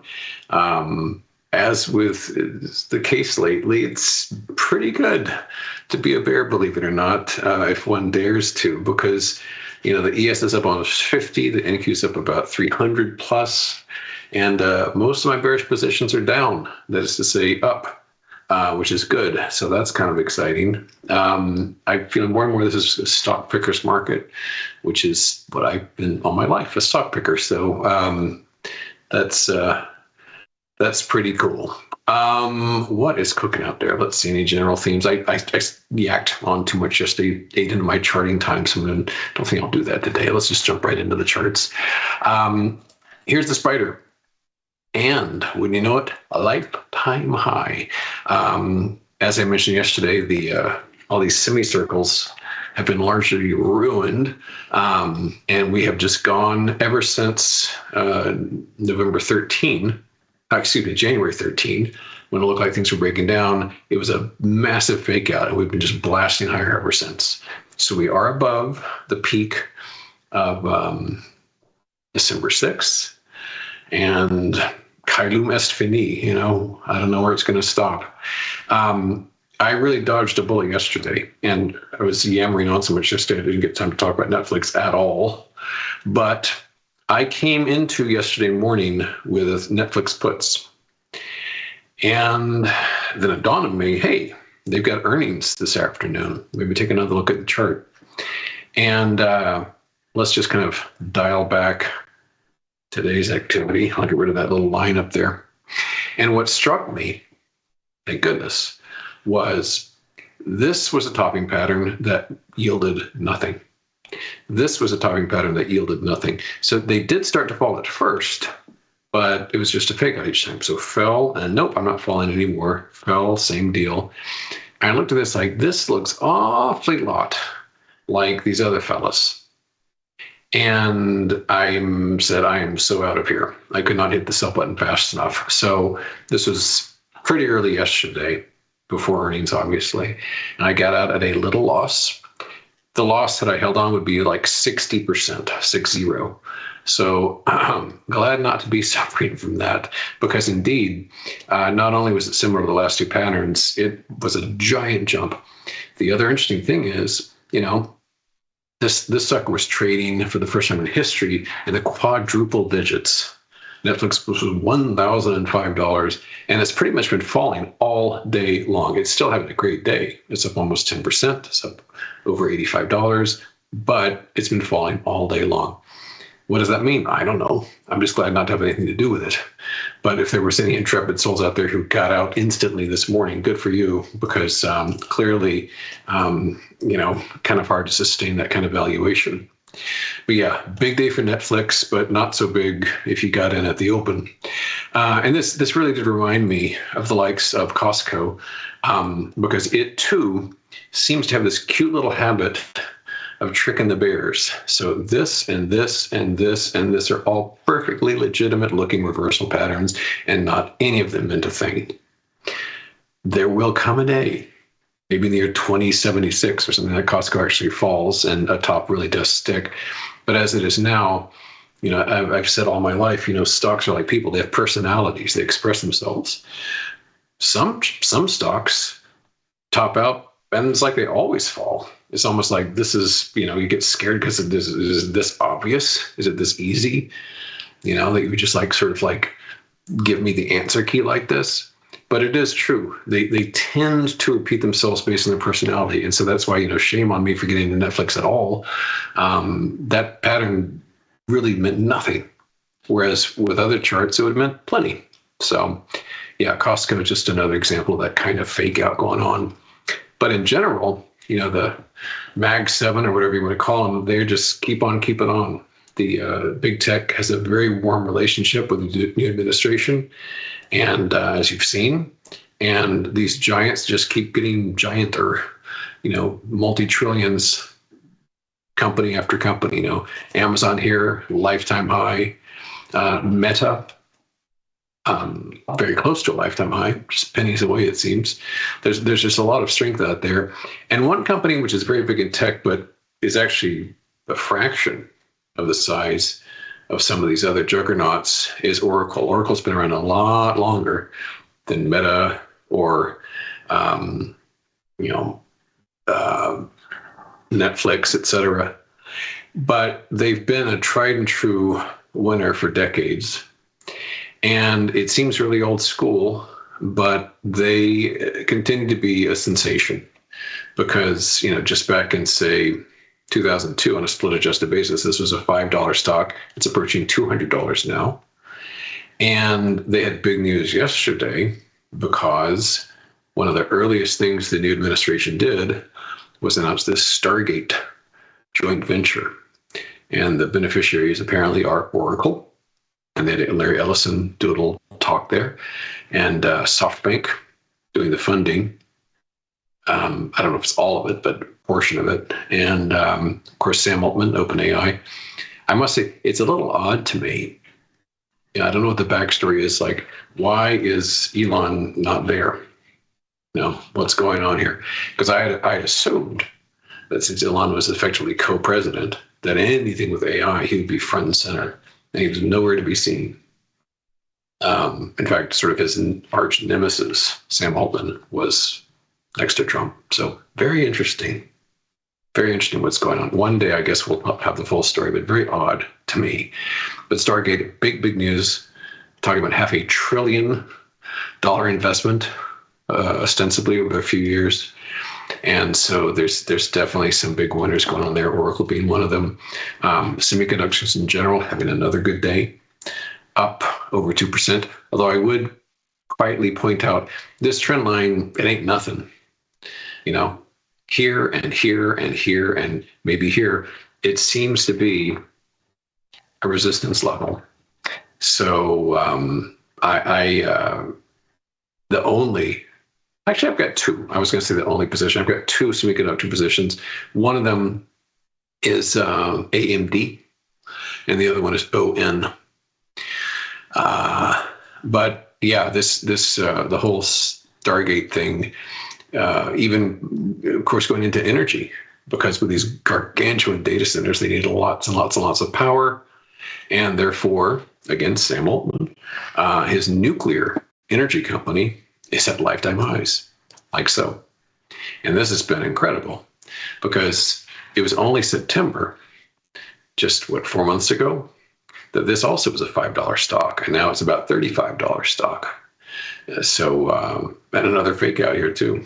So just the rich definitely getting richer because Sam Altman was not wanting very much 2 days ago, but now his world is even brighter. So yeah, that's Oklo. Continuing along with the sort of political theme, DJT, as I mentioned yesterday, the kind of oxygen got sucked out of the room when the new coins showed up, and this continues to be weak. I wrote a piece last night you might have seen about one poor chap who pushed all his chips forward into DJT calls and is down about 50%. They're March calls, well out of the money at this point. I think they're $40 calls, and he spent like 7.63 on them. So he would need a good $13 a cent in price to for them to get into the money. So who knows, what's going to happen over the next couple of months, but that seems to be a pretty brutal bet. But even with the market very strong today here, DJT continues to slip, but it's not like the coins are doing that great either. I know there's just 3 bars here. There's not much data, but the Trump coin is down just below 40. It peaked at around 75, and the market cap's easy because there's 1 billion of them fully diluted. So it's gone from about 75 billion to around 39 billion. And then even his wife Melania has her coin too. So yeah, we've securitized, and gambling's basically everywhere. With Predictit and crypto and coins like this, you can place bets on just about anything at this point. Popularity, likelihood of events, and so forth. Bitcoin itself continues to sort of grind away in its range. All this excitement with these new coins hasn't really done anything core to change that, because ever since over the past 2 months, I would say, we've been grinding around in this sort of $90,000 to $110,000 range, which is a huge range, I realize, but percentage-wise, it's not that big. But the former lifetime peak was here, 108,268. A couple of days ago, we got just a little above that, but there's no real breakout happening quite yet. Still with the political stuff, and not political commentary, of course, but just like how the new administration has positively affected particular sectors. So here we have Axon, one of the private prison companies, and they continue to be quite strong. I would say that it's a pretty decent morsel of overhead supply here. We had peaked on this at about 700, and we'd slipped from 700 to 543, and we captured about half of that. But we'll see if this line means anything in terms of suppressing the price action, because these aren't cheap. The PE on this is about 150 on Axon. And I beg your pardon. Some of you probably threw a towel at the screen when I said prison. They don't do prison. This is Taser. I beg your pardon. They're the Taser manufacturer. When I started trading, they were around TASR was their old ticker symbol, so I should know better. However, these guys are prison. Geo Group, which actually bought a little put position on yesterday. It's not not just not a great pattern, it's not a pattern at all. It's just really high. Plus, you talk about a P of 150. This one, the PE is, about 117. And then its companion here, its competitor, CXW Core Civic, also down about 3%. Not much of a pattern there either.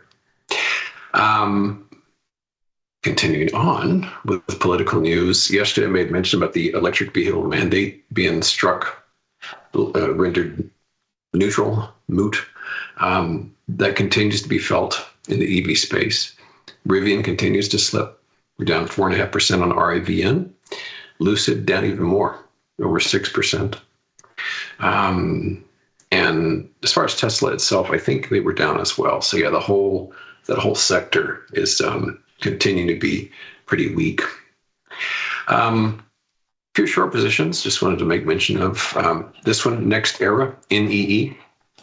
I had spoken about getting into this around here, getting out of about half of it, and then re-entering it a couple of days ago. So far, so good. We've undone a lot of those gains. So we're down 3.27% on this. And it's just, there's a lot of good things going on here. We've got this failed trend line. We've got this reversal top. So this one's looking sharp. So this NEE. Royal Caribbean, RCL. This one's behaving itself. We pushed right into that midline, and now we're starting to give way here. And if it did fall, which is tough for RCL, it's a very strong stock, I would look to this election day gap as a good point of support around 210. Also, I'm still with Uber, UBER, and we'll stick with it so long as we do not cross above that dash red line. I've really never thought about palladium at all, but I like what I see. This is the long-term chart of PA. And as you can see here, we've had some major rounding bottoms here. And I'd honestly really never taken a hard look at this. I really like the look of this chart. So I've bought some palladium. And by way of PAL, PALL, which seems to be the ETF for it. Haven't really dug too deeply. But anyway, having a good day. This is up 3.26%. And this is could be a really good base down here, to my eyes. A couple of very general items just to close out with. This is the spider bond ratio chart measured over decades. And as you can see, the value of equities relative to bonds has never been higher. Now, it doesn't necessarily mean it's going to plunge away because, it's gone to lifetime highs quite a number of times in recent months.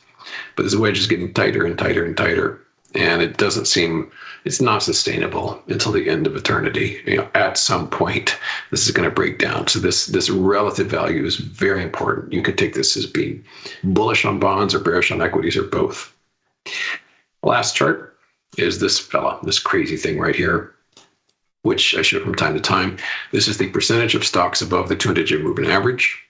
It broke down nicely, fell real hard, and lately it's gone blasting higher. And the thing I'm going to be very interested to see is, does this indicator, does this derived computation obey the same rules of charting that we see in plain old simple charts?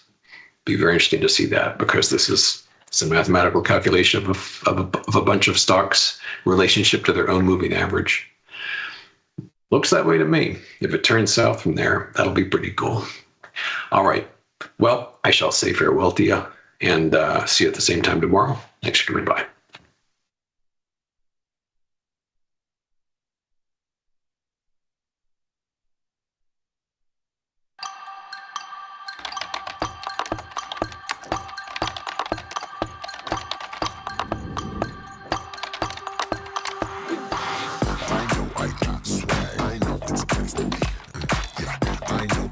How much does it cost you guys to do simultaneous hair flips?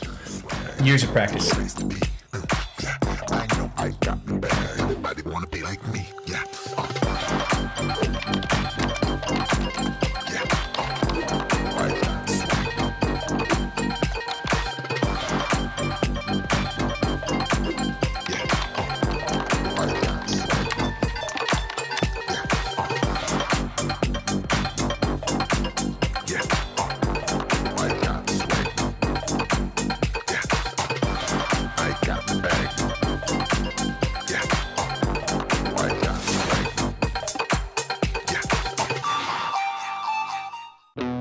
Looking for a better broker and a bonus? Sweet. We got you. Right now, you can get a bonus of up to $4,000 when you open and fund a Tasty Trade account. Plus, low rates, smart tech with the analysis tools you need, and award-winning support. So, get a broker who's actually got your back. And up to $4,000 at Tasty Trade. Make your move, genius. Tasty Trade. Ready to take your trading skills to the next level? Dive into the world of stocks, options, and futures with Tasty Trade courses. Whether you're a beginner or more advanced trader, our courses can empower you with the knowledge to succeed. Watch as our team in Chicago shows you how to use the Tasty Trade platform and go over the basics of trading. Perhaps you'll learn about a new strategy or a potential product for your portfolio. To find our courses, go to the Manage section of our web platform or head to courses.tastytrade.com. Start taking control of your financial future. Visit our courses today.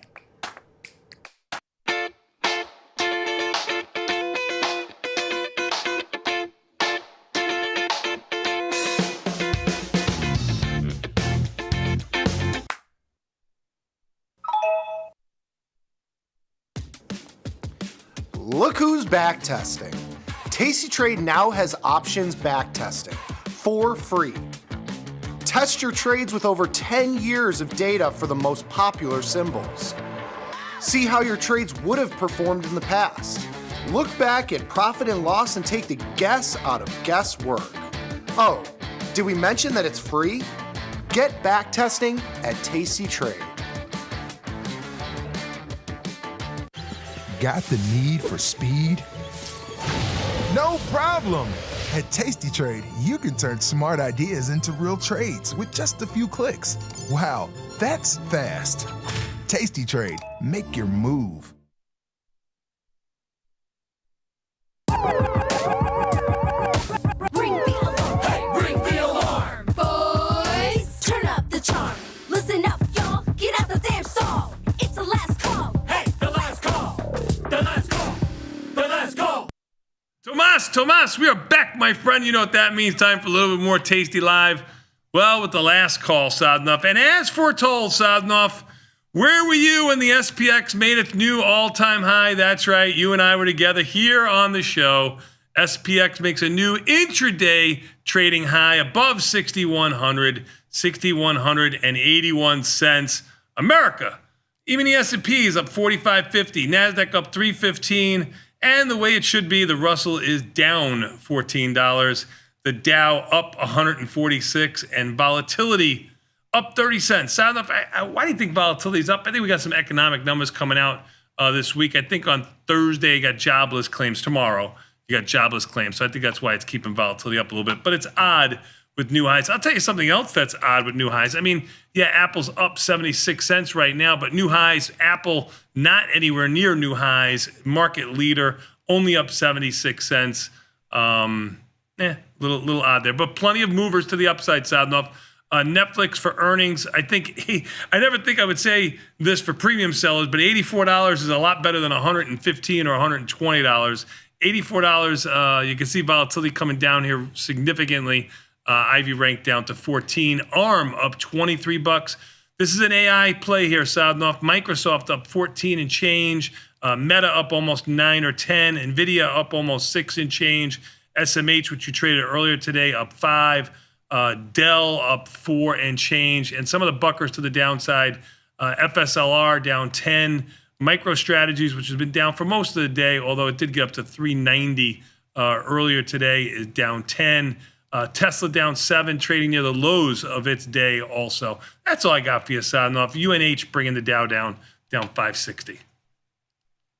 Oh, oil, you ask? That's correct, Sadnov. I did do an oil 1x2, a ratio spread yesterday on my podcast with oil down another 36 cents today and being down yesterday. We were able to take that trade off for a nice $100 winner overnight, basically, Sadnov.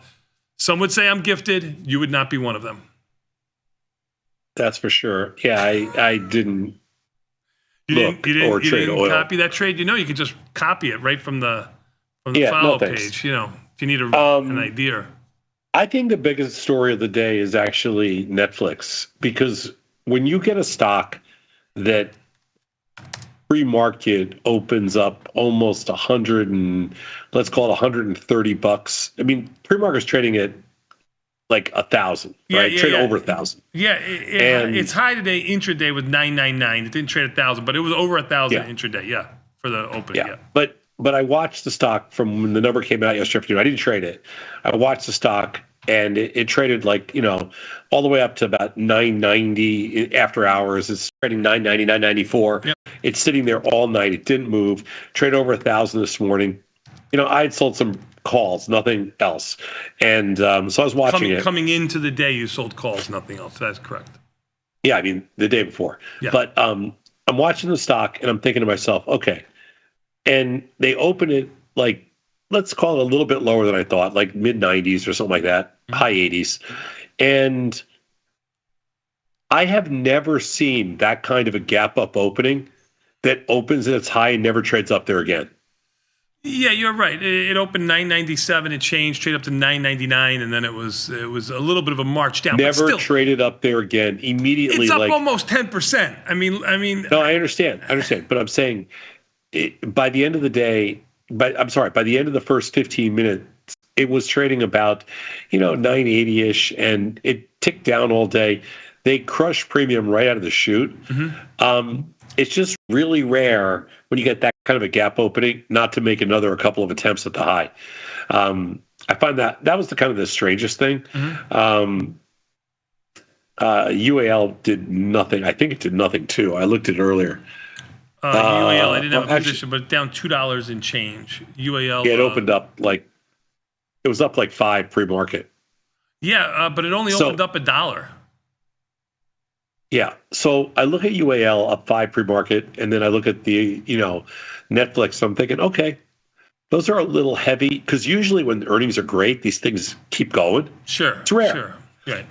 They don't fill that gap immediately like that. They don't turn around. They don't fill in, blah, blah, blah. It's too early to put any kind of a message out there on, on this earnings cycle. But I would say the first couple of ones, at least they've been money makers. That's something. Right. As far as the market goes, you know what? For a new high or whatever they want to call it, it was kind of slow in the S&Ps today. We've been trading in a very narrow range for the last 5 or 6 hours. 900,000 and change, even the S&Ps, not even a million. I mean, we usually get to 1.2 if it's kind of a busy-ish day. Yeah. 1.3 at this time, 240 or so. We're trading at the low end of the range for the last couple of hours right now, about 61.25. They've been as high as about 10 handles higher. But the weird thing about today is they've been hovering in this range for freaking hours. Yeah, you're hours. Right. Yeah. Just hovering right around here, a couple of handles higher mostly, but that's about it. And bonds have been hovering around, the S&Ps, the NASDAQ, surprisingly, with all these tech stocks, with all these chip stocks so much stronger. The NASDAQ was about 70 handles higher earlier. It's trading up around 360 for the day. Now it's only up 300. Yeah, it was up another almost 100 higher than this, 90 or so higher than where it is right now. Yeah. So coming off a little bit off their highs. I don't read anything into it, but the weirdest thing about all this is that the VIX futures are up 40 cents, which doesn't make any sense to me. I was just getting to that. I mean, I think it has to do with jobless claims coming out tomorrow. I really do. I think it's okay. Then maybe jobless claims are a bigger number than I thought. I don't really know. The weird thing is the VIX one day. Sorry to step on you, Tom. At lows in volatility, it's up 40 cents today on an up day. That would usually be a big bell for me. Hey, maybe this up move is exhausting itself here. But no follow through to the downside. You mentioned some nice things. I agree with you there, but no real follow through all day long. Pretty complacent day, no real volume, capitulation or anything like that. And then you look that there's jobless claims. I mean, that could be it. That doesn't mean we can't have a nice reversal in the market tomorrow. I just means I got to kind of discount a little bit. The weird thing about it, though, is the VIX one day is actually down 56 cents. It's under $10 for the first time in a while. Well, it's weird. Nothing major. Yeah, you're right. I didn't look at that. We're going to do a piece tomorrow, Sadnov, on VVIX, so volatility on volatility. So to your play here on all this volatility talk, you're pretty smart. Now, I get privileged to all of these things when you're gone, Sadnov, because, I am in charge. Like Alexander Haig, I am in charge. Yeah. Don't get your panties in a knot over there, okay? You're in charge, I talked Rob. to JJ today, had a very nice conversation. I think he's very happy with the way the administration is working over here. You've got about 15 more minutes of fame, so you better use it. Put it to good use. I don't know. I just found some old pictures of us back in the day, Sadnov, when we were playing softball and you were playing basketball, a little papa shot. Maybe I'll show them tomorrow for everybody. Oh, yeah, Sadnov. Your prime has passed. I'm going to tell you that right now. Your prime has passed. Oh, God. All right. So, worst performers for us today, SMH. Yeah, you said that early out of the chute.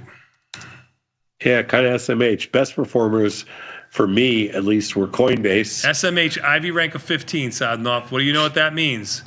Show some discipline. Just close it. And the worst performers, really, the Russell versus the S&Ps. Ugh. It was your best yesterday. Yeah, worst today.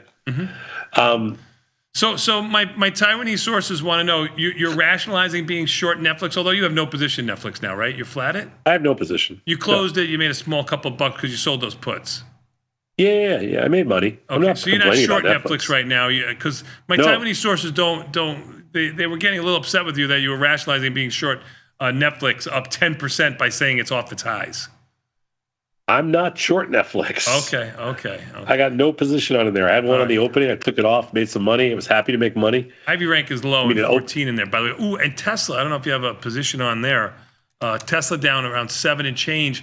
As you so eloquently said earlier, Ivy rank goes down. Volatility typically goes down when the stock goes down. And the Ivy rank is 73 and change. It was over 80, if you remember, this morning. So good job out of you. Tesla, the premium came in nicely today. I'm pretty sure it's got to be one of our biggest winners. Just premium based alone, it is probably it's probably our biggest winner. Also, from my Taiwanese sources, oh God, just listening to you makes them want to blow their nose, and they're not even sick. So I'm just telling you what they're saying. Okay, it's just feedback. Don't shoot the messenger. So happy with your sourced feedback. Anyway, for me tonight, gonna go home a little bit short. Taking a couple deltas home short. So odd. Was there earnings placed tonight? I don't remember. We do have a few. We have a few. GE, FCX. Maybe you can make something happen there. No. Have you traded it recently? It's pretty damn hard. Yeah, no. It's bad. How about the one that used to start the earnings season? AA Alcoa. No.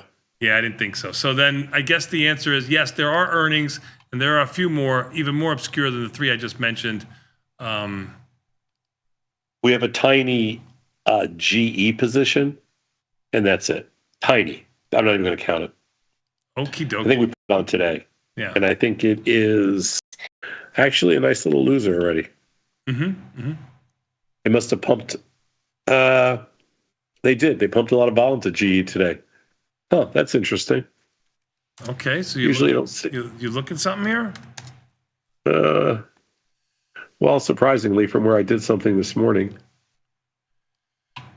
GE up $1.56. It traded as high as 189.24, so it's just off of its high, Sadnov. Its all-time high is closer to 193, 194. So you're right there, Sadnov. No, I wasn't talking about that as much as I was saying that the spread we did this morning for 405 is 485 right now. In GE? Which is weird that they pumped in that much juice. Yeah, you did the 165, 210, right?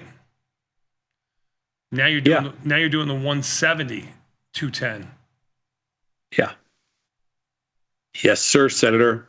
What do you mean? Yeah. What made you change the price? Because it rallied a little bit? Yeah, exactly. Okay. So anyway, but what I was saying is the one I did this morning for 405 is 485 right now. So they moved 80 cents of premium in there today. That's a pretty big move. Yeah, you talk about when does premium for an earnings trade come into the position. You would have thought it would have actually. Sometimes never, sometimes the day of earnings. Who knows? Right, you can't tell where, you can't tell when. Yeah, no way to know. That's true. That's true. Let's see. And you did that. No way to know. You did that in March, by the way. I know that was a trade from this morning. Keep everything in March. I'm just letting everybody else know. All right. Well, we hit all my numbers today, so I'm ready. I'm locked and loaded. You hit all your numbers? No, you're not down P&L for the year yet. I mean, you know, you're trying, but you're not down P&L for the year yet. What do you mean you hit all your numbers? You're still up. No, not me. Not me, you wacko. I'm talking about the market. I don't care about me. Hey, a little birdie told me that you have a hard time controlling me when I'm in office and you're home. Is this true? Oh, no, I got more time when he needs sources. That's not what I said. What I said is you're emboldened when I'm not there. So you get all these, and all you do is talk. And it's annoying. I didn't say I can't control you. It's just like I said, he's just annoying when I'm not in the office. I'm in charge. We did some new things around here, Saz. You'll see some of those changes if you ever come back to work. Oh, my God. Yep. Don't you worry. I'll be there tomorrow with bells on. Okay. Let's see what time we got. Okay. So I was going to say as we wait a minute. Don't say we're stumbling into the close. Please, you're not going to say that, are you? Well, we're definitely not limping into the close. We're not exploding into the close, that's for sure. I've had an order in for the last. I've had an order in. At least you're not dead. You're just terminally ill. We haven't had a downtick. I mean, come on. Look at this last week. Come on. I know. I'm saying, yeah, last week's been crazy. I have an order in at 61.24.5 for the last 3 hours. Hasn't been filled. 61.24? You should have been filled then. There you go. You got filled. There you go. You're right there. It took like that order was in for 3 hours. Yeah, you should check your order. Why do you want me to complain to the CME? Yeah, you're gonna complain to your. Check it out. What'd you do? What do you mean? What did I do? Oh, you're buying them back. Yeah. Oh, I thought you were selling them. I'm sorry.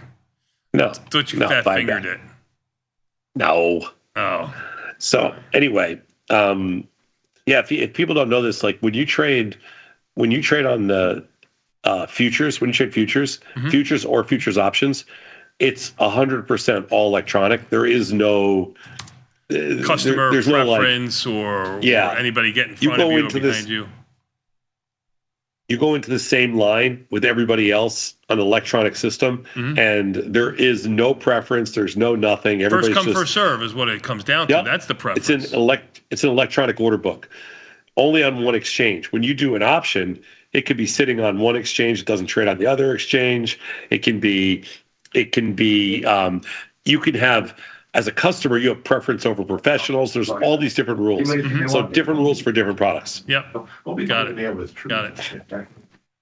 Okie dokie. Well, here's our biggest sell-off of the day. 14 right here on handles. the close, yes, so far. Biggest sell-off, you mean the 5 handles? Yes. Okay, good. Got it. Just want to make sure I know what we're talking about. I told you, biggest sell-off of the day. What more do you want from me? You still got it. You still got it, boss. You still got it. Oh, yeah. Yeah. Wait till you see when I'm going to be whacking some calls right here. Boom, boom, boom.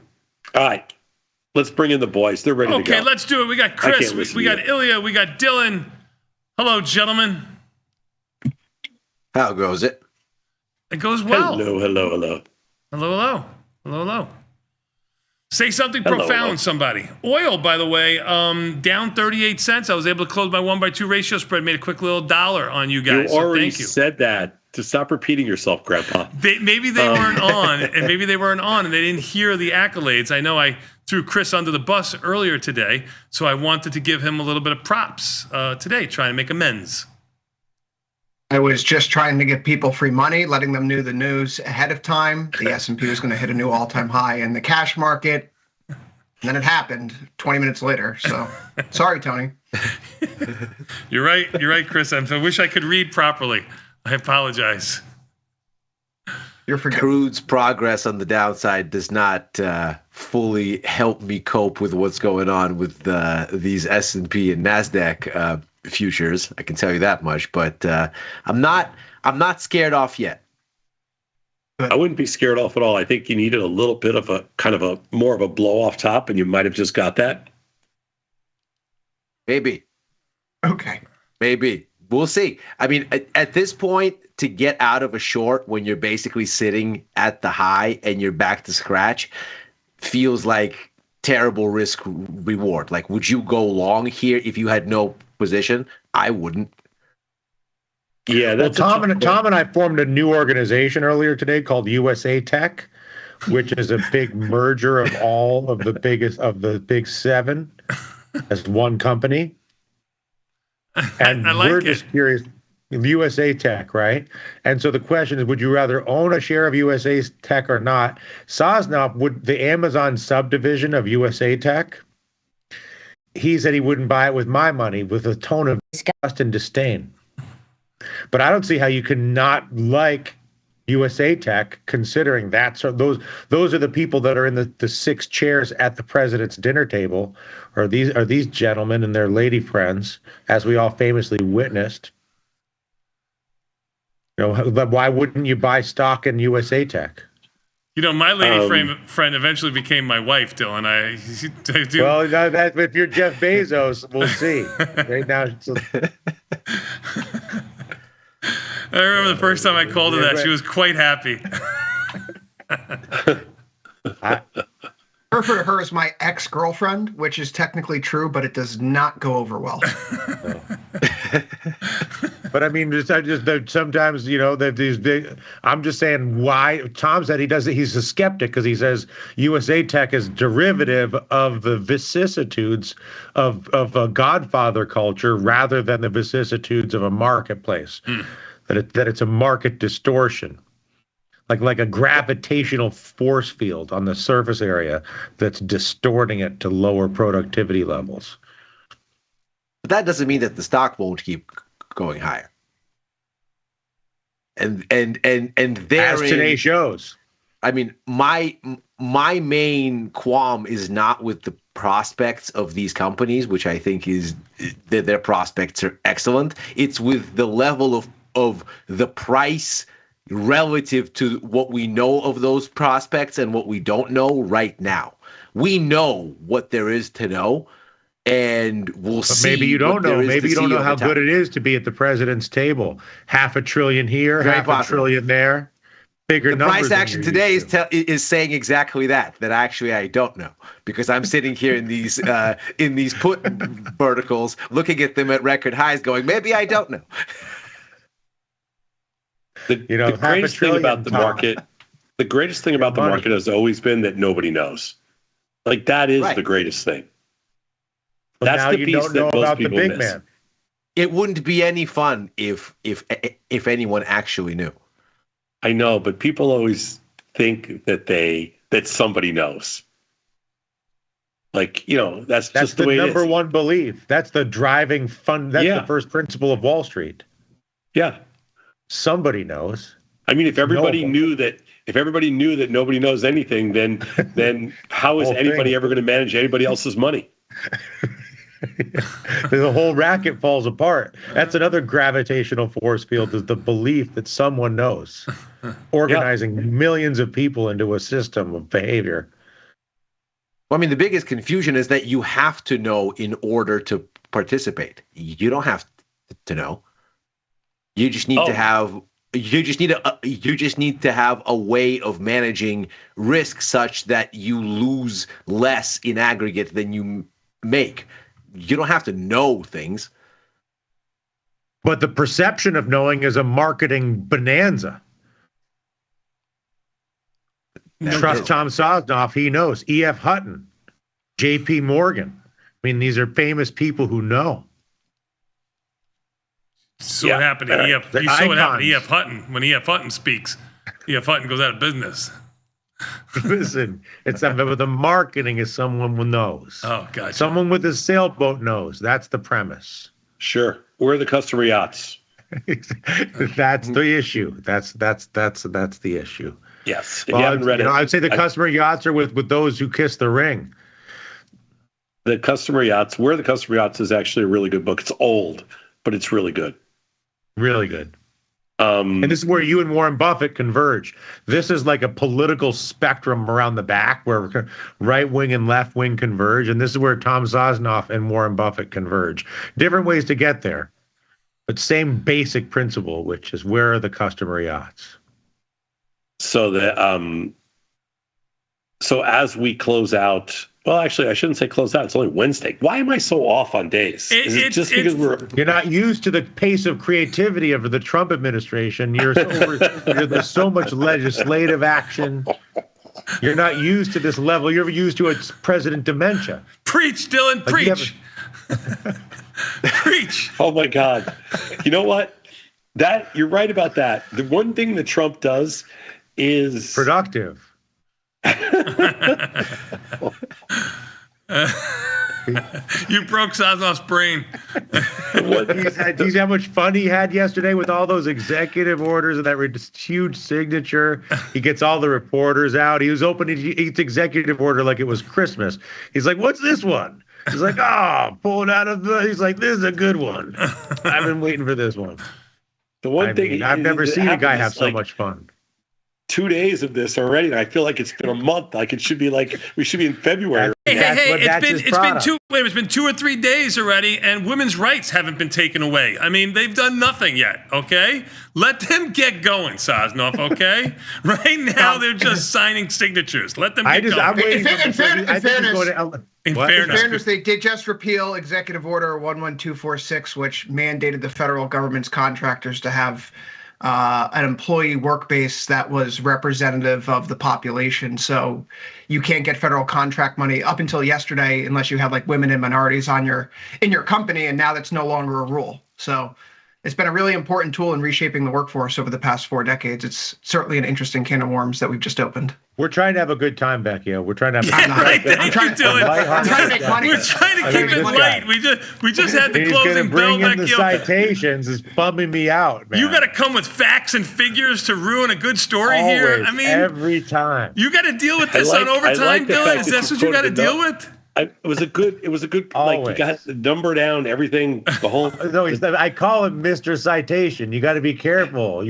He's like, that's all well and good. He's like, however, I couldn't help but notice.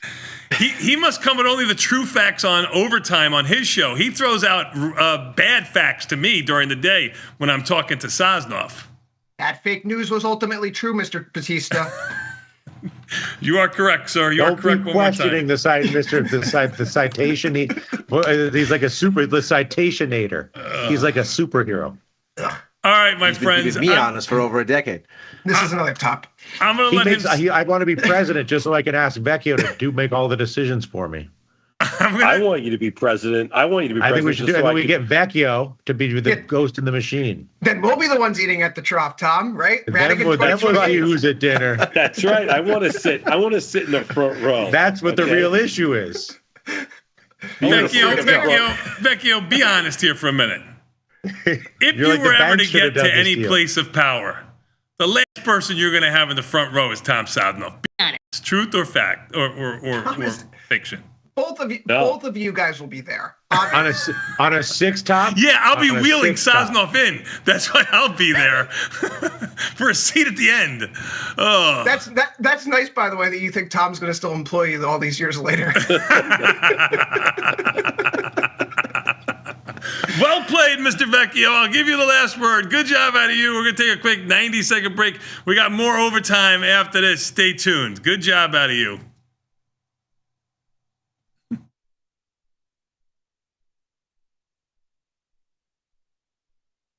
You can get up to $4,000 when you open and fund a new account with Tasty Trade. That's 4,000 buckaroos, 4,000 bills, or clams, 4,000 in dough or cheddar, not the cheesy kind. 4 large, 4K, 4 grand, which is no small thing. Open and fund a new Tasty Trade account and get on the platform for traders who just want to trade. And did we mention a bonus of up to 4,000 smackaroos? Tasty Trade. Make your move.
So I've been trading for about 5 years, maybe 8 to 5 years, and I got in the options world because I wasn't making enough just holding long equity. You know, there's not a lot of strategy. It's just sort of like buy it and then pray it goes up.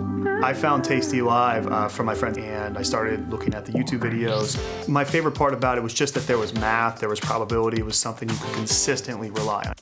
Once someone gets the right information, which they provide on tastylive, they can really change their financial situation for the better. Consistently, not, oh, I bought a stock and it went way up one time, but how can you do it consistently, over and over? And with tastylive, I was able to do that.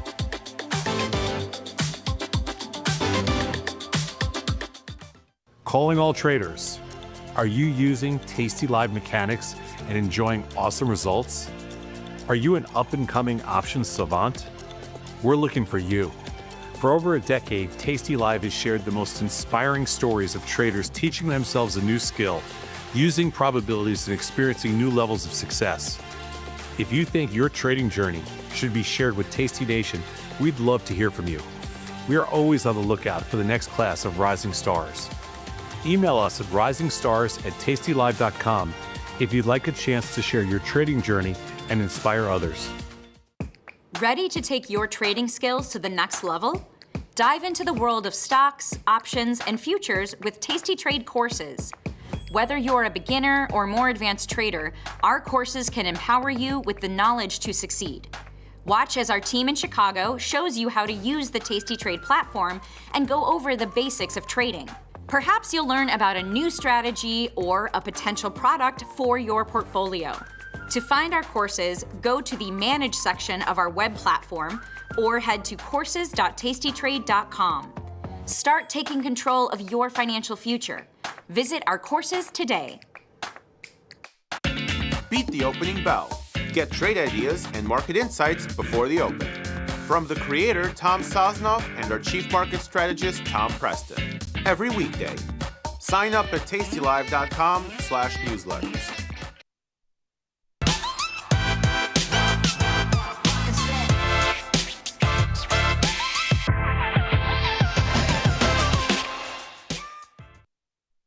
SPX cash index hits a new all-time high today before pulling back, but are we starting the next leg of the bull market? It is Wednesday, January 22nd, 2025. This is Overtime. I'm your host, Chris Vecchio in New York, Ilya Spivak in San Francisco, Dylan Radigan still on this side of the pond in New York. We're here for the next hour as we take you through the close of the futures trading day. If you're joining us on YouTube, come over to the platform, come over to tastylive.com, see what we're all about. If you're already on the platform or on tastylive.com, head over to YouTube. Tell us what you're trading today, what you think of this market action, what you think about the reaction to the news yesterday that we would have the Stargate project. I love the movie Stargate, so very happy about that name. The Stargate project moving forward, $500 billion in AI infrastructure. That's AI infrastructure, so we can no longer rag on Trump for a never-ending infrastructure week. That's already done and dusted. But semiconductors today, they popped to the upside. Tech stocks surging 1.29% higher here as we go above 22,000 in the NQH5 contract. Your S&P is up by 0.6%, 6120. We did have in the SPX cash index, as noted earlier, a top tick to a new all-time high today at 6100.81. So things seem to be happening here in the early days of this Trump administration. Dylan, you last week were given the perspective that you may not like the guy, you may not like the policies that he putting into place, but effectively, if it's going to be the Wild West, you got to take advantage of it while you can. And I thought about that since I first articulated that in discussion with you on Friday, and then sort of talked about it more publicly on some of the cable news on Ari Melber's show, and reflected on it a lot this weekend. And I'll go out again later today and talk on Stephanie Ruhl's show and talk about this. But I really think that you have to look at a number of new people in power. Sure, you can evaluate their risk or benefit to things that you value or yourself, which obviously lots of that happens. But also you can just measure times of change as a basic condition. And this is a unique time of opportunity and change. And I think that it benefits those who engage and those who persist and those who persuade. And though even if you think it's the worst government ever or whatever, the best solution to pollution is dilution. Right? And so even if you think it's a poorly motivated government, it's still a government that's saying they want to be more permissive and they want to risk more resources on more private sector activity. And they're putting their money where their mouth is, maybe, at the very, because we'll see, you never know with these people, especially Trump, by announcing a $500 billion White House private sector deal, but in the government, which is a specific thing. And I think that regardless of, we can spend our time evaluating whether Trump or these people are good actors or do a good job, but regardless of whether they're good actors or not, or whether they do a good job or not, I think we all have an opportunity to engage. Like, I know you have ideas about real estate, Chris, and I know that everybody has ideas about things that are medium, big, small, whatever. And I just think when it's a moment of change and a moment of more of a permissive, a risk-taking moment in the culture is always an opportunity. It's also a riskier time. And I understand people feel uncomfortable with the elevated risk. When one is true, the other must be true. Risk and opportunity are equivalent. You mentioned the risk, and Ilya, before I pass it to you, I think, what people, I know options traders really appreciate this, right? But when you have more volatility in the system, then you got to price the tails to be a more likely outcome. And so the highs could be higher, but also the lows can be lower. The distribution really can go anywhere. And, that's how I kind of feel about things right now. We have an economy on a good track. This is kind of my argument coming out of 2016 to 2017.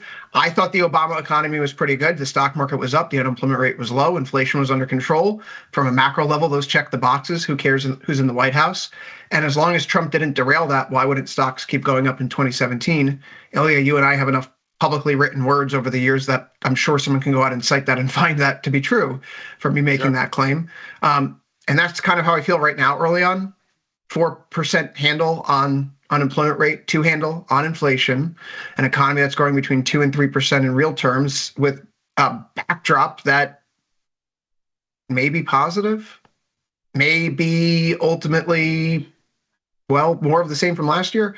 I don't know. Ilya, though, it's a big gain here today for tech stocks. It's led by semiconductors after this huge announcement that we see here yesterday, 267.17 on SMH.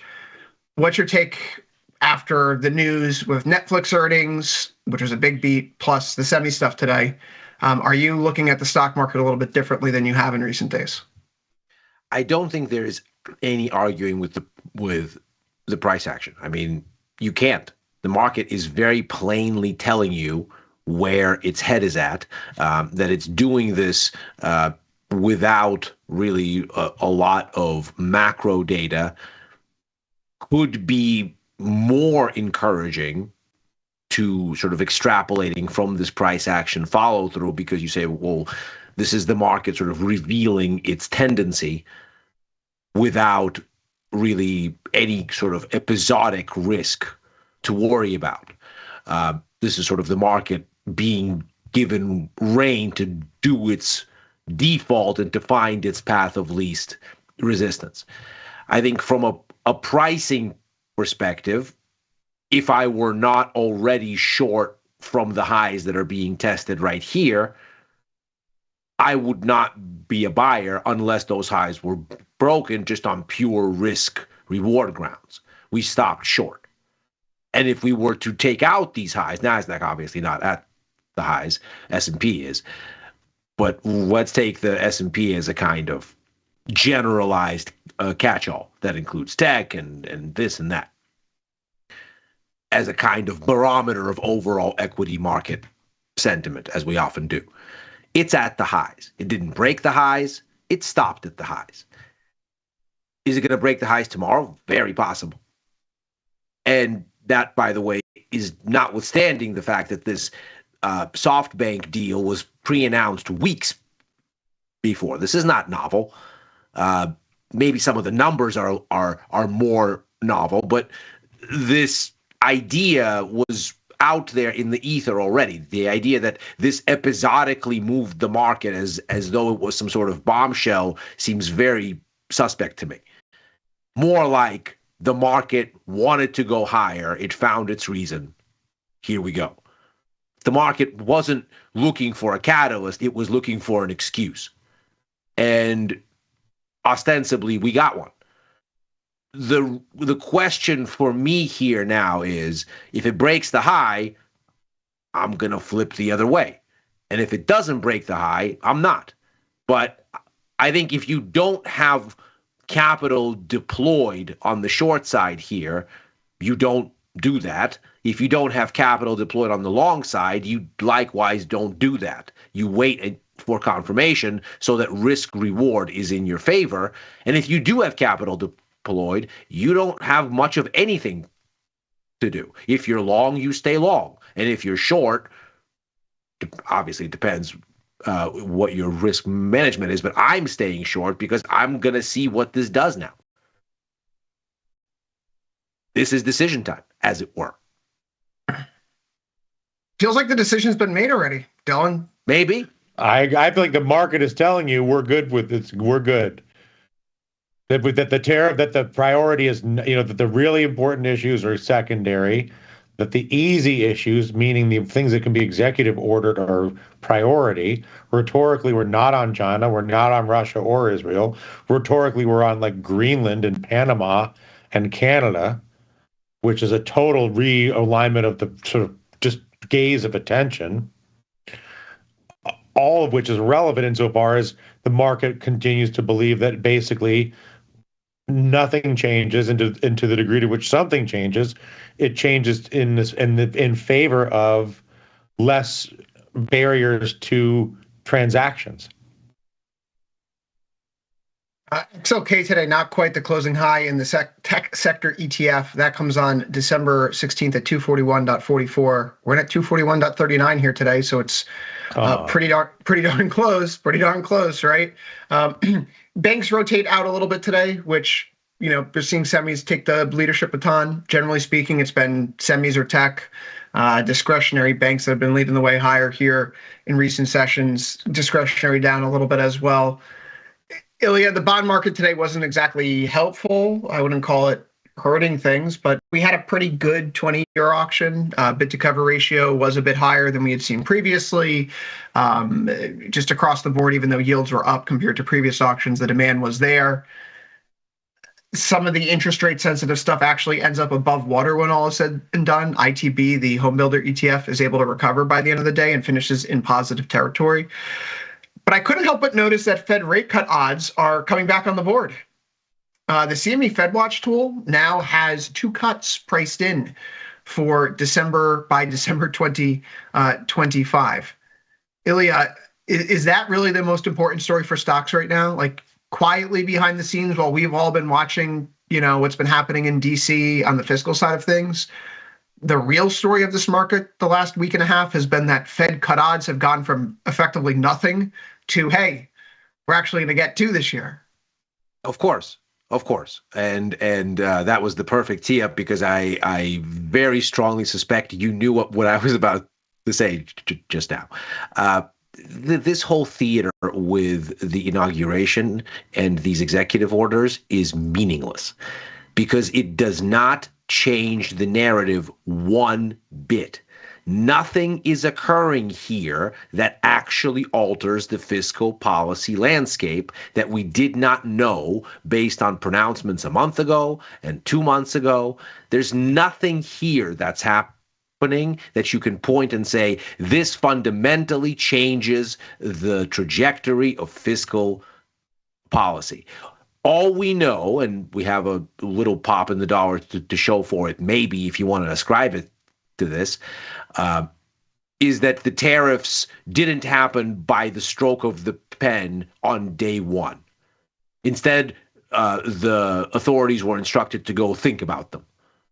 And the comments, obviously, yesterday that we'll see some kind of a tariff by February 1st for Canada, Mexico, and China, which is an interesting mix of countries, 2 of our closest allies and trading partners, plus our leading adversary. Interesting. But we'll maybe see that, maybe not, who knows. But the only difference in what we've heard has been the timing of that. Everything else, broadly, is exactly as you might expect. And so the real story here has been last week's benign flavored CPI data and the rebuilding in rate cut expectations thereafter, where going into that data, the markets were starting to say, okay, we're down to 1 cut. If it's any less than this, it's a different Fed. A Fed that opts not to change rates is a very different animal than a Fed that is going from 25 to 50 or 50 to 25 in cuts. That's the kind of thing you can do within a rhetorical sort of bias that the Fed is feeding markets and saying we need to do more, we need to do less. The economic data is impacting this or that. The timeline is shifting. It's moving, whatever. To go from we thought we were cutting to now we're not cutting, that's a really big head change. And the markets basically hit the wall on it going into CPI last week, and CPI told them, back away from the wall. Everything's okay. Very much like we were last April, May.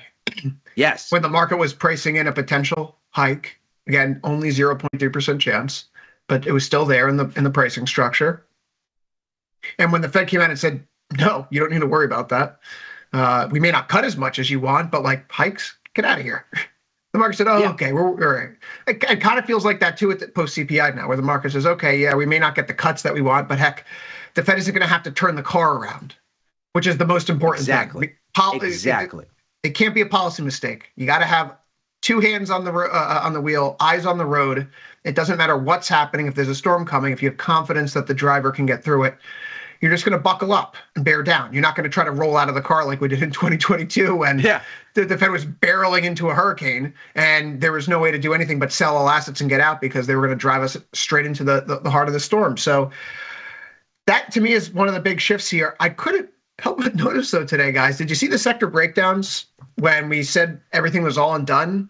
It feels like people just wanted to get into tech today because every single sector that I follow is down on the day. I see 6 sectors that are in positive territory: XLK, SMH, XTL, which is telecom. What sits in the telecom ETF? If you guess Netflix, that's correct. We have home construction, biotech, and gold miners. So 19 of the 25 ETFs that we track here at Overtime were in the red. It feels like this was about everyone shifting out of whatever and just trying to get their hands on something related to yesterday's Stargate project announcement. Dylan, is Is this going to be a problem for the market? Like if tech sucks up all the liquidity again, is that going to be a problem? Should we be avoiding the Russell S&P? Don't you think if your concern is that big tech is going to suck up all the liquidity, that you've got yourself a mighty bullish market?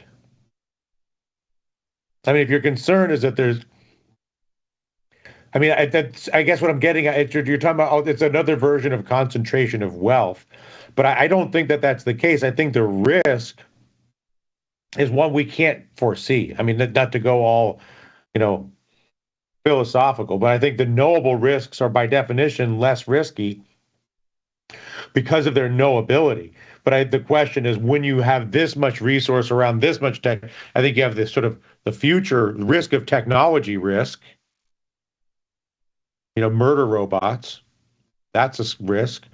And you have all sorts of systems failure risk, fragility risk, because you have a system where everything is dependent on a single or a short list of variables influence the vast majority of, life resource sort of stability. Mm-hmm. So I'd say the risk of a system we're in right now is one part fragile and one part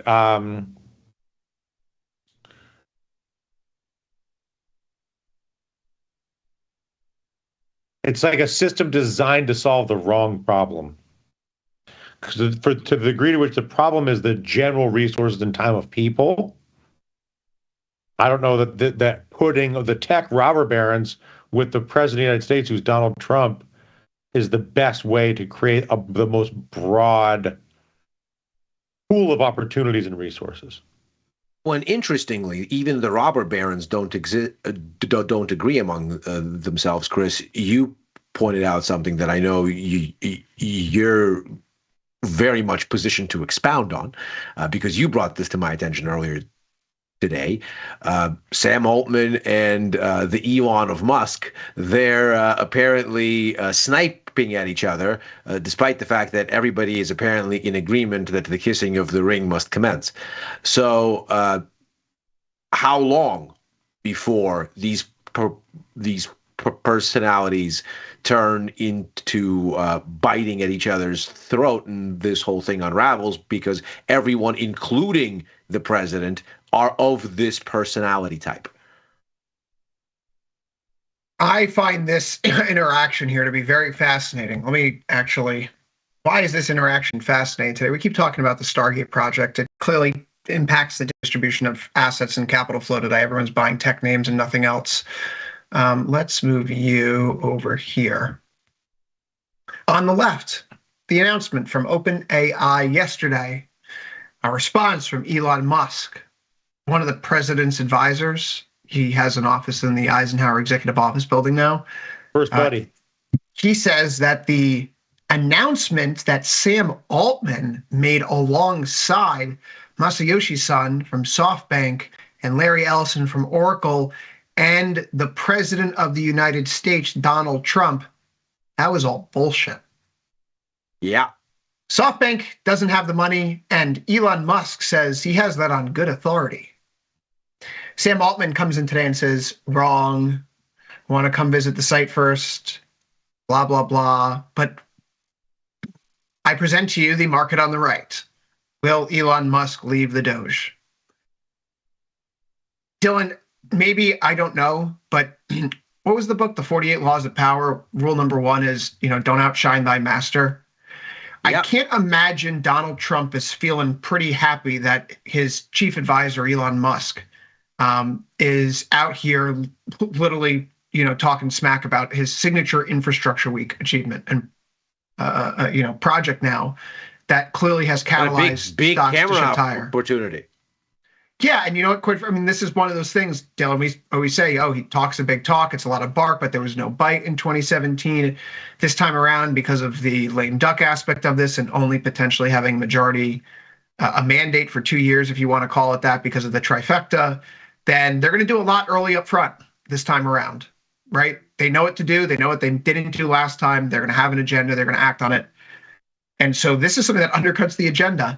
So maybe there's a trade here, Dylan. Maybe we should be buying the yes contract. Yeah, I mean, I disagree with your Doge. analysis. I mean, this is far afield. Why is that? Trading. Because I think Trump wanted to put Sam Altman in front of Musk, because as a way to diminish Musk back to being one of the tech. Like Musk has risen to the point where he's not one of the 5 or one of the 10 tech bosses. He became the man, the richest guy, the. So I actually perceived the Sam Altman move by Trump to be a chessboard move to move Elon back to a sniping world of tech CEOs here, 10 as opposed to the guy. And because Sam Altman is basically the arch nemesis of Elon Musk. You know, it's very, and Trump knows when he sticks not Larry Ellison, not Mark Zuckerberg, not whatever, but sticks Sam Altman in the center of the press conference with a $500 billion commitment. Elon just shrank himself back to a tech CEO from being a government minister. Because a government minister doesn't tweet like that. What's that? Do you think that he's going to short then? Well, I'll say, do you think that frustration builds here then, right? Like you and I have argued historically, maybe, I say historically in the past few weeks, that maybe Tesla is overvalued a little bit, but I couldn't help but notice on a day like today, when the market is shifting in all the big AI tech names, Tesla's down. So is Elon Musk's star starting to lose its shine in Trump's sky? Because that sets up a really fascinating dynamic across a number of markets. If Musk is going to become bitter and recalcitrant and like, why are you? But I mean, I don't think that boy. I guess the question is, what if Musk just becomes a happy 1 of 10 as opposed to the happy 1 of 1? What if it doesn't go to pure? It doesn't seem to be his nature. That's what it doesn't go to. I hate you. Let's just say it goes to I'm one of the boys again. He was never one of the boys. He was not one of the boys, and then he became the first buddy. Right? There was like no transition. It was like, I'm going to throw all my support. So you're saying this would be right, but speculating on my point is you don't know what's going to happen. No. I feel like you have an assumption that it's going to become hostile when it's no longer love, that it will be hate. No, I think it's a function of Musk not wanting to feel diminished himself, being the world's richest man, and that this, given how early we are in this little tiff, considering this is just being tweeted out right now, I think that maybe this may be undervalued, right? Will Musk leave? So you're saying we buy the Doge Musk departure, we buy it. Because those odds are probably understated and we're just at the starting point of these potential tensions. And I wasn't even thinking about this through the lens of the Sam Altman and Musk being rivals perspective. That you reminded me of that. They do have their longstanding beef because of OpenAI not really being open and Elon Musk's early money in it. You know, if Elon Musk had a lot of sway, you could make the argument that he could have brought out Microsoft, Google, another company with another AI, right? He had the guys from Claude out there from Anthropic, but instead he chose Sam Altman. Exactly. That sends a message but then again, if that's sending a message to Musk, and Musk is the guy who needs to be on top. He's a guy who just admitted that he's been getting help playing. I think he's been getting help playing video games, which is just odd as a gamer. Like, why would you do that? That takes all the fun out of the playing of the games. I think those odds are underpriced. I don't know if it's going to go to 100, but I think that we have a chance for some nice. Let me ask you this: would you rather be long the Doge departure option or long a Tesla put?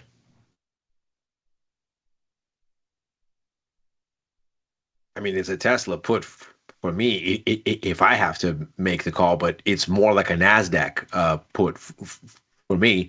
Okay. Because if this extends out into chaos in the oligarchy, as it's been getting called, then that's a very different view of the NASDAQ, maybe, as a whole. So if the Doge committee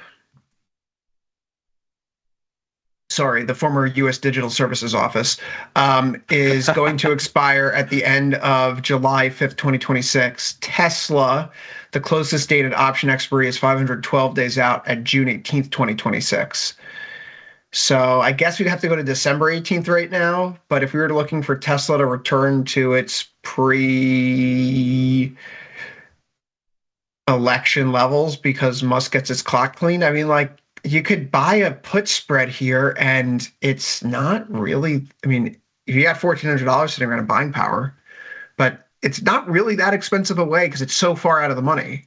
To express this particular view. Now, would I rather risk $1,400 or I could structure a trade in Kalshi? Well, we make money when people trade on Tasty Trade, Dylan. So I think that answers the question. No, but jokes aside, it's really, I think 43 cents over 57. I think I would take the Doge trade.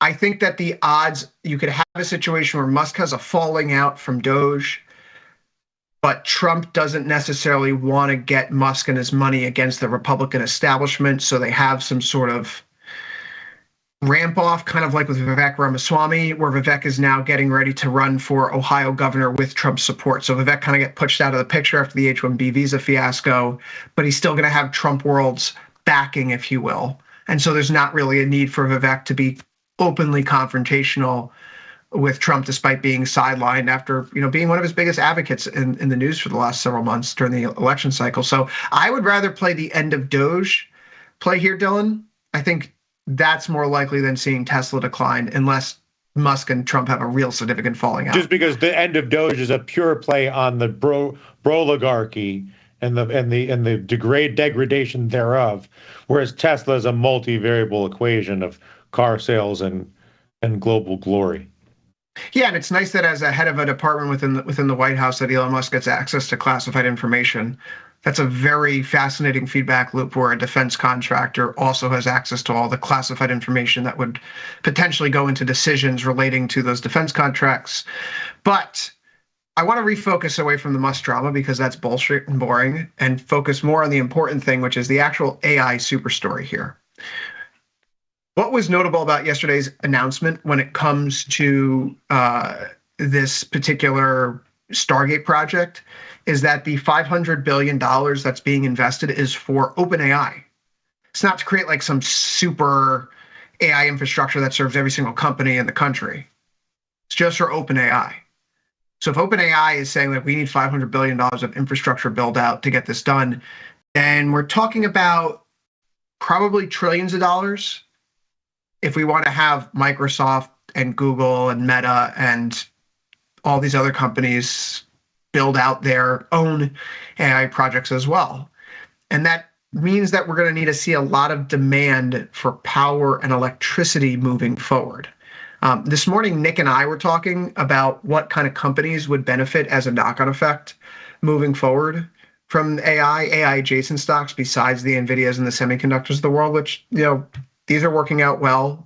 We had an NVIDIA trade put on a few days back, long the 155, short the 160 call. And so out of the money, but a move back to highs looks like it's coming together here. Happy for that to see. But what about non-names, non-semi names? One of the names that popped up on our radar was this company called Vistra, VST. They were up 257% last year. They are a power provider, a private independent power company, and they've been helping provide utility service for these data centers.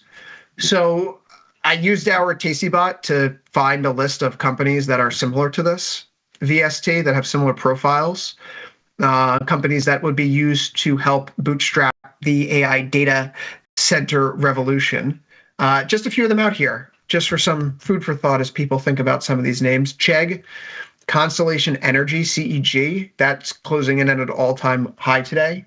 There's also EPD, where I now have a position that should be on the follow page along the 35 call, short the 37 call. There's NGG, National Grid. There's AEP, American Electric Power, which kind of looks like a bull flag from my view. TC Energy, TRP, which likewise seems to be flagging. There is EXC Exelon, which I likewise should. I was filled on some calls here today for the follow page. Cheniere Energy Partners, CQP, which earlier today was at an all-time high, and then Fortis, FTS, which probably the ugliest looking chart of them all, also the smallest market cap. The point is, here are 10 tickers for 10 stocks that have varying levels of liquidity. Obviously, Fortis at 485,000 shares traded is not really much of anything. You go to Constellation, it's 4.54 million shares traded, $100 billion market cap, a little bit more liquidity there.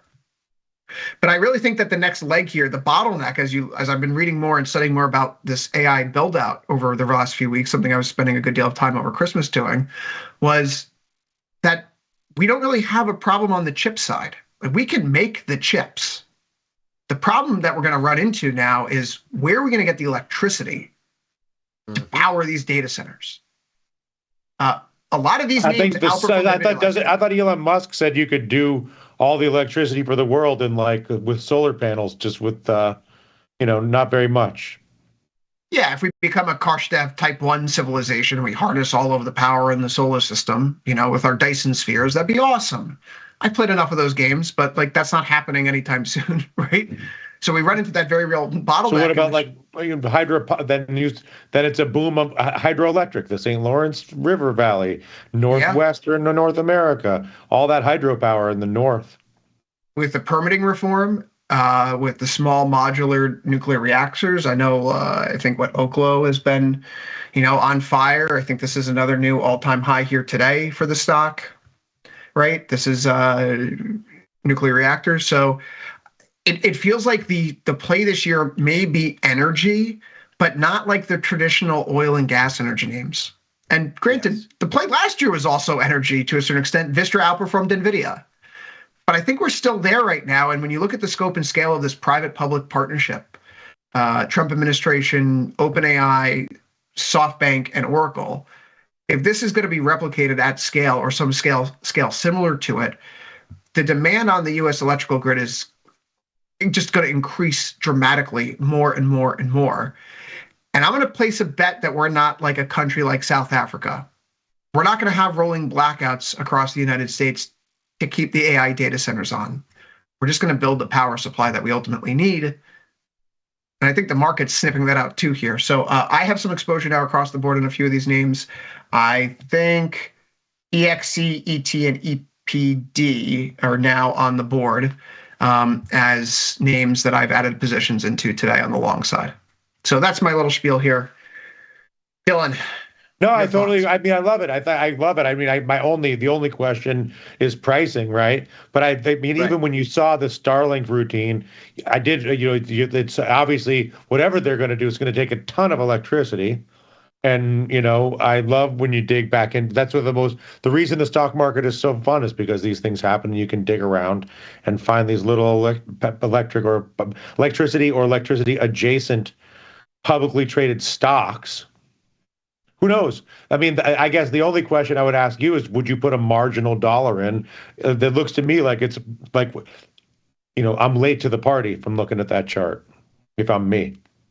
Maybe. And it kind of looks like a meme stock chart. I suppose the way that I'm playing this is, I think this is a thematic trend that we can play on the long side for portions of this year. So operating right now. That trend being long electricity demand of megatech.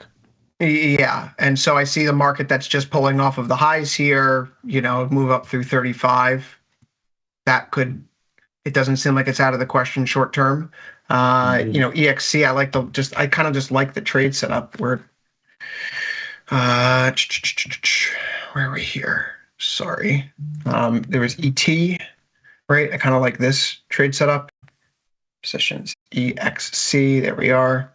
This one longer term, going to the weekly chart and back 20 years. This feels like a chart that's rounding out here. It fits the criteria of a stock that does the similar business to Vistra. And that's really all I was looking for. And it has a pretty good float. And that technically looks like it is trying to bottom in a very significant way, having broken the downtrend. And we have a nice little theme working for us here. So I don't know. So I could play in this side of the pool. I see enough technically here with enough, fundamental backstop of having a new catalyst, and we just don't have the build out right now.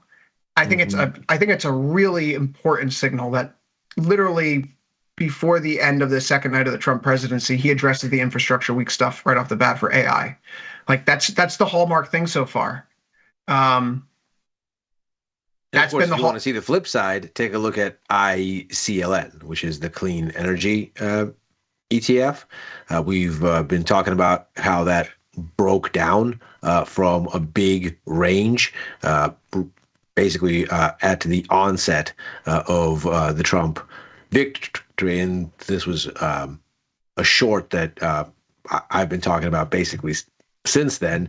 It's continued to make this progress. And so, and not see the kind of thing where you say, well, we already have a lot of infrastructure on this. If we need more electricity, wouldn't this be a logical place also, since there's already infrastructure here? But I mean, clearly the answer is no. No, I feel at least in the market's perception. But you see how it's so funny. I can see here on the chart the Monday, November 4th, right after it's right there, that Iowa and Seltzer poll, right? And then poly market odds for Pennsylvania flip to Harris, and then Trump wins, and we immediately break the range. Yeah. Right. We lose the uptrend, we lose the bounce, we lose the swing low, and then we just crack on down. That's basically like I sold it into that gap. So once it gapped, I was like, oh, okay, this is gonna go. And it's been slow, and you had to have duration on your side because it did very little initially. But obviously, the market sees a theme developing here. It's clearly a priority for the Trump administration to lay the groundwork for the infrastructure for the AI revolution. A lot more than I thought he would be, just to be frank about it.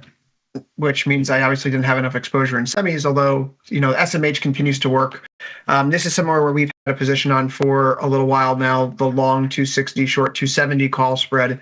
There are still 30 days to expiration, so we're holding it patiently, but there is an important signal that I saw here today when doing a quick scan.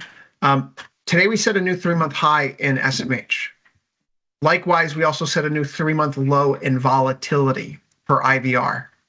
We have not seen that combo of those two things occur on the same day since you go back to here, November 22nd, this week, right around Thanksgiving 2023. Now, why is that important?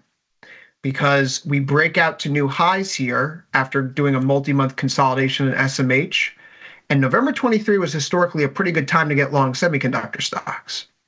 We have not seen another reading where the market pushes to a 3-month high and we get a drop to a 3-month low in IBR in the same week span since then. I think that's an important signal, and it's occurring as we break out right now. So my quip for tomorrow is, while we still have the time and now there's a little bit of a pullback here, I'm going to be rolling this position to buy the 280 calls. I think that we're going back to highs in the semis. The semis have been doing nothing for months. Nancy Pelosi has semiconductor stocks in her profile still, Dylan. What other rationale do I need?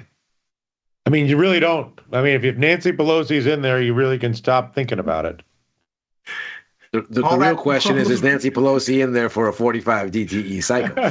Yeah, you just need to get a sense on how she set this thing up. I mean, she's the best. She's better than Gordon Gekko. She's the best that ever was, I do believe. Speaking of insider trading, Dylan, I tagged you in a tweet yesterday. Donald Trump said that he has no idea of anything related to the Trump meme coin. Your thoughts? The man is a pure, absolute genius.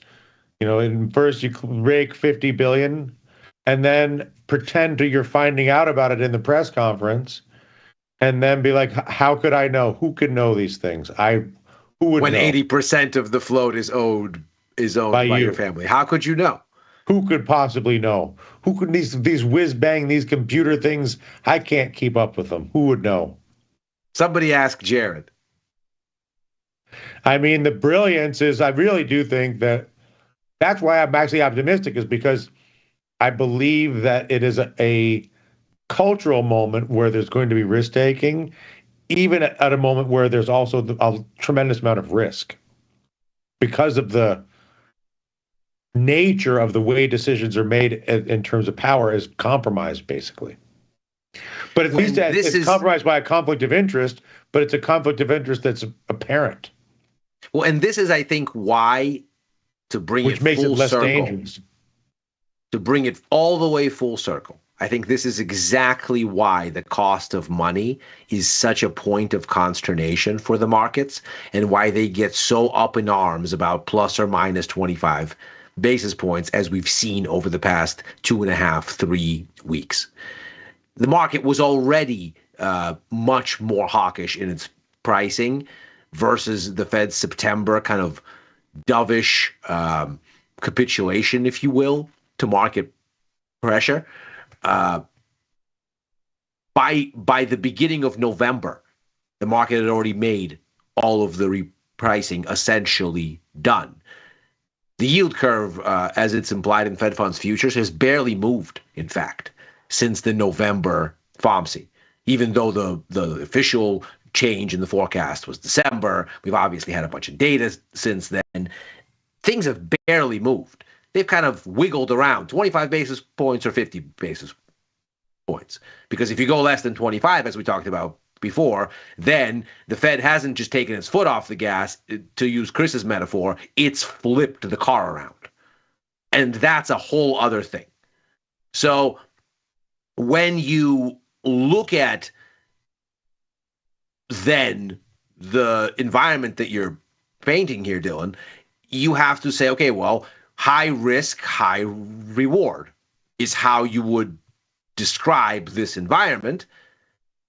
And if you're going to get money that isn't too expensive, you're going to roll the dice. But if you're not going to get money that's not too expensive, if the money is going to end up more expensive than you want it to be, especially in a year when finally everybody's COVID loans come due, well, then you're not going to want to roll the dice, period. And then what you have is a lack of desire to engage, not because you don't think there's opportunity, but because you're just not going to outlay the capital on a flyer. You're going to say, you know what? I'm gonna do the Scrooge McDuck. I'm gonna surround myself with my cash and wait. I say, don't do that. Metal's actually hard, so if you dive into the pool, you will break your bones. Listen, if I have learned nothing from DuckTales, I know nothing about money management, so I'm just gonna have to listen to what the duck says. We're sticking on with some of these things because it's early days of the Trump admin. So there's a lot of, this is an administration that's very public, as Sosnoff might say. This is certainly not, again, on my bingo card. Trump seemed to be signaling a softness towards Russia throughout the campaign. That's not the language he's using publicly right now. I don't know if people saw this tweet today. He said, I'm not looking at Russia. He's scoldy. Yeah, I love the Russian people and always had a very good relationship with President Putin. This despite the radical left's Russia hoax. We must never forget that Russia helped us win the Second World War, losing almost 60 million lives in the process. All that being said, I'm going to do Russia, whose economy is failing, and President Putin a very big favor. Settle down and stop this ridiculous war. It's going to get worse. Yada, yada, yada. Time to make a deal. Dylan, that didn't seem like what we heard a few months ago. I thought, at least my personal interpretation was he was going to say, Europe, this is your war. You haven't spent enough money on NATO. You didn't listen to me during my first term. You're on your own. You guys, we're not supplying any more arms. We have our own problems to deal with. Good luck. That's the isolationist beat we heard so much about. Is the war going to go on longer, or is Trump actually going to get a settlement here? I mean, the answer is Trump's going to get a settlement. And this is just posturing. This is just bluster. What if this is Nixon's peace with honor? We're just gonna lean in heavier, because if this is the next iteration of the madman theory of geopolitics, which Nixon was such a successful practitioner of, with Kissinger at his side. If that's what this is, then this might be the first of a rhetorical volley that sort of sets up the proverbial bombing of Cambodia. Not literally. I don't think anybody's going to bomb Russia from our side directly, but if you wanted to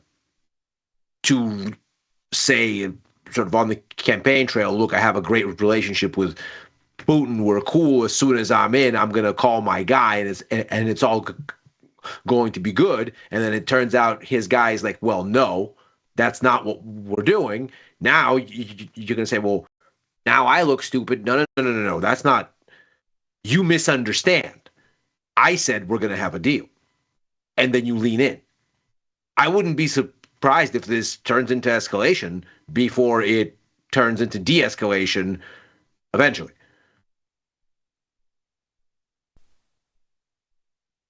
I might.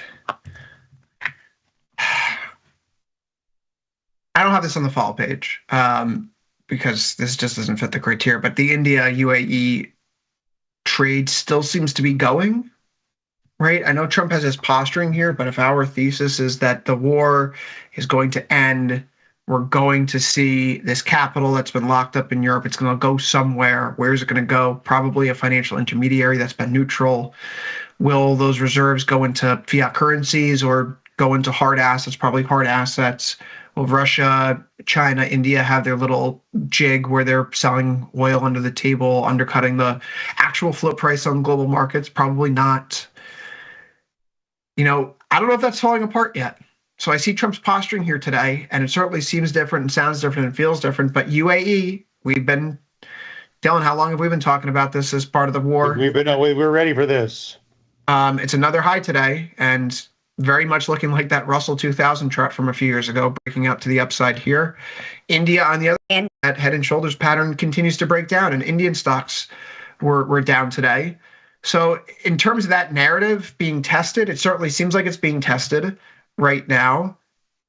I guess it's a different kind end of the war.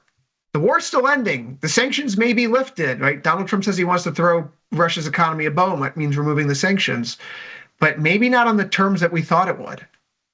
I think when I heard Donald Trump say the war is going to end, he'd be like, Russia, take eastern Ukraine. We don't care what happens there. That's not our business. But it seems like that may not be the answer now. So either way, it's perhaps the most interesting story that we're watching, but thematically, UAE, India still working out well. These breakouts or breakout in UAE, breakdown in India, continuing to pay some dividends. Gentlemen, before we wrap this up, I wanted to loop back on to what we discussed at the end of last call there. I was getting poked some fun at for having a citation on hand, but I think it's an important citation on hand because I'm tracking all of the executive orders that Trump's doing and trying to figure out, again, part of the job here, opportunities to make money in this market, understand how things are going to play out. I couldn't help but notice that yesterday Trump issued an executive order repealing 11246 from September 1965. That was signed by Lyndon B. Johnson at the time. It comes a year after the Civil Rights Act is passed. And this is kind of important. In 1964, when the Civil Rights Act is passed, Title VII stipulates that employment discrimination based on certain characteristics is prohibited. Lyndon B. Johnson takes that further a year later by ultimately signing this executive order that says if you're a federal contractor and you want money from the government till, you need to fit certain criteria. You have to have, women at your place of employment. If you are in a certain community and half that community are African American, half your staff better be African American, right? You have to have the demographics that match the area in which you're working. But it's not until Richard Nixon enforces this I believe it was the 1970s. He sues a Philadelphia construction company, if I recall correctly, goes to court. Nixon's administration wins. It becomes the nationwide standard. What happened yesterday is effectively saying that 25% of companies in America that have federal contracting no longer need to have this criteria applied to them when they want to get federal contracts.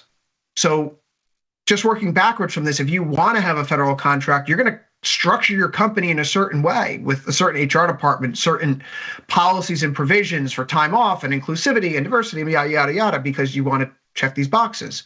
Now you no longer need to do that.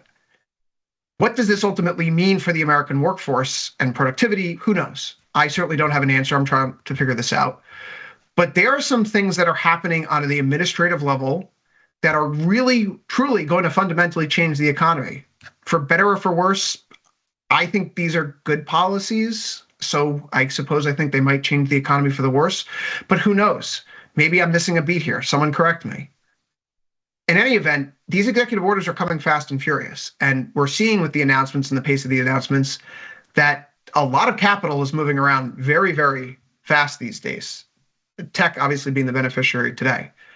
But I think it's important to try to get a grip on what's actually occurring, not be too emotional about it, one way or the other. Like the crypto bros, I've been on the Buttcoin subreddit all day today, reading enjoyable stories of people who bought the Trump coin at $65. And they're like, oh yeah, I took out a loan and bought this, and now like I'm down 70%. It's like, well, we always say, like, the meme coin pool is not, it's not for kids, it's not for adults, it's not for the, like, you really shouldn't be trading it if you're trying to be risk prudent.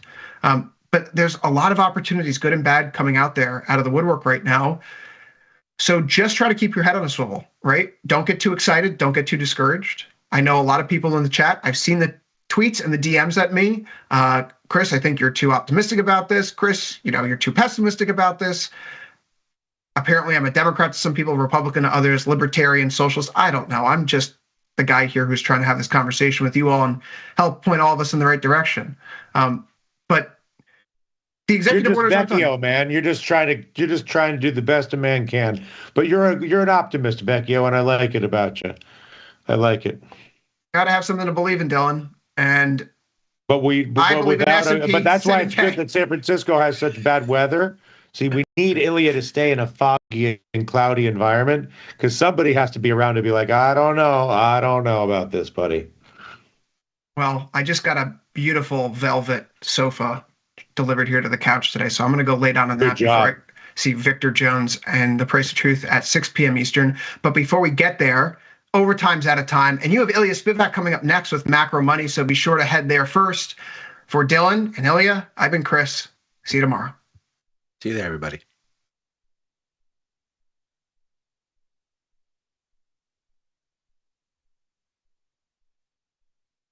Dear Braden, big thanks to you and the nerds for the wonderful tech support. Of course I back everything up to cloud, because I'm 60 years old and I know what a cloud is. Yours truly, Larry. Sometimes it feels good to get smart. Get even smarter with live trading insights and some live taunting. No, your office is right near a different. You're like closer to the. Near what? This is English. You should watch him read. From the smart mouths at tastylive.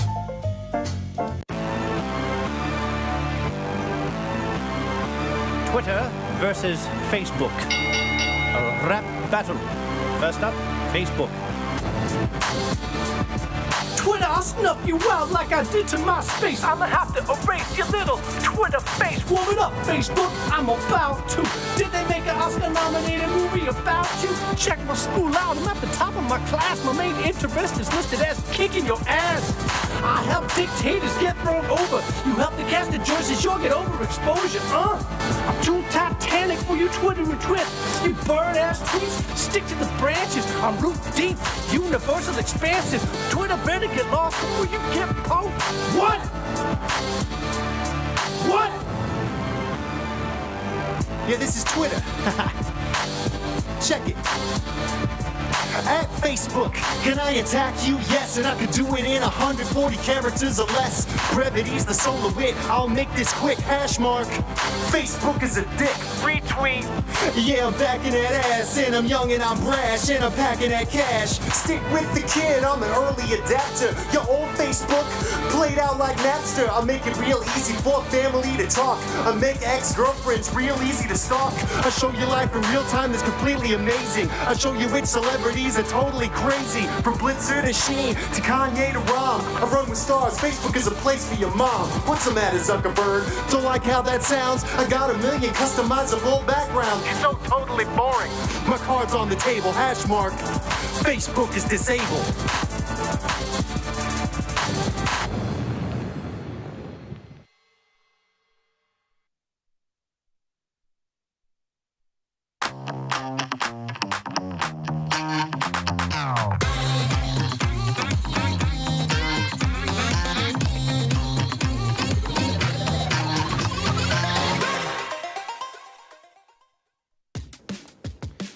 Look who's back testing. tastytrade now has options back testing for free.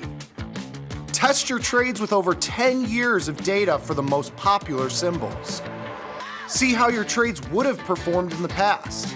Look back at profit and loss and take the guess out of guesswork. Oh, did we mention that it's free? Get back testing at tastytrade.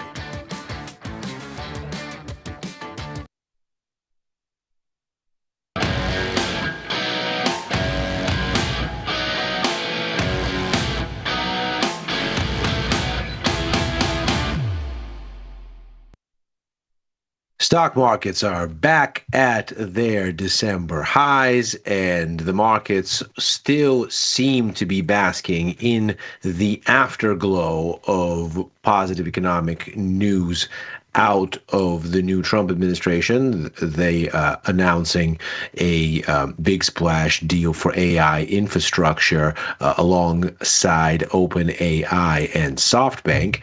But the macro calendar still is bare bones. A very quiet day here and a very quiet week. But that's only in the US.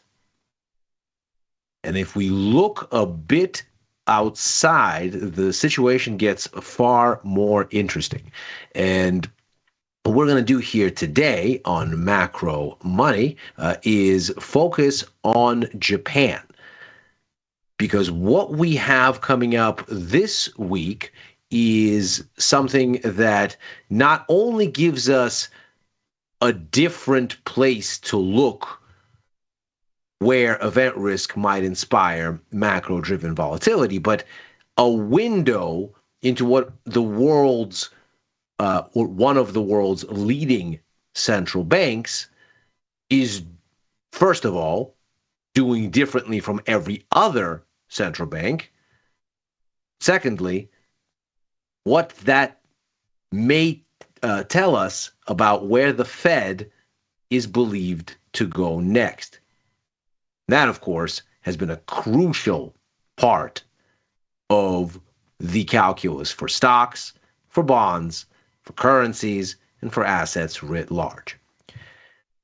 So let's set the stage here a bit and consider first, there's a very significant disparity in the outlook for global interest rates this year, where one central bank and one only amongst the majors is seen raising rates and everybody else is cutting.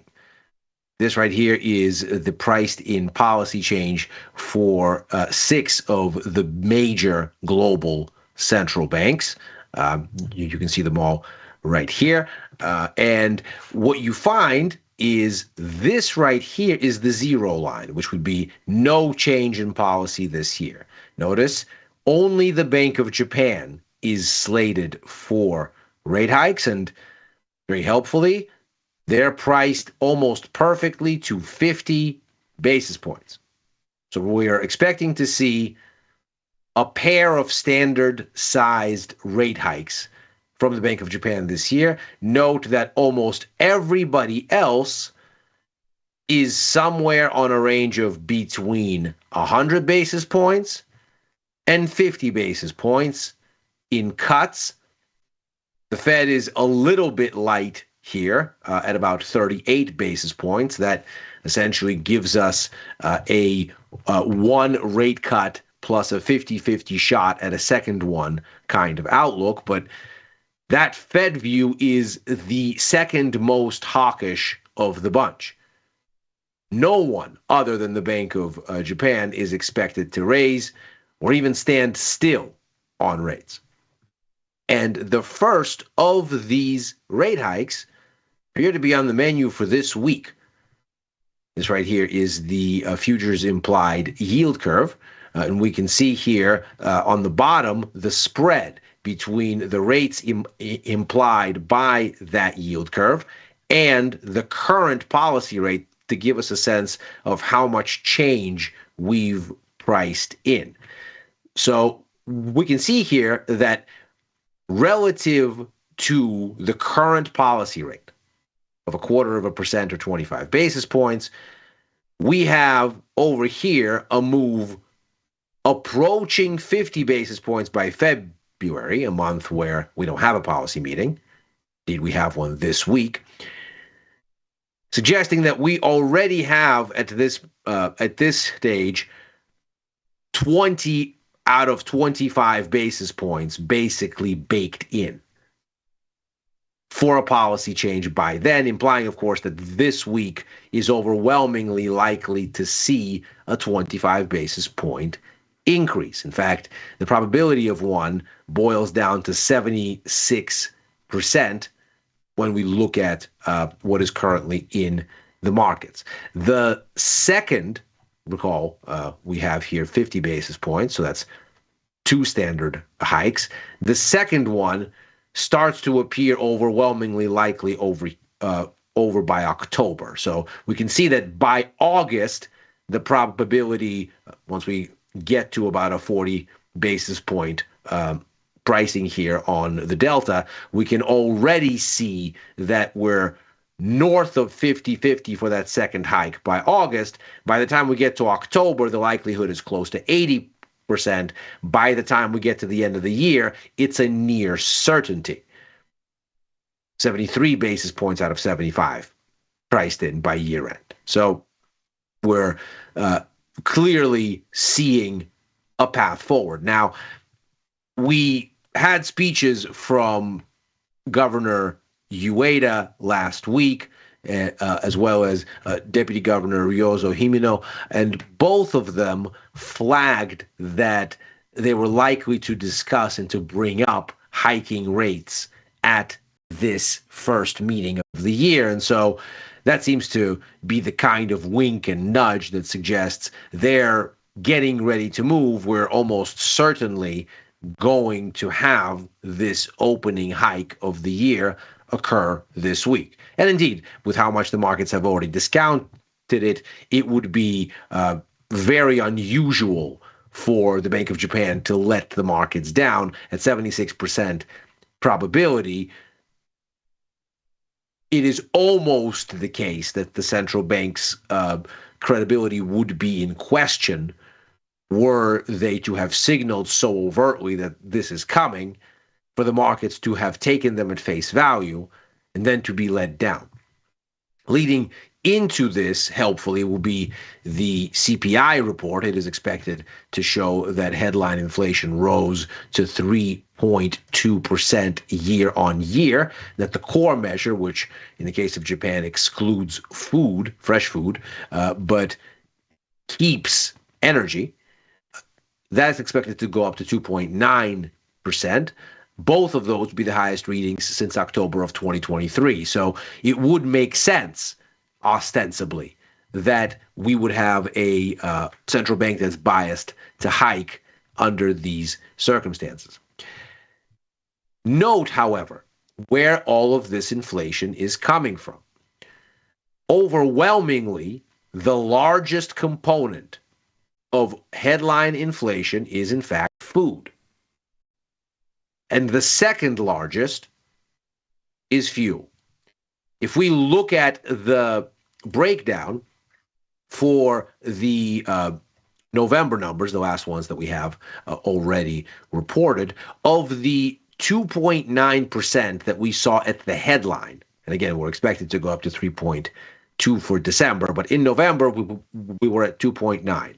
Of that 2.9, 1.38 percentage points was food, 0.47 percentage points was energy.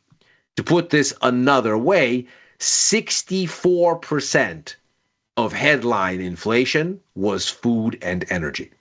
And in fact, ever since May of last year, food and energy have made up over 50% of the whole, and the average over that period has been about 60%.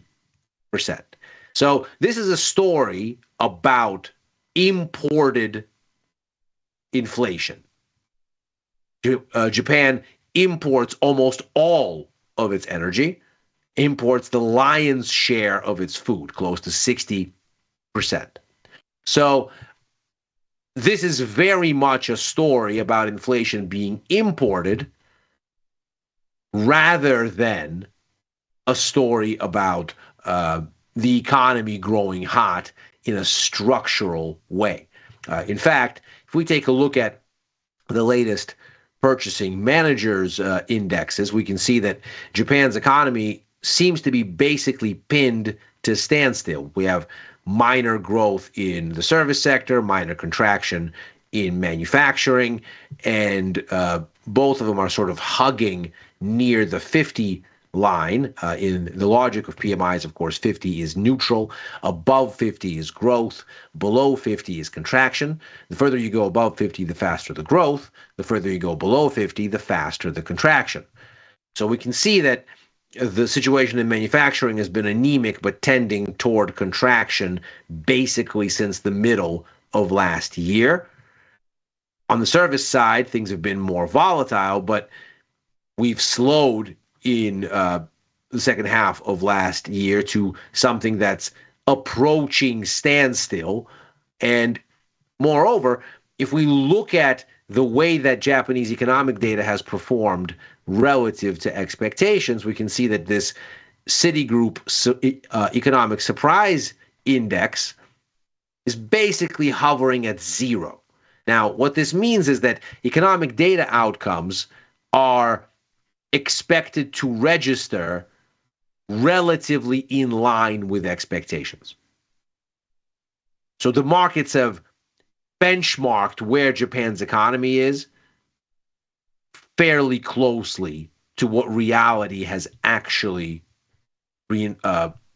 confirmed and reinforced. So this state of affairs is likely to persist. It seems like we are anchored toward a kind of slow, grinding, positive, but hardly illustrious growth out of Japan.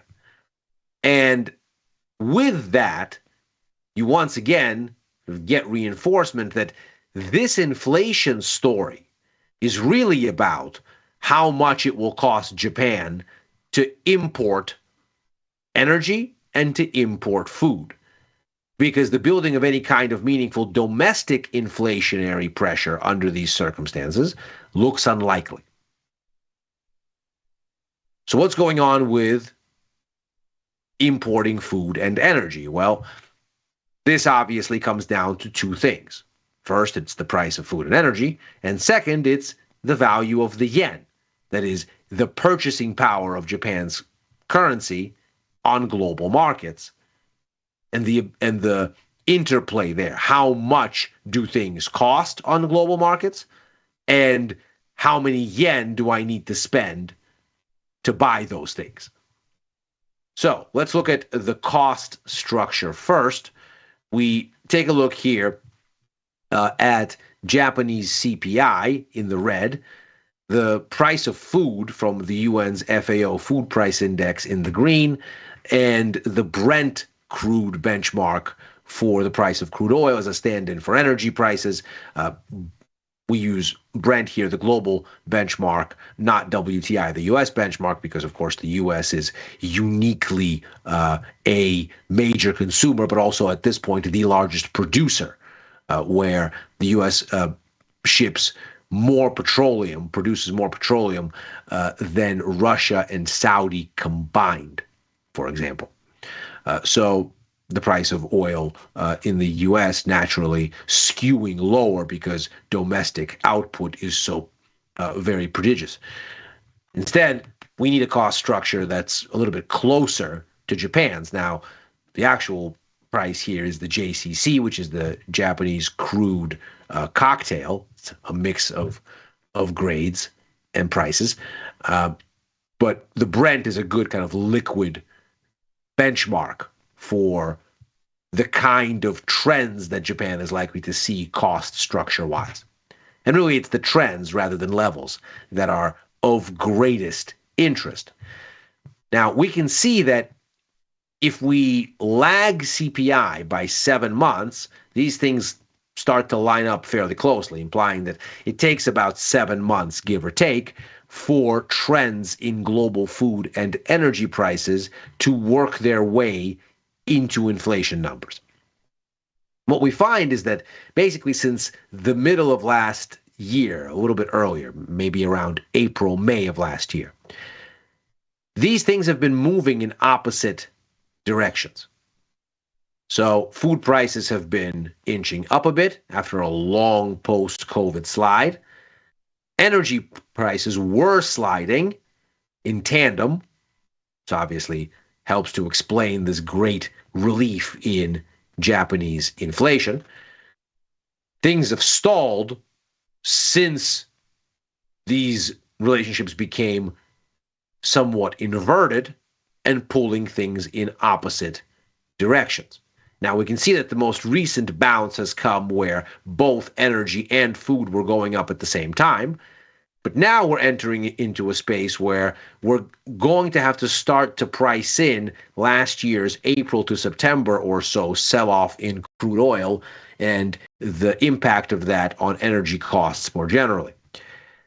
So looking forward here, it's possible that we have a little bit of a cap on Japanese inflation because these key influences are now moving at cross purposes, and we are just on the cusp of pricing in last year's crude drop.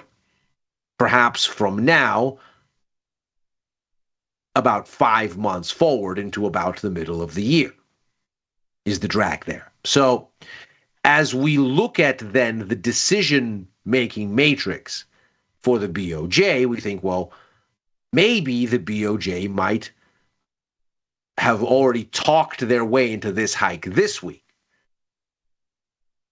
And if that's the case, and the probabilities of that hike on the board suggest that indeed it's starting to look like overwhelmingly likely of an outcome, rather than something that has significant surprise risk, then it's probably already priced in that this is going to happen from a price action perspective. And what the focus of the meeting really is going to be for traders and where the speculative interest is going to be is in the updated economic forecasts from the BOJ and what that says about where they're going beyond this meeting. As we said, the benchmark at this point is at least one more 25 basis point rate hike that occurs sometime in the fourth quarter, almost certainly, and could happen as soon as August. Now, if the forecasting suggests that the BOJ may not be as worried about inflation or may not be as cavalier about future rate hikes because its main influences are at cross purposes and look like they're going to, at minimum, anchor prices around these levels, that, of course, would be something of a surprise. If, on the other hand, the BOJ didn't do that and instead dialed up rhetoric, where you might see the inflation expectations nudged up higher, and you might then extrapolate, well, maybe they're not going to have to go just once, maybe they'll need to go twice. Maybe we're not going to get 50 basis points out of the BOJ this year, maybe 75. Well, that too would be a surprise in a different direction. Now, from the perspective of the BOJ, you might think, well, you get a little a bit of breathing room here on inflation, that's helpful time to consider, especially for a slow-moving central bank. First, because you're approaching the wage-setting season. The Japanese fiscal year rolls over in March, and so you're approaching wage negotiations that are going to define what you lock into structural wages, and that, of course, is a big bit of annual inflation stage setting, and at least establishes something of a floor. And the BOJ might want to see that before really deciding one way or another just how vigorous they need to be. But of course, the other side of this is that much of what happens here isn't decided in Japan. And this is why this is such an important lens on the Fed and on broader markets.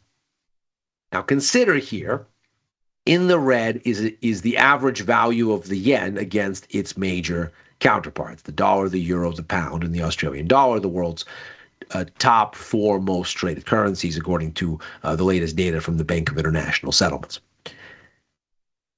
Consider that it moves inversely of both U.S. rates.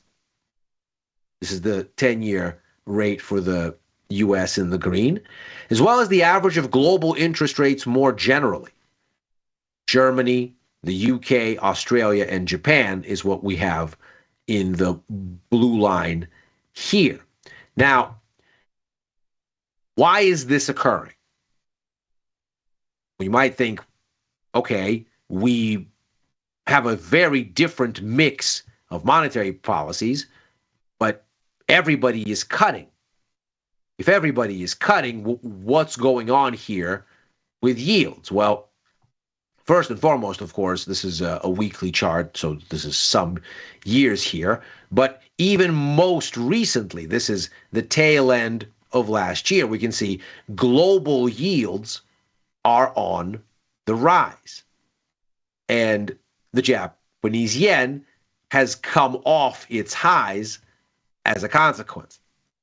Now, this is, of course, because while Japan may be the most hawkish central bank this year in that it is hiking rather than cutting, absolute value rates in Japan are very, very low relative to the rest of the matrix. The European Central Bank is the next one up, and it's up at close to 2% here by the end of this year, after that round of cuts, whereas everybody else is sort of clustered here in the sort of upper 3s to 4s area.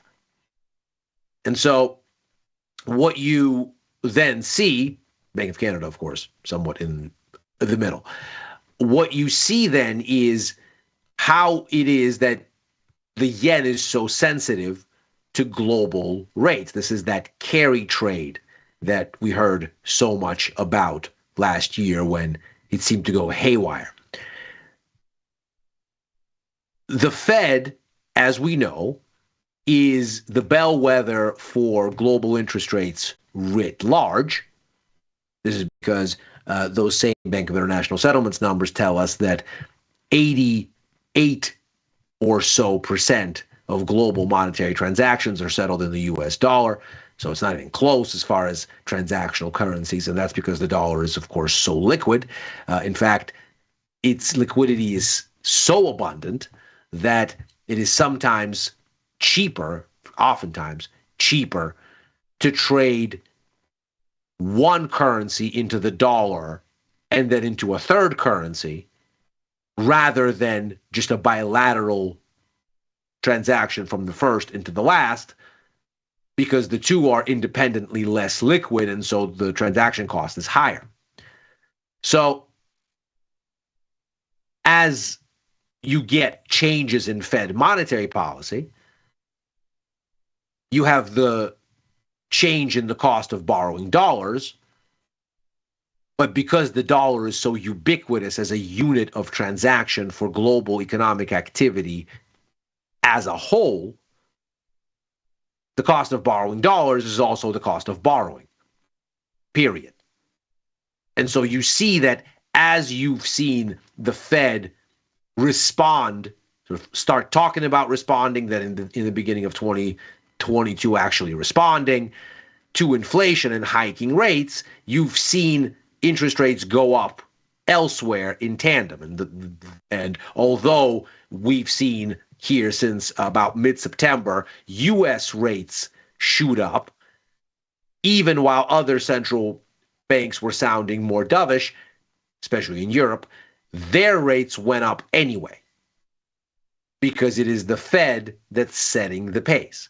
Now, if global interest rates are going up, and everybody's rates are higher than Japan, well, then it makes sense, regardless of whether Japan is hiking or not, by a pittance here and a pittance there, to borrow in yen, which costs very little, and then buy both other currencies and assets denominated in other currencies that yield more, and thereby to extract a yield differential. If I'm paying less on my borrowed yen than I am earning on holding assets that yield more, well, then I have a positive income stream. That's the carry trade in a nutshell. So as global rates go up and this kind of thing is encouraged, the yen is sold off because people borrow it and then sell it for other assets. And this is that window on what the Fed may do next. Now, of course, this devaluing of the yen makes it all the more understandable that the biggest contributions to Japanese inflation and the cost of living crisis there is imported fuel and food.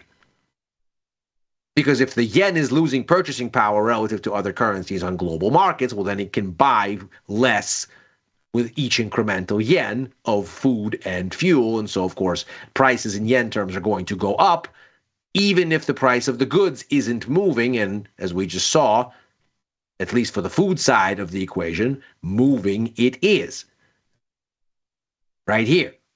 And so this whole story ends up being an interesting reflection of what the Fed may do. Because for the Bank of Japan, they don't just have to consider domestic factors. In fact, much more so, they have to consider what the Fed might do next. And of course, what we've seen is a push toward reflation, both as the U.S. economy has become hotter and as the markets have benchmarked the policies of the now in place Trump administration, like tariffs, like deportations, like tax cuts, like deregulation, all of which have potentially inflationary consequences, both through increasing the cost structure, but for labor and for imported goods, but also in boosting economic growth and thereby ramping up price pressure through economic activity. We likewise see that U.S. economic data has started to surprise on the upside again, looking at the U.S. surprise index. That, of course, means that this pressure on the yen may persist if the Fed is going to slow walk this. So from the Bank of Japan's perspective, they might appreciate some more time to figure out what this means before their next move. And if that means we get a soggier forecast from the BOJ this week, rate hike notwithstanding, well, then the yen may move on that. But in that move, it may likewise telegraph what the world's largest hiking central bank, also its only hiking central bank, thinks about what the Fed will do to its landscape going forward.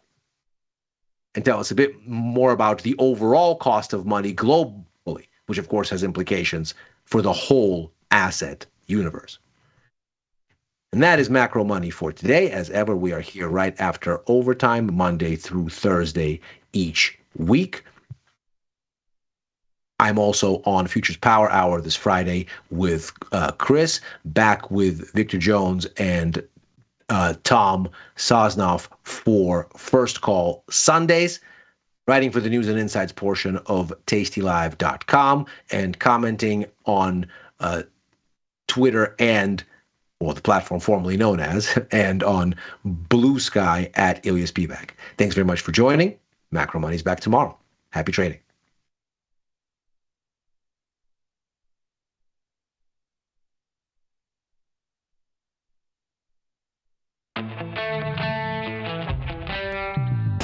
In the world of investing, a beast lurks between the numbers. Some watch from the safety of the sidelines, but others saddle up and ride that one-ton rowdy ribeye for all he's got. If that's you, join us on Tasty Trade, named best online broker for options trading. Genius loves company. Forbes called us best online for options trading. Investopedia, best for options trading, period. With stockbrokers.com, we're number one for options and futures trading. The Motley Fool really likes us. And so does Business Insider. So what else can we say other than boom? Trade like a trader. Tasty Trade. Make your move. What happens when two titans of trading come together to harness the power of their prowess? Yes, let's watch these two dominate this popper shop. Wait a minute, I thought these guys were traders, not contractors. They're putting up a lot of bricks. Well, lucky for us, Tom and TP are better at writing than they are almost anything else. Subscribe to Tasty Live Cherry Bomb to get piping hot takes on the market delivered right to your inbox. Sign up at tastylive.com/newsletters. Tasty Trade is now on TradingView. Trade stocks and futures directly on TradingView charts with Tasty Trade's low commissions. Try it out and leave us a review. People are always asking, where can they find my podcast? There it is, son. Look at that. Option Trades Today. You can listen here. And everybody's waiting for my podcast tomorrow. Option Trades Today, every Tuesday and Thursday around noon. If you want to learn, sir, every Tuesdays and Thursday, Option Trades Today. You can find me on YouTube or wherever you find your podcast. Option Trades Today. You listening to me? Option Trades Today comes out every day around noon, every Tuesday and Thursday. You too can stick with the bat. Looking for a better broker and a bonus? Sweet. Get up to $4,000 when you open and fund a Tasty Trade account. Plus, smart tech and a broker who's got your back at Tasty Trade. Make your move, genius. Tasty Trade.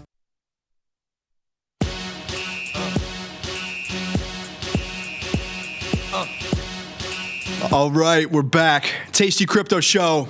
I need to add a little bit more energy to that. Tasty Crypto Show. I'm Ryan Grace. With me today, Shelly Van. This is a double duty, I guess. Overtime, working a double shift here on the network. You were on Options Trading Concepts Live earlier today. That was fun. Yeah, I enjoy going on that show. Not that this isn't fun, but it's a good time. Yeah. Well, it's not Monday. Normally, I'm on there on Monday. You were on there this morning. A lot going on in crypto that we're going to talk about. So much. But before we do, Shelly, we got to shout out the chat here. And if you're not on YouTube streaming this, I don't know what you're doing. Get over to YouTube. You can pop out the chat. Type in something crazy. What's up, chat? We got John Dominguez in here. Lone Sophos. Big Deal Donuts. What's up? And yeah, I think that's about it for now. So we got 3 people in the chat, Shelly. 3 people. Come on, friends. Right? Were you not promoting this earlier today? Sorry, I didn't do my job. The hell? All right, we have a question for the chat. I just finished eating some treats. Yeah. I do that. I want to know what everyone's favorite candy is, or treat, I guess. It doesn't have to be candy. Okay. It could be baked goods or some sort of sweet. I don't know. But yeah. Oh, look at 4, 5. We've got. Oh, hell yeah. We're growing by the second. They were just quiet lurkers. Yeah. How you been, by the way?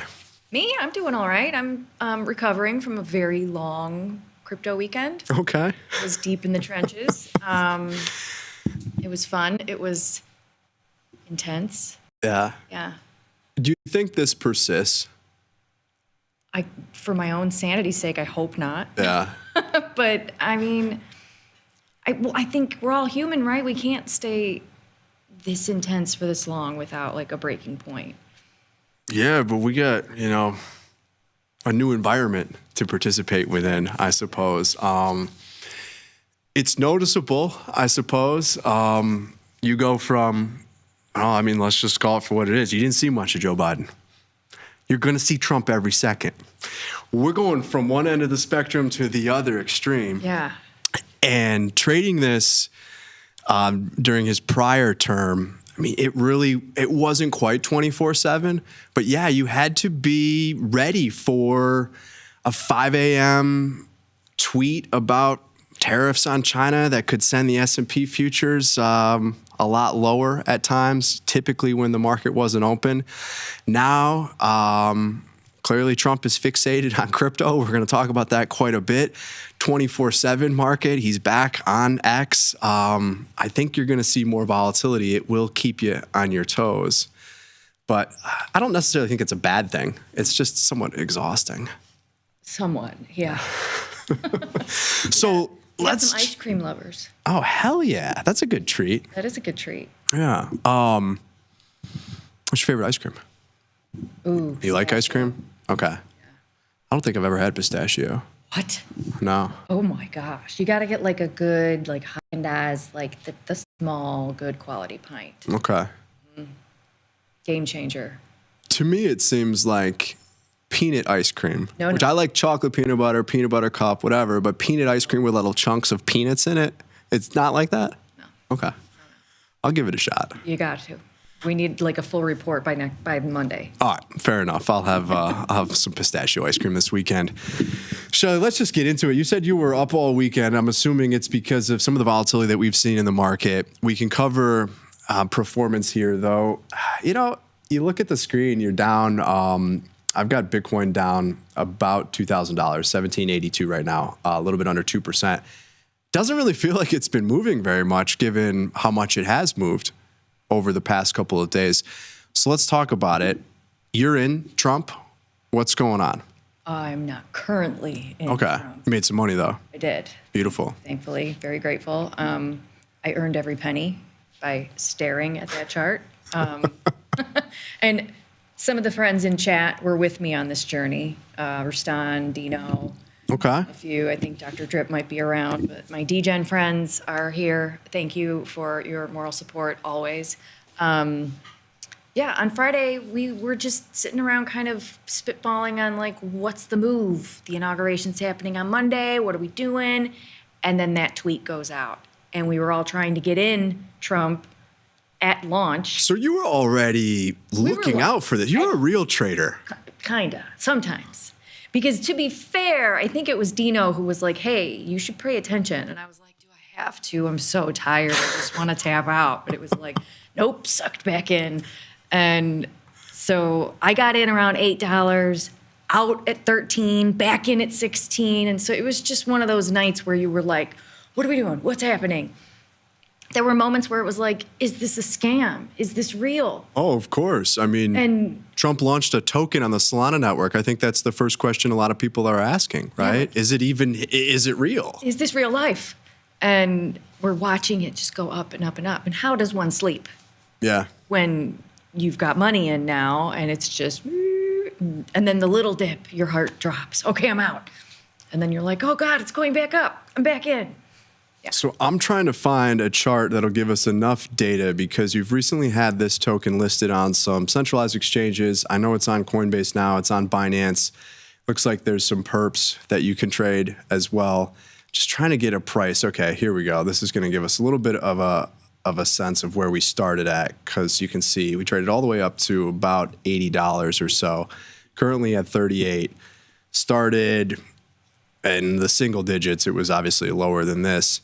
A lot of people have seen this. You see the reports of, okay, this guy put $1 million into it. Clearly, somebody knows something. They always do. And they turned it into $100 million, I guess, on paper. You see those kind of headlines. It's never true in terms of how it works, right? You have to sell it, and maybe you got out, but a lot of people are questioning, like, how do you even find out about this? And then we'll get into how to actually trade it. Again, it's now on centralized exchanges, but can you walk everybody through? I know you said you're kind of aware of maybe there's going to be something that pops off around the inauguration, but yeah, like how do people find out about these things?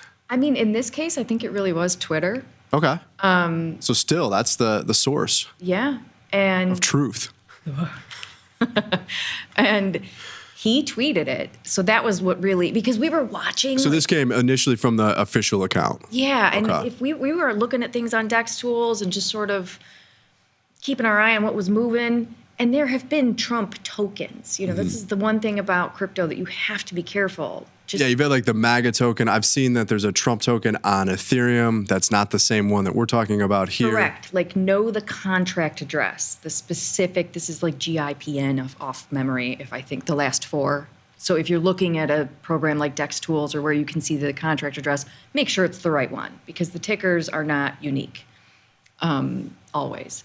So yeah, we just happened to jump in, see that it was happening, and lots of failed transactions trying to get in. Okay. So it was all very exciting. And I forgot the question already. That's what. Well, just how how do you find out about this Yeah, where it's not something that's promoted ahead of time? You didn't know that on this date at this time this token's going to drop. I believe that most of the people that were at the crypto ball ahead of the inauguration had no idea either. So all of these big players in the crypto industry, people maybe close to Trump, they're all there and no one has any clue. I'm assuming Trump knew that this was being launched. But it goes out, it hits the internet really. And I think when I was looking at it earlier today at the current price of about $38, $40 or so, the fully diluted value is about 40 billion. Whereas the current market cap is 8 billion. A lot of tokens are obviously locked up. Reports that Trump's organizations, these companies behind this, hold or own about 80% of the supply. So you need to be aware of that, but that is something that's known. And yeah, here we are. Do you think this is a good thing for crypto? I can see both sides Okay. of that argument, with a lot of people are now playing. They're in the game. They're engaged. They're, the crypto curious maybe finally took that step to dive in and engage on chain for the first time. Awesome. So we've onboarded new people. That's always good, right? Except if this left such a bad taste in their mouth that they're like, that was awful. I lost all my money. Or my transactions failed and I don't get it. It's a scam. It doesn't work. So it's one of those things. The other thing to consider too is these whales that came in and I was watching the transactions come through on Dex Tools like obsessively, and huge money bags were moving through. $800,000 order come through, $300,000. Big money was moving through this thing. So if those were the people that made big bags, where are they putting those bags now? Did they just take that away from the crypto industry and now they're going to go buy a boat? Or are they now on chain thinking, oh, I'm going to reinvest this in other projects that have been building for years? Right. So I think we'll see. Yeah, that's a good point because quite often you just see in this space money sloshed around. Certainly with the ETFs, with Bitcoin ETFs and Ethereum to some extent, there's new money that's coming into the space. But just given, and this was kind of my arguments against some people that thought that, oh, this is just going to be a scam and it's going to hurt the little guy. And it's like, okay, well, let's take a step back for a second. What you're talking about is a little guy that would have had to have been sophisticated enough, like yourself, not saying that you're a little guy, but would have been sophisticated enough to be able to, one, be on the lookout for this, but then also had a self-custody wallet. They had to connect to it, a centralized exchange with significant assets on chain, given what you're already talking about. People moving around $800,000 to buy the Trump token probably isn't their first rodeo, but that's what it took to get into this to start with. So that's my argument against that this is just a fraud and a scam. I don't at all think that's what it is. I think it's probably a surprise to everybody what happened, how quickly it happened. We know that Trump has released, I think it was like some NFTs, a variety of different NFTs, some sneakers. They're doing Bibles. things in the crypto space. It's all over the place. World Liberty Financial. So this is definitely not the first time. I just think that the magnitude of it and the timing is what caught people off guard. I don't necessarily think it's a scam. It's no more of a scam than AMC or GME or any other company that, as they reached new highs, also came out and issued hundreds of millions of dollars in new shares, and people gobbled that up and told themselves that that was a good thing. And I can remember there was a point in time where the narrative on Twitter, and this would have been back around COVID, Hertz, if you recall, filed for bankruptcy, and that was like a positive thing for this. People thought that was a good thing for the stock. And so I don't think this is anything new. There never is. But again, definitely caught everybody off guard. I'm still kind of split as to whether it's a good thing or not for crypto. I think it is long term what we're seeing. Well, and it was interesting for him to, and I say him, whoever's doing this, they used meme coin. This isn't, the Trump token. It is a meme coin. Culturally, that in itself is sort of significant. And have you gone to the website? No, his landing not page? yet. I mean, it's very in your face. Like, this is for fun. Like, have fun is what he's saying. So for anybody that put money that they couldn't afford to lose in, that was a bad idea, if Absolutely. But that goes to any memes. Exactly. We have that on our bag battles disclosures. Like, be prepared to lose it all. We're just being degens. Fart coin. Fart coin. Let's jump over to the slides. I want to look at just the impact on adoption and talk about some of the other things that we saw on chain, just to, I guess, debrief in some case. But you put this together earlier for Options Trading Concepts Live. If you want to just walk us through, kind of what are some of the things that you saw, your experience when you were trading this? You're on the front lines, seeing $800,000 orders come through. You're up all night. How are you thinking about this, and kind of what else did you notice here? Well, what was interesting is Moonshot, the wallet that Trump used to launch this thing. You could pay with Apple Pay. So it wasn't For the normies. For the normies, exactly. It wasn't as native as other things that I've run into or, not been prepared for. Like, I don't have the correct wallet for whatever I want really badly, and it's selling so fast. So there's this panic. This was like, oh, I'm prepared because I already have my wallets and I could access the exchanges. But for anybody that signed up with Moonshot, I don't know how quick or how. Okay, so in that case, I guess you didn't necessarily have everything I said. I got to walk that back, because you could have just come in and give me 100 Trump with my credit card here. I think they have KYC that has to be set up. Okay. So depending on how. But easy enough that Yeah. you could do this. You didn't have to be super sophisticated. Exactly. So that was an interesting pivot. If for the crypto natives that didn't have liquidity in their non-custodial wallet, getting your money into your wallet if you use Coinbase, well, there was a little hiccup there because Coinbase was not ready for the influx of all this traffic, and that's a screenshot from my phone with the transaction time it was going to take to move Solana over, or to move any funds on Solana. Okay, so this wasn't congestion necessarily on the Solana network. This was just Coinbase processing these transactions. Which was confirmed later, because at the time we were thinking, oh my gosh, Trump broke the blockchain. Yeah. Solana in this case. Later, Coinbase did say, that was us. We weren't prepared for this level internally. So they're now working on their own scaling solutions. Well, that's wild. I mean, that speaks to how big this really is then. It's reminiscent of going back to the COVID period, the meme stocks, GameStop and Robinhood turning off the buy functionality because of settlement purposes. It just was too big. Yeah. A lot of people think there's some conspiracy there. Not really. You can build scalable systems, but sometimes they reach their limits. Yeah. And you have to fix them. And I think they get bigger and better over time. I mean, we still have to expand highways and physically make more lanes on the road. That's just the way it happens. Well, I think we were talking the other day, or maybe it was yesterday morning, and I can remember when 2FA, this is I don't know, back in 2015, 16, I don't know. It was, maybe it wasn't that long ago, 2017. Anyways, I can remember when I couldn't log into my Coinbase account for well over a month because 2FA wasn't working for me. So growing pains, Growing pains. It's all part of the process. I still think it's kind of like I've said, 1995, mid-90s.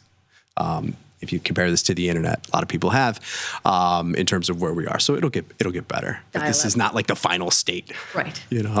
Right. So a lot of new users because Donald Trump has quite the following.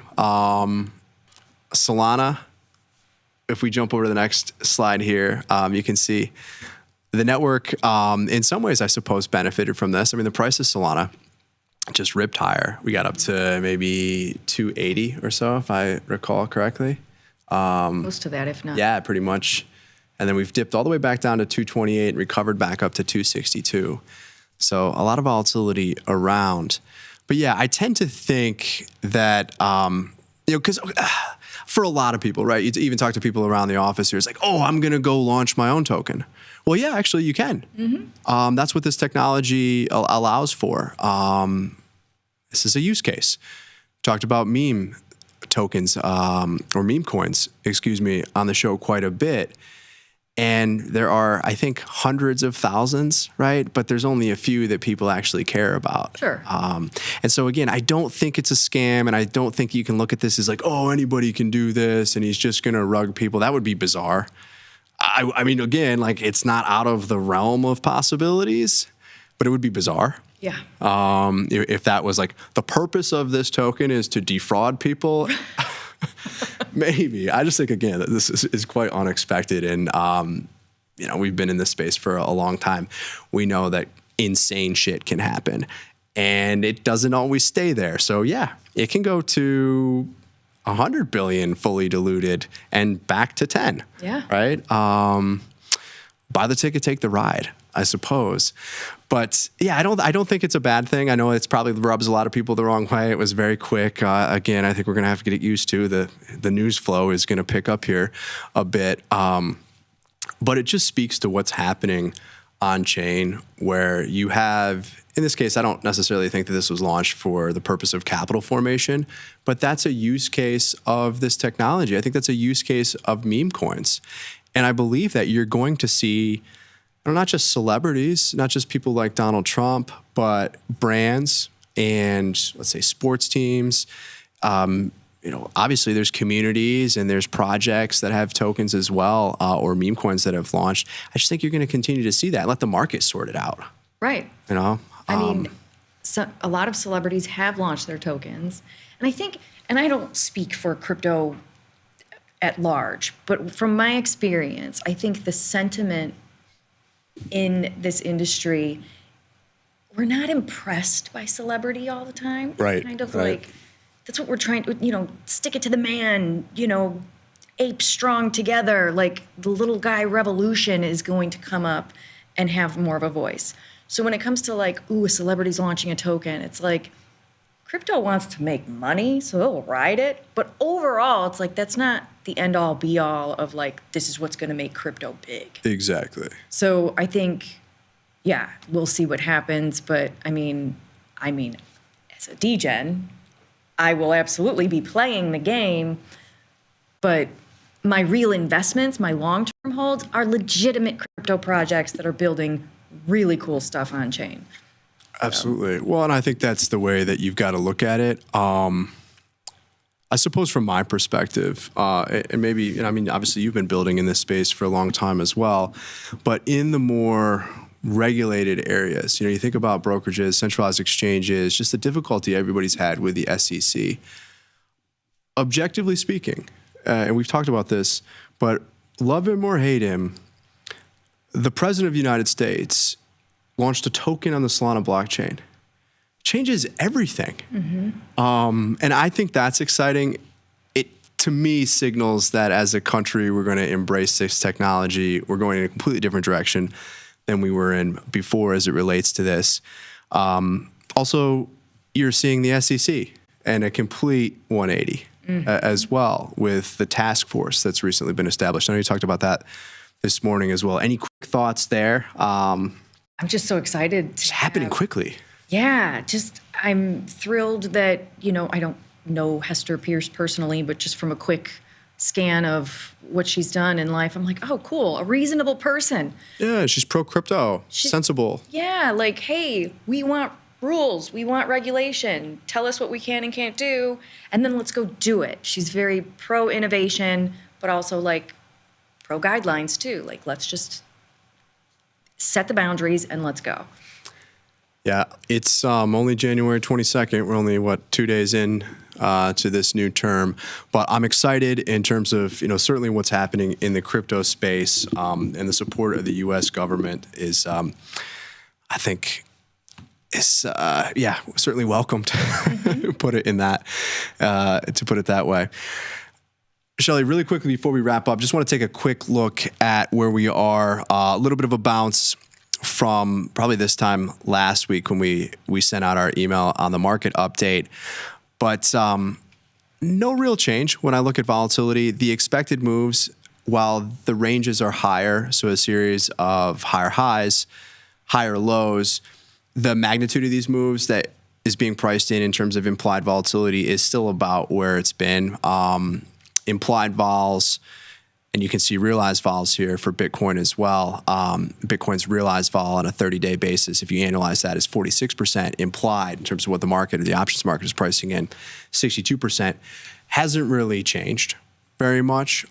When that does start to change, and certainly if you were to see it really move to the upside, I think you've got to pay attention to that signal. But for now, the Bitcoin expected move over the next week, and it's going to change as the spot price and vol changes. But this snapshot at this moment in time is pricing in about a $9,000 range, 95 to the downside, 113 to the upside. That'd be a new all-time high. ETH, not a new all-time high there. That's lagged quite a bit for a variety of reasons here. I don't think it will forever, but still looking for a $300 move. Not anything that we haven't seen before. Solana, some real serious outperformance there. You're looking for a move almost up to 300 if this continues at these volatility levels, which I think is about 95% or so. 95% there in terms of the realized vol on a 30-day basis. So it's pretty bullish at the moment. That could all change instantly, as we know. But definitely looking a lot better than we were a week ago. We dipped down below 90 in Bitcoin, and a lot better than we were looking kind of as we wrapped up the year heading into January. So it's been a good couple of weeks here. Excuse me. Yeah. Bringing it back to the beginning, what's your favorite snack or treat? This is an extremely difficult question. It was your question. I love treats. Man, over the weekend, I almost crushed an entire thing of, have you had these Nerds clusters? Oh my gosh. And I saw something too that they're like made out of bugs. They're like the worst for you. My degree is in nutrition science. You can't throw nerd clusters at me. I know too much. They're so good. They're horrible. They might be good. And it's funny. I did notice, because I was perusing the aisles at Target during the lockdowns, those were selling out all the time. Not surprised. What's going on with They're those? delicious. They must be. Okay. Yeah. The only thing that could make them better, like my critique, I don't know if the Nerds representatives are listening or not. It's like if you haven't had it, it's like this little gummy, but it's covered in Nerds. Okay, so you get this nice crunch, and you get this little chewy action afterwards. Game, yeah. I just think if it was like a gusher, and there was this like liquid sugar inside of it, that would be like another version that I would probably purchase. It's like there's Sour Patch Kids, then there's the watermelon ones, or there's the tropical flavors. Give me the Nerds clusters with, this is getting weird, with the goo. I don't know. We've run out of time. It's a good thing. Shelly, thank you for coming on the show. Everybody in the chat, thanks for showing up. Good to see you, and good to see that you're bringing everybody The fam is here. to the Thank network, you for being here. which is awesome. So shout out to Dr. Drip, Dav, Sophos, Laura, too. Lon Sophos, everybody up in here. We got more content coming soon. We'll talk about that probably over the next week or so. Be on the lookout for the Tasty Crypto email. More in there. Trying to put out more emails. We're going to do more shows. We've got more live streams coming. So I'm excited. I'm very excited. And it's still pretty bullish for now, but we'll let you know when that changes too. That's going to do it for our show. We will be back. What is it? It's Wednesday. So we'll be back on Monday next week. Man, forever away. Until then, I'm Ryan. I'm Shelly. Peace.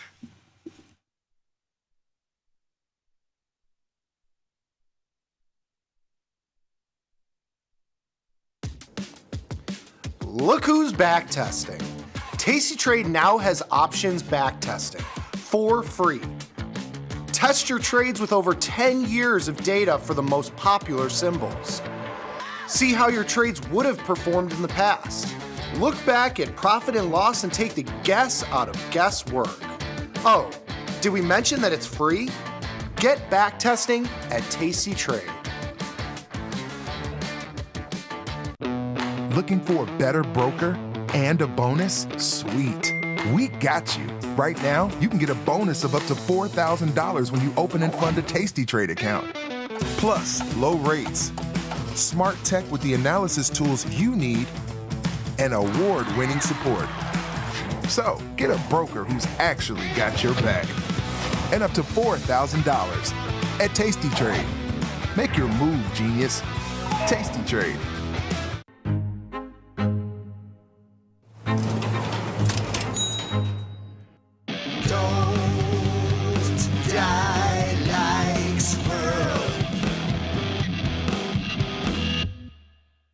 The beauty of Thinkorswim was that we were different. From the name to the front end technology was clearly what we wanted as traders. Second time around, I think we did a better job. Yes, we are known for our ability to support complex derivatives traders, but we also have the tools for somebody who's brand new who wants to come in on the first floor and work their way up to the top of the building. The amount of time I spend interacting with our customers via email or anything else is pretty much my entire life. To be so powerful and so valuable, and then to be that approachable, just amazing. Where else are you going to be able to email a CEO, get response back? But you know what? Before he even knew who I was just some idiot trying to learn how to trade. And he still would email and help me learn and everything like that. Some people say it's nuts, some people say it's insane. You know, that's what I do.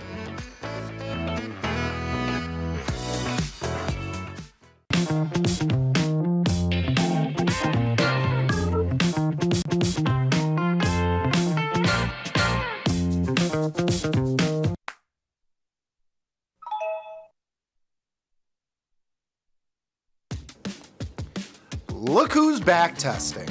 Tasty Trade now has options back testing for free.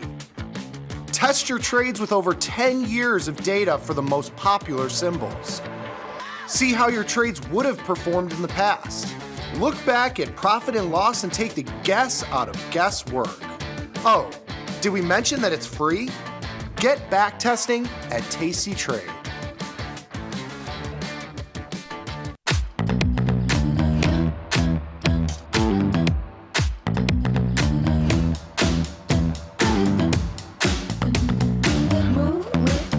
Shake it up, stop when the clock hits 13. Sing 1, 2, 3, 4. Cause no one can do it like we do it, like we do it, like we do it. Cause no one can do it like we do it, like we do it, like we do it.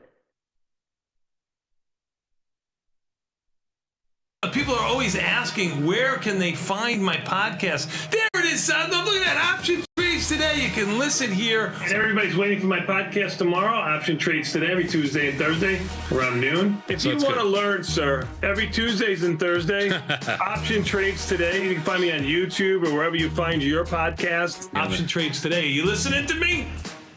Option Trade Today comes out every day around noon, every Tuesday and Thursday. You too can stick with the bat.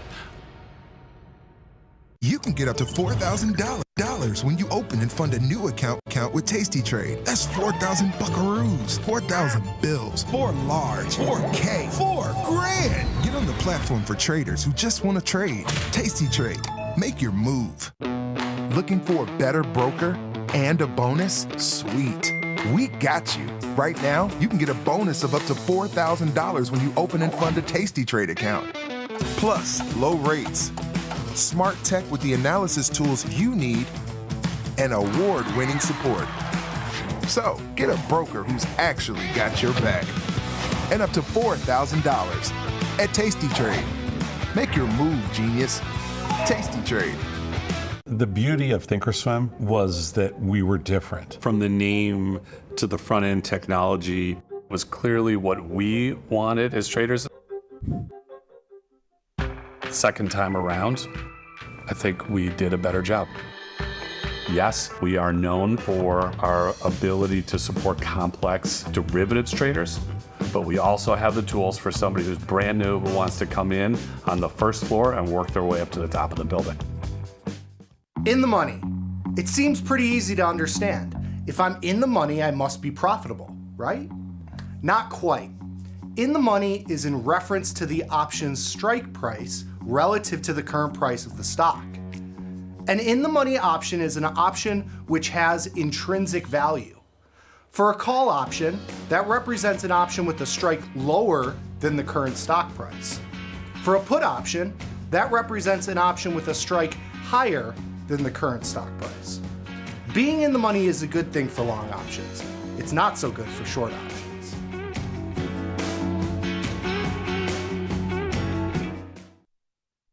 In the money. It seems pretty easy to understand. If I'm in the money, I must be profitable, right? Not quite. In the money is in reference to the option's strike price relative to the current price of the stock. An in the money option is an option which has intrinsic value. For a call option, that represents an option with a strike lower than the current stock price. For a put option, that represents an option with a strike higher than the current stock price. Being in the money is a good thing for long options. It's not so good for short options.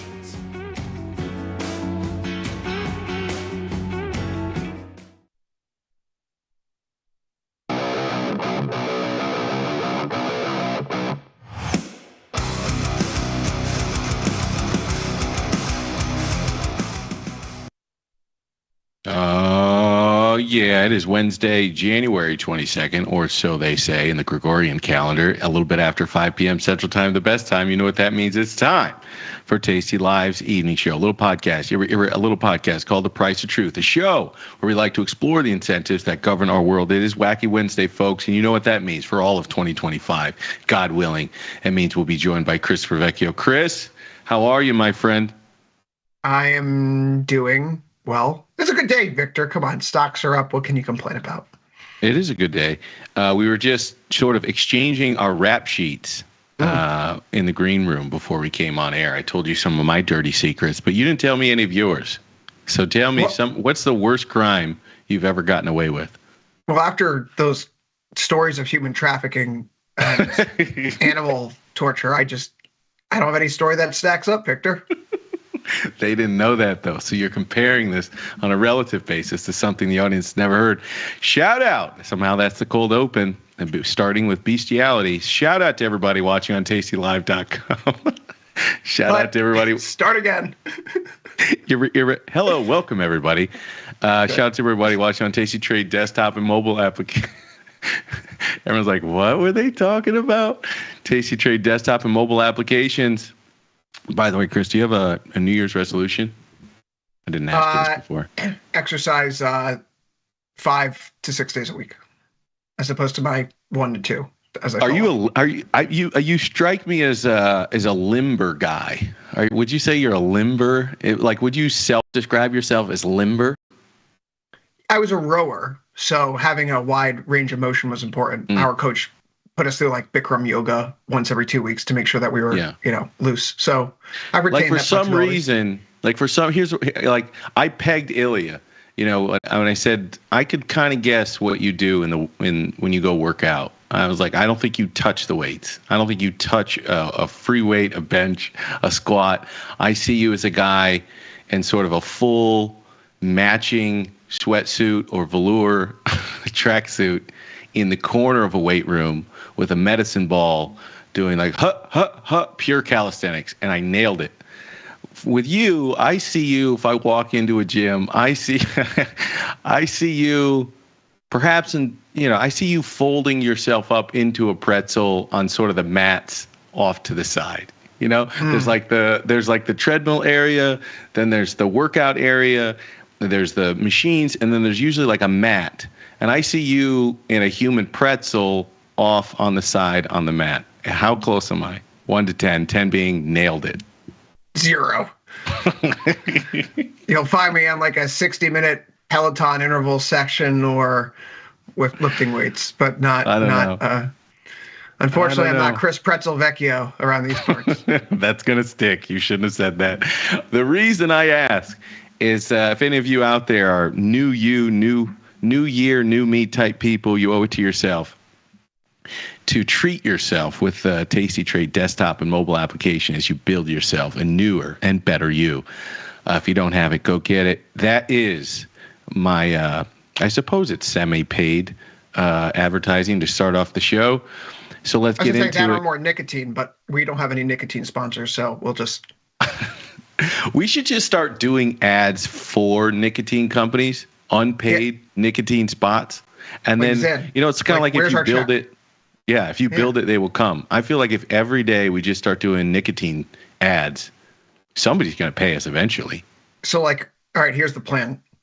We buy a bunch of Altria stock. I like it already. We have Juuls, Nicoderm, because you got to play both sides of it, right? Zyn, and I'm sure one of them, if we do all those on air simultaneously, someone will give us a sponsorship. So next time, come, a Marlboro Red as well. Just throwback. This is Trump's America now. So we're going to be patched up, zinned up, gummed up, and also smoking a cigarette. It's the American way. We're either going to get a sponsorship or a one-way trip to the hospital. But I think either one of those cases, we're going to get more views. So it's worth a try. I volunteer you. Shout out to everybody watching in the chat over there on the YouTube. I used to say soon to be reformed YouTube, but after watching that inauguration and seeing the new world order assembled behind the President Trump, I was like, I don't think much is going to change. I don't think Google's going to change much.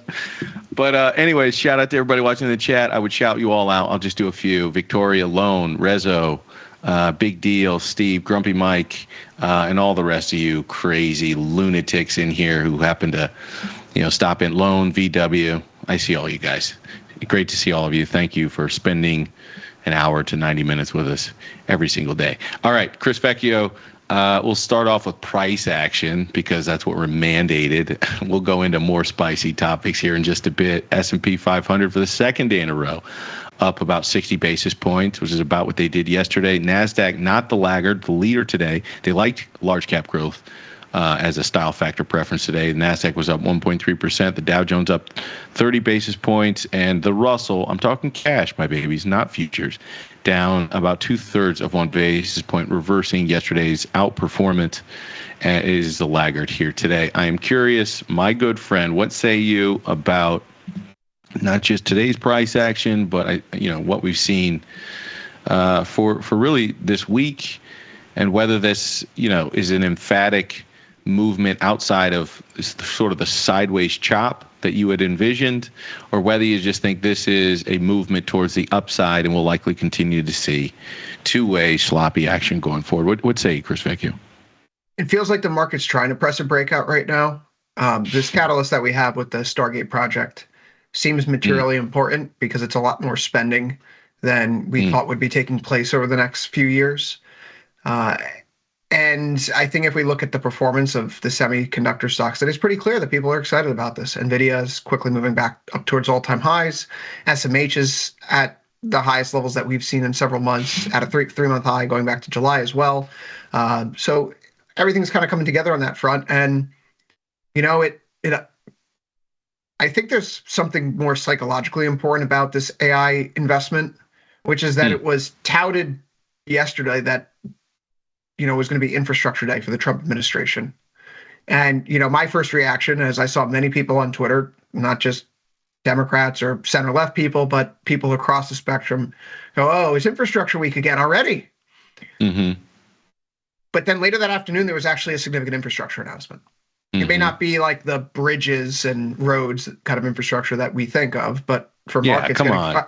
$500 billion who needs functioning, safe public transportation? Give me not a break. where we're going. I know Not what where you we're guys going. need. You don't want buses in New York City, okay? You don't want safer trains. Get out of here. You don't want functioning, whatever. You don't want functioning infrastructure. You know what you guys want? You need more data centers. You need data centers. You need data centers. And you look at some of the top performing companies last year, energy companies, CEG, VST, EXC, ET, right? I'm just naming off some power companies that I may have taken positions in today, as we talked about on Futures Power Hour and Overtime. They got cheaper. Some of them got cheaper. But you're looking at a market that clearly is saying, okay, there's a lot of demand for AI and there's a bottleneck here, and we're going to have government resources supporting the development of this industry.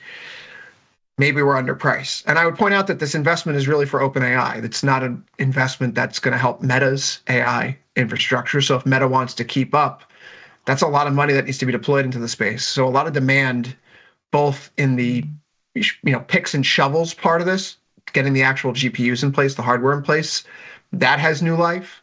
But we're also thinking down the line, now that all these data centers are going to be built, what happens to the grid and demand for electricity? So there's a lot to like there. If you are a tech person, if you've been long the NASDAQ, I still have some legacy exposure from the end of last year. So if this wants to run up to like 22,500 real quick, I'd really appreciate it. Other than that, Victor, yesterday with the S&P breaking out, I added some 6150 calls. And I think with the 6150 calls, the 6150, 6300 call spreads in ES, still 44 days to go on those. I'm feeling pretty good right now. And I don't think that's aggressive for you. You typically buy deeper out of the money. So 6150 must mean either it's a much shorter term expiration or daddy's got a hunch. Which one of the two is it? Just have a feeling.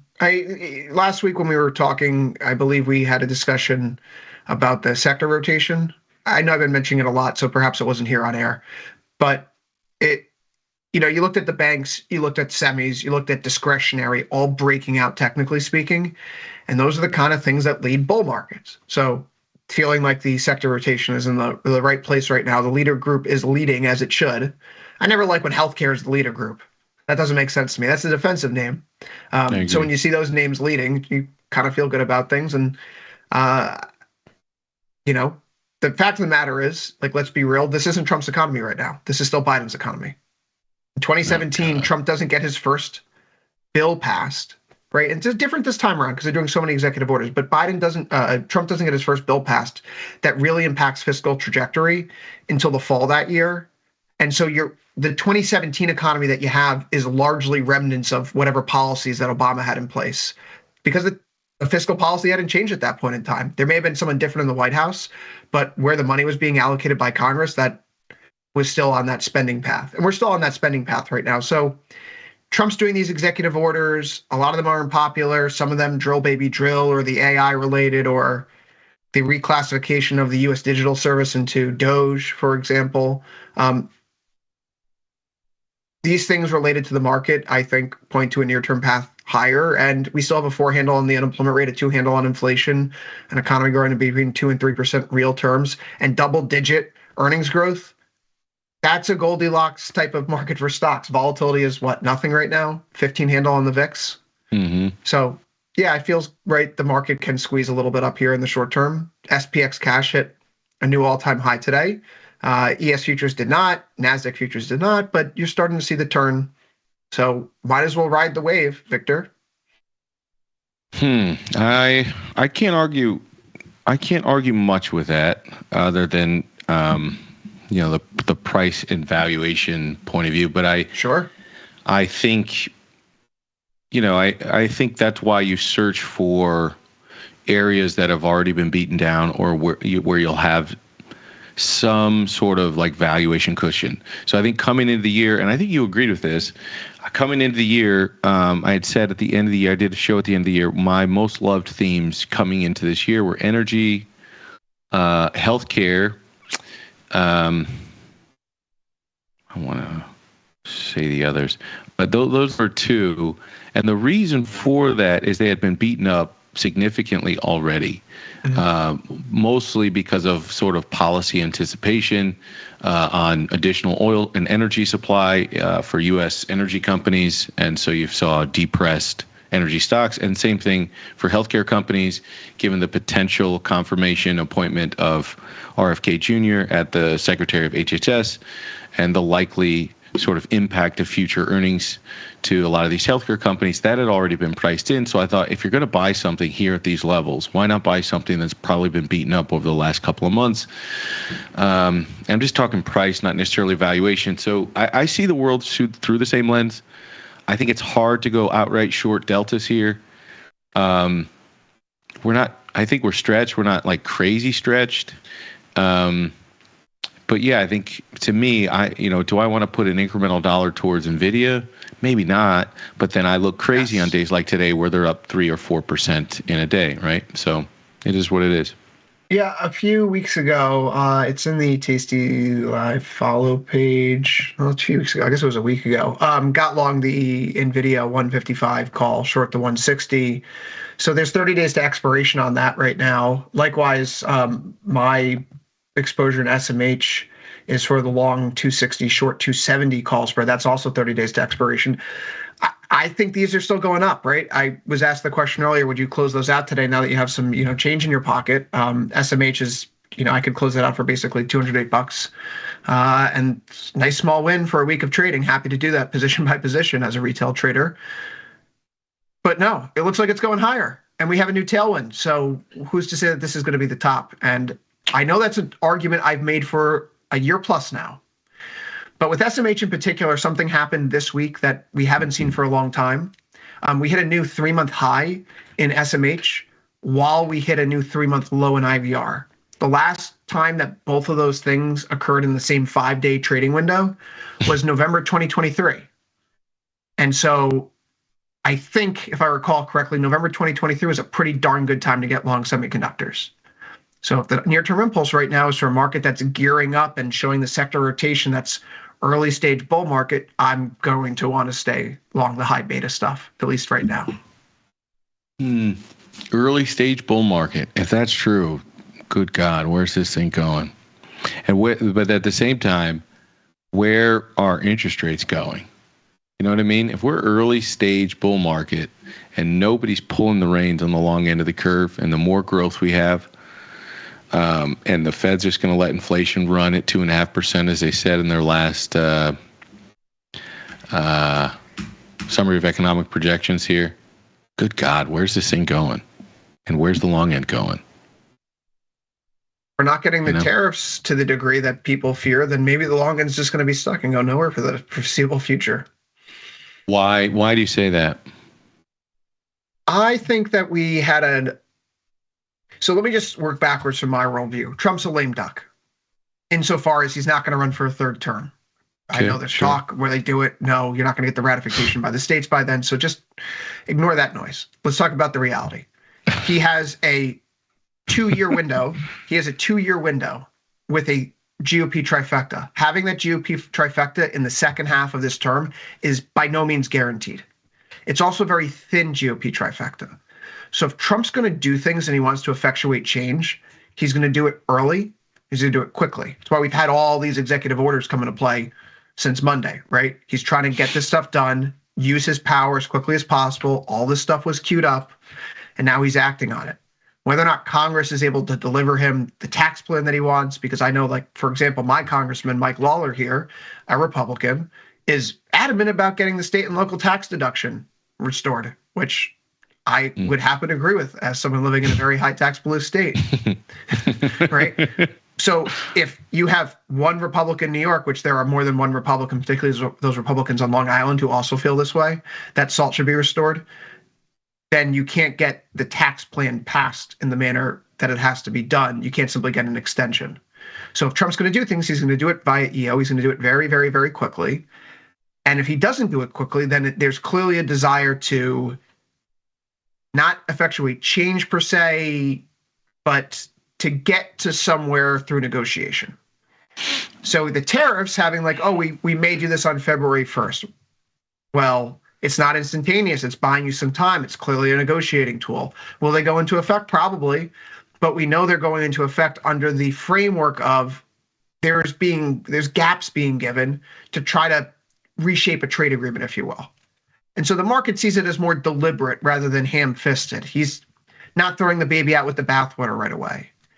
It's not a 25% tariff across the bow for all countries, full stop. If we go there, that could be problematic.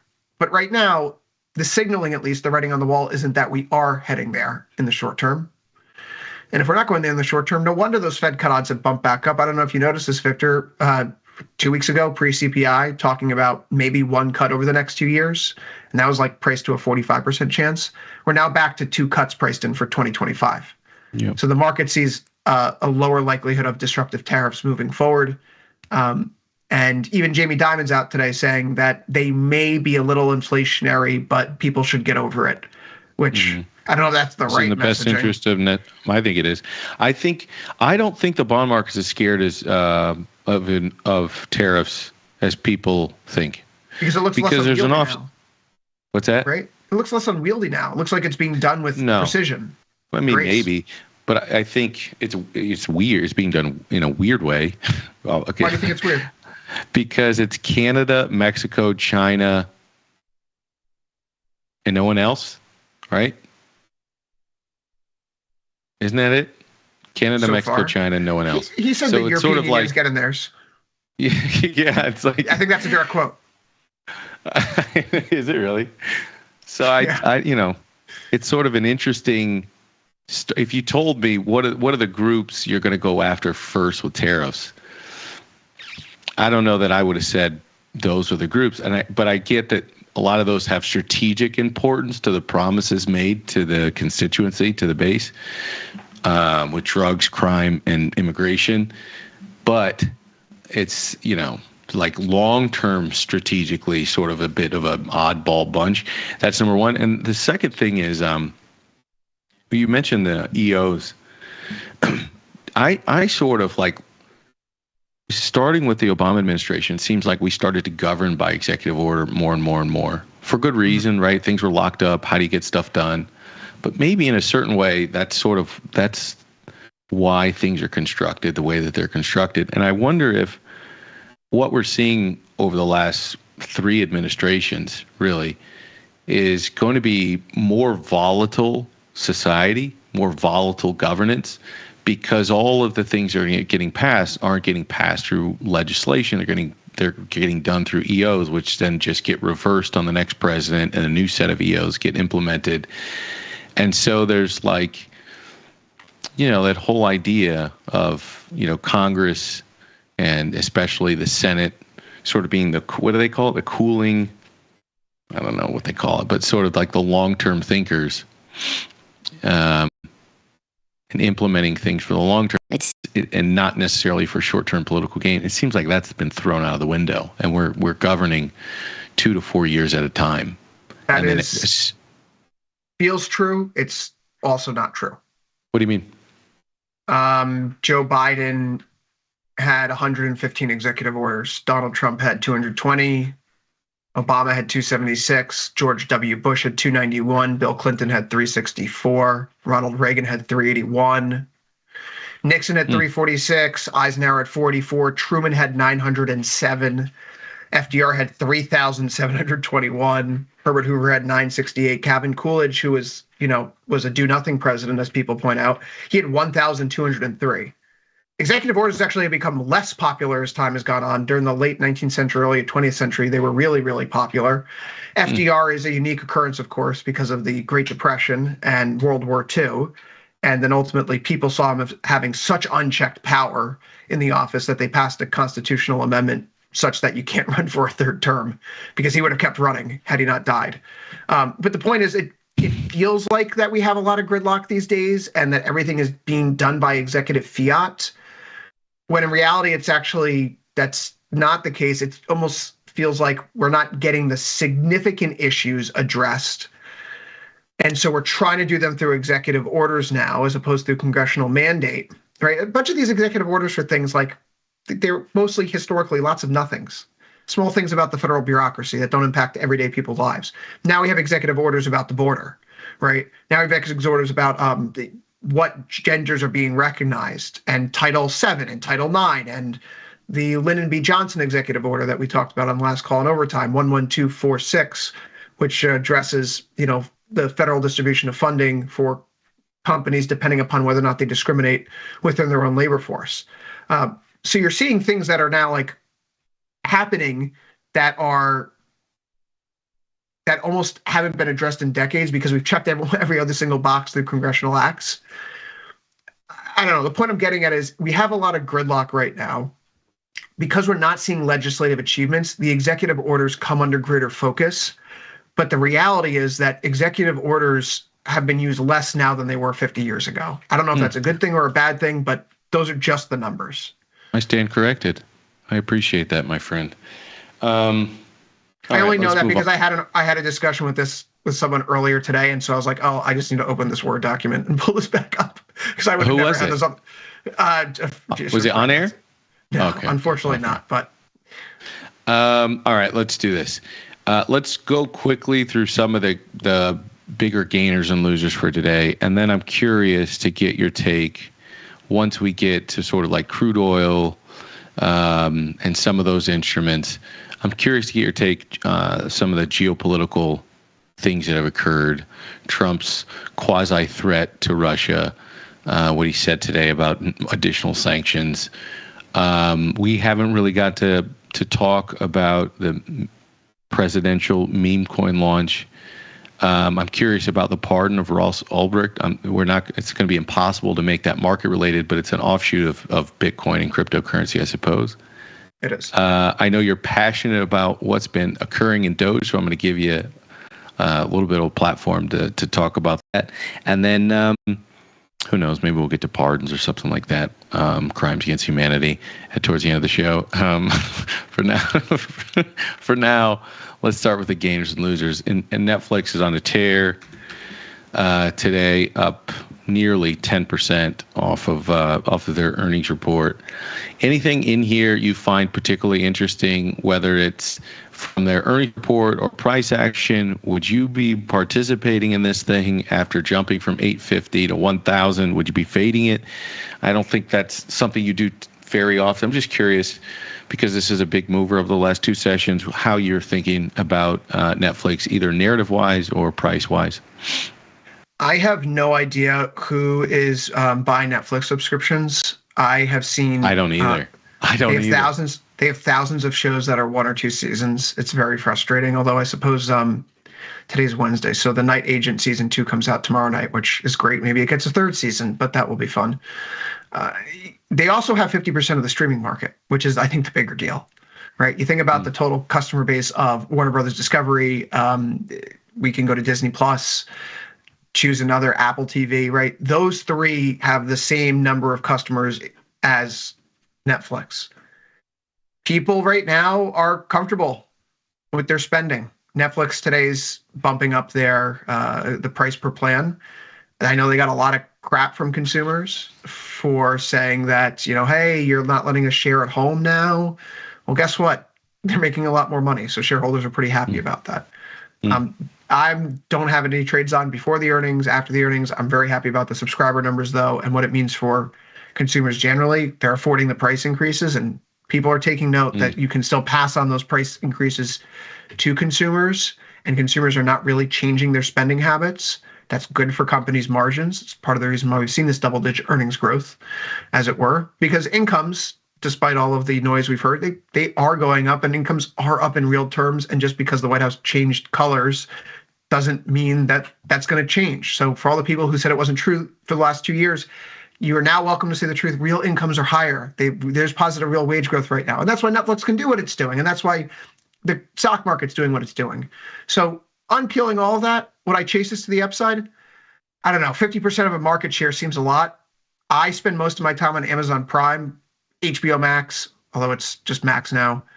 I couldn't tell you what I use Netflix for, but my wife seems to use it for every single Korean or German or Finnish murder mystery that's ever been created. So I guess there's an audience.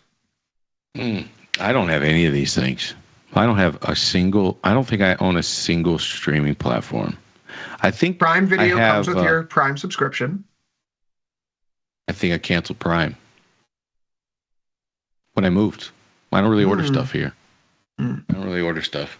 Plus the Amazon store, the Amazon offerings here aren't as robust as in the States. It's easier just to go grab it at the store. The only thing I have is like YouTube. Is it Red, the premium subscription, so I don't have to watch ads. That's the only. And you can minimize it when you want to go to other apps. I know. That's literally the only reason why. You think that's stupid, but that's like when you can do it, it's a game changer. Do you know it's how such often a game changer. I put you on while I'm like reading something on my phone and I'm like cooking dinner and I can like do other things on my phone while the YouTube is playing, right? So the YouTube. Oh gosh. You're a psycho. You're a psychopath. You're a psychopath. Only you listen to me. Why would you do that? Why would you listen to me? I'm better audio than video though, for sure. I have to. If you told me you watched me, if you told me you watched this show on mute, then I should be more worried. You'd have to. If I ever say that, please file an HR complaint. That's just too far out there, even for me, Victor. That's a line I will not cross. If you told me, all right. I was gonna loop in the human pretzel thing, and then I was like, all right, you know what? All right. See you later.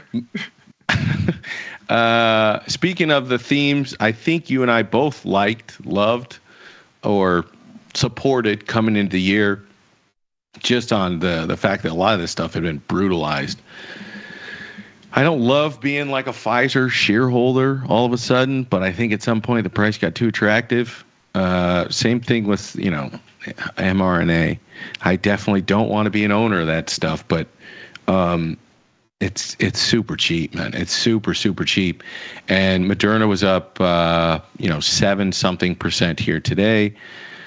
Some part of me, there was a bird flu sort of announcement the other day, which helped put a little bottom in yesterday, helped to support the market. I also wonder if sort of the announcement yesterday of that infrastructure bill, Larry Ellison of Oracle stood and he started to talk about some of the first applications of some of the data centers and the technology that both Oracle, OpenAI, and I always forget this. What is Masa-san's SoftBank sort of joint venture is going to tackle, and it had everything to do with healthcare, had everything to do with personalized vaccines. Scariest phrase in the world. Personalized vaccines, with being able to sort of analyze your genetic code. I'm not going into that. Genetic code, preemptive pardons. Take the bait. I know. We'll get at that. We'll get into that at the end. That way we don't lose everybody or start World War III on the channel. But personalized vaccines, basically being able to analyze people's DNA and then give them sort of this personalized mRNA vaccine. I think that probably had a little bit to do with it as well. So you got like two sort of short-term catalysts for Moderna here, up 7%. What would you do anything with this thing? I have enough of my bird flu. You're an Eli Lilly guy, right? I have been for a number of years. My cost basis is $88 per share, which is kicking me because I was much happier when it was like a 10-bagger as opposed to being a 7-bagger now. Rich people problems.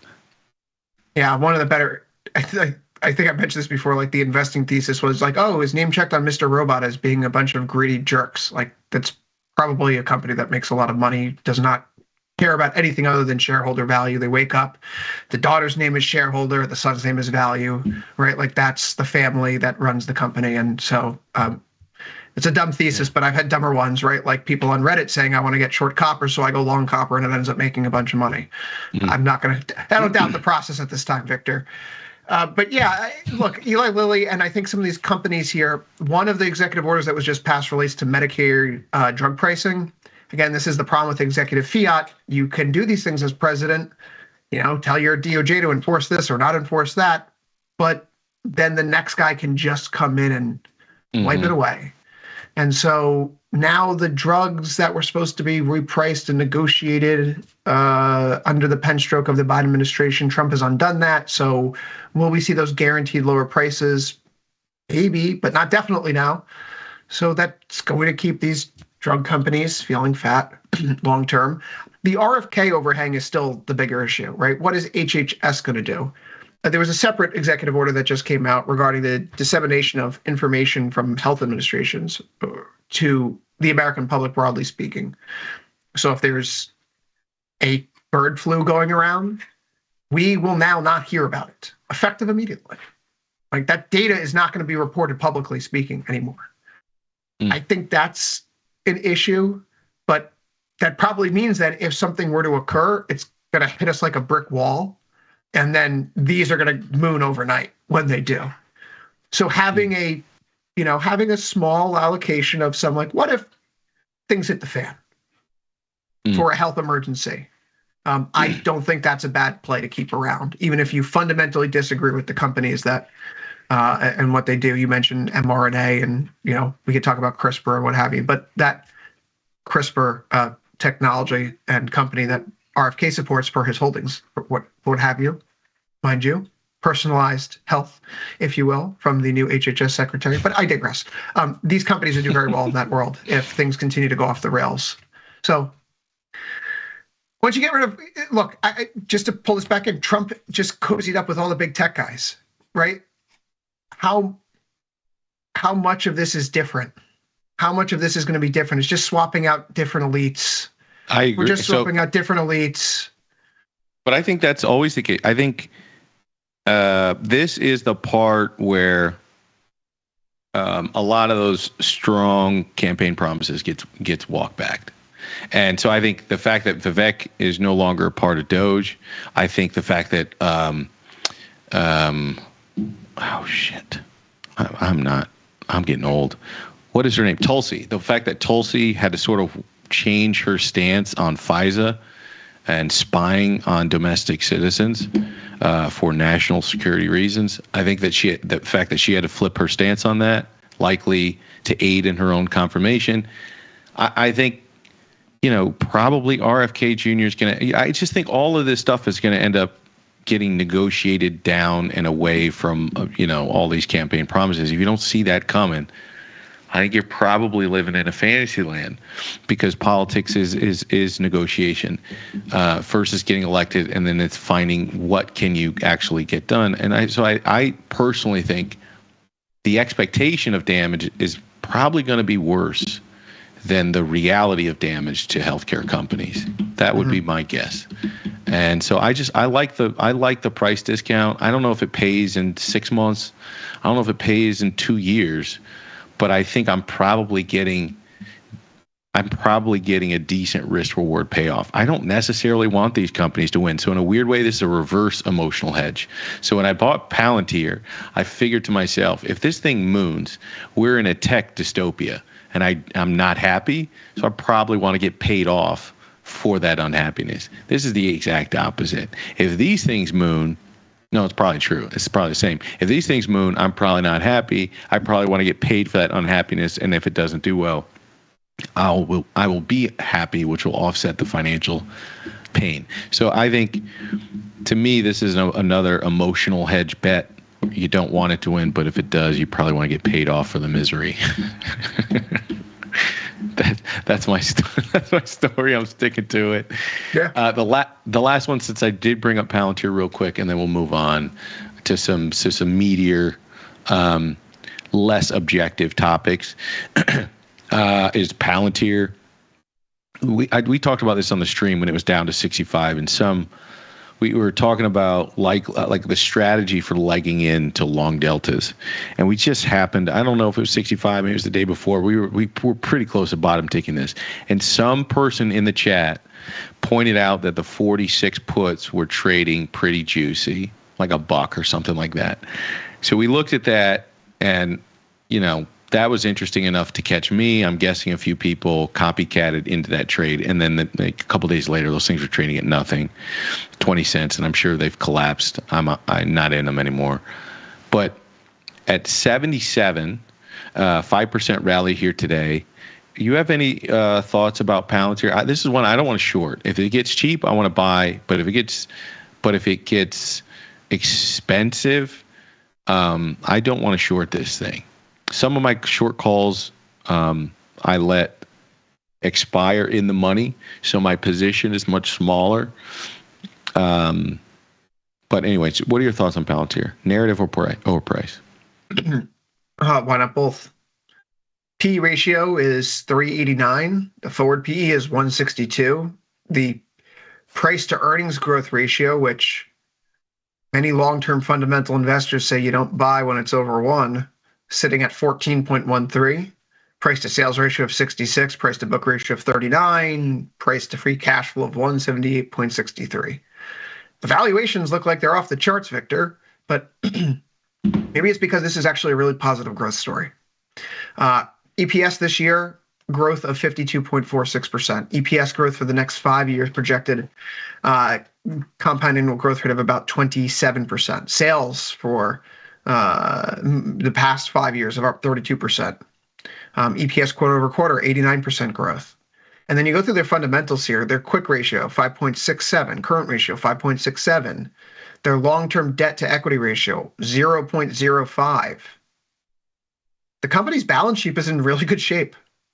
And it has new technologies that are clearly in favor by the market right now, has a whole AI story attached to it. And moreover, it's very, very friendly with the PayPal mafia that seems to have a great deal of outsized influence in this new Trump White House. So it's meme stocky. I don't know if you trade it like you would trade another stock. If you're an investor who's thinking about long term, are you operating in there? Probably not. But if you're a trader short term, there's enough there where the valuations are out of whack. But like where we're going, we don't care about valuations right now. This is the bubble. We're like blowing the bubble right now. I really think so. I think we're blowing the bubble right now. The Trump coin stuff. The Trump coin stuff to me is just like the worst thing that happened for the bull market and risk appetite, generally speaking. So, but like now we are finally in the final stages of the bubble blowing up. Is that S&P 7K or S&P 8K? I have no idea. But Palantir is going to be the meme stock that's going to go up way more than the market. When the market comes down, it's going to go down way more than the market. So if you think the market's going up, I have no reason to think that there's any good idea to be short Palantir. So this, in your mind, this is the ARK funds of this cycle, of this round, of this cycle. Unbelievable, by the way. Well, hats off. ARK, just tremendous performance here, Victor. ARKK. Great job the last few years. Did you see that she had to delete the tweet regarding harvesting tax losses for like the next decade? I mean, I don't want to dance on a grave, but I just think. Oh, I will. I don't like charlatans. I don't. Here's the thing. I just think. I think it's really hard to have integrity in this business when you can convince yourself that you are right? Like you can convince yourself that you are selling deep value because the future is unknown. She got all the future right, though. She chose all the wrong trades. All the wrong trades. And as an asset manager, you can't afford to be wrong in a bull market. The Nasdaq's less than 1% away from all-time highs. Her share prices are $100 from their peak. Yeah, but it's up 50% in the last 2 months, something like that. Oh, good. She lost 85% of value from high to low. Look, I'm just saying, this is I think traders who manage their own capital have a lot easier time being accountable and humble for their humble in success and accountable when they've had failure. I think when you are trading and also trying to gather assets in the same time, it creates this very strange conflict of interest. How do you sell if you're selling something that's down significantly? The sell side of you is selling deep value, but the trader side of you has to be accountable that you didn't take proper, you have zero risk management. And I don't think that part of the story, she didn't wear that part. And I think that that's unfortunate, And I think the not talking about liquidity and how that impacted her performance of just basically a basket of long beta, and how turning money into funny money was going to create a risk appetite where everybody ran out on the risk curve, and that's why you're outperforming. It has nothing to do with some special formula you guys have. You just have the basket of assets that are the highest beta, and that's what's happening. And I just think that lack of humility probably cost them. But who knows? The market, it's as good as your last trade. So if they put together a little string, she'll be on CNN every other day again. When she is, then we're really at the top. Just like Tom Lee, there was a phase there where nobody wanted to hear from Tom Lee, during 2022, and now look at him. Can't say that was me. After I worked with someone that he was very friendly with for a while, so I've always been a Tom believer. Is that a thing? Is this? I like Tom Lee. I like Tom Lee. I think he's brilliant. I'm just saying that the zeitgeist of the public changes. I'm not speaking my own personal book. If you're a pro-tech person and a pro-stocks person, and you happen to be doing it during the era of, the past decade, you're probably right. And my parents and I talk about this all the time. Like, what do you attribute your success to? Survivorship bias. That's all it is. Well, the survivorship bias, but also being in the right place and the right time.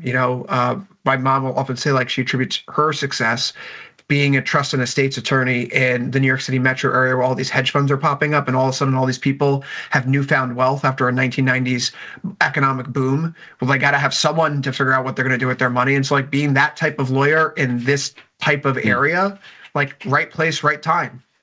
And if she was a trust and estates attorney out in Rust Belt, Pennsylvania, all these years where the economy is shrinking and people are leaving, wouldn't have had that same kind of success for the family, even though her knowledge and intelligence and skill would have all been there. So, so much of it is luck and just where you end up. So got to be in the right place at the right time. And being in DocuSign is probably not the right place at the right time. You got that, kids? All you got to do is work hard, study up, eat your vegetables, and pray to God that you're in the right place at the right time. Pray to God that you're in the right place during the secular trend. But listen, the same thing happened out west for the past decade. If you were someone young who went into tech in San Francisco, money was falling out of the sky.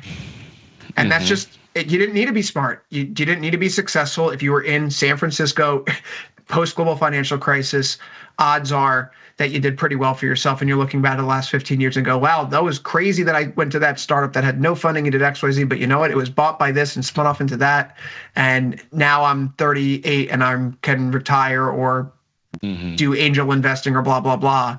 And boy, did I get lucky. And that's real. You got lucky. But do something good with the money now and your life. All right. We got a few minutes, so let's do this. I'm going to somehow try to you want to go there? You want to go there? I read the entire case file last night, so yeah, sure. We can go there. 104,000 Bitcoin.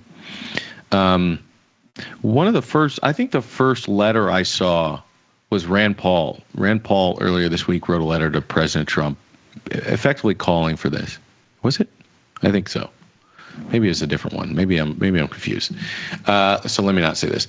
The point is that President Trump, actually that was somebody else. President Trump pardoned Ross Ulbricht, the founder of Silk Road, right? Is that the right way to say it? The founder of Silk Road. What did you think about this pardon? What do you think it says? Coupled with, I'm going to try to couple this, then poison pill it. What do you think it says? Coupled with the meme coin launch. What do you think this says about President Trump and what his legacy will be with regards to cryptocurrency? He's clearly trying to be one of the guys, right? He's clearly trying to show that he gets crypto, he understands it. Some of the most respected crypto voices that I follow, I don't know them personally, I don't interact with them. They've just been right a lot of the time. And so I take their opinion seriously. They think XYZ is going to happen. It plays out that way. They clearly understand how this whole song and dance works. And they are apoplectic that right before Inauguration Day, Trump launches Trump coin. And then because of the resounding success of it, they launch a subsequent Melania coin, which then rugs the Trump coin. But it kind of like validates the narrative for a certain group of people that this is all just a game of telling someone another story and passing the bag to them.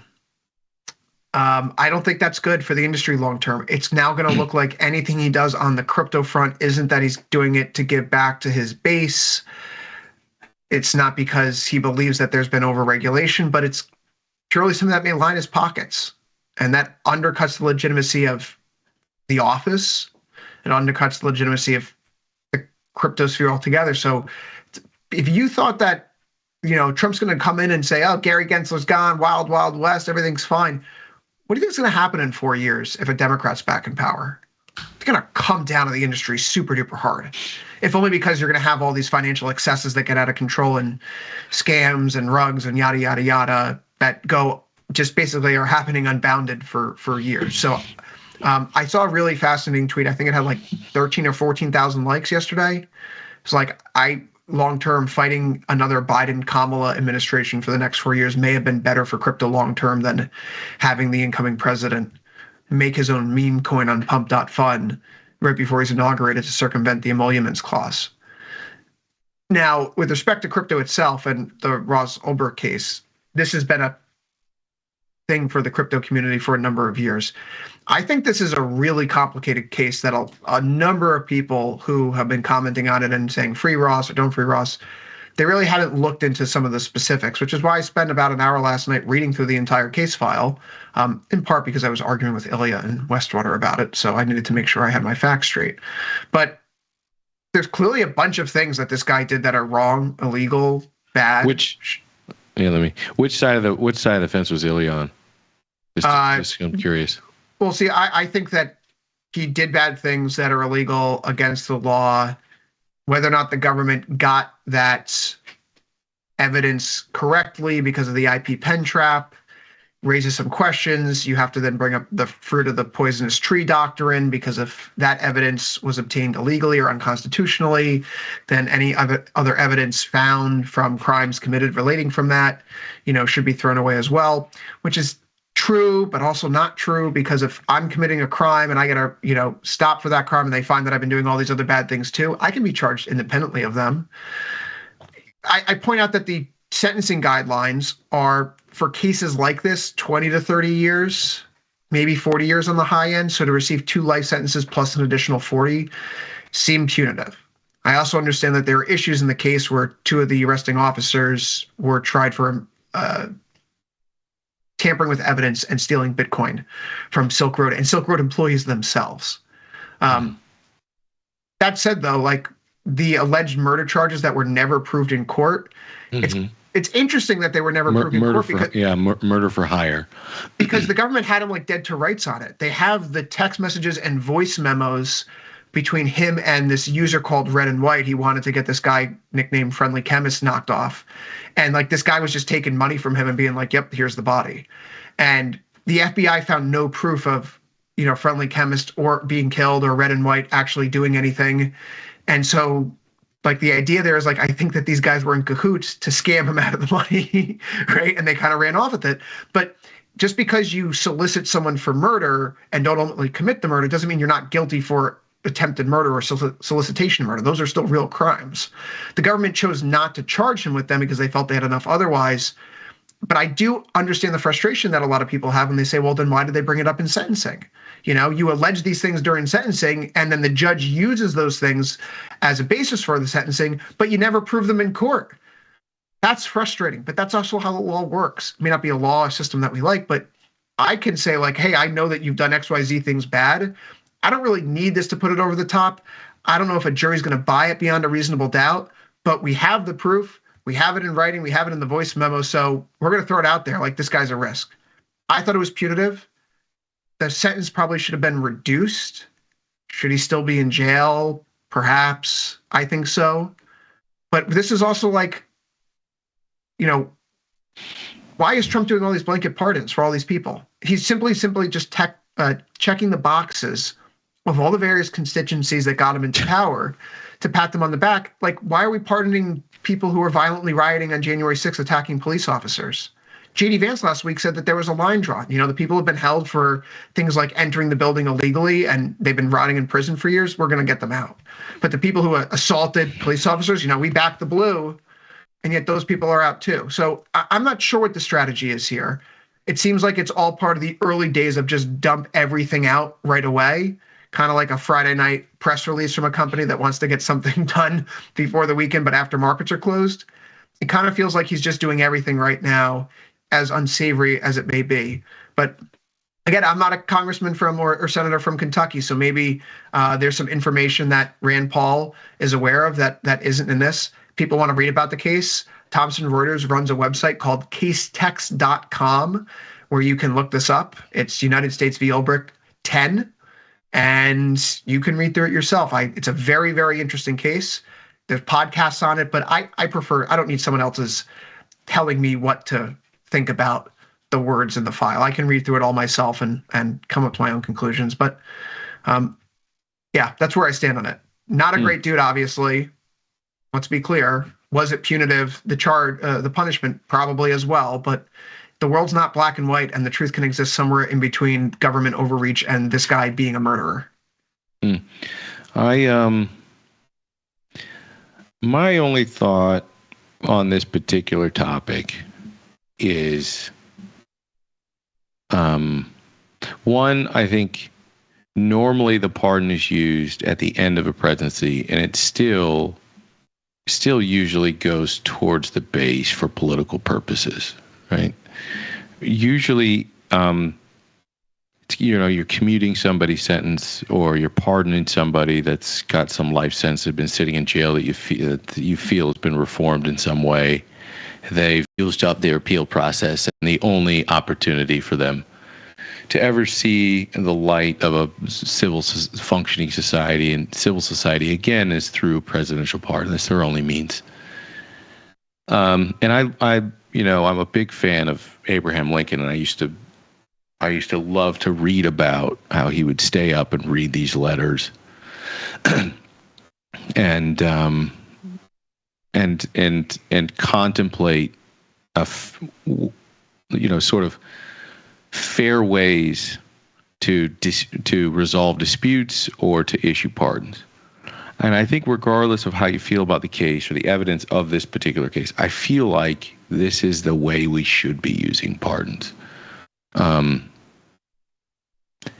so I don't want to go too crazy political here, but I do think like at some level, issuing blanket pardons for people and crimes they may or may not have committed to things that haven't been investigated, to me this feels like a massive perverse use of the presidential pardon. Well, the pardon itself is supposed to be like accepting guilt. I admit guilt. Oh, it is. It is an right? admission of guilt. It is an admission of guilt. So how do you get a preemptive pardon for something that you haven't admitted guilt to doing? It's wild. To me, it's a complete perversion of justice. So at any level, I think there are always going to be people who disagree when the president issues a pardon, especially if somebody's been sitting in jail for a very long time. They're likely especially for crimes with victims.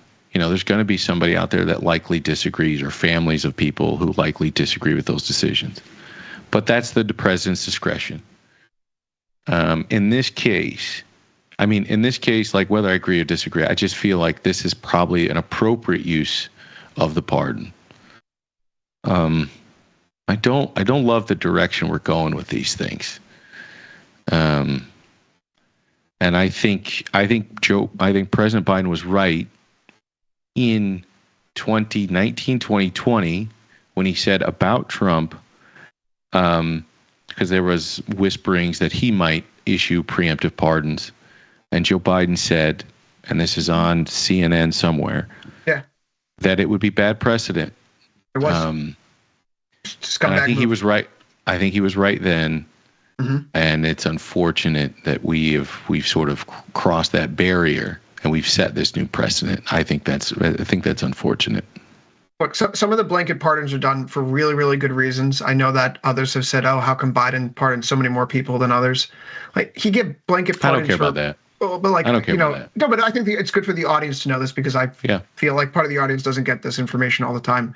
Like, there's so many people who are on this list. I don't have the exact number in front of me, but like, they served in the military, and then they did something later in life where they committed a crime, they end up in jail. And so now they pass.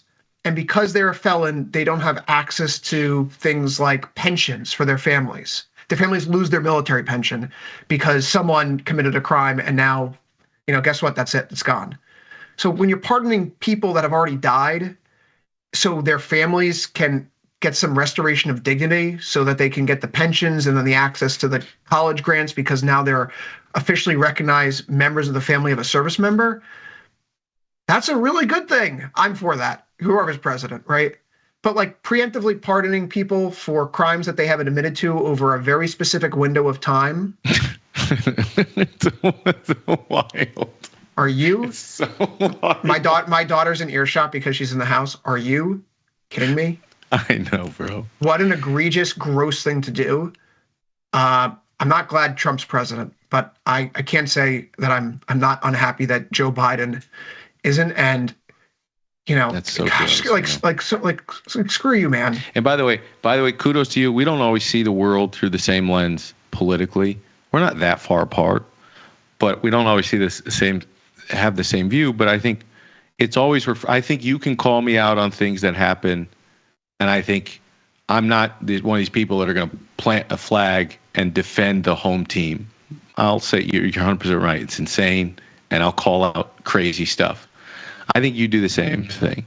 And that's why I appreciate you, because I feel like you have, when in these conversations, whether we're talking about price, geopolitics, politics, I think you approach all these conversations with an aspect of intellectual honesty, and that's refreshing in a world of hyper-partisanship. Chris Vecchio, I know I've kept you on a little bit longer than expected, given the fact that, I find your conversation riveting. If people are the same, and they most likely are, tell them where they can get more Chris Vecchio. What website do I usually ask for them to follow me on? I think it's Blue Sky lately, or Red Note. Oh, you must be really upset with Elon. You're not even calling it Twitter. I don't like him, dude. He's in. I can't stand him, man. I think. I don't know. Are we allowed to talk about this? P.T. Barnum? Dude, I don't know. He's a showman, man. He's a game theorist. I could do a whole another 30 minutes on that stupid gesture. What an idiot. What an idiot. We'll always have the Doge Commission. Follow me on Twitter at CVecchioFX, here on Tasty Live Monday through Friday, Futures Power Hour, 1 p.m. Eastern. Overtime Monday through Thursday, 4 p.m. Eastern, right after last call. You can catch me on Tuesday mornings with Tom and Tony for Let Me Explain, or Wednesdays here with Victor on The Price of Truth.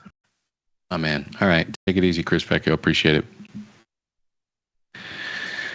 Ladies and gentlemen, there you have it, Chris Vecchio. I'm going to get out of here as well. Nico. What's up, everybody? But do me a favor, before you guys get out of here, hit the like button, subscribe to the channel. If you have not already, And I will see you back here tomorrow. It's going to be a solo show tomorrow. We're going to do a lot more slides tomorrow. I've been prepping something for you. I'm coming into 2025 hot. I hope you're ready. A lot of fun with Chris today. A ton of fun with Ilya. Follow them both on Twitter. maybe if they're on Blue Sky, go over there. I'm just kidding. I'll see you back here tomorrow. Same time, same place, same Grit Network, only on Tasty Live. Peace.